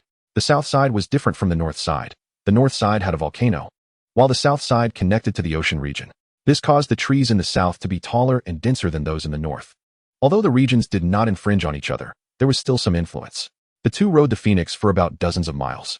Suddenly, Zhang Yongyi instructed the phoenix to stop, landing on a treetop. Songming, look quickly. There are so many bones nearby. Zhang Yongyi pointed to the ground below and said. There were many large and small white bones on the ground, some still hanging with flesh, and even a rotten smell. But it was hard to tell what species they were from. Jing Songming then took out 2 pieces of cloth from his world ring, giving one to Zhang Yongyi to cover his mouth and nose, and jumped down. During the process, Zhang Yongyi stored the phoenix in the world ring. As soon as they hit the ground, both nearly vomited. The intense smell of decay rushed through the cloth straight into their nostrils. Gritting their teeth, they moved forward to investigate. Yongyi, cough cough. What kind of battle beast do you think could eat this much? Jing Songming said while pressing his mouth tightly. Who knows? Ugh. It might be a war between clans. Zhang Yongyi nearly vomited again. Let us go. I didn't see a single beast core after looking around. They've probably all been eaten. Quickly, Jing Songming waved his hand in pain, signaling to leave. The two hurriedly left, running about 2,000 meters away, before taking off the cloth covering their mouths and breathing in the fresh air. I say, you need plant beast cores. Why not just have the Deadwood dog collect some from the world ring? Zhang Yongyi asked curiously. Hey, don't mention it. The Deadwood dog is having a rough time. It hasn't even become a beast king. I'm looking for beast cores to help the Deadwood dog level up. Jing Songming waved his hand helplessly. Zhang Yongyi sighed. Then what do you plan to do? Hunt. Let us see first. If we can encounter any that have died naturally or in battle, that would be best. I really don't want to hunt them, Jing Songming said seriously. It's not that easy to come across. The forest is so big. Just like you said. The forest is so big, the chances of encountering them are even greater. Zhang Yongyi stopped talking, and the two continued their exploration. Hey, Songming, what does a beast core look like? Zhang Yongyi asked curiously. Jing Songming began to gesture. It's about the size of a palm, a crystal with sharp edges. Upon hearing this, Zhang Yongyi activated his world ring, and an ice prism-shaped white-blue crystal appeared in his hand. Is it like this? Jing Songming said. What do you mean is it like this? Isn't this just an ice-type beast core? Zhang Yongyi looked at the beast core in his hand. So this is what a beast core is. Right, where did you get it? Jing Songming asked. By the way, did you study that ice coffin later? Was there anything else besides the ice coffin and the female beast general? I didn't see much later. I can't just take the female beast general out. That would be too presumptuous, Zhang Yongyi said seriously. Jing Songming then awkwardly smiled. It really would be quite presumptuous. The two continued walking forward. Suddenly, a commotion broke out. You hear that sound? Zhang Yongyi asked in a low voice. He then activated the sky system and flew up with Zhang Yongyi. Jing Songming was quite familiar with flying using the sky system in the world ring. Unlike the first time he took Feng Tianque flying, now he was much more adept. The two flew high into the air, drifting towards the source of the noise. Songming, where is it? Zhang Yongyi pointed to a slightly sparse area of trees ahead. Jing Songming looked over. There was a hole in the clearing, approximately 3 meters in diameter. Outside the hole was a group of shallow grass monkeys, each about 2 meters tall, all wielding large wooden sticks. Beside them, there was a girl tied to a tree stump. Her face streaked with tears as she called for help. The girl looked about 15 or 16 years old, wearing a white robe, but her clothes had been marked with green lines from the vines binding her. A monkey that was slightly taller than the others stepped forward, and the other monkeys retreated. Appearing to be the leader, The monkey approached the girl, and without saying a word, swung its stick, knocking her unconscious. With a look of disdain, it mumbled something that Zhang Yongyi couldn't understand, but Jing Songming could. It said, "What a trash level, still wanting to contract with me, bah. Here's a stick for you. Go to sleep, you're so noisy." Jing Songming was filled with rage. If it weren't for Zhang Yongyi holding him back, he would have rushed out. As he struggled to break free, he said, "Damn it, what level does it think it is to be so arrogant? I have to kill it." Jing Songming turned to Zhang Yongyi and said, "I estimate that the girl is a beast general, and she is from the plant system. Out looking for battle beasts but got captured by this monkey because her level is too low. This monkey didn't take a liking to her and tied her up." Jing Songming continued angrily, "And do you know how arrogant this monkey is? Do you know what it just said? Huh, I have to kill it." Zhang Yongyi was still holding on to Jing Songming, who was about to break free. "No, what did it say?" Jing Songming panted angrily. It said that this girl is trash level, still wanting to contract with me. Here's a stick for you. Go to sleep. You're so noisy." The more Jing Songming spoke, the angrier he became. Zhang Yongyi widened his eyes. "You damn monkey. You really think you're some rare species, being so arrogant? Let us kill it." After saying this, Zhang Yongyi charged out in front of Jing Songming. "Hey, I told you to calm down for a bit, and you rushed out instead," Jing Songming said as he chased up. The two figures, filled with intense killing intent, rushed into the group of monkeys. Jing Songming quickly grabbed the leader by the chin and pinned it to the ground. Zhang Yongyi snatched a large stick and stood behind Jing Songming, pointing at the monkeys that wanted to step forward. "Back off. Move forward, and I'll kill you." The monkeys were clearly intimidated by Zhang Yongyi's imposing aura and retreated repeatedly. Zhang Yongyi did not continue to advance. Instead, he inserted his staff into the ground, resting both hands on it, and standing behind Jing Songming like a bodyguard, protecting him. Meanwhile, Jing Songming gradually tightened his grip on the monkey's chin, which showed a look of terror, frantically slapping Jing Songming's hand and mumbling, "Easy, easy, or I'll break." Jing Songming's eyes were bloodshot. Although his creed was to respect every battle beast, he truly couldn't hold back today. "What strength do you have? Huh? How dare you treat this girl like that?" Jing Songming gritted his teeth. The shallow grass monkey quickly apologized. I'm sorry. I didn't recognize the great mountain. I didn't know this little girl had such powerful friends." Upon hearing this, Jing Songming became even angrier. "What? Without us today, were you planning to eat her?" No. I just tied her up to teach her a lesson, to let her know the heights of heaven and depths of earth." The leader of the shallow grass monkeys mumbled. Jing Songming immediately crushed the monkey's chin. It howled in pain, and the group of shallow grass monkeys were terrified by the scene, their legs trembling uncontrollably. Jing Songming entered the consciousness world, calling out, Uncle, come out. Uncle, have you seen this kind of battle beast?" he asked.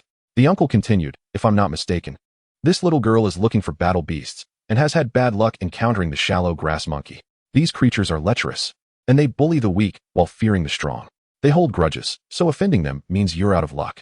Damn, how can there be such trash in your battle beast world?" Jing Songming said angrily. "What kind of humans you have? We battle beasts naturally have the same kind. What is so strange about that?" The uncle replied irritably. Jing Songming was momentarily speechless. The uncle added, "Here's a small suggestion. This kind of guy isn't worth pitying. Who knows how many humans and battle beasts they've tricked. If I were you, I would just eliminate them." "Huh, just eliminate them? Isn't that inappropriate?" Jing Songming deflated upon hearing this. Although he disapproved of the monkey, it wasn't to the extent of exterminating a whole group. "Do as you wish. I'm just telling you in advance that these things are wild and will trick other races, and they betray their own battle beasts for profit or freedom, secretly teaming up with opponents to kill their own beasts and contract with stronger ones. In short, they are very sinister," the uncle said before falling silent. Jing Songming exited the consciousness world and spat, "Pah, dog trash. Yongyi, come here. I'll tell you a situation, and you can see how to handle it." He called for Zhang Yongyi. Upon hearing this, Zhang Yongyi glared fiercely at the surrounding monkeys. Seeing the monkeys retreat a step, he walked over. "What's wrong?" Zhang Yongyi squatted down to inquire about the situation. Jing Songming then explained the true nature of the shallow grass monkeys in detail to Zhang Yongyi. Zhang Yongyi stood up coldly. "Then what are we waiting for? Just kill them. They're mostly around level 10, and there are more than 40 of them. This way, your beast cores will be enough." Jing Songming stood up and looked at Zhang Yongyi. "I really don't want to massacre the innocent for beast cores, but these trash. We can consider it as helping the people. Isn't that right? Let us do it then," Zhang Yongyi said, shaking his wrist.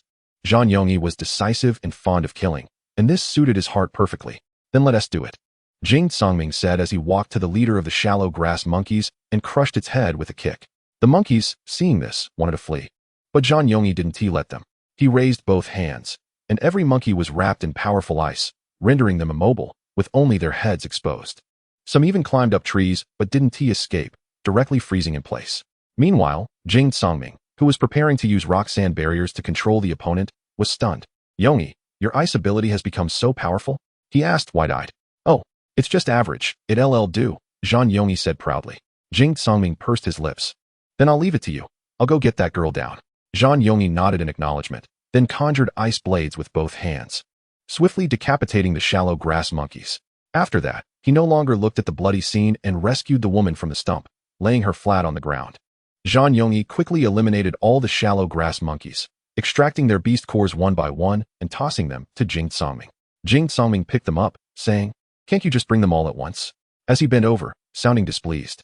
Zhang Yongyi ignored him and soon collected 45 beast cores, including that of the leader. Chapter 47. How can the withered wood dog be weak? Zhang Yongyi raised his hand to summon the phoenix. Suddenly, a weak voice came over. The two exchanged glances. Jing Songming looked at the female beast general on the ground. Oh no, I forgot about her. The female beast general was still unconscious. Instinctively protecting herself and letting out a faint sound, Jing Songming jumped off the phoenix and walked over to pick up the female beast general, then flew back up onto the phoenix. In the old village chief's house in the withered wood village, Jing Songming lit all the candles in the room. The female beast general lay on the bed while Jing Songming and Zhang Yongyi sat in the living room to cultivate. Water, a delicate voice reached their ears. The two opened their eyes simultaneously and brought a cup of water inside. Zhang Yongyi propped up the female beast general and fed her the water. In a daze, the female beast general suddenly opened her eyes wide. Who are you? She immediately struggled, jumping to the ground and assuming a combat stance with her hands glowing green. Zhang Yongyi ignored her, stood up, and placed the cup on a nearby cabinet. With a shake of his shoulders, an extremely cold aura instantly spread throughout the room. Even the cup was frozen and shattered on the ground as the water inside turned to ice. The dim light illuminated Zhang Yongyi's side profile. He was covered in blood, with a cold expression, resembling a killing god who crawled out of hell. The female beast general was instantly frightened into kneeling on the ground, continuously retreating. With a bang, the female beast general bumped into the wardrobe behind her, leaving her no way to escape. She looked at Zhang Yongyi in terror, completely ignoring Jing Songming beside her. Don't kill me, please don't kill me. The female beast general begged Zhang Yongyi with a trembling voice. Jing Songming hurriedly shouted, Yongyi, don't scare her. Zhang Yongyi replied irritably. Who told her not to know good from bad? Besides, she was the one who was ready to attack first. Although Zhang Yongyi said this, he still obediently retracted his icy aura. Jing Songming walked to the female beast general's side and spoke softly, don't be afraid. We rescued you from those shallow grass monkeys. The female beast general's gaze flickered, and she didn't dare to look directly at the two. Thank you, thank you. After hearing Jing Songming, she calmed down a bit, stood up, and looked at Zhang Yongyi. I'm sorry, I misunderstood you, but you really are very scary. The female beast general, Ai Qingxue, was quite beautiful, and her delicate and wronged appearance was very pitiful. Jing Songming hurriedly relieved the awkwardness. What's your name? How did you end up with those trash battle beasts? The female beast general replied, my name is Ai Qingxue. I'm the beast general from Liuli village. I came out to find battle beasts this time, and ended up encountering those monkeys. Jing Songming pressed further. But how did they manage to tie you up? Ai Qingxue's eyes were brimming with tears as she spoke. Jing Songming quickly comforted her. Ai Qingxue took a deep breath. I'm a plant-type beast general. And the adults in the village said that plant types should come to the withered wood forest to find battle beasts, so I came here. Later, I encountered the shallow grass monkey leader pretending to be dead on the ground. I saw it lying there, so I rushed over. It looked at me weakly, and I wanted to contract with it. Who would have thought? As soon as I bit my finger, it smiled at me. And then I felt a sharp pain on my head and fainted. When I woke up, I was tied up. As she spoke, Ai Qingxue began to cry. Zhang Yongyi lightly said, naive. Upon hearing this, Ai Qingxue cried even more pitifully. She cried like a rain-soaked pear blossom, but the tears hanging on her beautiful face added a unique charm. Zhang Yongyi also felt that he had been a bit harsh. Are you still planning to contract a battle beast? Jing Songming asked. All right. After saying that, the two of them took Ai Qingxue out of the village chief's house. As they stepped outside, the three encountered the sandstone earth dragon, and Ai Qingxue was instantly scared to tears again. Zhang Yongyi said irritably, with such a small heart, how can you protect the village? Jing Songming quickly interjected, all right, don't say that about her. He then helped Ai Qingxue climb onto the sandstone earth dragon's back. The sandstone earth dragon carried the three out of the village. After a brief farewell to the Sandstone Earth Dragon, Zhang Yongyi summoned the phoenix. To everyone's surprise, as soon as the phoenix appeared, it let out a loud cry. The piercing sound scared AI Qingxue into tears again, and it was unclear whether Zhang Yongyi had intended that. With Jing Songming's help, the three sat on the phoenix's head. Liuli village was still some distance from Komu village, located about 500 miles south of it. Thanks to the phoenix's speed, they arrived in less than a day. Zhang Yongyi did not let the phoenix approach any closer, stopping about 5 miles outside Liuli village, as going further would make them appear as invaders, which was unnecessary trouble. Zhang Yongyi suddenly said, "I'm quite curious. How did you make that 500-mile journey?" Jing Songming was also curious but saw that her mood wasn't great, so he refrained from asking. AI Qingxue replied, "My brother sent me. He's also a beast general, and he contracted a flying battle beast. We agreed that he would come to pick me up in 10 days. As she spoke, AI Qingxue burst into tears again. Who knew I would nearly die on the first day? Jing Songming continued to comfort her. The whole process was that Zhang Yongyi made her cry, and Jing Songming soothed her. Jing Songming couldn't help but want to punch Zhang Yongyi, as if to vent his frustrations. "But can you imagine?" Zhang Yongyi asked. "Then why didn't your brother accompany you?" Without thinking, Jing Songming rushed over and punched him. "Shut up." As expected, AI Qingxue started crying again. My brother, my brother." She wailed. "Our village fought with the neighboring village, but we are a bit weak, and it's hard to compete just relying on my brother, so I had no choice but to come out to contract a battle beast to increase our village's fighting power." Jing Songming hurried over to comfort her again, making faces to cheer her up. Jing Songming was truly speechless. He just wanted to get her to leave quickly. AI Qingxue sniffled. "Thank you. You are from that village, and I will definitely repay you in the future." Jing Songming did not conceal it. "We are from the Huangjiang village." Turning to Zhang Yongyi, she said, "You are a big bad guy." Zhang Yongyi also refused to back down, shouting, "I'll kill you." As expected, a loud cry echoed, and the voice grew fainter as AI Qingxue hurriedly left. Jing Songming huffed. "Next time, if something like this happens, you can comfort her yourself." Komu village is located 300 miles west of Huangjiang village, and Liuli village is 500 miles south of Komu village, making the straight line distance between Liuli village and Huangjiang village about 700 miles. Zhang Yongyi said, "It's still your meddling." Jing Songming looked at him playfully. "Seems like some people are more impulsive than I am." Zhang Yongyi fell silent, realizing he indeed had no ground to stand on. Longing said, "No changes. At their speed, it should take less than 15 days to arrive." Fang Tianquo walked over. The village has been reinforced several times. Attacks below level 10 can't break through. Jing Songming said with satisfaction, "Good. Next, Tianquo, you and Yongyi along with Long Ying will train the battle beasts. It would be best to recruit some subordinates." Fang Tianquo nodded. "However, Songming, the Sandstone Earth Dragon is now level 11. The battle beasts we recruit may not be up to par. Right now, you won't have enough time to familiarize yourself with the Sandstone Earth Dragon, so just recruit some battle beasts with defensive skills," Jing Songming said. "All right," Fang Tianquo replied. "Okay, let's proceed step by step and wait for the battle," Jing Songming said, turning to head home. In the cellar, Yan Yuxiao was still training and recruiting in her world ring. Jing Songming walked in, glanced at Yan Yuxiao, then lay down beside her and entered his own world ring. He was once again in the Lava Beast King's palace.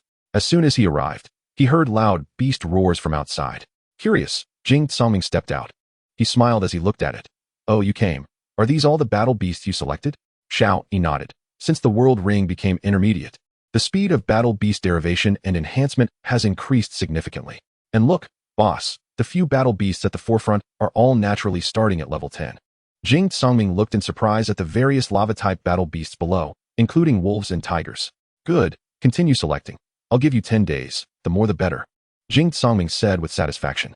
"All right, boss, but I suggest you go see the dragon lady. Her place is more spectacular than mine," Xiao Yi said subtly. Upon hearing this, Jing Songming smiled and quickly flew towards the Fire Beast King's palace. At the Fire Beast King's palace, the dragon lady was transforming into a massive dragon, hovering in the air, while hundreds of fire-type battle beasts stood orderly outside the palace. As soon as Jing Songming arrived, he couldn't help but widen his eyes. Looking around, most of them were powerful forces around level 15. The dragon lady was now level 9, although she was not as high as the battle beasts outside the palace. Her ancient dragon bloodline allowed her to exert dominance with her formidable physique. None of the fire-type battle beasts dared to defy her. Upon seeing Jing Songming fly over, the dragon lady quickly transformed back into human form and came over with a smile. "You're here, Songming," she said, looking at him with a beaming expression. "Yes, I'm here. Did you select all these?" Jing Songming asked, still surprised. The dragon lady covered her mouth and giggled. Yes, are you satisfied? Very satisfied. Jing Songming nodded repeatedly. I didn't expect you to gather so many battle beasts in just a few days, he said. It's all right, mainly because of my bloodline and the intermediate world ring. The derived battle beasts are almost all starting at level 10, the dragon lady said cheerfully. Jing Songming was even more surprised. Is it possible that the strength of the derived battle beasts is not only related to the world ring level? Could it also be related to the Beast King?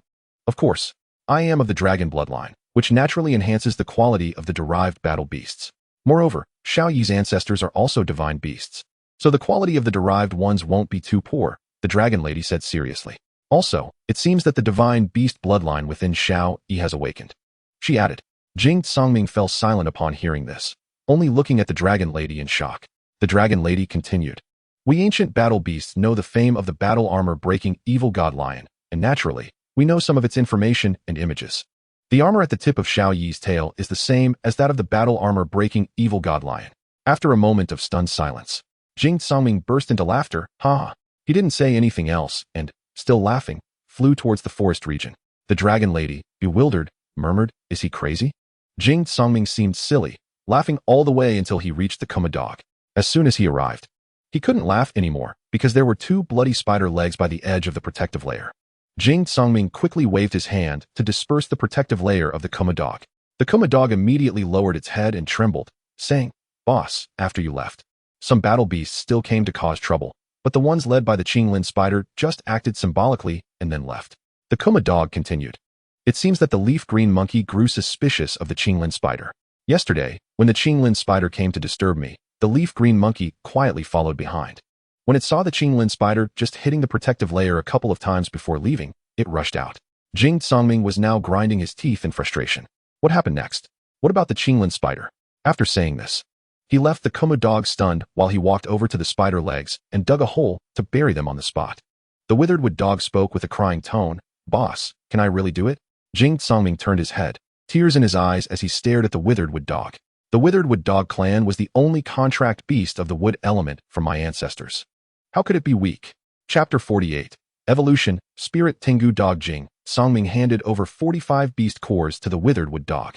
However, since the wood element beast cores would automatically circulate into the wood beast king's hall when placed in the spatial ring, Jing Songming did not store them in the ring, but instead found a bag to put them in. A bag of beast cores rolled out and spread out in front of the withered wood dog. The withered wood dog looked at the beast cores with shining eyes. Jing Songming said, The wood energy in these beast cores isn't a lot, but it's enough for you at the moment. Take one every 3 hours. And remember not to take more. Before coming, Jing Songming had asked Uncle Yishun Lai Langshi, and he learned that the maximum effective time for the withered wood dog to consume these beast cores was 3 hours. The withered wood dog replied, Got it, boss. Don't worry. After saying that, the withered wood dog picked up a beast core and swallowed it. Immediately, the withered wood dog lay on the ground in pain. Eyes tightly closed, its body flashing with a green glow. Jing Songming said, Little buddy, you can only rely on yourself now. This is all I can do. As he looked at the withered wood dog with heartache, clenching his fists, he then raised his hand to create a protective layer of rock and soil for the withered wood dog and sat down to enter a cultivation state. After 1 hour, the withered wood dog had already dissolved the beast core in its body, and it didn't seem to be in as much pain as before. After the beast core dissolved, the next 2 hours were for absorbing the energy within the beast core. However, the withered wood dog did not absorb it. It slowly opened its eyes and looked at Jing Songming through the protective layer. Boss, I won't disappoint you. The withered wood dog looked at Jing Songming with determination. It made a decision and picked up another beast core to swallow. It was obvious that this had exceeded the withered wood dog's capacity. Its entire body erupted with a strong glow. In pain, it rolled on the ground but did not make a sound. The withered wood dog now felt its entire body was hot. The wood energy in the beast core surged through its body, causing it to tremble continuously. The withered wood dog gritted its teeth and didn't let out a sound. Whenever it felt it couldn't hold on any longer, it would glance at Jing Songming in the direction of the buried spider legs. Each absorption was painful for the withered wood dog, and it was even more painful than the last. As soon as the beast core completely melted in its body, the withered wood dog immediately swallowed the next one, completely ignoring Jing Songming's advice of 3 hours. 16 hours passed, and normally, it would have just finished the 5th one, but the withered wood dog had actually consumed 17. Starting from the 12th core, the withered wood dog had begun to get used to this pain. It no longer struggled with each swallow but could endure it. The melting time of the beast cores also changed from 1 hour to half an hour. The speed at which the withered wood dog absorbed the wood energy from the spatial ring had also greatly increased. Although it couldn't compare to Xiao Yi and Long Nu, it was already terrifying for the withered wood dog. Time passed bit by bit. By the morning of the third day, the withered wood dog had swallowed all the beast cores. All the beast cores had melted in the withered wood dog's body, but the wood energy contained within had all accumulated inside. A large amount of wood energy made the withered wood dog feel as if it would burst. Yet, the withered wood dog still persisted, tightly closing its eyes and remaining silent. At that moment, a white light flickered at the center of the withered wood dog's forehead. Upon closer inspection, this white light resembled a tree. But soon, this tree dissipated, and the specks of white light slowly seeped into the withered wood dog's body. When the white light entered, the withered wood dog finally couldn't hold back and let out a tragic howl. Jing Songming was also awakened by this sound and hurried over. Withered wood dog, what's wrong? Why are you so swollen? The withered wood dog now looked like an inflated balloon. It didn't speak, only howled in agony. Jing Songming looked around and then realized that all 45 beast cores had disappeared without a trace. Jing Songming gasped, withered wood dog. You didn't swallow them all, did you? You might burst. At this moment, Jing Songming didn't know what to do. He quickly entered the spiritual world and called Uncle Yi Shun Lai Langshi to ask what to do. Uncle looked at the scene before him and said, don't panic. It seems the withered wood dog has activated something. Jing Songming anxiously asked, Uncle, will it burst like this? If it were an ordinary withered wood dog, it would definitely burst. But it seems your withered wood dog is not simple. Jing Songming was confused. Forget about whether it's simple or not. Uncle, what can I do now? Hee, nothing you can do. Just watch its fate. If it holds on, it will surely undergo a transformation. If it can't hold on, you might have to change your contracted beast. Jing Songming muttered, I can't do anything? Then he exited the spiritual world, which was the first time he came out by himself before Uncle went to sleep. Jing Songming hugged the withered wood dog, tears in his eyes. I'm sorry. I'm sorry, withered wood dog. If it weren't for my impatience, you wouldn't have to bear this. You must hold on, do you hear me? You have to hold on. By the end, Jing Songming was almost shouting in tears. At this moment, in the withered wood dog's spiritual world, it was wandering aimlessly in a forest area larger than the withered wood forest. The withered wood dog's eyes were hollow and spiritless, mumbling, I want to become strong. I want to become strong, stronger. Suddenly, a green light appeared in front of it, and a glimmer of light appeared in the withered wood dog's hollow eyes. It raised its head, like a walking corpse, and walked towards the green light. When the withered wood dog touched the green light, the surrounding scenery instantly vanished, replaced by an all-consuming darkness. The withered wood dog showed no signs of fear and continued to walk forward like a walking corpse. Suddenly, a voice came. Withered wood dog. The withered wood dog raised its head, its hollow eyes scanning the surroundings, asking woodenly, You? Who are you? I am your ancestor. Withered wood dog, wake up. The voice rang out slowly. At that moment, the withered wood dog awakened, and its hollow eyes became bright. It quickly looked around. Ancestor? Ancestor, where are you? The voice echoed again. I'm right in front of you. Come here. Hearing this, the withered wood dog dashed forward. The surrounding scenery whizzed by like a fleeting moment. Huh. How can I run so fast? The withered wood dog murmured in confusion. The voice came again. Don't pay attention to your surroundings. Look forward. The withered wood dog quickly shifted its gaze from the surroundings to the front and continued to run forward. After running for an unknown amount of time, a gigantic tree came into view. However, this tree was not green but white, shaped exactly like the one on the withered wood dog's forehead. The withered wood dog was stunned. Ancestor? Are you here? Slowly, a figure walked out from the giant tree. A giant beast nearly 20 meters tall and close to 60 meters long stood before the withered wood dog. This beast bore some resemblance to the withered wood dog, but was more different. Its body was green, but there were several white streams of light continuously flowing from its forehead to its tail. The entire head of the beast was dog-like, with two thick and long white tusks hanging from either side of its mouth. Atop this beast's head was a crown of white and green, and above the crown floated a green orb. The withered wood dog looked at the giant beast before it and cautiously asked, Ancestor, is that you? The giant beast slowly spoke. Hello, my descendant. I'm glad to meet you. The withered wood dog exclaimed excitedly, Ancestor. Hello. But then the withered wood dog became puzzled and asked, Ancestor, why do we look different? The giant beast took 2 steps forward and lay down, saying that's because you haven't evolved yet. Your current form is just the initial shape of the withered wood dog. The withered wood dog asked in confusion, Evolve? Ancestor, can our kind evolve? Of course. When you evolve to your final form, you will look like me, and at that point, you will no longer be called the withered wood dog, but the Qianqing Lingting dog. Qianqing Lingting dog? The withered wood dog exclaimed in surprise and joy. Yes. Child, you are about to evolve, said the Qianqing Lingting dog. Evolve? The withered wood dog was taken aback. Yes, the ancient tree mark has already appeared on your forehead, which proves that you are about to evolve. Ancient tree mark? What is that? The withered wood dog asked in confusion. The tree-shaped mark on your forehead is the ancient tree, and since it was discovered in ancient times, there has only been one, which is the one in front of you. Then what is the relationship between our kind and the ancient tree, ancestor? The withered wood dog asked curiously. That goes back to ancient times. Back then, our kind was very weak, so weak that any combat beast could bully us. In the end, we had no place to stand. So our ancestors made a decision to migrate. And then what?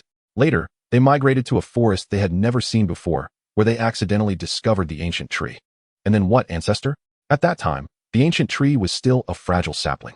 Our ancestors protected it diligently so that it wouldn't be harmed, until decades later when the ancient tree grew strong enough to protect itself. After that, it began to shelter our kind, up to the present. And then what? Why is our evolution related to the ancient tree? Later, our ancestors discovered that the energy of the ancient tree could allow us to evolve. But the prerequisite is to gain the ancient tree's recognition. Then the ancient tree would accompany us. Therefore, throughout history, there has only been one withered wood dog that possessed the ancient tree. Only when the last withered wood dog with the ancient tree mark fell did the ancient tree seek a new host. The withered wood dog exclaimed in delight, "So, ancestor, do you mean I am the new generation of withered wood dog with the ancient tree mark?" Yes, child. The withered wood dog then hesitated and asked, "So, have you already?" Child, I fell long ago. However, after the ancient tree left me, it has been waiting for the next withered wood dog that could gain its recognition to appear. Your reckless consumption of beast cores and that unyielding spirit earned you the ancient tree's acknowledgement. I didn't expect to gain something good from a misfortune, the withered wood dog said awkwardly. Then the withered wood dog looked at the ancestor with some sadness and asked, "So, ancestor, where am I now?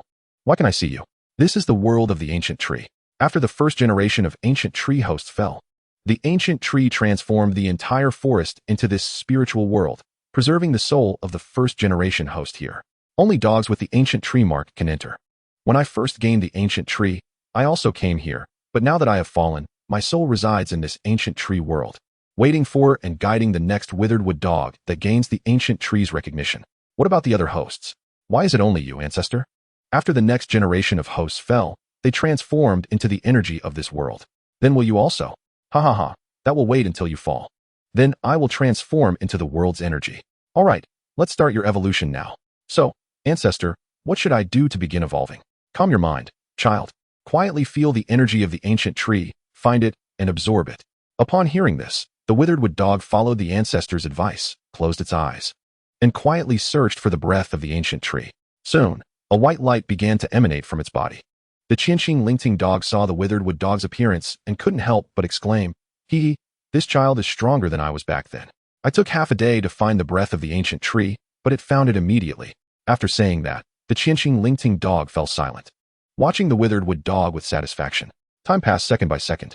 The white light surrounding the withered wood dog grew increasingly intense. Suddenly, bursts of white light emanated from the ancient tree behind the Qianqing Lingting dog and gathered towards the withered wood dog. The Qianqing Lingting dog looked up at the waves of white light floating towards the withered wood dog and nodded in satisfaction. The younger generation is formidable. The gathering points of light increased in number and expanded in area. Within the light, the form of the withered wood dog gradually began to change. Its body lengthened to about 5 meters, its beast head became more angular compared to before, and its limbs grew sturdy and powerful. The tips of its ears and tail gradually shed flowing light, and the ancient tree mark on its forehead became more pronounced. The withered wood dog slowly stood up and then raised its head to howl, "Awooh!" The surrounding white light was dispersed by the roar, revealing the figure of the withered wood dog. Growth can only increase size, but evolution changes appearance. The withered wood dog looked around excitedly and gazed at its ancestor. "Ancestor, is this? I evolved." The Qianqing Lingting dog stood up, looking at the offspring before him with satisfaction. "Yes, you evolved. You are very good. Your potential far exceeds mine. Child, remember, from now on, you will be called Lingting dog." "Lingting dog? I'll remember, ancestor," the Lingting dog replied happily. "In time, you will discover that under the protection of the ancient tree, your cultivation speed will be on par with divine beast bloodlines, and may even rival them." The Qianqing Lingting dog said proudly. Chapter 49. Initial formation on par with divine beast bloodlines? The withered wood dog said in astonishment. The Qianqing Lingting dog smiled and said, "Yes, on par with divine beast bloodlines.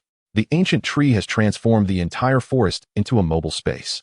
With the ancient tree's recognition, the withered wood dog will naturally receive the protection of the ancient tree space during cultivation. The withered wood dog's eyes sparkled with excitement, thinking to itself that it would no longer hold back its big brother. All right, ancestor, I'll take my leave now and come to find you another day. Hee hee. Go ahead, child. The Qinxing Lingting dog then waved a large paw towards the Lingting dog, and a whirlwind of green leaves enveloped the Lingting dog, sending it out of the ancient tree space. In the world ring, Jing Songming looked at the sleeping withered wood dog in his arms.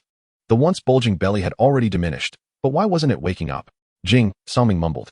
Suddenly, the withered wood dog in Jing Songming's arms was enveloped in white light, breaking free from his embrace and floating into the air.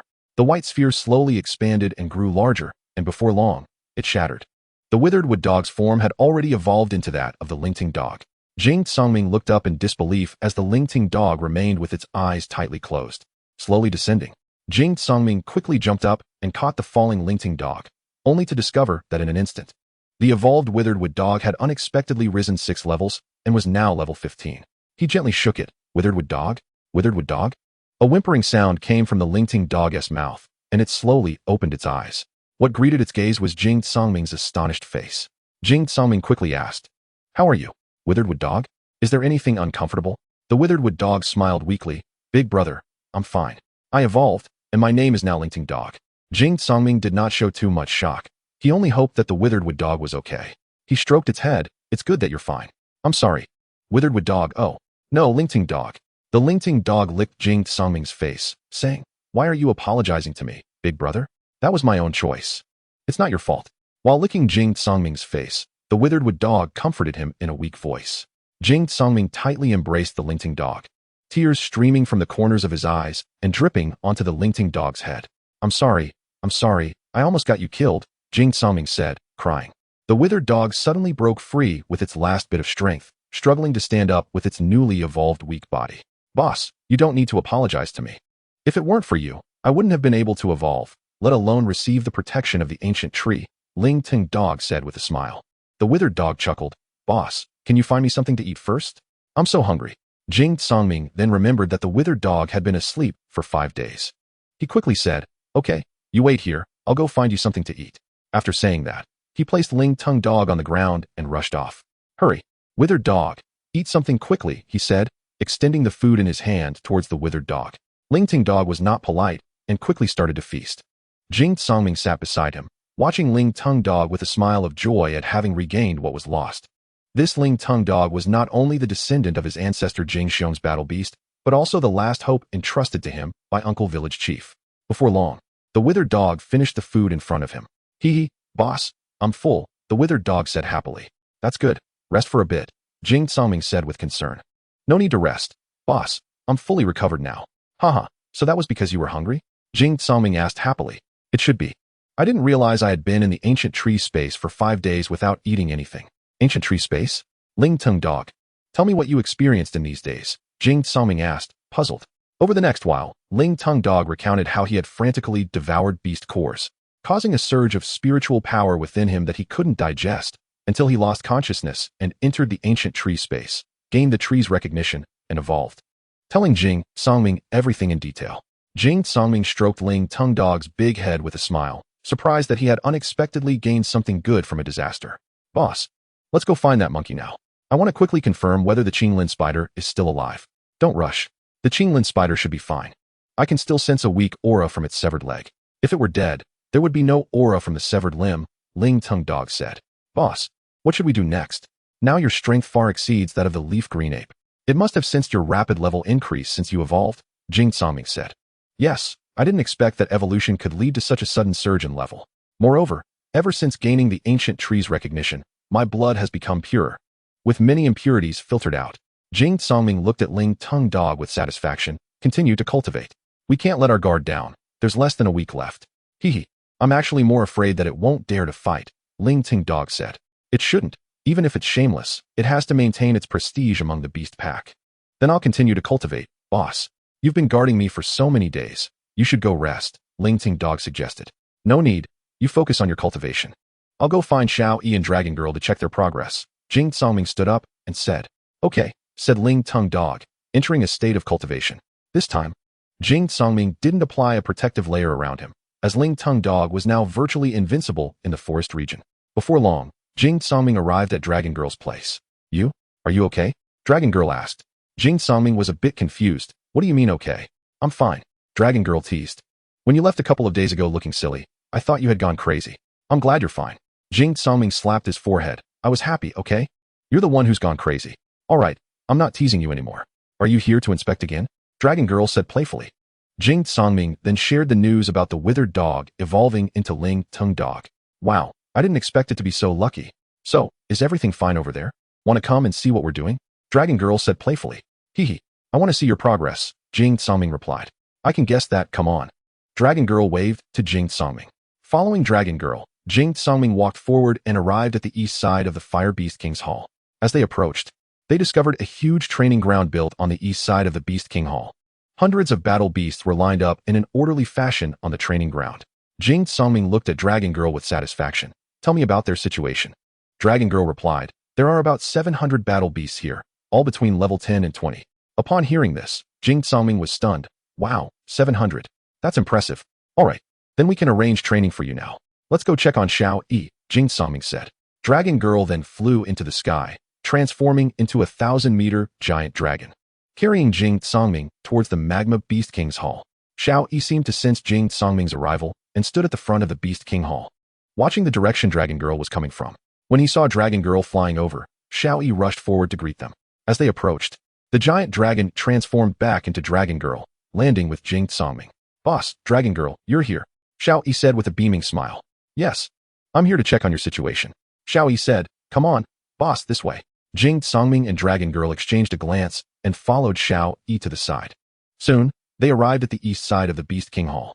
On the east side of the Magma Beast King Hall, there was also a gigantic training ground, comparable in scale to Dragon Girl's. Jing Songming quickly asked, before you report to me, can you both tell me how you managed to create such a large training ground in such a short time? This time, Xiao Yi and Dragon Girl exchanged a glance and laughed in unison. Boss, we are the Beast Kings here. Changing the terrain and layout is still up to us, right? Yes, Songming, Xiao Yi and I discussed it and set up training grounds on the east side of the Beast King Hall for subordinate training, Dragon Girl said. Jing Songming slapped his forehead. Look at me. I almost forgot. Let's go. Quickly take me to see. Walking onto the magma training ground, they saw an endless platform and beast herd. Boss, now I have about 500 subordinate battle beasts. Their levels are similar to those of Dragon Girl, all between level 10 and 20. I previously selected and eliminated a batch that was below level 10. If the numbers are insufficient, there are still a few hundred between level 5 and 10, Xiao Yi reported.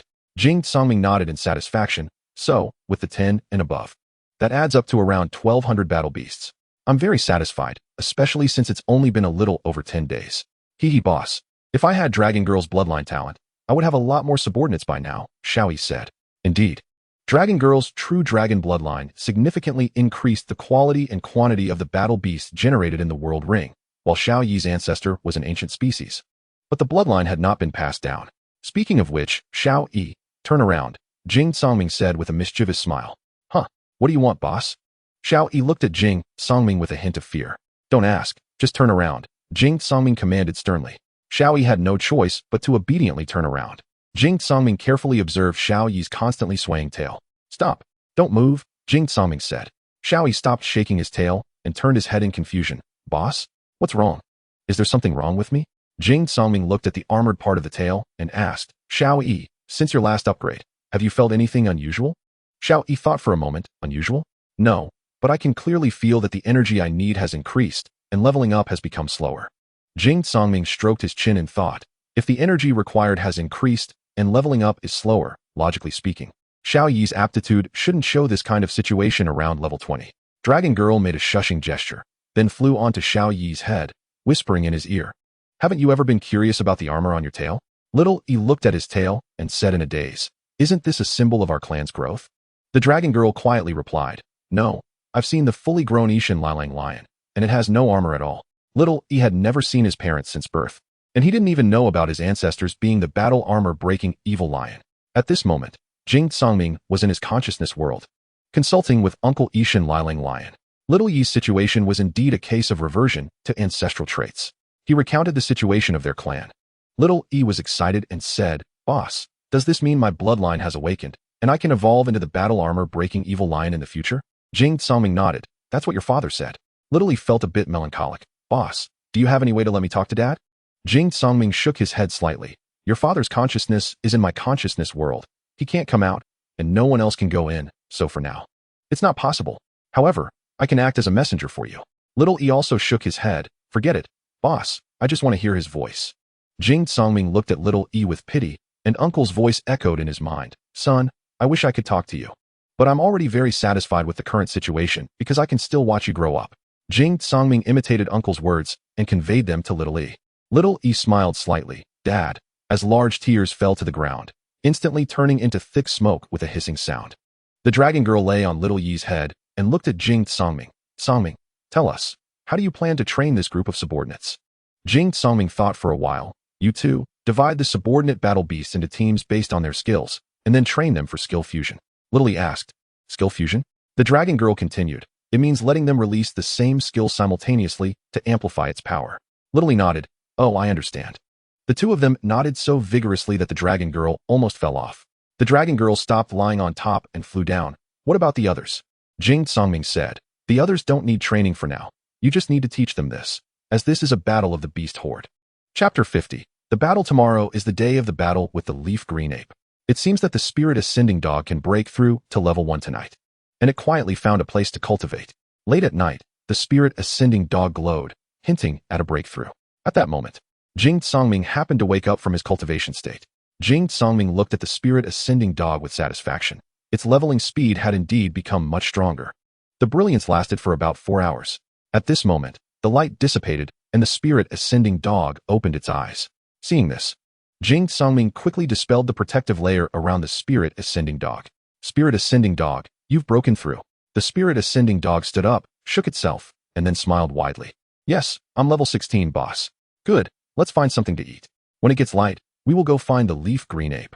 Jing Songming rode on the spirit ascending dog and set off.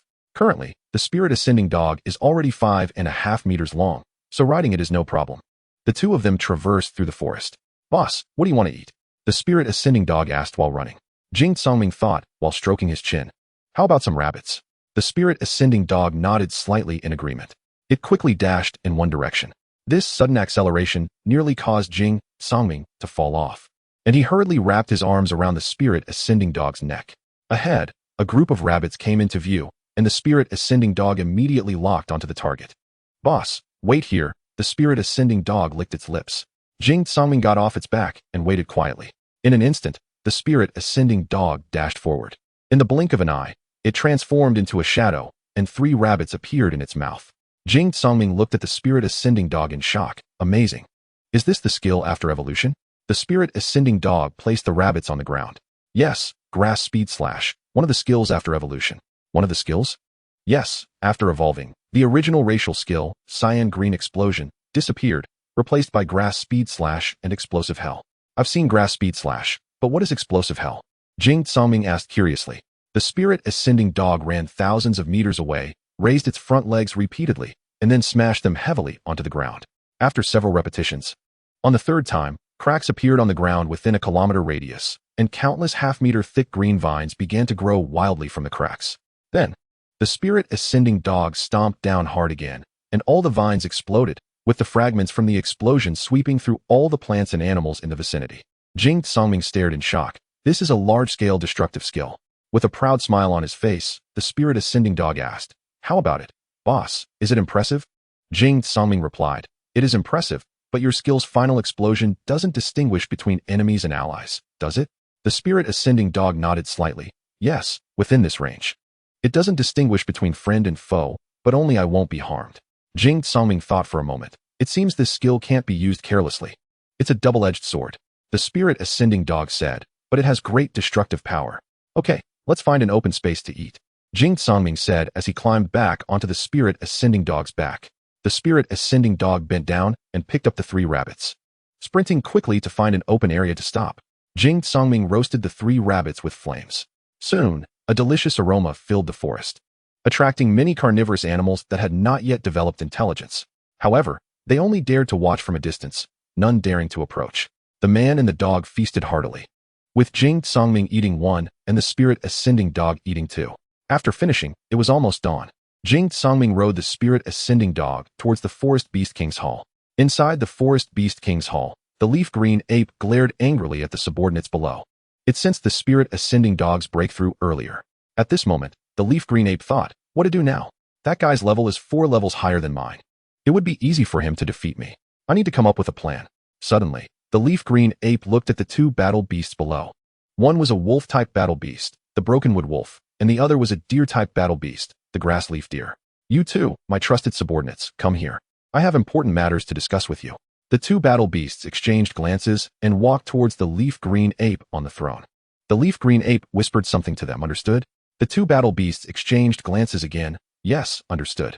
Go. The leaf green ape waved its hand. And the 2 battle beasts dispersed to carry out their tasks.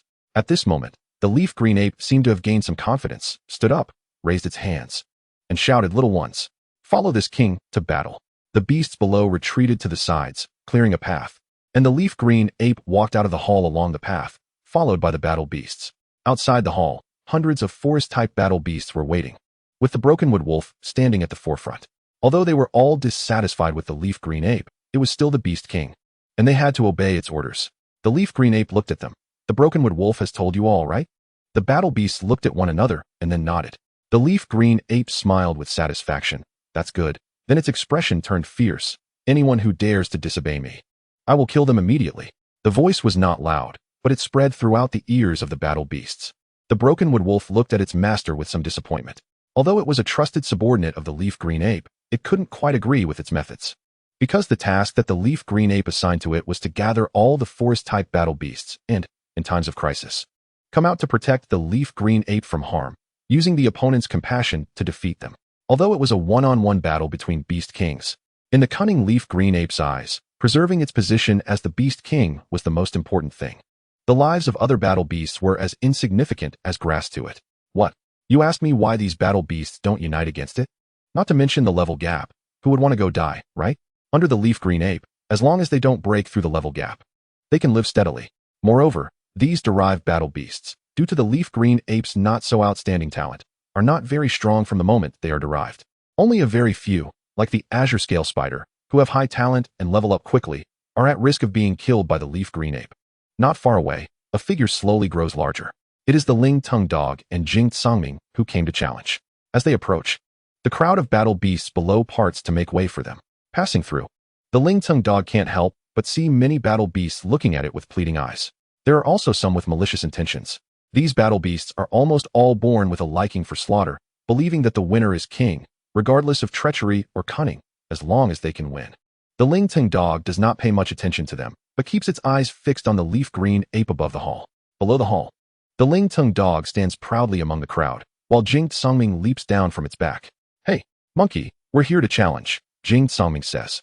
The leaf green ape can't help but be surprised at the Ling-tongue dog's posture. Evolved? It mutters to itself. Then the leaf green ape seems to be stalling for time. Hee, esteemed lord of the world ring, after your long journey, why not rest a bit in the hall first? Saying this, it makes a gesture inviting him in. Jing Songming chuckles, haha, then turns to the Ling-tongue dog. Ling-tongue dog, are you tired? The Ling-tongue dog grins and says, not tired. I can fight right now, with a confident and murderous gaze. The Ling-tongue dog stares intently at the leaf green ape. Then it puts on a fake smile. Then let's fight. Wait a moment, I'll go prepare the battlefield. The Ling-tongue dog scoffs, battlefield? Do you need a battlefield for you and me to fight? The leaf green ape replies, after all, both of our levels are not low. If we accidentally injure other subordinates, that would be unnecessary. Upon hearing this, the Ling-tongue dog says, okay, then turns to Jing Songming, boss, why do you think it's stalling for time? Jing Songming is also puzzled. I don't know either, just feel like this guy. Never mind, let us see what happens. The leaf green ape thinks, what to do now? Sigh, let us set up the battlefield first. Then the leaf green ape sits on the beast king throne, closes its eyes, and begins to generate the battlefield in its mind. In the beast king's realm, as long as it imagines in its mind, the area will be created in the world ring. Just like the training ground with Xiao Yi and the dragon lady. It can be laid out from the mind, because in the world ring, the beast king of the area is like a god. Soon, there is a commotion outside. And not far from the beast king hall, a green clearing naturally forms. Jing Songming looks at the Ling-tongue dog. This area is enough for you to unleash your skills. The Ling-tongue dog nods, just waiting for it to come out and die. After a while, the Ling-tongue dog asks, boss, why hasn't the leaf green ape come out yet? Jing Songming shouts towards the hall, Beast King. Why haven't you come out to fight? Your subordinate battle beasts are still waiting to see how powerful their king is. Inside the hall, the leaf green ape sits on the Beast King throne, muttering fiercely, that grass leaf deer is doomed. There's no other choice, just wait and fight. After saying this, the leaf green ape stands up and walks toward the hall exit. Ha ha, sorry, both of you. Generating the battlefield consumed some stamina, so I had to rest a bit. The leaf green ape says with a smile, its hands tightly clenched. Jing Songming turns to the Ling Tongue dog. From now on, it all depends on you. The Ling Tongue dog nods, and Jing Songming walks up to the Beast King hall and finds a step to sit down. The Ling Tongue dog shouts, Monkey, let us go, don't waste time. The Ling Tongue dog yells, and without waiting for the leaf green ape to speak, it walks toward the battlefield. This puts the leaf green ape in a tough spot. There's no way out. With so many subordinate battle beasts watching, it can only brace itself and follow. The subordinate battle beasts also reluctantly walk over. Jing Songming sees this and understands that these subordinate battle beasts must have received some orders. So he shouts, Leaf Green Ape, you two can fight. We don't need to go over, right? The we here naturally refers to Jing Songming and the subordinate battle beasts. The Leaf Green Ape is momentarily stunned. Come on. They all want to see the Beast King battle. Jing Songming smiles. All right, then I'll go over to watch. Jing Songming has made up his mind that if any battle beast dares to interfere with their fight, it will be executed immediately. Jing Songming walks in front, and the subordinate battle beasts closely follow. A few battle beasts behind even start to cry. This further convinces Jing Songming that the leaf green ape must have given them some instructions. After leaving this sentence, he walks forward on his own. He doesn't say anything explicitly, just throws out a phrase of reassurance, which leaves the subordinate beasts a bit puzzled. As they get closer, the Ling Tongue dog and the leaf green ape stand on either side, already pulling apart the distance for the battle. Jing Songming then waves his hand, and a protective layer formed by rock sand barriers envelopes the entire battlefield. Upon seeing this, the leaf green ape immediately panics. What do you mean by this? Jing Songming replies leisurely. Both of you have Beast King strength to avoid the fluctuations of the battle harming us, right? Jing Songming isn't afraid of any harm. In his eyes, the leaf green ape is merely a clown. He just fears that these subordinate battle beasts might do something. The Ling Tongue dog shouts, Monkey, let us start. Today, I'll personally turn you into a dead monkey. Saying this, it takes the lead to attack, without holding back, first using grass speed slash, rushing to the leaf green ape side at incredible speed and kicking it over. The leaf green ape quickly steadies itself, its fists glowing with green light, striking at the Ling Tongue dog. But how could the Ling Tongue dog let it succeed? With another grass speed slash, it creates distance again, kicking it over once more. Jing Songming watches with a smile. He knows that with the Ling Tongue dog's current strength, it could almost kill the leaf green ape in an instant. It's just toying with it. After a round of confrontation, after a round of being bullied, the leaf green ape is now sweating profusely. It glares fiercely at the Ling Tongue dog. Damn, I should have killed you when I first sensed you. The Ling Tongue dog laughs. Ha ha.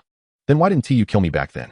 If it weren't for fearing those two behind you, do you think I wouldn't want to kill you? If I really killed you, those two would come directly and flatten me. I'd probably be dead long ago. The Ling Tongue dog is somewhat moved by this. The two it refers to are naturally Xiao Yi and the Dragon Lady. Then it says, stop talking nonsense, use all your strength, and come at me. You're forcing me. The leaf green ape then uses its skill, Grass Leaf Storm. A green tornado quickly forms in front of the leaf green ape, sweeping all the grass leaves on the battlefield. The grass leaves, spinning rapidly with the tornado, are as sharp as blades. Die. The leaf green ape grins as it sends the tornado towards the Ling Tongue dog. The Ling Tongue dog sneers. With this speed, you can't even hit me. Then it moves its feet and uses grass speed slash to quickly evade the incoming grass leaf storm, arriving behind the leaf green ape in the blink of an eye. Die, monkey. Just as the Ling Tongue dog is about to strike, a voice calls out, stop, or I'll kill it. Chapter 51. Contract with the Azure Scale Spider. The Ling Tongue dog and Jing Songming look in the direction of the voice. What they see is the grass leaf deer.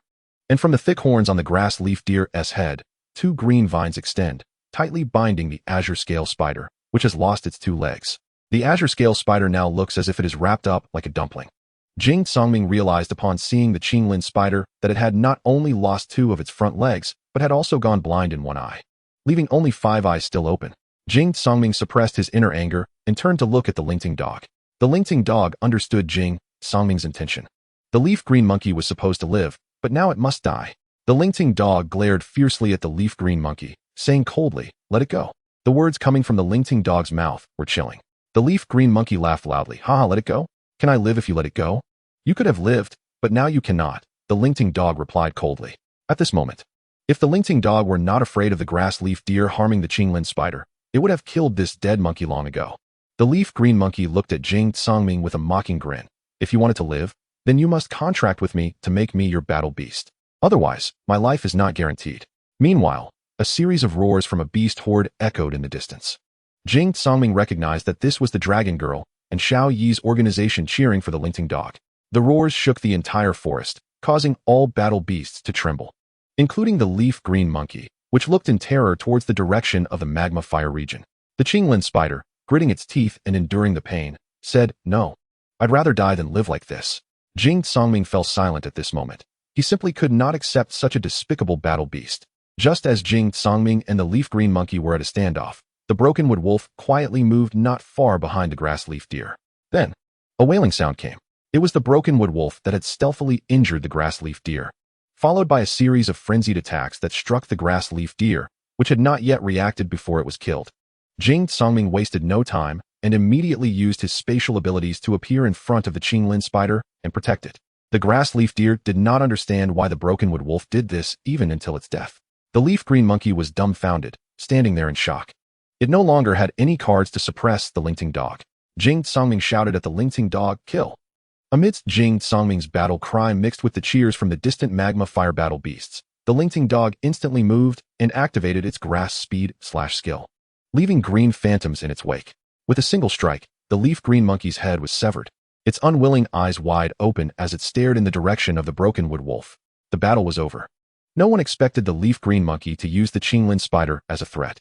Otherwise, the Lingting dog would not have wasted time playing with it from the start. After the battle, the Lingting dog quickly ran to the side of the Qinglin spider, saying, "I'm sorry, it's all because of me that you ended up like this." The Qinglin spider shook its head. "I don't blame you. I never thought much of the leaf green monkey." Jing Songming bit his finger. "It's time for me to fulfill my promise." He was about to let his blood drip onto the Qinglin spider's forehead when the Qinglin spider hurriedly stopped him. "Master of the World Ring, I currently have 2 legs out of commission and 1 eye blind. My future cultivation will be much more difficult. I am no longer worthy of you. You might as well contract this brokenwood wolf." Jing Songming turned to look at the brokenwood wolf standing to the side. The brokenwood wolf quickly stepped forward. "No, I am even less worthy." The brokenwood wolf stood on its hind legs like a werewolf, its front paws resembling human hands with sharp claws on 10 fingers, and 2 white fangs hung from its mouth. Jing Songming looked at the brokenwood wolf in confusion and asked, "Can you tell me why you intervened?" The brokenwood wolf, a bit ashamed and dejected, replied, "The Qinglin spider is my friend, and we grew up and cultivated together. I've always been looking for ways to rescue it. Although the grass leaf deer is not my opponent, it knew about my relationship with the Qinglin spider, so the leaf green monkey trusted it more than me, and I couldn't find an opportunity to save it." Jing Songming understood and then looked at the Qinglin spider. "You wait here for a moment." Saying that, he mounted the Lingting dog. "Let's go find Xiao Yi." The Lingting dog leaped back and then charged out like lightning. After a while, the cheers from the distance gradually faded, indicating that they had met with Xiao Yi and the other battle beasts. Jing Songming approached the Qinglin spider with a pill in hand. "Here, take this." Without hesitation, the Qinglin spider opened its mouth and swallowed it, trusting that Jing Songming would not harm it. In an instant, a white light radiated from the Qinglin spider's body, and at a visible speed, 2 broken legs miraculously grew back. The Qinglin spider looked at Jing Songming in disbelief. "What is this?" Jing Songming patted its head. "This is the bone reshaping pill I obtained earlier. It can reshape broken bones, but I didn't know if it would work on battle beasts. So I brought it for you to try. I didn't expect the effect to be even stronger than when a human takes it." The Qinglin spider looked at Jing Songming with gratitude. "Oh, by the way, since this is the bone reshaping pill, it can currently only restore your legs. But your eyes might not be able to recover. It's fine. Being blind in 1 eye won't pose a significant threat to my cultivation." The Qinglin spider said happily as it looked at its newly grown legs. Jing Songming smiled at it. "All right, extend your head." The Qinglin spider stared at Jing Songming in shock. "Are you really sure you want to contract with me? My talent may not keep up with your pace." Jing Songming replied, "No matter your talent, what I value is your character. Your beast quality is worthy of being my battle beast." The Qinglin spider was on the verge of tears, its 5 big eyes spinning with emotion, as if they were about to overflow. Jing Songming wasted no more words and let his blood drip onto the Qinglin spider's forehead. Instantly, a green magic circle unfolded beneath the Qinglin spider, and a greenish light spread outward from within. A thumb-sized spider mark gathered on the Qinglin spider's head, then slowly floated towards Jing Songming's forehead, branding itself there before disappearing. Jing Songming looked at the still-dazed Qinglin spider and said, "All right, from now on, you are my second grass and wood battle beast." The Qinglin spider nodded heavily. "All right. Everyone disperse. There will no longer be beast kings recklessly slaughtering you or suppressing your ranks." Jing Songming stood up and addressed the battle beasts. Hearing this, the battle beasts burst into joyful laughter and then thanked Jing Songming and the Lingting dog. Following that, the battle beasts knelt down in unison, calling out to the Lingting dog and the Qinglin spider, "Congratulations to the two beast kings." They then left one after another. "Brokenwood Wolf, don't go." Jing Songming suddenly called out to the Brokenwood Wolf that was about to leave. Jing Songming walked slowly towards the Beast King Hall, accompanied by the three battle beasts. Inside the hall, changes had already occurred. A brand new Beast King seat had formed in the left front of the original central Beast King seat. The backrest of the central Beast King seat clearly transformed into a dog head, replacing the previous monkey head, while the backrest of the adjacent Beast King seat became a spider head. The appearance of the Beast King Hall also changed. The original tree shape slowly evolved into a palace-like appearance, and the monkey head sculpture at the top was transformed into a dog head sculpture, with a spider head sculpture beneath the left side of the dog head. Jing Songming sat down on the Beast King seat of the Lingting dog without hesitation. Looking at the three battle beasts below, the Lingting dog stood in the center, the Qinglin spider stood side by side on the left, and the Brokenwood Wolf stood a bit further back on the right. "Lingting dog, Qinglin spider, you are now beast kings. I have some arrangements to make." Jing Songming spoke as if he were a ruler. The two decapitated beasts raised their heads slightly, listening with confidence. "I want you both to select quality subordinates within 5 days and train them. Due to time constraints, gather as many as you can," Jing Songming said slowly. "It's indeed too late. According to the predicted time, there are 5 days left until the arrival of Tiger Beast Village." The two war beasts exchanged glances and then responded in unison, "Understood." "All right, got it," said the spirit-treading dog and the Qinglin spider in response. Then, Jing Songming shifted his gaze to the Brokenwood Wolf. "Brokenwood Wolf," he called out. The Brokenwood Wolf raised its head and replied, "Yes. I also like your beast type, but unfortunately, I currently have no third war beast position. So, from now on, apart from the two beast kings, you are the highest." The Qinglin spider quickly kicked it and urged, "Hurry up and express your gratitude. What are you thinking?" Jing Songming crossed his legs, feeling really pleased with this strong presence. He then lowered his legs, rested his right elbow on his right thigh, and leaned forward to smile at the Brokenwood Wolf, saying, "From now on, you will call me boss, just like them." The Brokenwood Wolf excitedly responded, "Understood, boss." The spirit-treading dog and the Qinglin spider looked at the Brokenwood Wolf happily, knowing that only his war beasts could call him boss. The Qinglin spider might not understand much, but it could see that the spirit-treading dog had always called him boss. This proved that the Brokenwood Wolf could potentially become Jing Songming's third grass and wood war beast. Jing Songming stood up and said, "All right. You two hurry up and make arrangements. Brokenwood Wolf, assist them. I'll head out first." The three war beasts replied in unison, "Understood, boss." After Jing Songming left, the Qinglin spider looked at the Brokenwood Wolf happily, saying, "Now we don't have to live in fear anymore. We can also cultivate." The Brokenwood Wolf said, "Yes." The spirit-treading dog pouted, "Why do I feel like an outsider when the three of us are together?" The Qinglin spider and the Brokenwood Wolf quickly surrounded it, saying, "How could that be? If it weren't for you, we would still be struggling under that dead monkey-s subordinates." Upon hearing this, the spirit-treading dog raised its head proudly and walked towards its Beast King throne. The Qinglin spider also walked towards its Beast King throne. The Brokenwood Wolf stood in place, looking up at the two of them. The Brokenwood Wolf was somewhat confused but still went out to do what was asked. The Qinglin spider asked, "What are we doing?"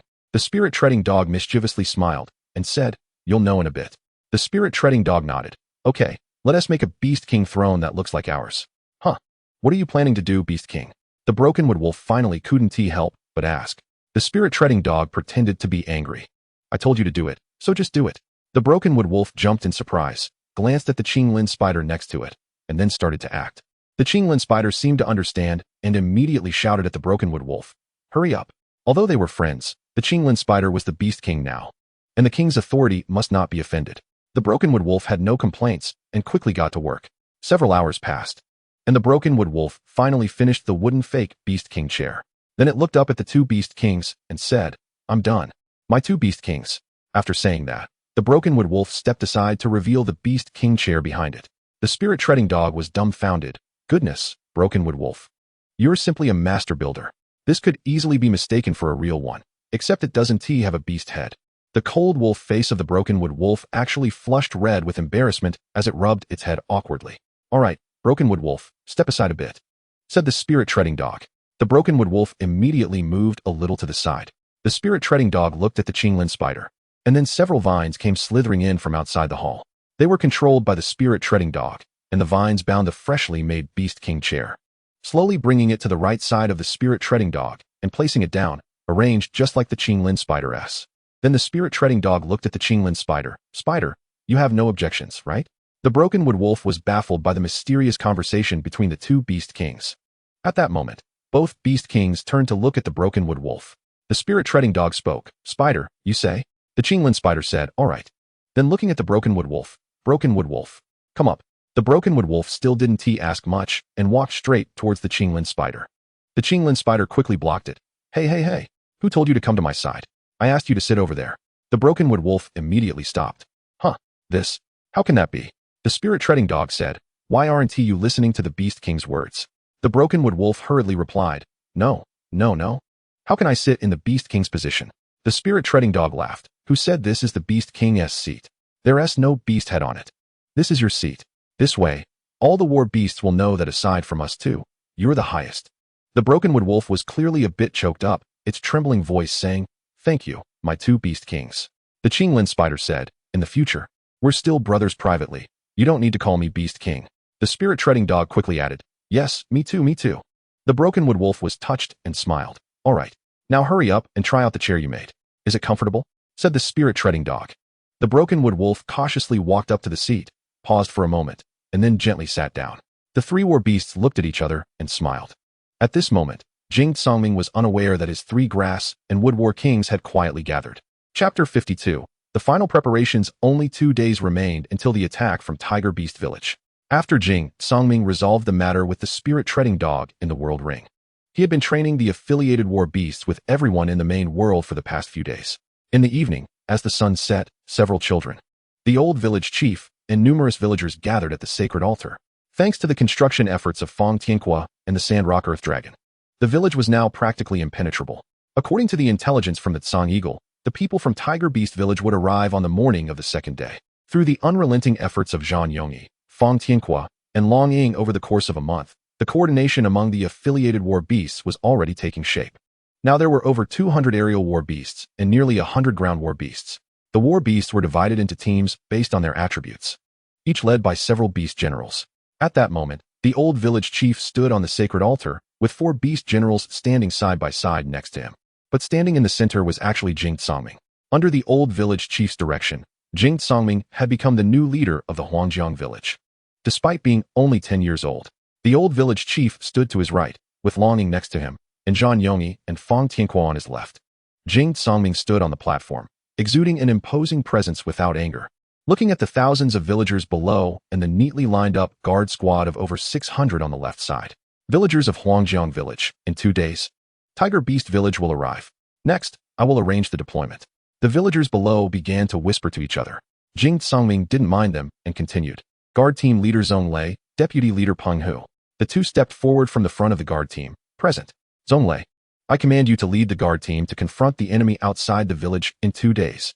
Peng Hu, I command you to lead more than 20 rock and soil affiliated war beasts, always guarding every corner of the village wall. If the enemy attacks the village and the wall is breached, immediately carry out repairs. The two replied in unison, yes. Then Jing Songming turned to Long Ying. Long Ying stepped forward and turned to face Jing Songming. Yes. I command you to stay in the village and lead all the non-attribute flying war beasts with Tsang Eagle to protect the village from aerial attacks. Jing Songming then addressed the villagers. Everyone can stay home.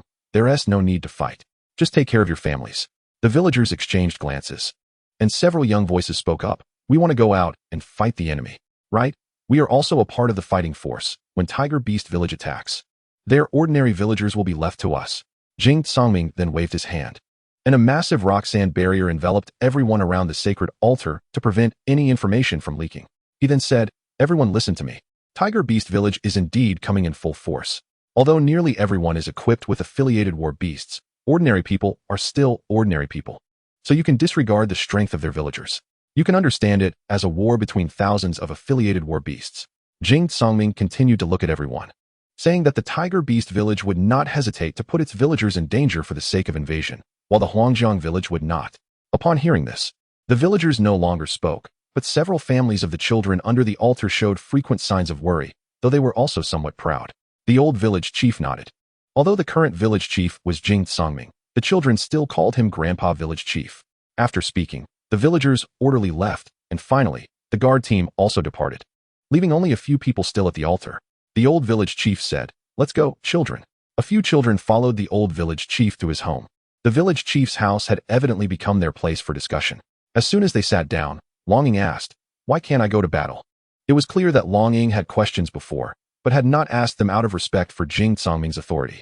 Jing Songming replied, "Due to the addition of Yin Yuxiao, you will be responsible for aerial defense, while the four of us will go into battle."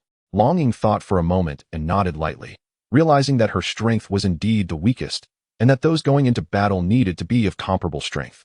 Jing Songming continued with his deployment, saying that according to the latest intelligence from the Kanjiing, the opposing male beast general would soon break through to level 24, while he was currently at level 23. Naturally, he could face him, as the opponent had a level 19 Thunder Pattern Tiger subordinate beast general, which he would assign to Yin Yuxiao. He would inform her when she woke up. Jing Songming continued, "Yongyi, your opponent is the opposing level 17 female beast general, and you are level 18, with a powerful phoenix, so it should be an easy task for you, right?" Zhang Yongyi confidently said, "I won't lose." Jing Songming smiled with satisfaction. Fang Tianhua asked, "So my opponent remains unchanged, still that subordinate beast general of the little cat battle beast, right?" Jing Songming nodded and then asked, "Does anyone have any other opinions? If not, we will decide on this." "Songming, I want to ask about the subordinate battle beasts." Longing inquired.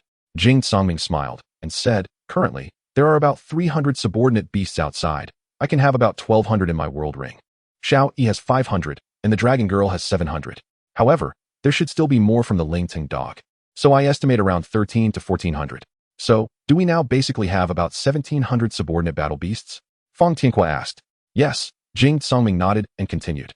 "Now we don't know the situation on Yuxiao's side, but according to previous intelligence, the Tiger Beast village almost has one beast per person. If we calculate based on 1,600, we can almost crush them in terms of numbers. However, we don't know what level their subordinate battle beasts are," Zhang Yongyi interjected. "Yes." Jing Songming looked at Zhang Yongyi and said, "Currently, my subordinate battle beasts can be classified between level 10 and 20, but most are below level 15. The 300 outside are mostly below level 15, so we can only wait to see what happens on Yuxiao's side. Looking at it this way, we can consider ourselves evenly matched with the Tiger Beast village." Fang Tianhua said with a smile. Zhang Yongyi asked, "Can we kill them?" Jing Songming replied, "Since they have come to our doorstep, how can we let the tiger return to the mountain?" After saying this, everyone became excited about the impending battle. Jing Yu nestled in Jing Kai's arms and asked, "Do you think we can survive this ordeal?" Jing Kai smiled, gently stroking Jing Yu's head, and said, "Of course we can. I believe that after this battle, Huangjiang village will be ranked first in the entire northwest wasteland. I hope so. I just hope these children won't be in life-threatening danger," Jing Yu said softly. "They won't. They are so strong. We just need to protect ourselves well and not hold them back," Jing Songming said. Jing Songming arrived in his world ring, appearing once again in the Lava Beast King's hall. After a brief greeting with Xiao Yi, he turned and rushed towards the forest region. In the Forest Beast King's hall, the Ling Tung dog and the Qinglin spider, as Jing Songming's contracted battle beasts, naturally sensed his arrival and came out to greet him in advance. The Brokenwood Wolf was training over 100 battle beasts in the huge training ground like an instructor. After becoming the Beast King, the Ling Tung dog imitated Xiao Yi and the Dragon Girl, constructing a large training ground on the eastern side of the hall. "Big boss." Both the Ling Tung dog and the Qinglin spider said in unison. Jing Songming descended from the sky and asked, "How is the situation with the subordinate battle beasts now?" The two battle beasts replied, "We currently have 97 subordinate beasts, with levels mostly between 5 and 15, and 5 of them are above level 15. "Good. What about the Brokenwood Wolf?" Jing Songming asked. The Ling Tung dog replied, "The Brokenwood Wolf is leading the training. I heard Xiao Yi and the Dragon Girl say that we need to train them in skill integration, so we started imitating that." Take me over to take a look," Jing Songming said. The two battle beasts led Jing Songming to the training ground, where the Brokenwood Wolf hurried over upon seeing him. "Big boss, you're here." Jing Songming looked at the Brokenwood Wolf with a smile, saying, "Yes. I came to take a look." The Brokenwood Wolf quickly led Jing Songming and the two Beast Kings inside, introducing them as they walked. "Big boss, the 5 battle beasts at the front are all above level 15, while the following rows have about 20 or so that are between level 10 and 15. And the rest are all between levels 5 and 10. Jing Songming said, "Good, you've all worked hard. Broken Wood Wolf, you continue. We'll take our leave." The Broken Wood Wolf nodded. Jing Songming then took the Ling Tung Dog and the Qinglin Spider away, arriving at the Lava Beast King's Hall to call Xiao Yi and at the Fiery Beast King's Hall to call the Dragon Girl. This was the first time the 4 Beast Kings were together. With their arrival, a giant platform formed at the junction of the forest and lava regions, naturally pieced together from various attributes, with a diameter of at least 100 meters. On it were 6 seats, 1 black-red, 1 fire-red, 2 emerald-green, 1 sea-blue, and 1 earth-yellow. It was evident that in Jing Songming's world ring, there were already Beast Kings for both the ocean and earth, just like the original Yil Vaiyuan. Just as Jing Songming stepped onto this platform, the chairs of the Beast Kings disappeared, replaced by a dazzling golden throne. Jing Songming was not polite. He knew this was his seat. After the master of the world ring arrived, the Beast Kings no longer had seats and had to stand below in their respective regions. Watching Jing Songming on the throne, Jing Songming glanced at the empty blue and earth yellow areas, understanding that those 2 Beast Kings were not his contracted beasts. Jing Songming said, "In 2 days, I will bring the subordinate battle beasts you selected to the main world. However, the number of subordinate battle beasts is too large, so I can't let them all appear for too long. With my current strength, I can probably sustain them for half an hour." The several Beast Kings looked at each other. Jing Songming continued, "So you each inform your subordinate battle beasts that when we go out, they must resolve the opponent's subordinate battle beasts as quickly as possible. They are crucial in this battle." The Beast Kings replied in unison, "Understood." Jing Songming said, "In this battle, you will accompany me. The opponent's Demon Flame Lion is not your match, but the opponent's Beast General is currently 1 level higher than me, and he is 8 years older than me, with rich combat experience. What do you think we should do?" Xiao Yi laughed and said, "Haha, big boss. How else can we fight? Just hit them hard." Jing Songming covered his bag with a helpless smile and said, "That's not what I meant. I mean, how do you think we can win?" Xiao Yi thought seriously and said, "The opponent's lion is not as high level as me. If we fight, I will definitely win. But if you fight with the opponent's Beast General, it might be quite difficult. If we use Beast Attachment." Jing Songming asked, "What will happen with Beast Attachment?" Xiao Yi replied, "If we use Beast Attachment now, I can at least raise your strength by 1 level, because our difference is not that big. In that case, your level would be the same as the opponent's Beast General, while the opponent's Beast General and the Battle Beast would have the same level. So the boost from Beast Attachment shouldn't be too significant." Jing Songming said, "So, if we use Beast Attachment, we can match levels." "Yes, and after the levels are equal, our advantage will be higher than theirs. After all, no matter how powerful fire is, it is still not as good as magma." Jing Songming said, "In this way, once the Beast of War is attached, our chances of winning will be greatly increased." "Yes, but the premise is that there are no unexpected circumstances." "Boss, are you sure that the opponent only has 1 Beast of War?" Xiao Yi nodded thoughtfully. "Then our chances of winning are still quite large." Xiao Yi said with a smile, "Don't worry, boss." Jing Songming did not leave and just sat there. After a long time, Jing Songming slowly stood up and left the world ring. He suddenly sat up straight because the place where Yin Yuxiao was originally lying was now empty. Jing Songming hurriedly rushed out of his cellar and shouted, "Yuxiao, Yuxiao." Chapter 53. The curtain raises on the fierce battle. Jing Songming anxiously rushed out of the cellar, shouting as he ran towards the yard, "Who are you looking for?" A soft voice came from behind, just as he touched the handrail of the yard door. Jing Songming suddenly froze. Wasn't it Yin Yuxiao, whom he was anxiously looking for? Jing Songming was almost in tears. He rushed forward and opened his arms to hug Yin Yuxiao. Yin Yuxiao was obviously stunned by this scene, slowly raised her hand, gently patted Jing Songming, and said in astonishment, "What's wrong?" Jing Songming let go of Yin Yuxiao, feeling a bit wronged, and said, "I opened my eyes and found you weren't there. I thought you were lost." Yin Yuxiao then laughed heartily, stepped forward to hug Jing Songming, and said, "Where could I go, silly?" Ahem. A dry cough sounded. At this moment, Jing Songming saw his parents standing outside the house, looking at the affectionate couple with smiles. Jing Songming and Yin Yuxiao quickly separated, awkwardly scratching their heads, making Yin Yuxiao's face blush as well. "Hurry and go inside." Jing Songming's mother giggled while covering her mouth. "Yes, let's go inside quickly." It was obvious that Jing Songming's father hadn't seen enough, but still urged them. Jing Songming and Yin Yuxiao then entered the house separately. The 4 of them sat around a square table. After Yin Yuxiao spoke to her parents, she learned that she had just woken up not long ago. As soon as she came out, she encountered Jing Songming's parents tidying up the yard. Seeing Yin Yuxiao, they immediately greeted her with smiles, saying, "You're awake, child." But Yin Yuxiao immediately asked, "Uncle, Aunt, is there anything to eat?" The food in the world ring is too terrible, she said with a pained expression. After they spoke, they realized and quickly asked, Yu Xiao, what have you been eating to survive? Yin Yuxiao waved her hand and said, Don't ask, don't ask. Seeing this, Jing Songming didn't pursue the question further and then asked, Have you eaten? I'll take you to eat. Jing Kai then said, You little rascal. When did I ever see you care so much about me and your mother? Jing Yu laughed and playfully hit Jing Kai. Yin Yuxiao said, I ate. Uncle and aunt made me a lot of delicious food. I just finished eating when I heard you calling me. Upon hearing this, Jing Songming couldn't help but blush. Yin Yuxiao also felt happy inside because of his concern for her. After they finished talking, the two of them left, leaving only Jing Songming and Yin Yuxiao. The two of them were silent for a long time. Jing Songming rubbed his hands and said that. Yin Yuxiao interrupted him, saying, There are less than 2 days left. What should we do? Jing Songming told her the strategic deployment that they had decided at that time, emphasizing the part she was responsible for. Yin Yuxiao said, Good, then let them come. By the way, Yuxiao, how many beasts of war have you gathered in the world ring? Yin Yuxiao replied, Not many, about 400. The level is okay, all between level 10 and 15. I can let them fight for about an hour. Jing Songming happily said, Good, I have about 1,700 here, which can fight for about half an hour. Yin Yuxiao's eyes widened, her mouth opened wide. So many. Jing Songming said, I have many beasts of war. I only have one purple dragon python, so I gathered fewer. If you hadn't helped me upgrade the world ring to intermediate, they might all be at a low level. Jing Songming chuckled, 300 is already not a small number. Combined, we have over 2,000 affiliated beasts of war now. Yes, compared to the opponent, our number of beasts of war will definitely exceed theirs. Alright, it's getting late. Let's rest early. After Yin Yuxiao woke up, Jing Yu had prepared a room for her to stay in. 2 days passed quickly. On the day of the attack from the Tiger Beast village, in the morning, the entire Huangjiang village had already entered a state of alert.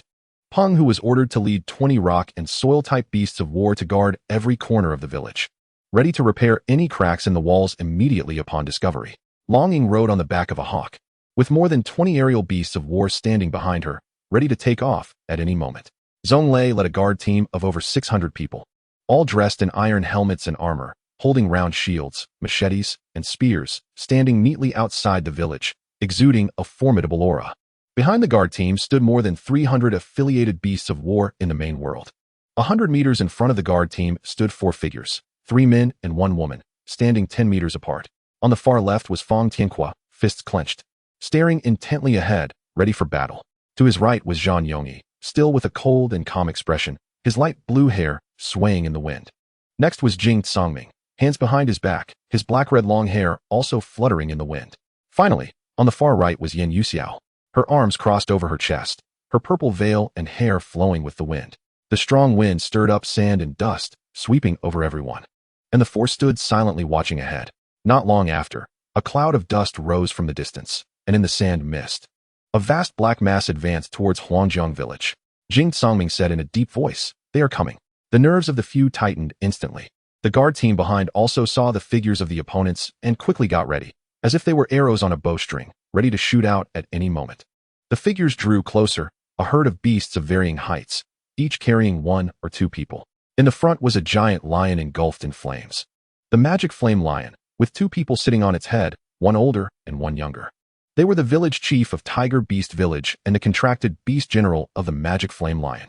Beside them was a bell deer, on which sat a beautiful young girl. Further over was a tiger crackling with electricity, ridden by a boy. On another side was a wolf, with a man riding it, holding a black cat with red eyes in his arms. These 5 beasts of war were at the forefront, followed by a dark mass of beasts of war, some of which were carrying people, and in the sky, countless aerial beasts of war circled. About 500 meters away, the elder on the magic flame lion made a gesture, and the beast herd stopped. The elder stood up with the boy and shouted loudly, Huangjiang village. Do you know that our Tiger Beast village has come? Why haven't you raised the village to welcome us in? Jing Songming stepped forward and said, Aren't you here to welcome us? Jing Songming also smiled and said, What? As the dignified village chief of Huangjiang village, do I not have the right to talk to you? It was obvious that the people from Tiger Beast village were taken aback. The elder then said, What? Is there no adult in the village? Have the children become the village chief? Upon hearing this, Jing Songming did not show much emotional fluctuation. Old man, why so much nonsense? Why are so many of you coming to our Huangjiang village? Jing Songming asked knowingly. Ha. I've heard that Huangjiang village has produced 4 beast generals at once. As the leading village of this vast wilderness, we naturally had to come and take a look. Jing Songming sneered. Then there's no need for so many people to bring weapons and beasts of war, right? The old man stopped talking nonsense and said, hand over the 4 beast generals, and I'll spare your village. Otherwise, he smiled sinisterly, you will all die? Hey, we're all standing here. But we can't hand over a single one. Since you've come all this way, why not just stay here? Jing Songming said coldly. Ha ha ha, kid. You haven't even grown all your hair yet, and you're so eager to die? Old man, who lives and who dies is still uncertain, right? Ha ha, good. Kid, look at the beast horde behind us. Since you refuse to drink the wine we offer, don't blame us. After saying this, the old man, with the help of the young man, jumped off the magic flame lion and whispered something to the young man. The young man then leaped onto the magic flame lion and shouted, Kid, tell me your name. I don't kill nameless ghosts. Jing Songming licked his lips and said playfully, why are you so rude? Shouldn't you introduce yourself before asking someone else's name? Do you not have a name? As soon as he said this, everyone on Jing Songming's side burst into laughter. The young man's face darkened slightly, and he fiercely flicked the hem of his black robe backward, saying, my name is Hu Tianyi. Jing Songming wasn't going to back down either, laughing, haha, grandson, my name is Jing Songming. Clearly, Hu Tianyi was a bit petty, and Jing Songming's grandson irritated him greatly. He was seen gasping for breath, while the old man under the magic flame lion impatiently yelled, Tianyi, why are you wasting time here? Hu Tianyi stopped talking nonsense and said, if you refuse to drink the wine offered, then let's start the battle. Yin Yuxiao nodded. Then, Jing Songming and Yin Yuxiao raised their hands wearing the world rings. My world ring. I am the master of the world ring, summoning the world beast horde.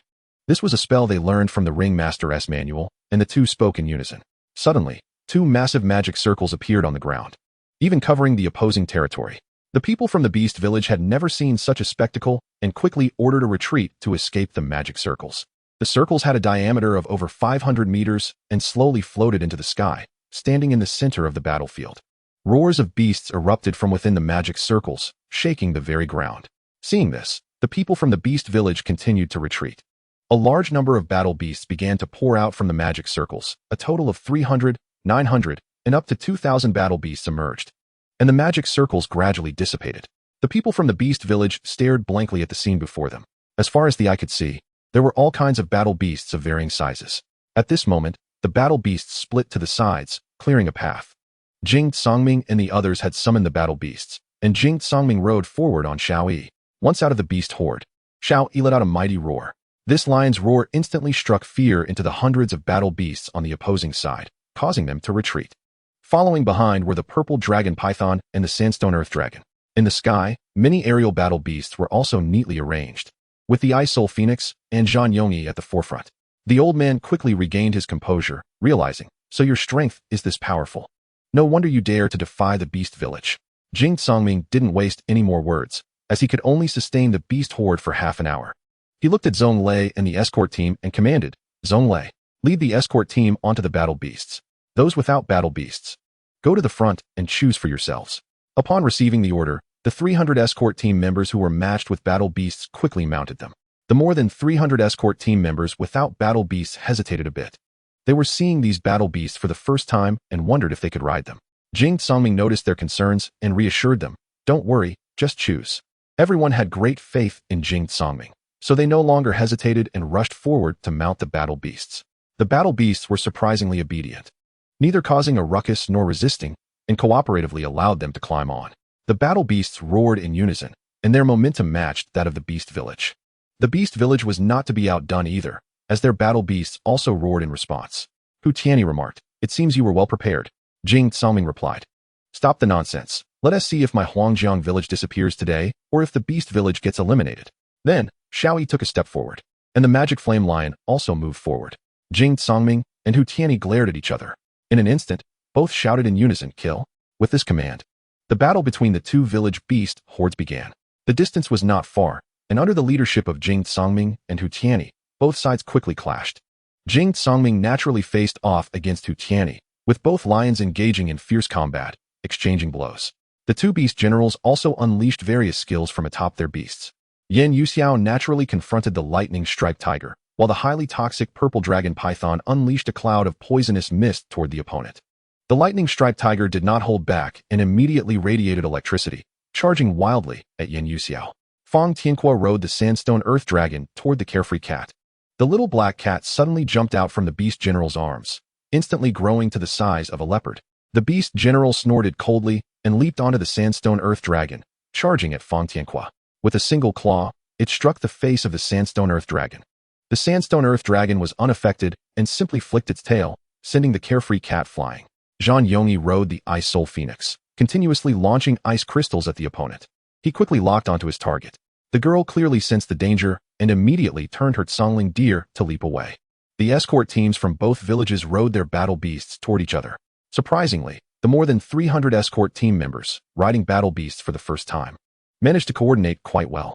Although they couldn't compare to the 300 who had already trained together, at least they didn't get thrown off. In the blink of an eye, everyone and their battle beasts found their opponents, and gradually, Huangjiang village began to gain the upper hand due to their numbers. Many battle beasts were engaged in 2-on-1 fights, though only those of lower rank chose to team up. In contrast, those above level 10 were mostly fighting individually. Thus, the battle between the two villages commenced. Chapter 54, Fiery Kid. At such a young age, you can compete with me. Why not join our beast village? I promise I won't treat you poorly, Hu Tianyi said while fighting. Why don't you stay in Huangjiang village? Although your strength is about the same as mine. You're a bit older, and I could take you in. The two occasionally unleashed a few skills, sometimes jumping onto each other's beasts for hand-to-hand combat. Xiao Yi struck the neck of the magic flame lion with a palm, and then let out a roar. This roar actually caused the magic flame lion to momentarily freeze. Both Jing Zongming and Hu Tianyi noticed this. Jing Zongming laughed. How about that? Your lion seems to be quite afraid of my lion. Seeing this, Hu Tianyi unleashed a stream of flames, enveloping his body, exclaiming, blazing, fire element, flowing flame spirit body. The flowing flame spirit body is a strengthening skill. After releasing it, the next skill's damage increases by 50%. The downside is that it consumes a lot of fire energy. Next, Hu Tianyi unleashed another skill, wrapping his fists in flames and quickly swinging them, fire element, combo punch. Several fiery fists flew toward Jing Zongming. Jing Zongming hurriedly summoned a water shield to block. But due to the close distance, many fiery fists still hit him, making loud thuds against his body. Although Jing Zongming felt pain, he found that his clothes were completely undamaged. Hu Tianyi was also surprised. Fire immunity.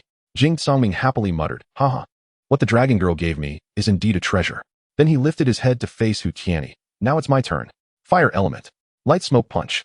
Seeing this, Hu Tianyi quickly unleashed combo punch to strike at the light smoke punch, and several fiery fists actually shattered the light smoke punch directly. Whoosh. Is it really the gap in levels? Jing Zongming knelt on one knee beside Xiao Yi and said, Xiao Yi, step back. Jing Zongming supported Xiao Yi's head.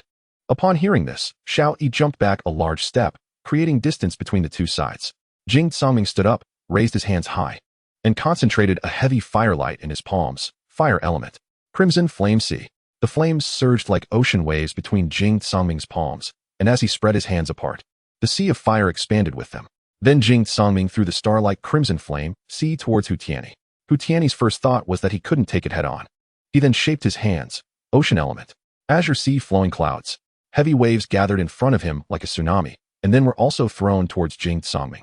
When water and fire met, they instantly turned into thick smoke rising into the sky. Jing Zongming's eyes lit up. Ocean element, huh? He wasn't surprised by this. After dominating for so many years in the Tiger Beast Village, how could the first beast general of the Tiger Beast Village only have the fire element? Hu Tianyi was indeed surprised. Water extinguishes fire, so why could his fire skills counter my water skills? The Crimson Flame Sea was originally a skill book that could only be learned at level 25, but after contracting with the Dragon Maiden, Jing Zongming unexpectedly found that he could now practice 2 levels higher. Hu Tianyi's Azure Sea Flowing Clouds was a level 20 ocean skill, so it was not excessive for them to cancel each other out, but Hu Tianyi was unaware of this. Jing Zongming didn't care if he was confused. In an instant, he used spatial teleportation to appear behind Hu Tianyi. When Hu Tianyi saw Jing Zongming disappear, he felt a chill at the back of his neck and quickly released a flame wall behind him. Jing Zongming shot a stream of water at the flame wall, and while the water evaporated, the flame wall remained largely unharmed. Oh, you can also use a flame wall, Jing Zongming said with some surprise. Hu Tianyi then patted the magic flame lion, which indicated and spat out a 2-meter-long spear. The spear was entirely red, with a dragon pattern that seemed to have a life of its own spiraling around it, and the spearhead was 30 centimeters long and dark black, named Dragon Pattern. When Hu Tianyi took out the dragon pattern spear, Jing Zongming felt a slight fluctuation within him, a feeling similar to when he sensed Xiao Yi before. Without hesitation, Jing Zongming quickly took out the fireblade from his world ring to defend. Clang! A crisp sound of impact resonated. After blocking this strike, Jing Songming felt a slight numbness in his hands. Looking at the fire blade, Jing Songming was surprised to find that the entire blade had developed a subtle curve. Damn, my blade is bent now. Level 10 weapons are still too trashy, Jing Songming muttered unhappily. Hu Tianyi proudly said, how about that? My dragon pattern spear is not something your trash weapon can block. But Hu Tianyi would not give him a chance to breathe. He thrust the spear directly at Jing Songming. Xiao Yi said, boss, what kind of broken thing is this? It bent in one hit. Jing Songming was already unhappy. And Xiao Yi's comment made him even more so. Look at him. He can spit out weapons. Why can't you give me one? Xiao Yi said aggrievely. That's obviously because I don't have a spatial ring, so I had to put it in my mouth. Humph. Jing Songming said nothing more, casually tossing aside the fire blade and looking at Hu Tianyi. Hey, where did you get that spear? Give it to me. Hu Tianyi laughed heartily. Are you out of your mind? If you have the guts, come and take it. Jing Songming smiled. All right, then wait for me to take it. Jing Songming indeed really liked this weapon, but there was another reason. When Jing Songming took out the fire blade, the Dragon Maiden transmitted a message to his consciousness. This spear was related to their 9-turn Inferno Dragon clan, and she could sense the aura of her clan on the spear. So Jing Songming had to snatch it for the Dragon Maiden. At this moment, Hu Tianyi charged forward, wielding the spear and continuously sweeping, slashing, and stabbing. Jing Songming had to keep retreating to avoid it, but it was tough for Xiao Yi, as they were both on Xiao Yi. Even if Jing Songming dodged, Xiao Yi could not. Boss, can you fight it on its body? It hurts. Jing Songming ignored Xiao Yi's plea and summoned the leaf bow from his world. Since he could no longer use the Azure Water Sword and Giant Rock Shield, which were in the Ocean Beast King's Hall and Rock Beast King's Hall, respectively. And those two attribute Beast Kings were not Jing Songming's contracted beasts. Looking at the bow in his hand, Jing Songming helplessly said, sigh. This is probably going to be useless too. There's no other way. Grass is inherently weak to fire. Now Jing Songming could only create distance and try not to let the dragon pattern spear touch the leaf bow, or else the leaf bow would break immediately. Jing Songming's mind raced. What to do? He was left with his trump card, the beast spirit possession. Jing Songming continued to use the leaf bow to attack Hu Tianyi from a distance, but he couldn't hit him at all. Hu Tianyi could easily deflect it with a light sweep of the dragon pattern spear. Kid, I'll give you one last chance. Surrender to us, or today none of you from the wild general village will live. Hu Tianyi said with a smug smile. Jing Songming indeed had no way out now. He hadn't anticipated that the opponent would have such a weapon. Jing Songming didn't care anymore. Beast spirit possession. Power of the flame wave lion. Possession. In an instant, Xiao Yi ignited. Scorching magma erupted from his pores, enveloping both himself and Jing Songming and Hu Tianyi. Seeing this, Hu Tianyi quickly flew away. After breaking free, Hu Tianyi's clothes were almost burned off. He had never been so embarrassed. Back on the magic flame lion, he patted its head, and the magic flame lion opened its legs and spat out a set of identical clothes for him to wear. Hu Tianyi was somewhat stunned. He had always thought this lion was also fire element because of its red color, but he didn't expect it to be magma element. While Hu Tianyi was in a daze, turning to Jing Songming and Xiao Yi, the several meter tall Xiao Yi had vanished, and a black-red light enveloped Jing Songming entirely. As the light slowly dissipated, Jing Songming was seen wearing a red robe, and over the red robe was a layer of black armor. He wore black armored boots, and on his chest was a giant lion's head with red eyes, topped with a black and red mixed helmet. Jing Songming was completely covered in armor. Hu Tianyi also felt Jing Songming's powerful aura. Their levels were now equal. However, Hu Tianyi did not panic. After all, he had not yet summoned the magic flame lion to possess him. Hu Tianyi coldly said, I didn't expect someone as young as you could reach such a level. Jing Songming replied, you have more surprises to come. Prepare to die. After saying that, Jing Songming wrapped magma around his fists and heavily smashed towards him. Under the beast spirit possession, Jing Songming's speed increased threefold compared to usual. In an instant, Jing Songming was in front of Hu Tianyi. Bang! Hu Tianyi was sent flying by Jing Songming's strike. Seeing this, the magic flame lion immediately pounced towards Jing Songming. Due to the size difference, it was like a cat pouncing on a mouse. But Jing Songming showed no intention of blocking. Instead, he raised his right hand into a fist behind him and leaped towards the magic flame lion. In an instant, the two engaged in battle, with one punch thrown. The magic flame lion was forced back several steps to stabilize itself. The magic flame lion bared its teeth, leaning forward, ready to pounce at any moment. Jing Songming did not let down his guard and was prepared to counterattack. At this moment, the magic flame lion retreated with force, preparing to launch an attack. Just as it was about to pounce, Hu Tianyi's voice rang out from behind it. Beast spirit possession. Power of the magic flame lion. Possession. Hu Tianyi shouted angrily. The magic flame lion glared at Jing Songming and then turned and rushed towards Hu Tianyi. The magic flame lion emitted a fiery red glow. transforming into countless stars of light, flying towards Hu Tianyi. Hu Tianyi coughed twice, stood up, raised his hands, and accepted the possession of the flame lion. Gradually, Hu Tianyi's whole body was enveloped in red light. As the red light dissipated, he was revealed to be wearing a red robe armor, which, unlike Jing Songming's, had a smaller lion head on the chest.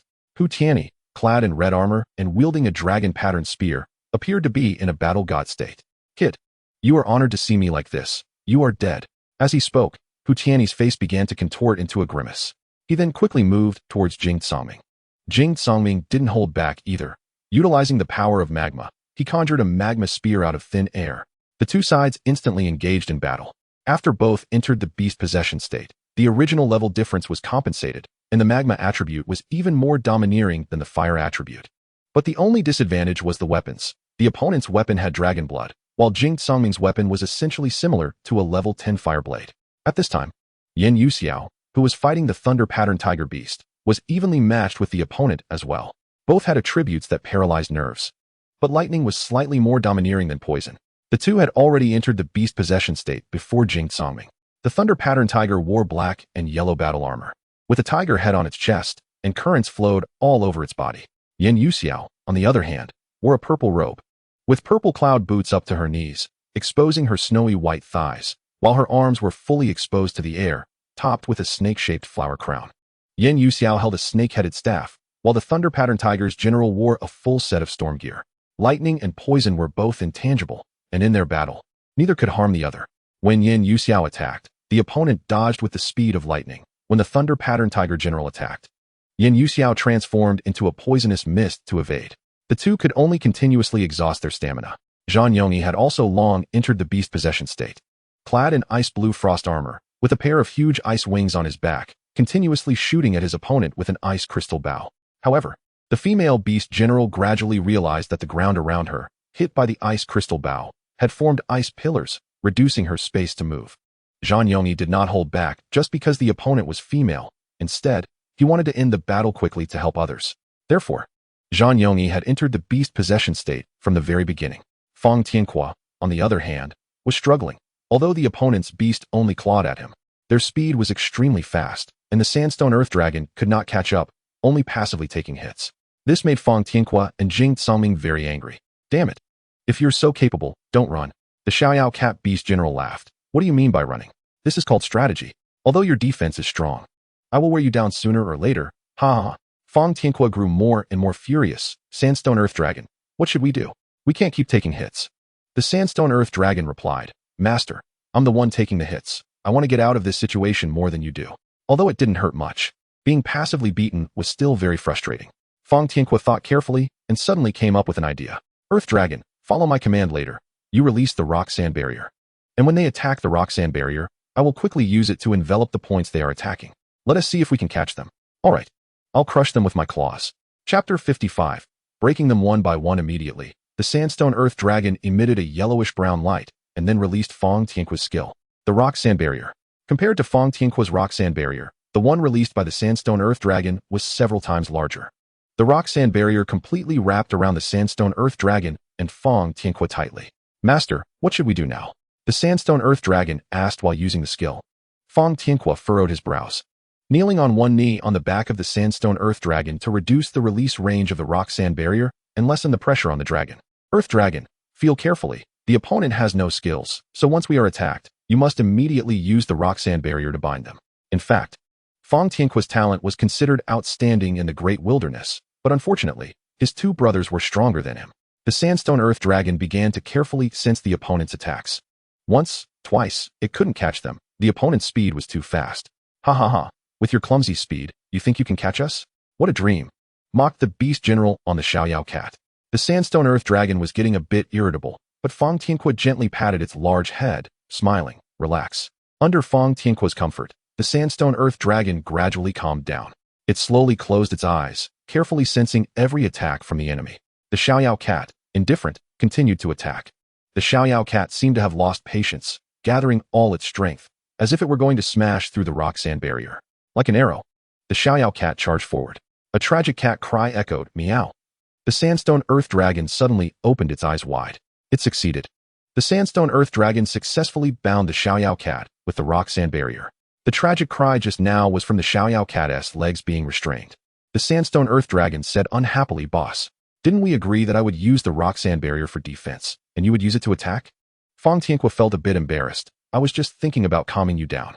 After capturing the Xiaoyao cat, the rock sand barrier on the sandstone earth dragon quickly enveloped it. The opponent's beast general reacted quickly and jumped off the Xiaoyao cat. The Xiaoyao cat was gradually completely wrapped by the rock sand barrier, and its voice faded away. Fang Tianqua approached and gently touched the rock sand barrier. Suddenly, a scream came from inside, and blood began to seep out. Fang Tianqua then looked at the sandstone earth dragon and commanded, "Release." The sandstone earth dragon released the rock sand barrier. The scene before them caused the Xiaoyao cat's master to kneel to the ground, painfully grasping his hair. Fang Tianqua said nothing and mounted the sandstone earth dragon to support others. The Xiaoyao cat had been stabbed all over by the spikes formed from the sand.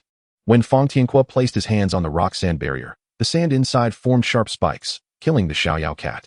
After Fang Tianqua and the sandstone earth dragon left, the Xiaoyao cat's master slowly walked over, holding it in his arms, and cried out loud, "Boss, are we being a bit cruel?" The sandstone earth dragon said while walking, "Cruel? If I don't kill it, it would become like that, and it would be our people." Fang Tianqua revealed an unprecedented coldness. Because he understood that the Tiger Beast village was different from the Moonlit village. The Moonlit village only talked, while they wound tea actually harm lives. But once the Tiger Beast village won, they would definitely massacre the village. "Yongyi, do you need help?" Fang Tianqua shouted loudly at Zhang Yongyi, who was above him. Zhang Yongyi was taken aback. He never expected that the first to resolve the battle would be the lowest level Fang Tianqua. "No need, you go check on the others."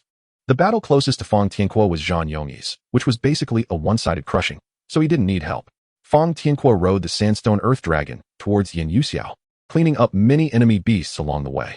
Zhang Yongyi slowly descended from the air, coldly looking at the opponent before him. The girl was still riding the Tsangling deer, but her face was clearly filled with fear, and around her, it was a complete icy world. Zhang Yongyi, in his beast possession state, walked step by step towards the opponent. Ever since the withered wood dog self-destructed, Zhang Yongyi felt that all grass and wood-type beasts would self-destruct. Now, the limbs of the Tsangling deer are frozen in ice, and the girl is also frozen on the Tsangling deer. He is not afraid that the other party will suddenly charge at him. The girl looks at Zhang Yongyi in terror. "Don't kill me. If you kill me, my brother won't spare your village." The brother she refers to is Hu Tianyi, and her name is Hu Tianshu. Zhang Yongyi still looks coldly at her, stepping forward one step at a time. "Ah!" The girl's scream rings out. At this moment, Hu Tianyi sees that his sister has already been defeated, Tianshu. He immediately rushes towards her direction, but Jing Tsangming does not give him a chance, quickly blocking in front of him. Hu Tianyi didn't expect that there are not only Jing Tsangming as a strong opponent. He didn't expect Zhang Yongyi to be so strong as well. Hu Tianyi's body ignites in a blazing flame. "Get away from me." He then charges at Jing Tsangming, but Jing Tsangming steps forward to block him, only to be directly knocked aside. "Yongyi, be careful," Jing Tsangming shouts, and then also rushes forward. Fang Tianqua hears this and runs over. Zhang Yongyi reacts very quickly, immediately spreading his wings and flying into the sky, dodging Hu Tianyi's attack. Hu Tianyi does not linger in battle and quickly runs to Hu Tianshu's side, the heat from his body instantly melting the surrounding ice. Hu Tianshu jumps down, and the Tsangling deer quickly moves far away, fearing the temperature from Hu Tianyi. Hu Tianshu rushes into Hu Tianyi's arms, "Brother," and starts to cry. Hu Tianyi gently pats her back. "It's okay. I'm here." Hu Tianyi looks at the three people in front of him and laughs. "I didn't expect your strength to be this strong. You still have a lot more surprises." Hu Tianyi glares fiercely at the three in front of him, setting his sister aside. "Haha, let me show you our true strength." The Tsangling deer runs back to Hu Tianshu, who then climbs onto its back. Hu Tianshu then releases a green light towards Hu Tianyi. Wood element. Herbal enhancement. The green light surrounds Hu Tianyi, and he can distinctly feel the wood energy transforming into fiery energy as he absorbs it. Although it's not much, it's enough for Hu Tianyi. For Jing Tsangming and the other three, it is indeed a headache. But at this moment, an unexpected event occurs. A scream suddenly attracts the attention of the five. This scream comes from Yan Yuxiao. Yan Yuxiao's battle beast embodiment has been shattered by the opponent.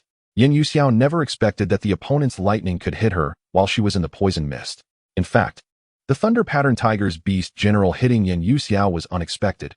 He was just continuously releasing lightning into the poison mist. Coincidentally, this strike hit her. Since the Thunder Pattern Tiger is at level 21, the beast general's level raised Yan Yuxiao's to level 20 as well. The lightning hit causes continuous paralysis damage, and the power gap between her and the opponent is so small that it directly shatters the battle beast embodiment. Yin Yuxiao lies on the ground. The purple dragon python coiling around her, lifting her up. The thunder pattern tiger beast general laughs. You're dead for sure. Even the heavens are helping me. Ha. Saying this, he gathers lightning in his hand. Lightning system. Thunderstrike punch. The fist wrapped in crackling lightning comes at her. At this moment, a wall of magma blocks it. The one who arrives is Jing Tsangming, who gently hugs Yin Yuxiao. Yuxiao, are you okay? Jing Tsangming asks anxiously. Yin Yuxiao shakes her head. I'm fine. Just completely numb. I probably can't move for a while. The purple dragon python coils up, forming a seat, and Jing Tsangming places Yin Yuxiao on it. He then turns around, looking at the one who injured Yin Yuxiao with killing intent. Without saying much, he clenches his fists and appears beside the thunder pattern tiger beast general in an instant. The opponent has not reacted yet before being struck by Jing Tsangming, crashing heavily to the ground. On the other side, Fang Tianque and Zhang Yongyi are holding back the enhanced Hu Tianyi. But it is clear that they cannot hold him for long. Zhang Yongyi understands that if this continues, they will definitely lose. So he tries to buy some time for Tsangming. Hu Tianyi also sees the intentions of the two. Hey, if you don't fight, I'm going to find that kid. Saying this, he does not give the two time to react, charging towards Jing Tsangming with Hu Tianshu and the Tsangling deer. Zhang Yongyi and Fang Tianque shout together, Tsangming, be careful. At this moment, Jing Tsangming is about to deliver a fatal blow when he looks over at their voices. Hu Tianyi is charging towards him. Jing Tsangming does not hesitate, gathering strength and delivering a heavy punch to the chest of the thunder pattern tiger beast general, directly cracking the tiger head on his chest. A mouthful of blood spurts from the opponent's mouth, temporarily losing combat ability. After striking, Jing Tsangming immediately turns and rushes towards Hu Tianyi. The two simultaneously raise their right hands into fists, meeting each other. Both use all their strength. Bang! Black-red and fiery red shockwaves instantly sweep out to a radius of 1 kilometer. The strong shockwave sends everyone else flying away. Hu Tianyi and Jing Tsangming each take several steps back to stabilize themselves. Yongyi, Tianque, protect Yuxiao. Jing Tsangming shouts. Zhang Yongyi adjusts his posture in midair, instantly flying towards Yin Yuxiao. Now this is our battlefield, Hu Tianyi says with a sinister smile. Jing Tsangming brushes off the dirt on himself. Prepare to die? He then instantly appears beside Hu Tianyi, kicking towards him. Just as Hu Tianyi raises his arm to block, Jing Tsangming suddenly disappears from beside him. Jing Tsangming reappears a kilometer away, beside Hu Tianshu. Hu Tianshu looks at Hu Tianyi with tearful eyes. Brother. Hu Tianyi looks at Jing Tsangming. Don't hurt her. But Jing Tsangming does not care, delivering a punch that directly pierces through Hu Tianshu's chest. Even the Tsangling deer cannot escape as Jing Tsangming pulls back his fist and then punches through the Tsangling deer. Hu Tianshu slowly falls, her eyes filled with unwillingness, gradually losing their light. Brother. Hu Tianshu dies, and Hu Tianyi stands frozen in place, holding his head in his hands. His eyes turn red, teeth gritted, killing intent instantly enveloping the entire area, glaring fiercely at Jing Tsangming. You will die. Jing Tsangming slowly looks up at the sky, taking a deep breath. This is the first person he has personally killed, and it is a woman. Jing Tsangming looks down at the blood on his hands, falling into deep thought. On Zhang Yongyi's side, he places Fang Tianque beside Yin Yuxiao, who then moves the stunned purple dragon python away. He carefully helps Yin Yuxiao out. Luckily, the purple dragon python protected her well, and she is unharmed, just unconscious. Fang Tianque looks at Zhang Yongyi. She is fine. Zhang Yongyi nods and turns to fly towards the thunder pattern tiger beast general, who has also passed out. The thunder pattern tiger has reverted from its embodiment state. Zhang Yongyi says nothing, his right hand materializing an ice blade, and he slashes down the unconscious beast general. Turning to the dizzy thunder pattern tiger, Zhang Yongyi really liked this battle beast, but unfortunately, he has no lightning attribute. And this thunder pattern tiger is difficult to tame, so he can only painfully slay it. After doing all this, Zhang Yongyi flies towards Jing Tsangming's battlefield. Jing Tsangming has already been knocked to the ground by Hu Tianyi, but he does not fight back. Still in a daze, Zhang Yongyi releases a rapid freeze in the air, a large wave of icy wind blowing towards Hu Tianyi. Hu Tianyi, tears on his face, punches Jing Tsangming over and over, completely unaware of Zhang Yongyi's attack. He is instantly knocked away by the rapid freeze. Zhang Yongyi flies to Jing Tsangming's side. Looking at the dazed Jing Tsangming, Tsangming, wake up, Tsangming. Jing Tsangming slowly looked at Zhang Yongyi and said, Yongyi, I killed someone. Zhang Yongyi replied, if you don't kill her, they will kill us and the people of the village. But why I? Before he could finish his sentence, Jing Tsangming turned his head and suddenly vomited. Zhang Yongyi had no choice but to comfort him, but Jing Tsangming showed no signs of regaining his fighting spirit. Zhang Yongyi had no other option but to slap Jing Tsangming's face hard. Tsangming, listen to me. This world is one where humans eat each other. If you don't pull yourself together, even the entire Huangjiang village, will die. Chapter 56. Sorry everyone, I'm going to die. Zhang Yongyi was right. The only one who could fight against Hu Tianyi was Jing Songming. Now that Hu Tianshu was dead, Hu Tianyi's amplification naturally lost its effect. At the moment, it seemed that, barring any accidents, Huangjiang village had won. However, just when things seemed to be going well, an accident occurred. Jing Songming's beast summoning time had arrived. Yin Yuxiao, who was unconscious, had also lost the 300 battle beasts she summoned. Currently, the situation in Huangjiang village was not optimistic. Although 3 beast generals from the opposing side had fallen, there were still many affiliated battle beasts in Tiger Beast village, probably several hundred. Looking around, there were corpses everywhere. Some were battle beasts, some were from the guard team, and some were villagers. However, it was still a good piece of news that within just half an hour, they had managed to weaken nearly 2,000 enemy battle beasts to just a few hundred. Jing Songming sat on the ground, dazed, while Zhang Yongyi constantly tried to wake him up. Hu Tianyi was holding his sister's corpse, crying uncontrollably. Suddenly, his eyes sharpened, and he gently laid down Hu Tianshu's body, step by step walking towards Jing Songming. He placed the dragon-pattern spear beside Hu Tianshu because he wanted to kill Jing Songming in the same way to avenge his sister. Zhang Yongyi sensed the danger and quickly turned to shield Jing Songming behind him. Hu Tianyi said, "Get out of the way," in a flat tone. But it carried an endless killing intent. Zhang Yongyi remained silent, taking a fighting stance. Hu Tianyi wasted no more words and charged swiftly at Zhang Yongyi. Zhang Yongyi knew he was no match, but still fought back with all his might. He quickly unleashed his strongest skill, Rapid Freeze. He stacked his hands in front of his chest, and the ice formation instantly unfolded in his palms, shooting countless icy winds and ice crystals towards Hu Tianyi. Hu Tianyi did not dodge. The Rapid Freeze attack automatically melted 1 meter in front of him. He utilized the intense heat from his body to directly neutralize the skill. Just as the two were about to collide, Hu Tianyi moved too quickly. Before Zhang Yongyi could react, Hu Tianyi jumped up and grabbed Zhang Yongyi's ankle, using his strength to throw him to the ground. Zhang Yongyi and Jing Songming crashed to the ground, raising a thick cloud of dust. After landing, Hu Tianyi unleashed a series of rapid punches into the dust. The sound of impacts echoed out. Gradually, the dust settled, revealing Jing Songming and Zhang Yongyi. Zhang Yongyi protected Jing Songming behind him, crossing his arms in front of his chest, managing to take all the punches. However, Zhang Yongyi's situation was not looking good. He spat out a mouthful of blood, gasping for breath, looking particularly disheveled. Hu Tianyi said, "I didn't expect you, with your strength, to withstand a full set of my punches and still stand here." Zhang Yongyi scoffed him. "I can take another set." Although Zhang Yongyi said this, his internal energy was already in disarray. Forget another set, one more punch, and he would fall. Hu Tianyi chuckled, "Huh? You're a man. I'll give you a chance. Get lost. Otherwise you'll die?" Zhang Yongyi ignored him, turning his head slightly back. "Songming, if you don't pull yourself together now, you won't see me again. It's just killing someone, right? That was the enemy. If you don't kill her, she will kill us." Zhang Yongyi nearly ground his teeth to say the last part. At this moment, Jing Songming's eye showed a slight flicker of emotion. Although Jing Songming was powerful, he had never personally killed anyone since he was young. If it weren't for Hu Tianshu amplifying Hu Tianyi, he wouldn't have gone to kill her. At this moment, Hu Tianyi moved, kicking off the ground and charging at Zhang Yongyi, his right hand pulled back, ready to deliver the final blow. Zhang Yongyi slowly closed his eyes and shouted, "Songming, run." He spread his arms wide, still shielding Jing Songming behind him. As Hu Tianyi rushed towards him, he swung his right fist forward. A loud bang echoed, creating a shockwave that spread outwards. Zhang Yongyi opened his eyes with a smile. "I knew it. If I didn't push you, you wouldn't recover in such a short time." At this moment, Jing Songming stood in front of Zhang Yongyi, meeting Hu Tianyi's punch with his own. The two were frozen in place, both in a stance ready to punch. Jing Songming held his helmet in his left hand, his hair tousled around his face. "Heh, fool. Aren't you going to run?" Zhang Yongyi said, "If I run, you die? Ha ha ha. Good brother, your words have made me realize, rather than think about killing someone, it's better to think about how many people I can save after killing her." Zhang Yongyi patted his shoulder from behind. "Finally, you understand. I'm taking a break. The next part is up to you." After saying this, Zhang Yongyi fell straight down.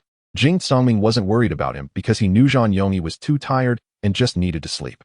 Jing Songming smiled and said, "Hu Tianyi, today only one of us can breathe, and that person can only be me." After saying this, Jing Songming emitted an intense heat from his body, the lion's head on his chest armor glowing with a black-red light. He pushed his right fist forcefully against Hu Tianyi's fist, forcing Hu Tianyi back several steps. As Hu Tianyi retreated, Jing Songming used his toes to propel himself forward, delivering one punch after another to Hu Tianyi. At this time, the guard team of Huangjiang village had lost most of their members, leaving fewer than 100. over 70 of whom were from the original Langua village. But now, this 100 were surrounded by numerous battle beasts and guards from Tiger Beast village. Counting carefully, there were still around 500 affiliated battle beasts from Tiger Beast village. On Huangjiang village's side, aside from the 20 soaring eagles following Kanjing to fight the enemy, there were only 20 responsible for repairing the village, making a total of just 40. Zhonglei looked at the battle beasts in front of him and raised his head to the sky. Brothers, it seems that we won't be able to avenge our Langua village. He tightened his grip on his weapon. But even if we can't take revenge, we can't just let them slaughter us. Follow my orders. If we can kill one, that's a profit.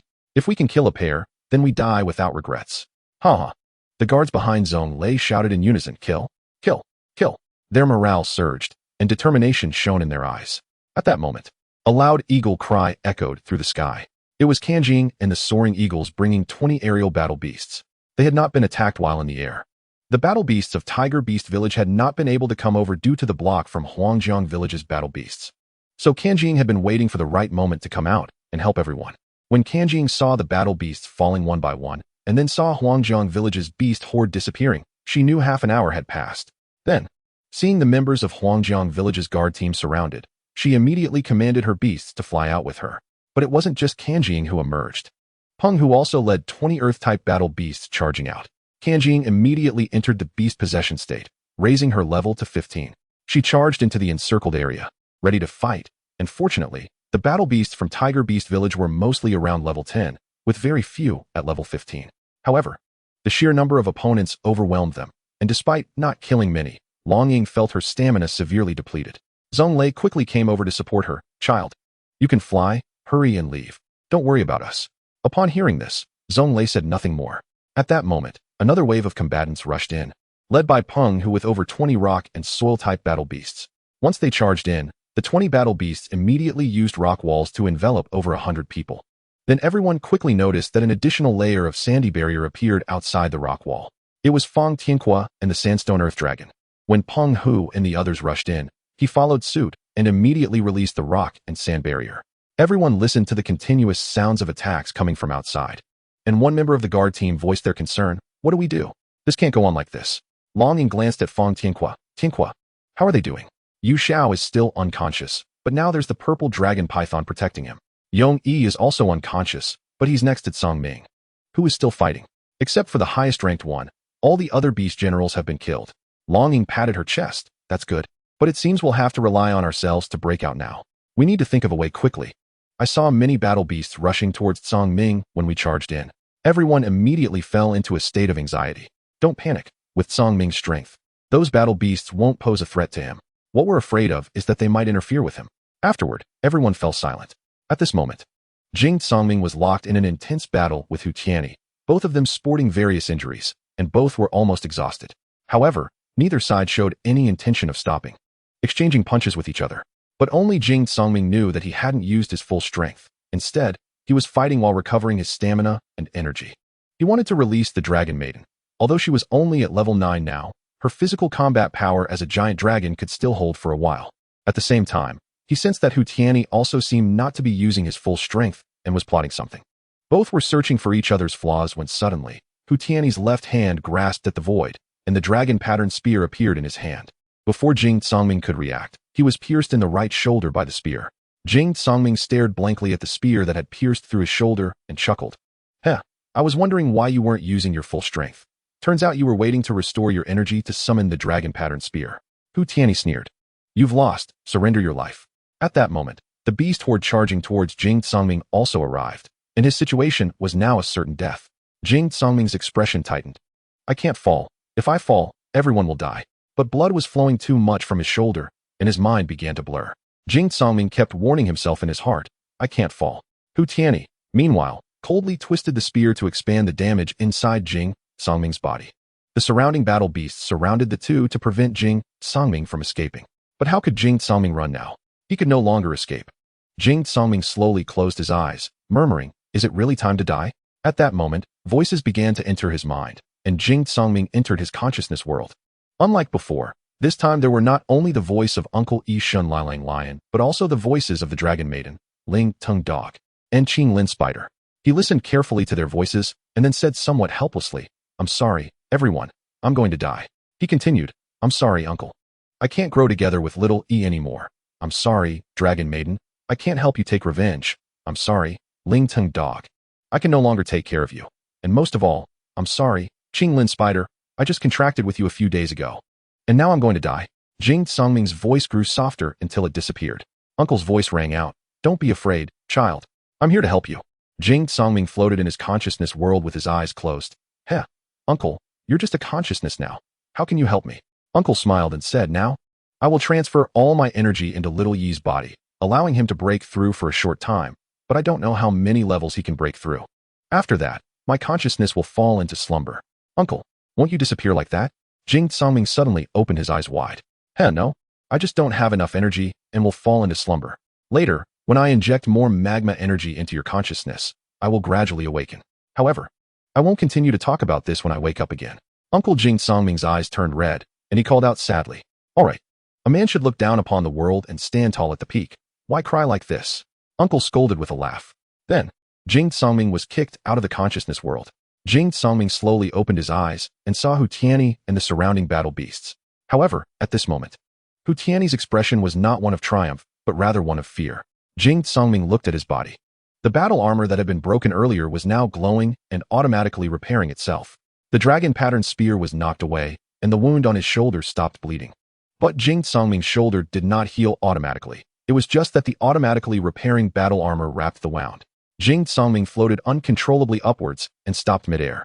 Streams of magma energy drifted out from the battle armor, completely enveloping him. From a distance, he looked like a small sun floating in the air. The light grew brighter, and the magmasphere became increasingly blinding. Hu Tianyi sensed a dangerous aura from it, and hurriedly shouted to the subordinate battle beasts and villagers behind him, run. Quickly run. His voice grew more urgent, but it was too late. Boom. The magmasphere exploded, and the shockwave instantly swept them away, leaving only Hu Tianyi standing still, as if designated for clearing the area. As the light faded, it revealed Jing Songming with his eyes closed. Then, Jing Songming slowly opened his eyes. Looking at the panicked Hu Tianyi in front of him, Hu Tianyi felt the breath of death and hurriedly tried to flee. But Jing Songming would not let him escape. He raised his right hand and reached out, causing countless streams of magma to fly out from Jing Songming's body, binding Hu Tianyi. Jing Songming floated in the air, surveying the battlefield, his lips trembling slightly. If it weren't for you all, so many lives wouldn't have perished. Hu Tianyi trembled all over, unable to speak. He was too busy being afraid. The aura emanating from Jing Songming was beyond his comprehension, indicating that Jing Songming was now much stronger than him. He didn't know how Jing Songming had achieved this, so he forced himself to remain calm and asked, how did you suddenly become so strong? Jing Songming replied coldly, do you want to know?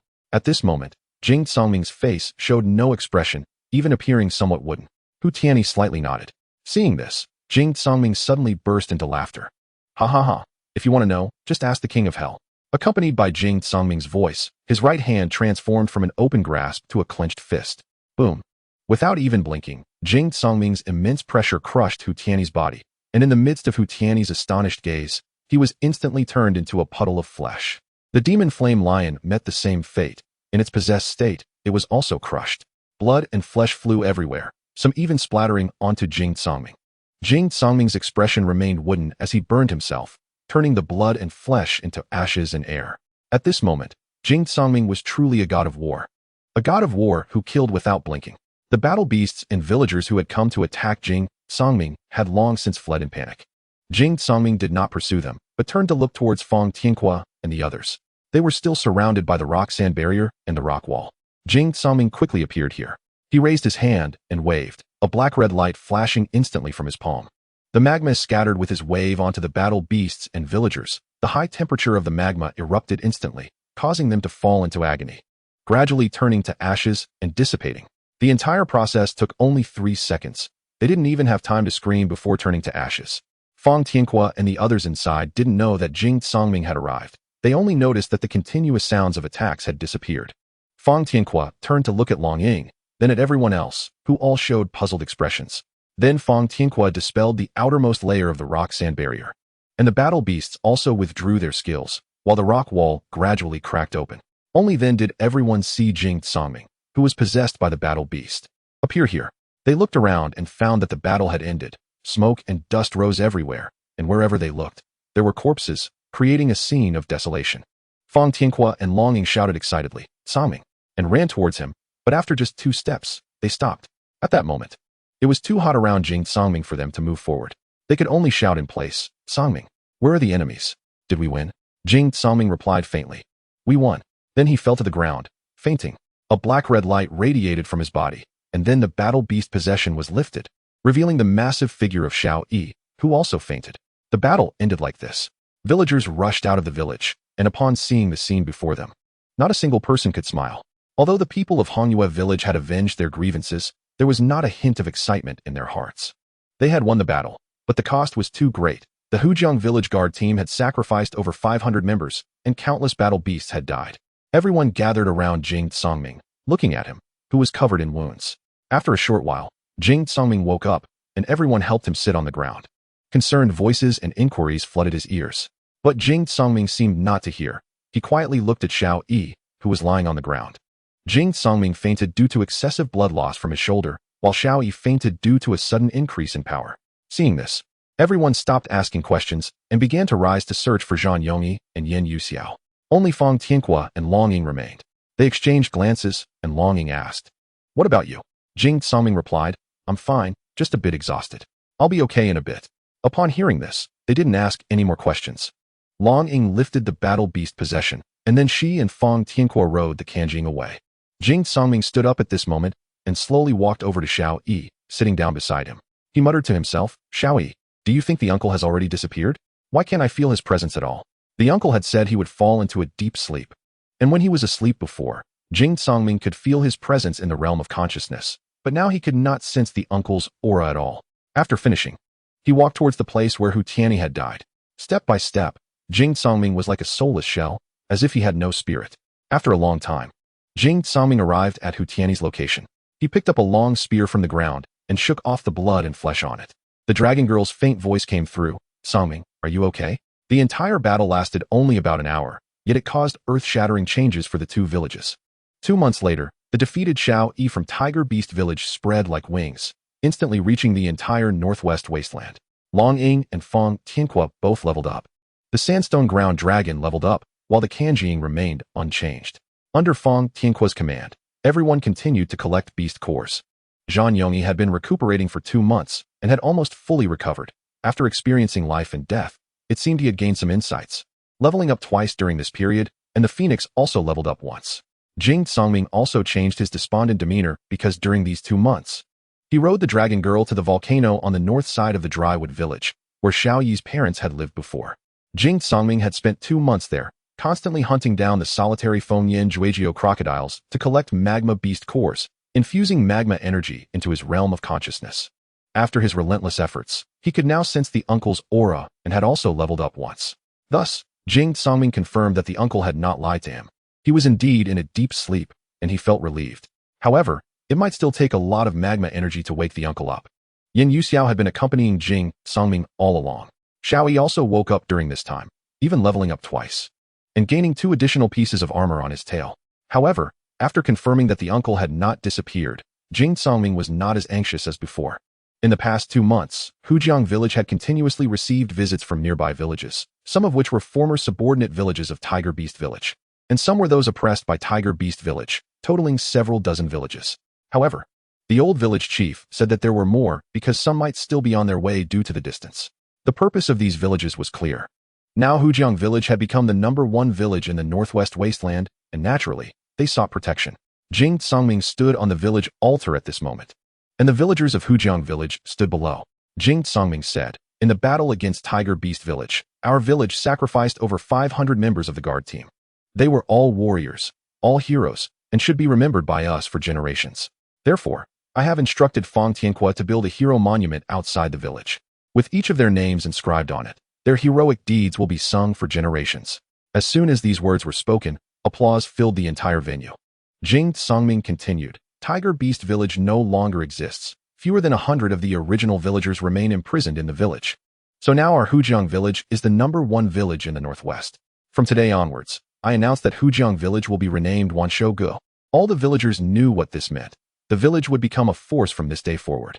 This was a bold move, indicating that future enemies would become more numerous and stronger. The old village chief and Jingkai Jingwe shed tears upon hearing this.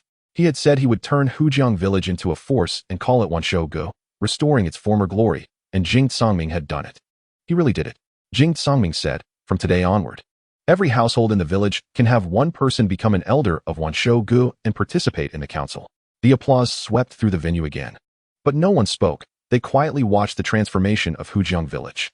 Jing Tsangming continued, next, I need everyone's help to rebuild Hujiang village and transform it into Wanshou-gu. Upon hearing this, the old village chief couldn't hold back. He knew that the previous Wanshou-gu had taken a different path, abandoning the previous village, but Jing Tsangming did not. He chose to rebuild. This meant that all the original villagers of Hujiang village would be accepted as members of Wanshou-gu. And even those without combat power could live out their days there. After the village became a force, the village chief would take away those with combat power, while the weak, old, sick, and disabled would be abandoned. However, this was unavoidable. Once it became a force, the entire hierarchy would detach from the village. And some forces from the continent would come to harass them, some with goodwill and others with malice. In the event of war, those without combat power would be at risk of death. So not taking away the powerless villagers was a form of abandonment, but also a form of protection. However, Jing Tsangming's actions fully demonstrated his strength and confidence. He would not abandon anyone, and he had the power to protect everyone. 3 years later, the Beast Hall has officially been established, covering an area of 100,000 miles, resembling a city. The entire city has 4 main gates in the east, south, west, and north. Inside, there are countless houses and various shops, with a towering pavilion nearly 100 meters high at the center, prominently displaying the 3 characters Beast Hall. This city has also been named Beast City by Jing Tsangming. Over 3 years, Jing Tsangming has conquered thousands of villages in the northwest wilderness, incorporating over 500 beast generals and hundreds of thousands of villagers. For tens of thousands of years, Jing Tsangming is the first person to choose to conquer the entire northwest wilderness. Previous forces either lacked the strength or looked down upon the indigenous people of the wilderness. However, Jing Tsangming's actions have dramatically increased the strength of the Beast Hall, making it a thorn in the side of many lower-tier forces on the continent. During this time, many forces from the continent have visited, some extending olive branches while others sought to invade. Jing Tsangming's strength is sufficient to establish a force on the continent, but he does not want to abandon the hundreds of thousands of people. The only requirement for the wilderness forces to enter the western continent is to reach level 30, with all members being beast generals. If Jing Tsangming were to lead 500 beast generals into the western continent, the villagers would be left unprotected. Therefore, many powerful forces in the western continent sought to recruit Jing Tsangming, but all failed without exception. Chapter 58. The arrival of the Beast Academy inside the Beast Hall. The entire establishment does not appear overly grand, yet it carries a sense of majesty. In the main hall, a long corridor leads to the center where 7 chairs are displayed. On both sides of the corridor, there are continuous rows of seats. Sitting in the middle is undoubtedly the leader of the Beast Hall, Jing Tsangming, who is now 13 years old. He still looks youthful, but there is a hint of authority in his demeanor. To his left sits a young man in white, strikingly handsome, but with a slightly cold expression. This is Zhang Yongyi. Further left is a boy in brown clothes with yellow hair, who has a long scar on his face. Casually crossing his legs and smiling at the girl next to him, this is Fang Tianhua. Seated at the far left is a girl who appears older than the others. With a beautiful figure and an outstanding appearance, looking somewhat displeased at Fang Tianhua, this girl is Long Ying. To Jing Tsangming's right sits a girl in purple. Beautiful yet youthful, this is Yan Yuxiao. The 2 chairs to the right are empty. These are the 5 children 3 years later. Jing Tsangming is now a level 36 beast spirit, the leader of the Beast Hall, and one of the 3 war gods of the Beast Hall. Zhang Yongyi is now a level 30 beast spirit, having accidentally acquired a sky attribute secret technique, and has chosen to specialize in the sky as his 3rd attribute. He is currently the deputy leader of the Beast Hall, commanding 200 beast generals. Fang Tianhua is now level 21. He has had Jing Tsangming create a plant-based secret technique for him, indicating his focus on defense and support. And he is also a deputy leader of the Beast Hall and one of the 3 war gods, commanding 100 beast generals. Yan Yuxiao is now a level 31 beast spirit, her cultivation speed and strength comparable to Jing Tsangming and Zhang Yongyi. And she is also one of the 3 war gods of the Beast Hall and a deputy leader, commanding 100 beast generals. Lastly, Long Ying is now level 17. Still in the beast child realm, but given her talent, a 6-level increase in 3 years is commendable. She is also a deputy leader of the Beast Hall, commanding 100 beast generals. Now, the entire beast city spans 100,000 miles, with hundreds of thousands of people, over 500 subordinate beast generals. and countless affiliated battle beasts, having unified the entire northwest wilderness. Suddenly, a woman in a glass-colored long dress rushed into the hall, panting. "Leader, deputy leaders," she called out, nodding to each of them. "It's bad. Another force from the continent has come. This woman is Ai Qingxue." The girl Jing Songming and Zhang Yongyi saved from the forest when looking for beast cores. She is now the captain of the Beast General Team, under Long Ying's command, leading 10 beast generals, primarily responsible for intelligence. Since the establishment of the Beast Hall, numerous forces from the continent have visited, some attempting to recruit, others trying to destroy it. However, these are all middle and lower tier forces, while the upper tier forces still look down on a village force like the Beast Hall. Despite its unification of the entire Northwest Wilderness, it is the people from the Beast Academy's branch in the Western continent, Ai Qingxue said breathlessly. The others were somewhat surprised. Why would people from the Beast Academy come here? Fang Tianhua expressed doubt. Jing Songming suddenly laughed. Ha ha ha, then let's go see what they want. Saying this, Jing Songming stood up first, and the others stood up in unison, following him. Outside the east gate of Beast City, an elderly man with white hair rode a six-winged steed, followed by a group of young people. At this moment, a young man stepped forward and said, "Elderling, the leader of this Beast Hall is too arrogant, daring to keep us waiting for so long. Just wait and see how I will teach him a lesson." The old man with white hair seems to be an elder from the Beast Academy. Elderling frowned and said, "Shut up. This young man is only 13 years old and has unified the Northwest Wilderness. Do you think someone like that can be taught a lesson by you?" The young man fell silent upon hearing this. The old man smiled as he looked at the towering 30-meter-high city gate.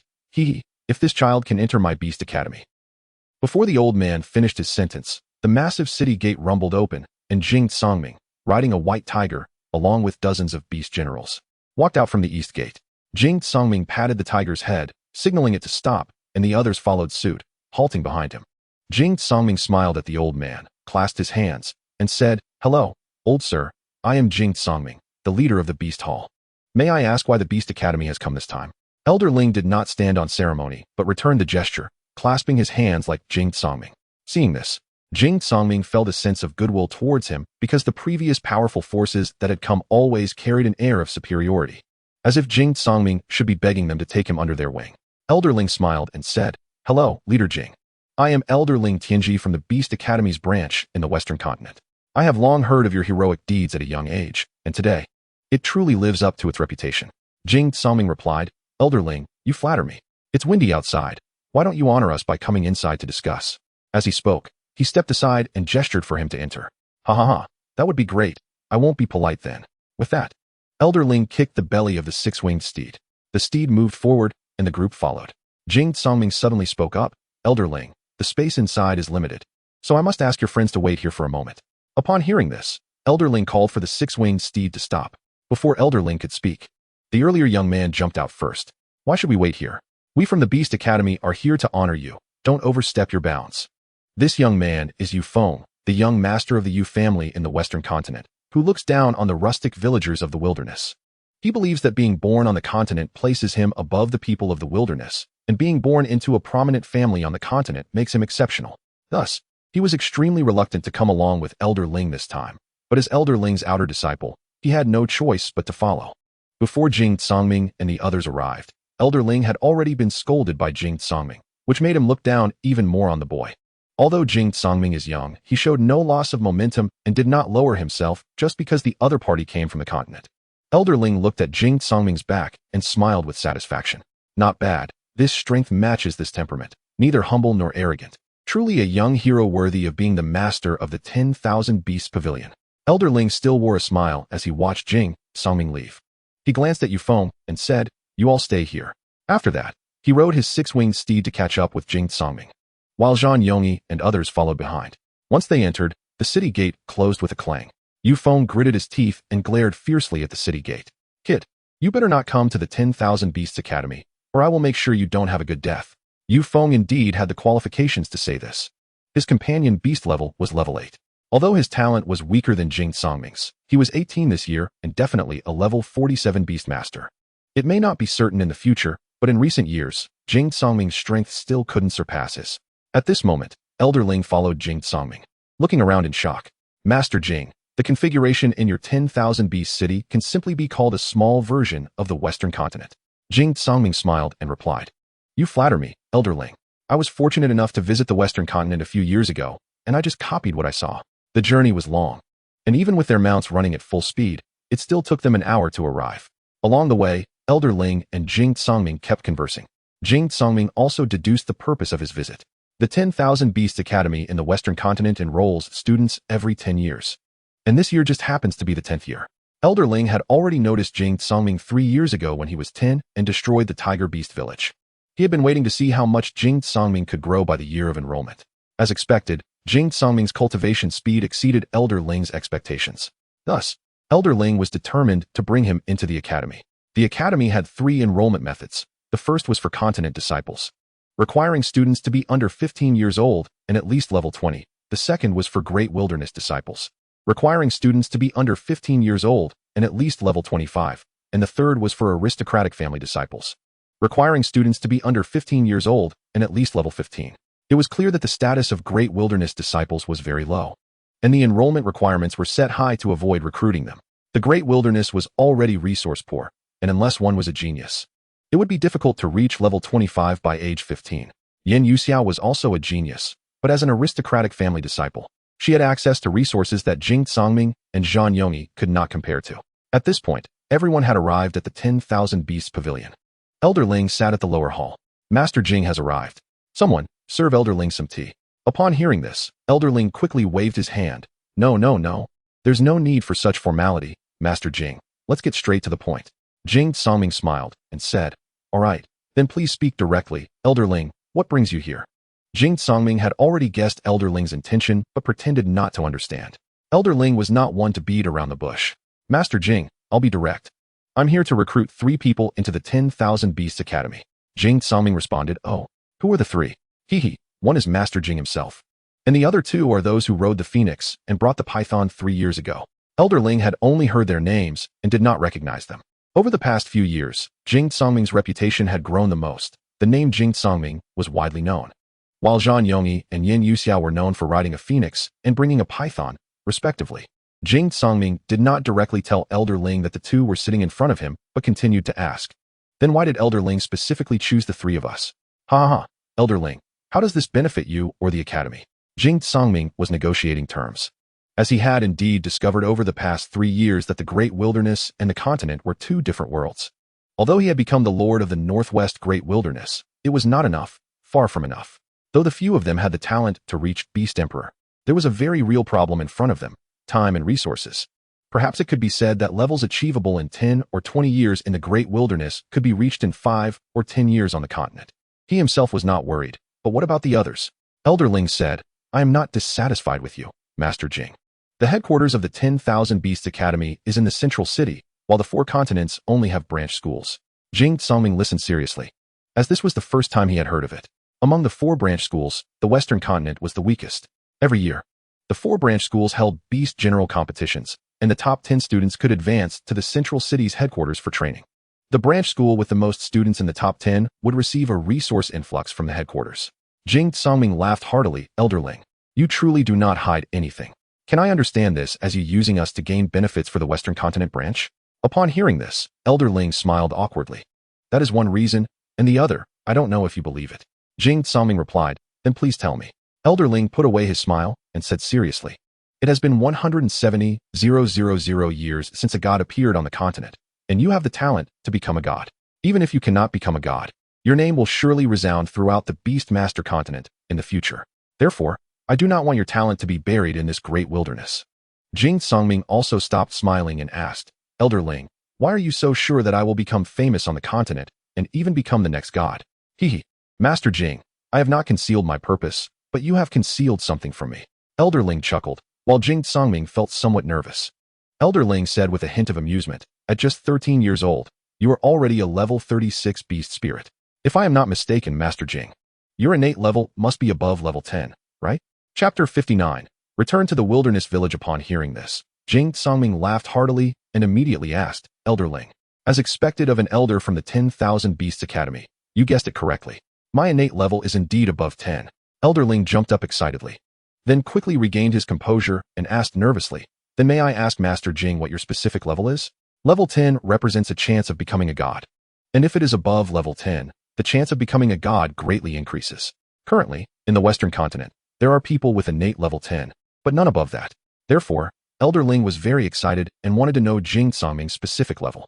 Jing Songming raised his hand to signal him to stop and said, "Sorry, Elder Ling, I cannot disclose that for now." But he was secretly overjoyed. Although he did not know the exact level, he could confirm it was above 10. Jing Songming wanted to go to the continent, but had not decided whether to join the 10,000 Beasts Academy. So it was better not to disclose his level for now to avoid unnecessary trouble. The Beast Master continent was like this. There were those like Elder Ling who valued talent, and those like Yufeng who could not stand seeing others stronger than themselves. Elder Ling, I will not hide it from you. These two are the ones you mentioned. Jing Songming raised his hand. This is Zhang Yongyi, the one you referred to who rode the phoenix, and this is Yin Yuxiao, the one you referred to who brought the python. Elder Ling looked at the two in surprise and suddenly stood up. Geniuses. Geniuses. They seem to be about the same age as you. Jing Songming chuckled. Indeed. They are the same age as me, with one at level 30 and the other at level 31.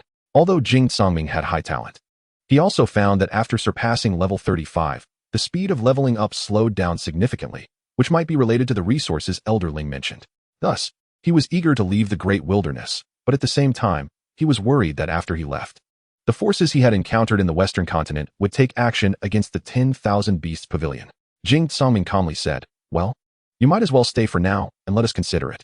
After all, you came in a hurry, and we haven't discussed such matters in advance." Elder Ling became even more excited upon hearing this. Jing Songming's meaning was that he had no intention of joining other forces and was willing to consider it for him, which indicated that their chances of joining the Beast Academy were very high. Elder Ling continued to speak excitedly. Good, good, good. I will temporarily stay here and give you enough time. Jing Songming called out to the outside of the hall. Come in. Take Elder Ling down to rest. AI Qinxue stepped in, and after greeting the several pavilion masters, she raised a hand and said, "Please." Elder Ling. Jing Songming responded. And then Elder Ling left the main hall with AI Qinxue. "Songming, are you really going to go with that old man?" Zhang Yongyi asked. Fang Tianque hurriedly said, Yeah. What will we do if you leave?" Fang Tianque pointed to himself and longing. Yin Yuxiao simply thought that wherever Jing Songming went, she would go too. Jing Songming seriously said to the group, "I know that everyone doesn't want to leave, but we must go. There is no way out in the great wilderness. Ever since I reached level 35, I have found that the speed of leveling up is getting slower and slower. I was born at level 13, and I have encountered obstacles here. What about you?" The others were rendered speechless by Jing Songming's question. "I'll follow you wherever you go." Yin Yuxiao was the first to express her stance. Zhang Yongyi also said, "I will follow you too." Fang Tianque voiced his doubts. "Songming, many forces have tried to recruit us before. Why didn't you agree at that time?" Jing Songming chuckled. "Tianque, you need to understand that there may be many forces on the Western continent, some strong and some weak. But have you ever thought about why these forces do not conflict with the various academies?" Fang Tianque shook his head. Jing Songming continued. "That's because the academies are places that cultivate beast generals, while the forces are places that utilize beast generals. Each major force will draw talent from the academies. And if they offend the academies, they will no longer be able to draw fresh blood from them. What about us?" Jing Songming said. "The reason I want to join the academy is that, on one hand, I can receive proper guidance and improvement, and on the other hand, if I become a member of the Beast Academy, one of the conditions must be to protect the Beast Pavilion, making it a stronghold for the Beast Pavilion.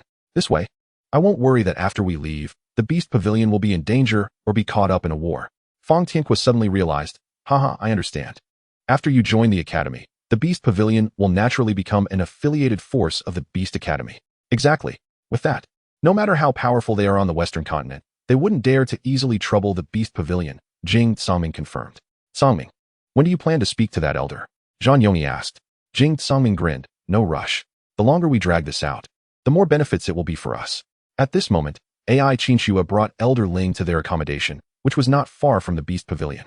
It was a city inn, but it was the most luxurious among the nearby inns. As the two entered, the owner quickly came over upon seeing AI Qinxue. "Qinxue, what brings you here? Come in." The owner hurriedly welcomed them inside. AI Qinxue smiled and said, "Uncle, this is Elder Ling from the Beast Academy, here to visit the pavilion master and will temporarily stay with us." AI Qinxue introduced Elder Ling to the owner. Elder Ling did not put on airs and quickly said, "No trouble at all. I really like this place. It's very down to earth," smiling at the owner. AI Qinxue said, "Uncle, prepare the best room for Elder Ling." And then turned to Elder Ling. "Elder Ling, I apologize for having you stay here temporarily." Although Elder Ling said it was no trouble, being an elder of the academy. AI Qinxue naturally apologized again. "All right, Elder Ling, thank you for your understanding. Uncle, AI Chinchua clasped her hands and then left. The owner quickly guided Elder Ling upstairs.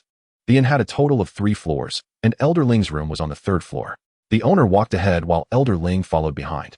Upon reaching the 3rd floor, there were guest rooms on both sides. Turning left, they walked straight into the innermost room, pushed the door open, and saw a bed, a table, and 2 benches. Calling it luxurious was actually just that. After all, it was in the great wilderness.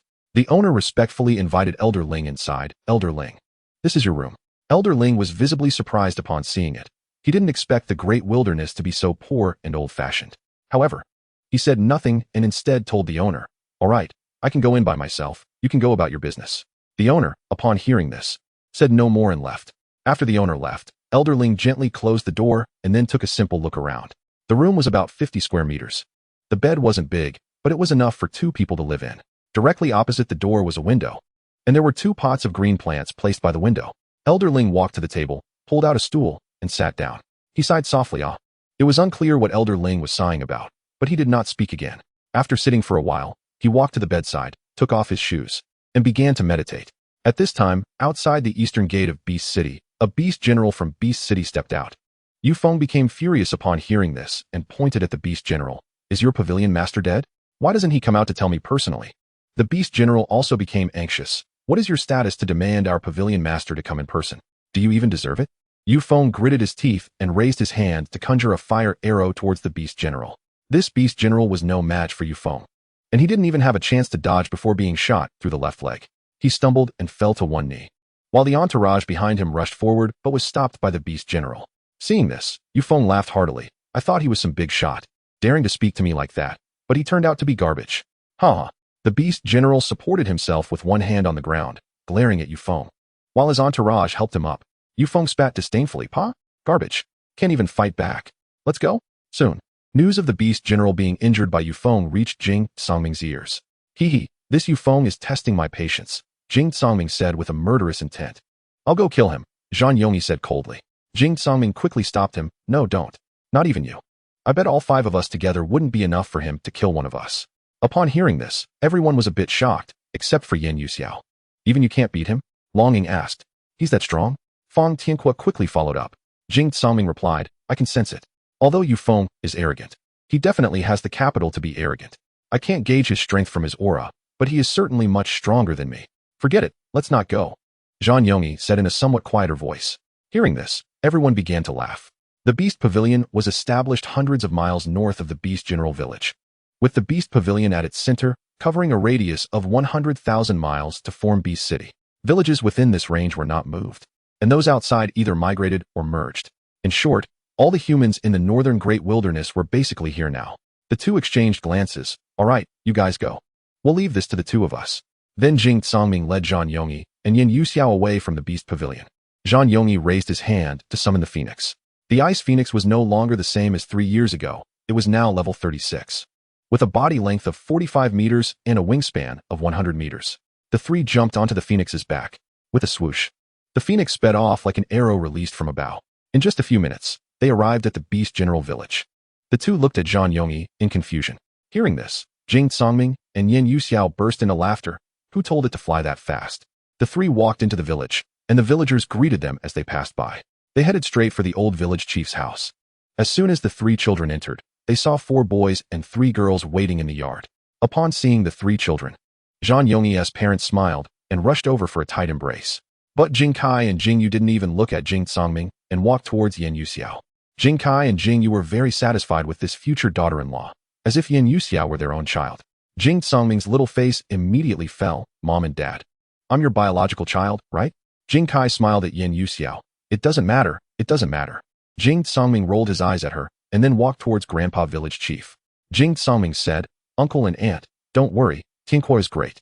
He just has some matters in the pavilion and can't get away." "Oh, I see." Jing Songming walked to Grandpa Village Chief. "Please come with me. I have something to discuss with you."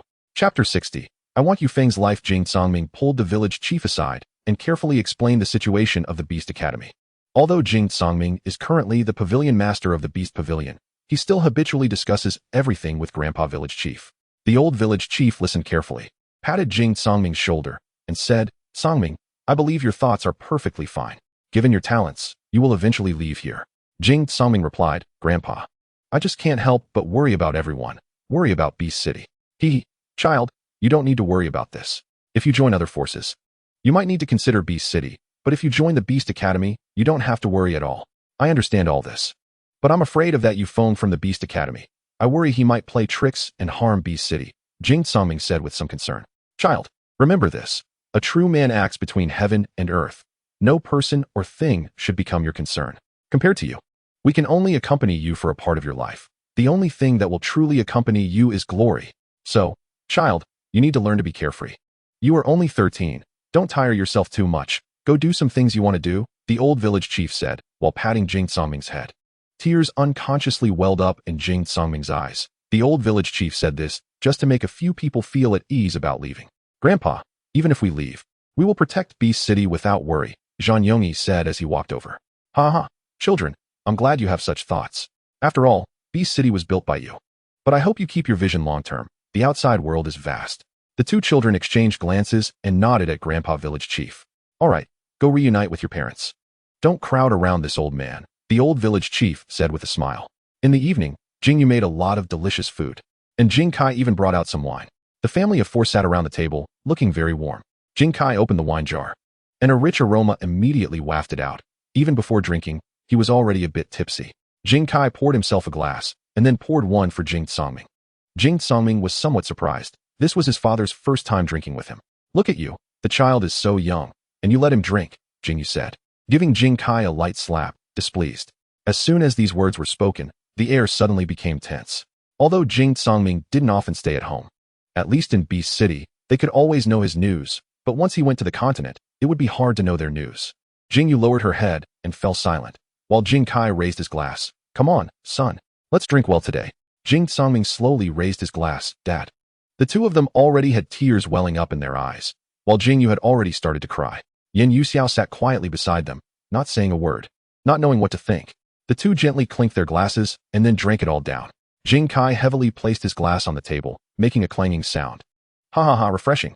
Jing Songming also didn't hesitate and drank it all down, but his expression wasn't as natural as Jing Kai's. After finishing, he even stuck out his tongue. Seeing this, Jing Kai laughed heartily. As expected of my son, the drinking capacity follows me. Then Jing Kai poured another glass for himself and Jing Songming. He then raised it again. Come on. Cheers. At this moment, Jing Kai didn't wait for Jing Songming to clink glasses and drank it himself. A tear already rolling down his cheek as he tilted his head back. Jing Songming also raised his glass. Dad, Mom, thank you for your nurturing over the years. This time when I leave, I don't know when I can come back to see you again. Please forgive me. After saying this, he tilted his head back and drank it down. After the second glass, Jing Songming was already feeling a bit dizzy, and Yin Yuxiao hurriedly supported him. Songming, she said. I'm fine. Jing Songming held Yin Yuxiao's hand and smiled. Jing Songming picked up the wine jar, filled a glass for Jing Kai, and then filled one for himself. Dad, I'm drinking. Jing Songming raised his glass again, downing another glass. Then Jing Songming and Jing Kai continued to drink several more glasses, while Jingyu and Yin Yuxiao watched their men. Soon, both Jing Kai and Jing Songming were unable to hold their liquor and fell down.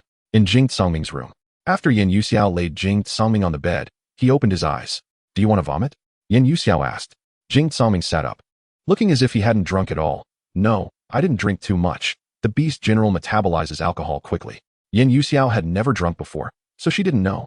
She thought Jing Songming was feeling unwell. Yuxiao, let's go for a walk. Jing Songming stood up. Okay. Yin Yuxiao took Jing Songming's hand. The two quietly walked towards the door. Where are we going? Follow me. Jing Songming led Yin Yuxiao outside the village. They arrived at the back mountain where Jing Songming had practiced since he was a child. Yin Yuxiao followed Jing Songming and sat down on the hill. Jing Songming pointed to the empty space below and said, in the past, the three of us practiced here with Grandpa Village Chief. Yin Yuxiao gently wrapped her arm around Jing Songming's arm, resting her head on his shoulder. Jing Songming looked a bit lost in the direction of the village, tears falling one by one. Yin Yuxiao reached out to wipe away Jing Songming's tears. Do you want to hear my story? Yin Yuxiao tucked her hair behind her ear, looking into the distance. The place where I was born is more powerful than the noble families. You could say it was a dominant force. Jing Songming looked at her in shock, as he had always thought she was from a noble family, or at least a family that was slightly stronger than a noble family, but he never expected it to be so dominant. I've never seen my dad since I was little. My mom said he went to do something very great, but she never told me what it was. Yin Yuxiao said somewhat sadly. But my mom was usually very busy. Since I can remember, I rarely saw her. Every time she came, she would assign me some tasks, like making me do certain things within a time frame. So I basically grew up with my sister, and she took care of me. You have an older sister? Jing Tsangming asked. Oh, continue, he urged. So at the dinner table, seeing your family so warm and happy, I feel so envious. Yin Yuxiao said with tears glistening in her eyes. Jing Tsangming patted her back. Silly, this is your family too. Jing Tsangming also realized this point. Yuxiao, do you have something to say to me? Yin Yuxiao pondered for a moment. Tsangming, what if one day we become enemies? She joked. Hearing this, Jing Tsangming laughed heartily. Silly, how could we? How could we become enemies? We have to stay together forever. Yin Yuxiao said. Okay, forever together. Yin Yuxiao quietly looked into the distance, thinking, Tsangming, I'm sorry. The next morning, Jing Kai woke up from last night's drunkenness. He put on his shoes and got out of bed. Jingyu? I'm here. Jingyu's voice came. Jing Kai walked towards the sound and found Jingyu sitting on the windowsill outside, hugging her knees. Hee, what are you doing here? Where are our son and Yuxiao? Jing Kai asked. Jing Kai was taken aback. What? They left? He hurried to Jingyu's side and then noticed her face was covered in tears, holding a letter in her hand. Here, it's from our son. Jingyu raised her hand and handed the letter to Jing Kai. He quickly took it and began to read. A few short lines conveyed feelings of departure and reluctance. Jing Kai raised his right hand to cover his eyes, but tears still flowed through the gaps. That little rascal. Jing Kai laughed heartily. He then sat next to Jingyu. Our son has grown up. Jingyu nodded slightly. Yeah, he's grown up, and then rested her head on Jing Kai's shoulder. Next door, Zhang Yongyi's family was similar. After leaving a letter, Zhang Yongyi quietly departed. At this moment, on the back of a phoenix, 3 children were sitting atop. This time, Zhang Yongyi specifically told the phoenix to fly slower. They wanted to take another look at the beast city, the vast wilderness, and home. Although the phoenix flew slowly, they still arrived at the beast pavilion in half a day's time. Jing Tsangming sat in his seat, and the others were also seated in theirs. Your Highness, Elderling still occupied his previous position, called over by Jing Tsangming. Elderling said, Jing Pavilion Master, have you made your decision in just one day? Jing Tsangming didn't waste words. I've made up my mind. 3 conditions, agree, and I will go with you. Refuse, and you can leave. Ha ha ha, straightforward, please go on, Elderling replied. The first condition, after we leave, the Beast Academy must unconditionally protect the Beast City. Easy, I agree. The second condition, within the Beast Academy, the 3 of us will not follow the Academy's orders.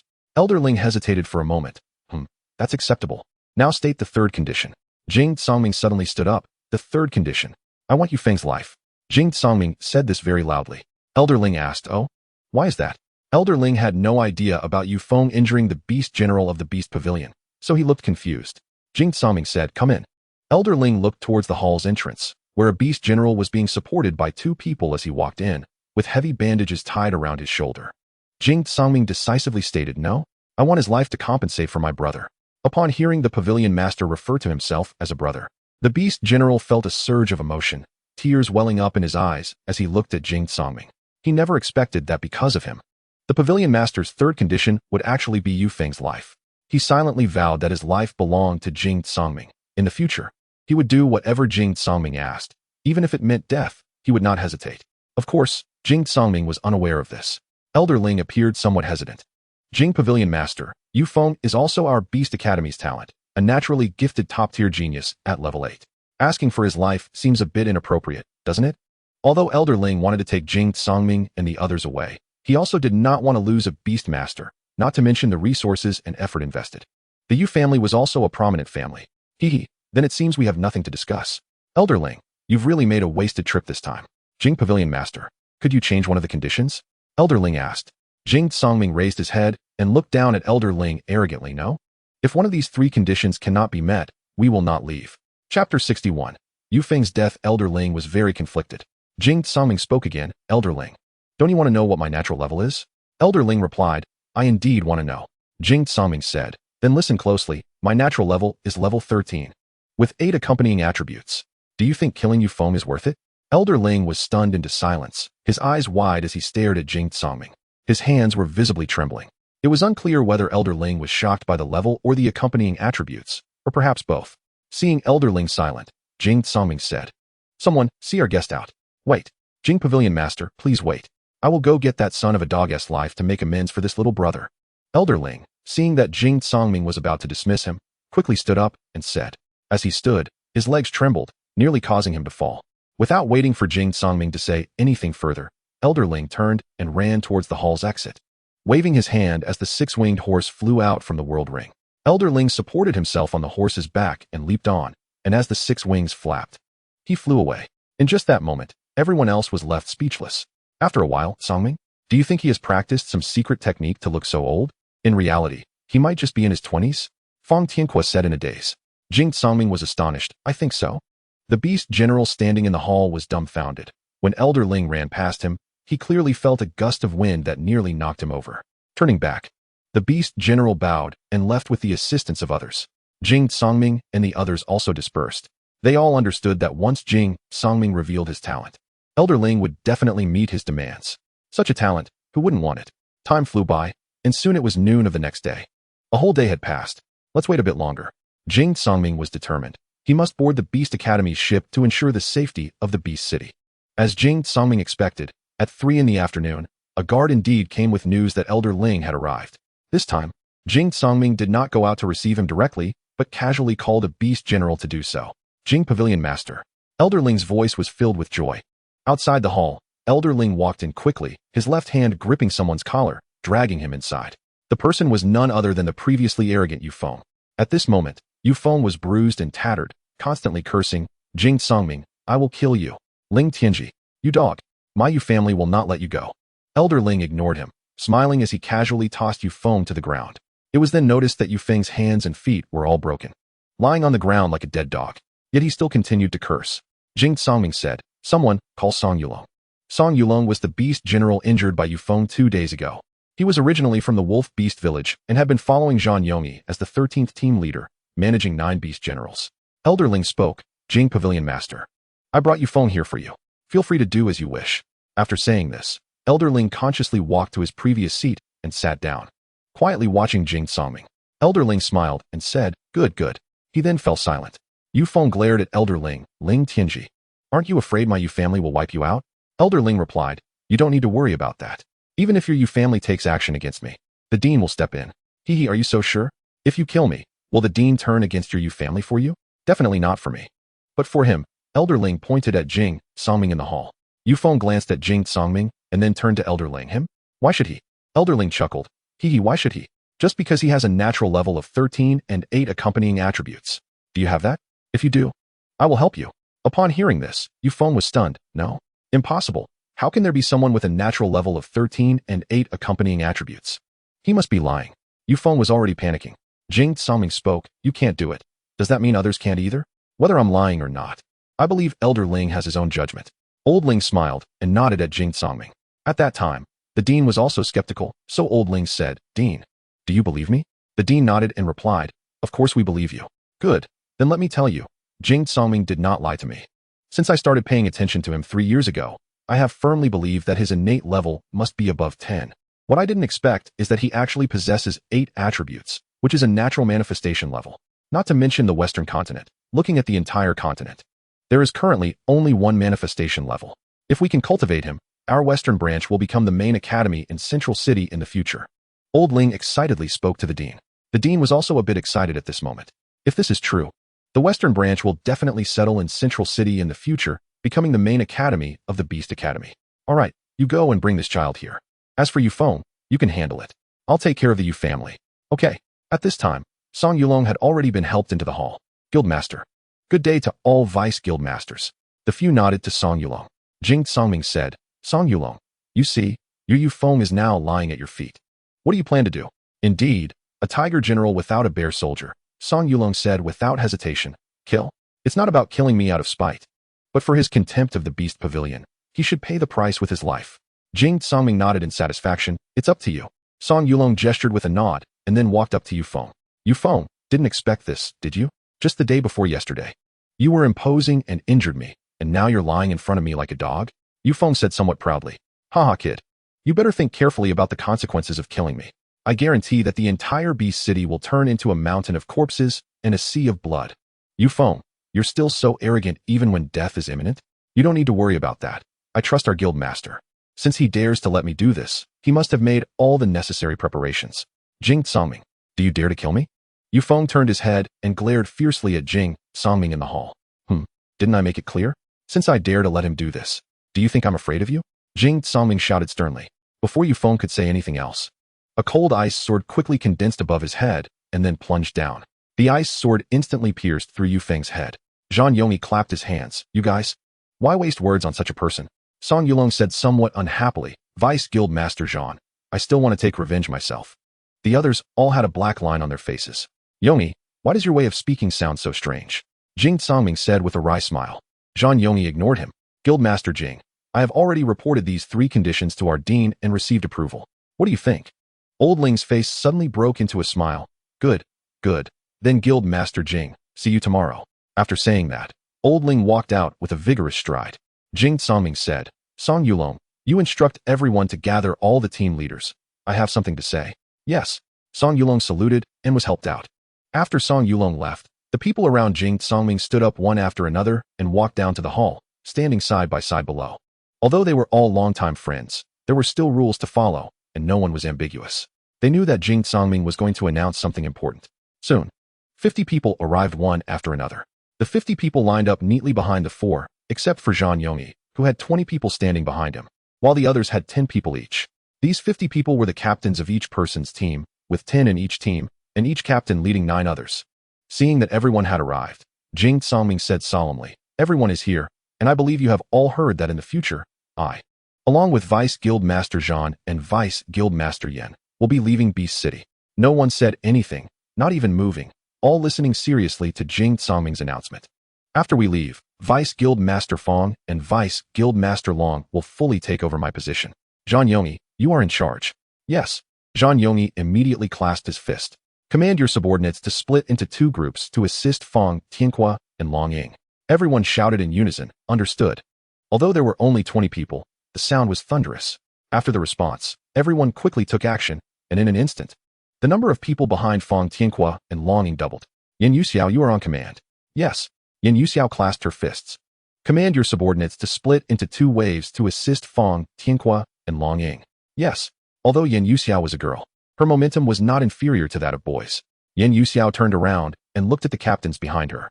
All the beast generals in Yin Yuxiao's team were female. Yin Yuxiao looked at them and said, Sisters, listen to my command. The first 5 teams will join Vice Guild Master Fong. The last 5 teams will join Vice Guild Master Long. Understood. The shout of just 10 female team members was also deafening. Then everyone began to take action again, and the number of people behind Fong Tianhua and Long Ying changed from 20 to 25. Zhang Yongyi, Yin Yuxiao, you 2 come up. The 2 walked towards Jing Songming upon hearing this, standing on either side of him after coming up. Jing Songming slowly spoke, brothers and sisters. We have been together for 3 years now, right? Oh, except for you 2 Vice Guild Masters. Jing Songming was naturally referring to Fong Tianhua and Long Ying. This statement made everyone laugh heartily. As he spoke, the corners of everyone's eyes began to moisten, including the usually cold Zhang Yongyi. Since everyone joined the Beast Pavilion and moved to Beast City, I have regarded everyone as family, without exception. Each person is crucial in my heart. After we leave, Old Ling has promised that the Beast Academy will protect everyone and will not let anyone bully you. Jing Songming said this for Old Ling to hear as well. You all must lead your beast generals well, making our Beast City, making our Beast Pavilion better in the future. Jing Songming raised his right hand and clenched his fist, shouting. The crowd below, including Zhang Yongyi and Yin Yuxiao on the stage, raised their right hands in unison, shouting, Beast City, Beast Pavilion. Even Old Ling was somewhat shocked. Who would have thought that such a united organization would have leaders that are just a few 13-year-old kids? Old Ling thought to himself, this child has limitless potential. Perhaps he can really become the second god after the Sky Rift Beast God. All right, brothers, disperse. Jing Songming waved his hand, but no one moved. All looking at Jing Songming with tears in their eyes.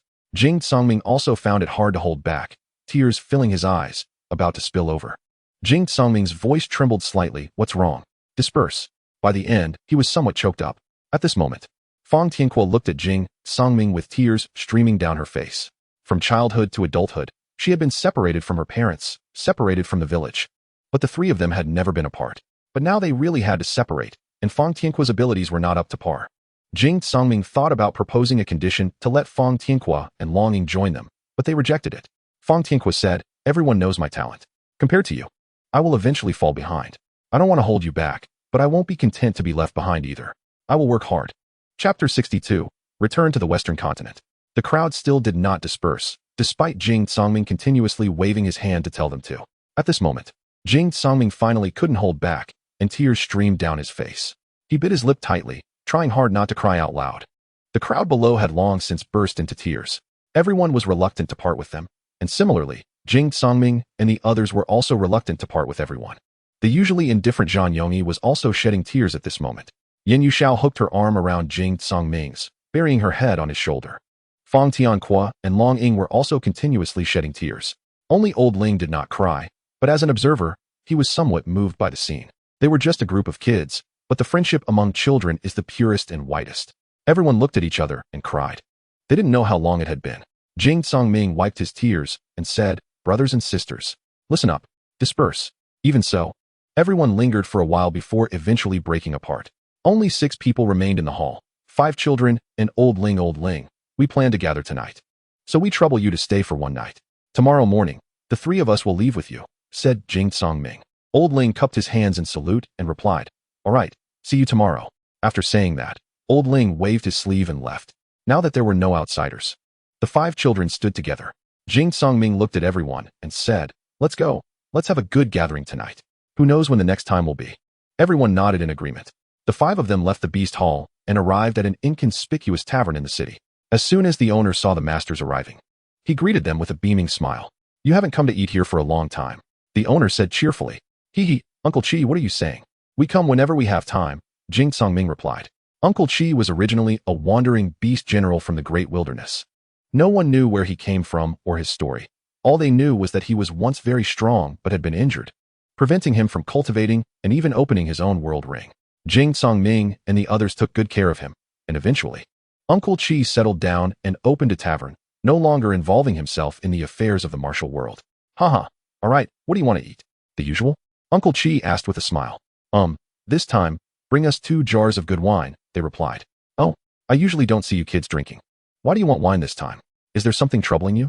Uncle Chi inquired. Jing Songming did not hide anything and told Uncle Chi about their impending departure. Uncle Chi did not say much. "All right, you all go in and wait." Uncle Chi had wandered the martial world for many years and had seen too many farewells. Although he was the head of Beast City, he was still just a child. Before long, plates of dishes were served. And Uncle Chi also brought 2 jars of good wine and 5 cups. The kids thanked Uncle Chi. He smiled and waved his hand, saying, "You all eat. Call me if you need anything." After that, he left. The few of them were in a small private room, which was not large but sufficient for several people. Jing Songming opened a jar of wine and poured a bowl for everyone. Then he raised his bowl and said, "Cheers," without any extra words. The 5 children drank their first bowl. Although beast generals process alcohol more quickly, they still felt a slight dizziness after drinking it. The 3 boys were fine, but Yin Yuxiao and Long Ying were drinking for the first time. The 2 girls stuck out their tongues from the spiciness. "So spicy," Long Ying said while fanning her tongue with her hand. Yin Yuxiao couldn't even speak. The group continued to drink, but surprisingly, no one spoke. They all poured and drank. Soon, the 2 jars of wine were finished. Even though no one was talking, tears hung on everyone's faces to varying degrees. Very quickly, the 2 girls were unable to handle the alcohol. The 3 boys then left again. "Songming, where are we going?" Fang Tianqua asked from behind. This time, they chose not to drink in the tavern, but bought a few jars of wine and found a hill. The 3 of them sat on the hill without cups, each holding a jar of wine and drinking directly. They all faced the direction of the Beast General village. Fang Tianqua took a sip of wine and said, "It's been 7 years, right?"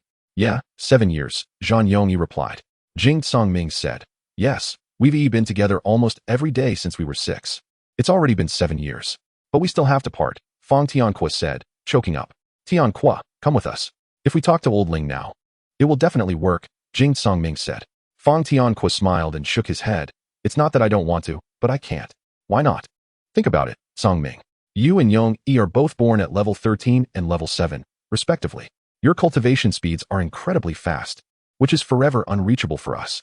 It doesn't matter. Even if there's a big gap, we are still brothers. That's different. I know we will always be brothers. But as a brother, I really don't want to be a burden to you too. When we were young, we didn't feel any difference. But what about now?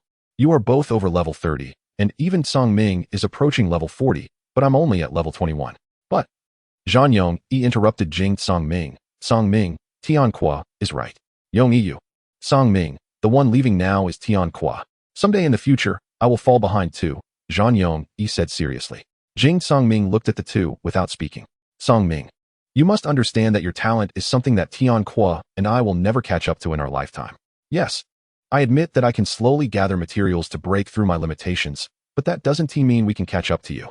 It only means that we can walk further in the future. You are different. Your talent determines that your path will be a lonely one. Exactly, not just us. I dare say there is no one in the Western continent who can accompany you to the end. We can only accompany you for a short while. In the future, as the gap widens, you will face people of your own level, while by then, we can only drag you down. Although Fong Tianque said this, he felt very lost inside. All right, stop talking. Let's drink. Jing Songming raised his jar of wine. The three clinked their jars together and took a big gulp. Jing Songming wiped his mouth and said, Tianque, Yongyi, I don't care how you think, but I hope that now that you've fallen behind, you will catch up in the future. Don't let me walk this beast master path alone, okay? Jing Songming's tone even carried a hint of pleading. Don't worry, I will work hard. If I can't walk alongside you, then I will chase after you from behind, Fong Tianque said with a smile. Also, the Western continent isn't just the Beast Academy. In the future, I can go to other academies to improve. I won't confine myself in the great wilderness. Zhang Yongyi raised his wine and said to the peak. Jing Songming and Fong Tianque clinked their jars with him, to the peak. The three 13-year-old children probably did not know how powerful they would become in the future. They indeed met at the peak, but the next morning, the five of them arrived at the Beast Hall's main hall at the same time. To everyone's surprise, Old Ling had been waiting for them early. When Old Ling saw the children, he laughed and said, You're here. Old Ling, you're quite early, Jing Songming replied. Old Ling's words clearly hinted at the three children. Jing Songming immediately said, Old Ling, don't worry. We promise to go with you. And we will definitely go with you. Old Ling then smiled awkwardly. Jing Songming and the other three looked at Fong Tianque and Long Ying. All right. We're leaving now. The Beast Hall will be entrusted to you, Jing Songming said while patting Fong Tianque on the shoulder. Fong Tianque couldn't help but feel tears welling up again. Jing Songming quickly wiped them away with his finger. All right, from now on, you'll be the master of the Beast Hall. Good luck. Fong Tianque nodded, and Long Ying said nothing. Her face also streaked with tears. But it was inconvenient for Jing Songming to wipe them away for her. All right, let us go. Upon hearing this, Old Ling quickly stood up. Haha, let us go. Depart. Three children followed Old Ling out. As soon as they exited the Grand Hall, they saw a crowd resembling a black tide standing outside the Beast Hall. Some shouted for the Hall Master, while others called for the City Lord. These were all shopkeepers or beast generals from Beast City. Jing Songming did not expect everyone to come to send them off. Wiping his tears, he smiled and said, Everyone, today the three of us are leaving. And from now on, the Beast Hall will be affiliated with the Wanshou Academy. No one will bully us anymore. Rest assured. The chaotic voices from outside intertwined. All right, we're leaving. Jing Songming waved his hand gracefully. The crowd dispersed, creating a path in the middle. They could have summoned their battle beasts to leave directly, but the few of them still walked through the crowd, saying goodbye to everyone. The entire path was filled with people on both sides, as if in a ceremony. Lining up along the sides, they walked for over 2,000 meters. Then, Zhang Yongyi summoned a phoenix, and the three rode on its back. Old Ling waved to summon his six-winged steed and mounted it. A white and a blue light sped towards the west. In the blink of an eye, they disappeared from sight. Fong Tianque looked up blankly in the direction they vanished. They left. Long Ying said, Yeah, they left. The two did not sit in the middle seats, but remained in their own places. Neither spoke, just sitting there in a daze, as if Jing Songming and the others were still beside them. On Jing Songming's side, Old Ling looked in surprise at the phoenix flying beside him. He did not expect that his level 62 six-winged steed would actually be matched by this phoenix. Although the phoenix was only in its 30s. What Old Ling did not know was that during these 3 years, the phoenix's divine beast bloodline had begun to awaken slowly. Therefore, compared to an ordinary bloodline six-winged steed, its quality was naturally incomparable. Old Ling even asked if his six-winged steed was not using its full strength. The six-winged steed, dissatisfied, said, I'm almost losing my feathers from flapping my wings. But the phoenix had not yet exerted its full strength. It was flying alongside Old Ling just to wait for him. Otherwise, he would not even see their shadow by now. After flying for a while, the familiar city walls reappeared before Jing Songming and Yen Yuxiao. Yes, this was the place where the two had met 3 years ago. Upon seeing the city gate, they exchanged glances and smiled. Naturally, they held hands. Zhang Yongyi was already accustomed to this, as if they were air, treating their presence as non-existent. Upon arriving at the city gate of the Western continent, the two battle beasts landed. The 45-meter-long phoenix stood there, making it look somewhat out of place compared to the surrounding battle beasts. In contrast, Old Ling, riding the 2-meter-tall six-winged steed, appeared more harmonious. The enormous phoenix walked forward with a thundering sound with each step. Passing through the city gate was very simple. They only needed to state their purpose. And there were not many checks. But in the Western continent, who did not know Old Ling? When they saw it was Old Ling leading the way, they did not question him and let them through directly. Old Ling asked, "Do you have any battle beasts that are a bit smaller?" Jing Tsongming replied, "Yes. Should we switch?" Old Ling smiled wryly. "Let us switch. It's not good for the neck to look up like this." Upon hearing this, the three children chuckled. Zhan Yongyi put away the phoenix and summoned a 3-meter-tall ice crystal deer of the ice element. This was a battle beast he had found in the glacier continent after the battle in Tiger Beast Village. It was entirely white and blue, with 2 large antlers that sparkled like crystals. Since his ring had also been upgraded to intermediate level by Jing Tsongming, he could contract a second battle beast of the same attribute. Zhan Yongyi contracted it for riding when flying was inconvenient. Even so, this battle beast was already at level 30. Jing Tsongming summoned a spirit sky dog, which was now 5 meters tall and had reached level 33. Its leveling speed after awakening the ancient tree was astonishing, comparable to Xiao Yi and the Dragon Girl. Yin Yuxiao summoned a purple dragon python, which was now at level 34 and over 20 meters long. She had not encountered a suitable second battle beast, so she had not contracted one yet. Chapter 63. The black-clothed man slaughters the common people. Zhan Yongyi looked around curiously and said, "Tsongming, doesn't this look like a larger version of Beast City?" Jing Tsongming laughed and replied, "Haha, indeed. The specifications of Beast City were based on the layout of the Western continent. But I didn't venture too far inside back then, so I just copied it a bit." Zhan Yongyi nodded. After the few summoned smaller battle beasts, Old Ling also breathed a sigh of relief. Although these kids were born in the wilderness, each battle beast was rarer than the last. The aura of that python and dog was extraordinary, not to mention the phoenix from earlier. Old Ling was sweating. Indeed, rare battle beasts were more common in the wilderness. "Old Ling, how should we go?" Jing Tsongming asked, looking down. Although they had switched to the spirit sky dog, it was still much taller than the 6-winged steed. "We're almost there, almost there. After we pass this street, we'll walk for about another 20 minutes. Then we'll go through the inner city wall of the Western continent, and we'll see the academy," Old Ling said with a smile. "Inner wall?" Zhan Yongyi asked curiously. "Oh, right. I haven't introduced you to the Western continent yet," Old Ling said somewhat apologetically. The Western continent is divided into the inner continent and the outer continent. The outer continent is the area we are standing on now, while the outer continent completely surrounds the inner continent. Basic facilities like hotels and restaurants are in the outer continent, while the inner continent houses the academy, royal palace, an auction house. Jing Tsongming exclaimed, "Oh, so this world is divided into continents and wilderness, and the continent is further divided into inner and outer continents." "Yes, exactly. You can simply understand it as a wall surrounding the beast hall." "Got it." After that, the few of them fell silent. Old Ling rode on the 6-winged steed at the front, followed by the spirit sky dog and Jing Tsongming. To Jing Tsongming's left was Zhan Yongyi riding the 3-meter-high ice crystal deer, and to his right was Yin Yuxiao on the adjusted height purple dragon python. After walking for about 20 minutes, a tall wall suddenly appeared before them, looking even taller than the wall separating the continent and the wilderness. As they approached, the guards hurriedly ran over with weapons. "It's me," Old Ling said, simultaneously pulling out a token from his spatial ring, which clearly bore the words Beast Hall. The soldiers, upon seeing it, immediately let them pass. Jing Tsongming curiously asked, "Old Ling, don't they recognize you? Why do you also need to check your identity?" Old Ling explained with a smile, "Some organizations in the continent use disguises, and some organizations from other continents hire assassins to come and assassinate royal family members. So they only recognize the token, not the person. What if the assassin is very high level?" "Haha, you don't have to worry about that.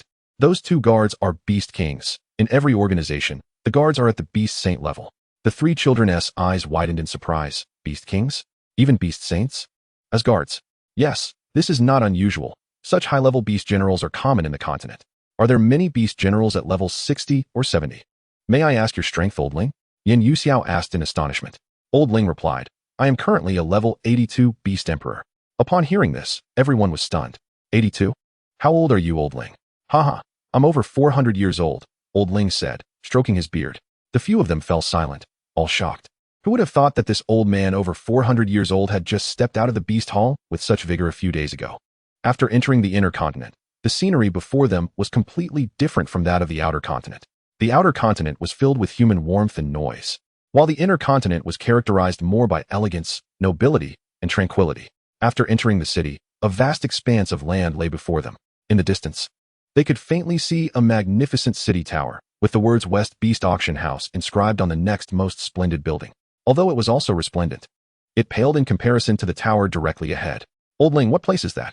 Yan Yuxiao asked, pointing at the distant, glorious city tower. Old Ling quickly restrained her, warning her not to point recklessly. That's the West Imperial City, where the rulers of the Western continent reside. Be careful, or you might lose your head. Upon hearing this, Yan Yuxiao quickly withdrew her finger. Old Ling, where's the Beast Academy? Jing Tsangming asked. What? There are 4 academies here. Jing Tsangming exclaimed in surprise. Yes. Don't underestimate the Western continent just because it's the weakest. The number of academies is quite significant. Which academy is the strongest, Old Ling? Yan Yuxiao inquired. The strongest is undoubtedly the Royal Academy. It does not recruit students externally but draws from the other 3 academies, Old Ling explained. Huh.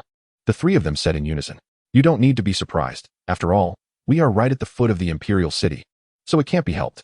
Old Ling seemed somewhat helpless, then continued. Next, our Beast Academy is on par with the Tianlan Academy, and we are also rivals. Often experiencing some friction. Does the royal family not intervene? They don't. They actually hope we create friction. They believe that only through comparison can there be progress and a better supply of talented young people for the Royal Academy. The Royal Academy is so shady. Yin Yuxiao pouted. Although their methods make us a bit dissatisfied, the resources and support available at the Royal Academy are indeed much better than at the other academies. What about the Demon Beast Academy? Zhang Yongyi asked. Old Ling hesitated for a moment. The Demon Beast Academy is made up of a bunch of cultists. They feed beasts with blood, and after the beasts possess them, they can greatly enhance their strength for a short time. However, their practices are despised by our other academies, leading to constant suppression by the royal family, so they are the weakest. Then why doesn't the royal family just eliminate them? The royal family has considered it, but they can't completely eradicate them. It is said that the Demon Beast Academy existed before the royal family was established, and at that time, the royal family reached an agreement with them, allowing the Demon Beast Academy to exist indefinitely, which is why they can't be eliminated. All they can do is suppress them. Demon Beast Academy, Jing Songming muttered. Songming, what are you saying? Yan Yuxiao asked. It's nothing, nothing. Jing Songming quickly waved his hand. Old Ling continued to explain the situation in the inner continent, and before long, they arrived at the entrance of the Beast Academy. We have arrived, Old Ling said. The group looked at the resplendent academy gate, which was 10 meters wide and 50 meters high, flanked by 2 towering stone pillars, each entwined with a giant dragon. While others might not recognize the dragon, Jing Songming immediately identified the one on the left pillar as the 9-turn Hellfire Dragon, which was also the true form of the Dragon Maiden. Jing Songming thought, could it be that the Beast Academy has ties to the Dragon Maiden clan? While Jing Songming was deep in thought, a voice from ahead called out, Songming, let us go. Upon entering the gate, they discovered another smaller door inside, guarded by a circle of guards. Old Ling skillfully took out a token, and they were allowed to pass. Along the way, Jing Songming noticed that these guards appeared to be only in their 30s or 40s, but he didn't underestimate them, according to Old Ling. They were all around level 70 or 80. Jing Songming smiled and nodded at them, but they ignored him, leaving Jing Songming feeling quite embarrassed. The group continued walking forward, and soon the surrounding open space was filled with beast generals training, with some teachers guiding them. Directly ahead stood a teaching building. Old Ling said, first, let us go to the dormitory. I'll arrange your accommodation. The group nodded. The students training saw them riding their war beasts swaggering in and began to point and talk. Hey, look, 3 newcomers we haven't seen before. Wow, that blue-haired one is so handsome. The red-haired one is even more handsome, and that dog is cool too. Uft. They can't compare to me, but that girl is indeed stunning, one boy remarked, licking his lips.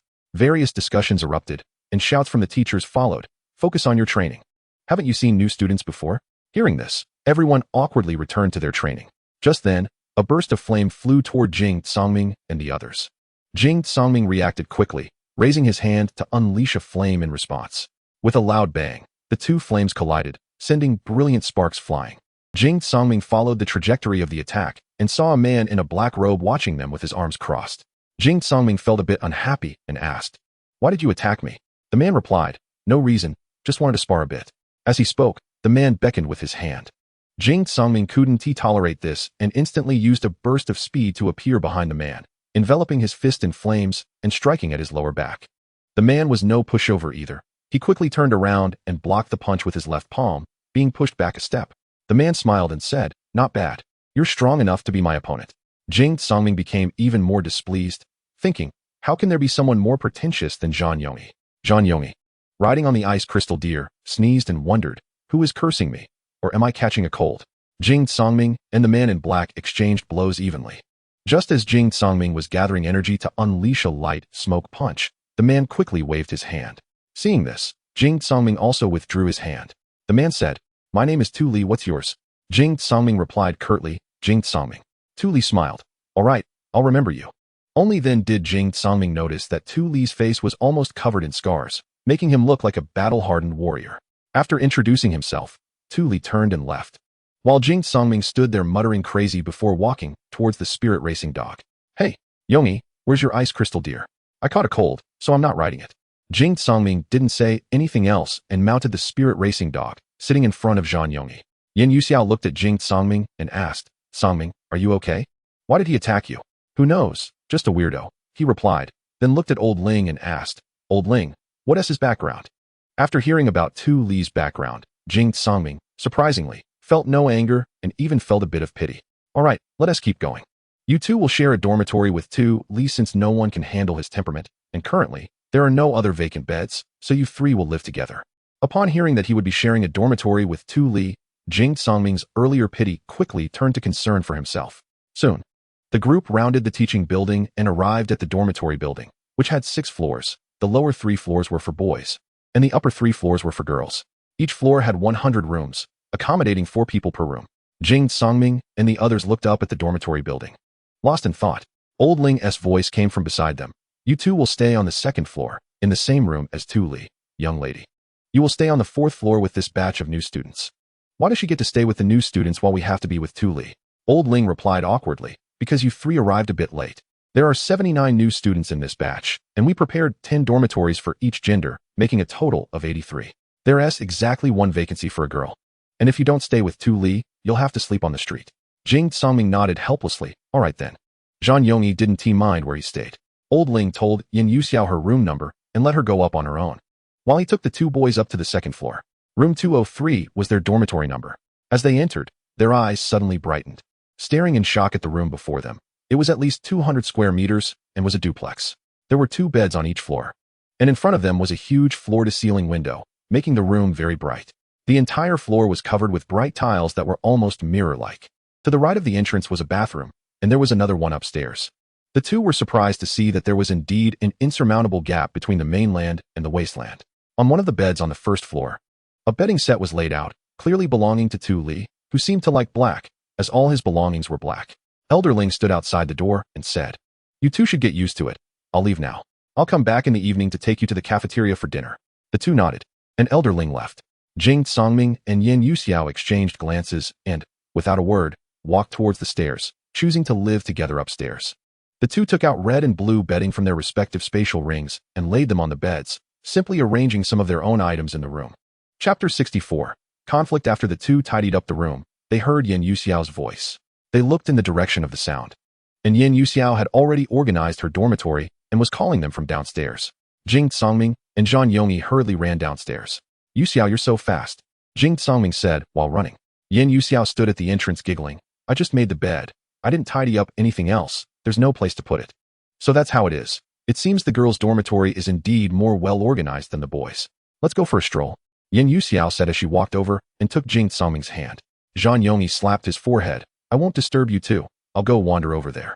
As he spoke, Zhang Yongyi pointed to the training ground on the right side of the dormitory building. The two didn't stop him and walked hand in hand to the left side of the dormitory building. There were many different buildings in the school, such as teaching buildings, dormitories, cafeterias, and arenas, among others. The two strolled in the gentle breeze, savoring the sweetness of the mainland air. "Songming, how long do you think we will stay here?" "I don't know, but according to what Elderling said earlier, if students are recruited every 10 years, then these students we see in front of us have probably been here for at least 10 years. Although that Tu Li is only 15. He has been here since he was 3. But why do I see that those practicing students don't seem very old either? Could they also be freshmen like us? Probably. Maybe they came too early," Yin Yuxiao said. Just as the two were talking, sounds of fighting came from a distance. They looked in the direction of the sound and saw a large crowd quickly gathering not far from the right side of the dormitory building. The two exchanged glances and hurried over. Upon getting closer, they found that, as they suspected, it was Zhang Yongyi who had gotten into a conflict with someone. However, Zhang Yongyi had already beaten the other person to the point where they couldn't fight back. The boy lying on the ground looked no older than 15, and his strength was not very strong. He was beaten so badly that his face was bruised, and there were remnants of ice shards on him. Clearly the work of Zhang Yongyi. Zhang Yongyi crossed his arms and said indifferently, looking for a beating. Huh? The boy on the ground lifted his face, which looked like a pig's head, and glared fiercely at Zhang Yongyi. You dare hit me. You're finished.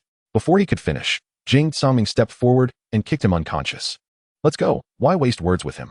After saying that, the three left amidst a crowd of astonished gazes. At this moment, a chubby boy ran over and grabbed the three. How dare you hit him? Do you know you've gotten yourselves into trouble? The three looked at the chubby boy in confusion. Who are you? Why would we get into trouble for hitting him? The chubby boy quickly replied. My name is Qian Lu Hao. You can just call me Fatty. The three exchanged glances and laughed in unison. Fatty? Ha, what kind of name is that? The chubby boy hurriedly explained. Qian as in money, Lu as in the mainland, and Hao as in righteous. Qian Lu Hao. Yan Yuxiao said. All right, got it. So who is he? Perhaps it was the first time a beauty had spoken to him, and after Yan Yuxiao asked, his face turned red. The chubby boy stammered. He is a scion of a prestigious family, and he is also a freshman this year. His family is very powerful. Zhang Yongyi asked, how powerful? I don't know how powerful, but as a scion, how could he be weak? The chubby boy spoke without stuttering when talking about boys. This made Jing Tsangming and Yan Yuxiao chuckle. Then Jing Tsangming said, okay, thanks for the reminder. After saying that, he took Yan Yuxiao and Zhang Yongyi and was about to leave. But the chubby boy chased after them again. Aren't you afraid of the science? Are you also science? But from your clothing, you look more like you're from the wasteland. What? Is the wasteland looked down upon so much? Jing Tsangming turned to look at him. The chubby boy quickly waved his hands. No, I never looked down on the wasteland. It's just that these signs are very strong. And if you go against them, you definitely won't have good results. Jing Tsangming smiled and said, you're so fat. Aren't you also a scion? The chubby boy scratched his head. Not really. My family is just from the mainland, and we're relatively well off. Yan Yuxiao spoke up. Do you know about the situation of this year's freshman? The chubby boy, hearing this, patted his chest. I'm famous for being an informant. There is nothing I don't know. The chubby boy said proudly. Jing Tsangming said, then tell us about the situation of this year as freshmen. The chubby boy said, no problem, but you have to treat me to a meal. The three exchanged glances. No problem. Then the chubby boy said, originally, we were supposed to have 80 people in this year's class, but only 79 passed the admission requirements. However, I don't know where Elder Ling found 3 more students. They say these 3 are very strong, so don't provoke them. The 3 exchanged glances and chuckled. What about the information on the others? The chubby boy continued. Besides these 3, among the 79, there are 18 scions, and 60 are from the mainland. Wait, that is one person short?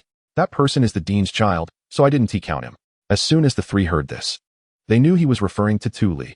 Jing Tsangming quickly asked, are there no students from the wasteland among those 79? The chubby boy replied, no. The wasteland didn't meet the requirements. In fact, Jing Tsangming was pretending to be confused. He knew that all the beast generals in the northwest wasteland were under his command, so how could he not know that they didn't meet the requirements? But Jing Tsangming felt it was normal to ask. Continue, Zhang Yongyi said. The chubby boy said, the 60 mainland students don't need much explanation. They were all born in the mainland and their families are somewhat wealthy, nothing special, and I am one of them. Then, the chubby boy said, don't rush. Let me speak slowly. The remaining 18 scions are not to be messed with at all. Any one of them casually pulled out is a beast saint or beast emperor, and even a servant must be a beast king. If you hit a scion, isn't that seeking death? Jing Tsangming ignored his words and continued to ask. I want to know what their strengths are. The chubby boy said, I'm not sure about the 3 who were admitted last, but among the 60 from the mainland, the strongest should be at level 30 now. The scions, although the entry threshold is not high, have long been receiving family resources, so they are not weak. Mostly between levels 20 and 30, but one is at level 35. And those 3 who came last, haven't you seen them after being here for so long? Jing Tsangming asked deliberately. The chubby boy said, we haven't been here long either. I came 3 days ago. And the others have been coming in one after another these days. Just because I'm fast at gathering information doesn't mean I've seen them all.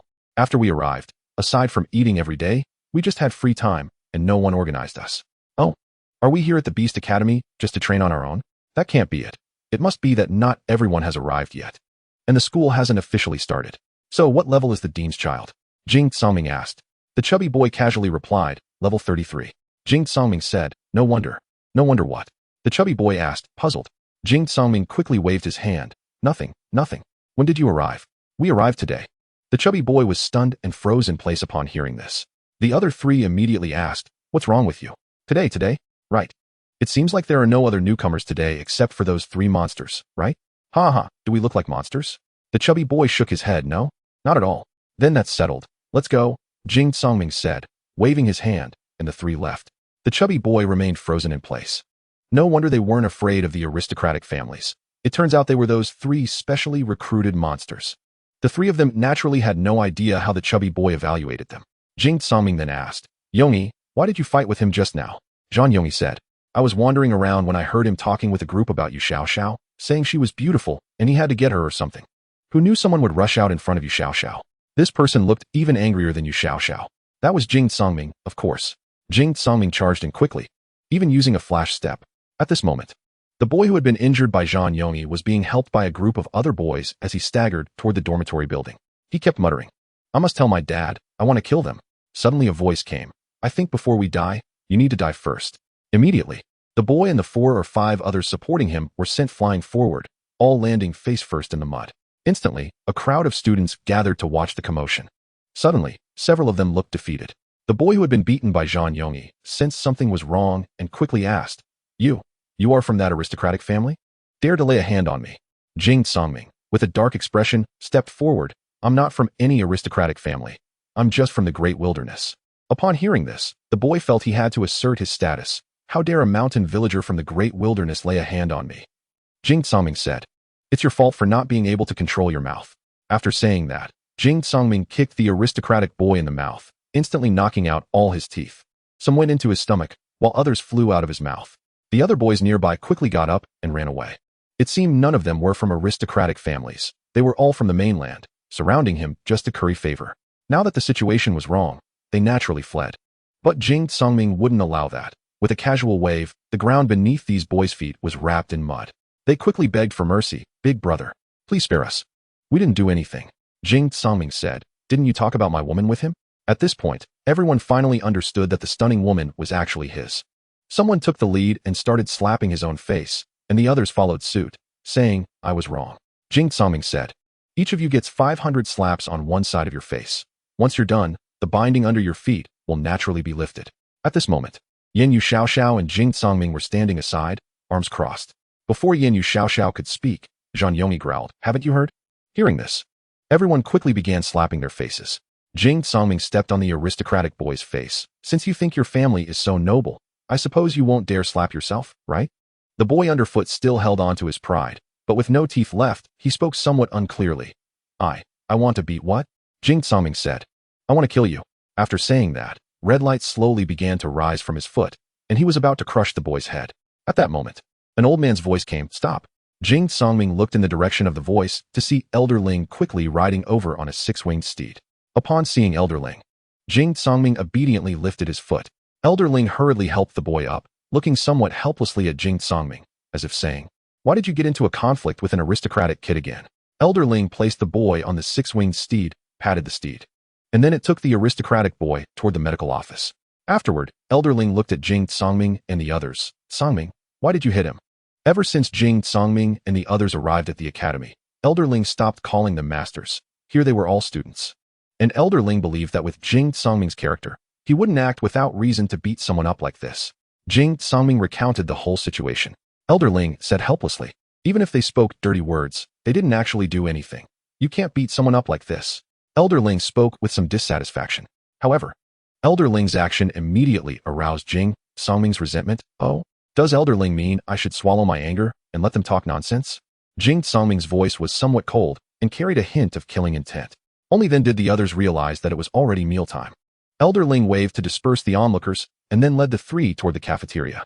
Elder Ling said, From now on in this academy, you must be cautious when dealing with aristocratic students, understand?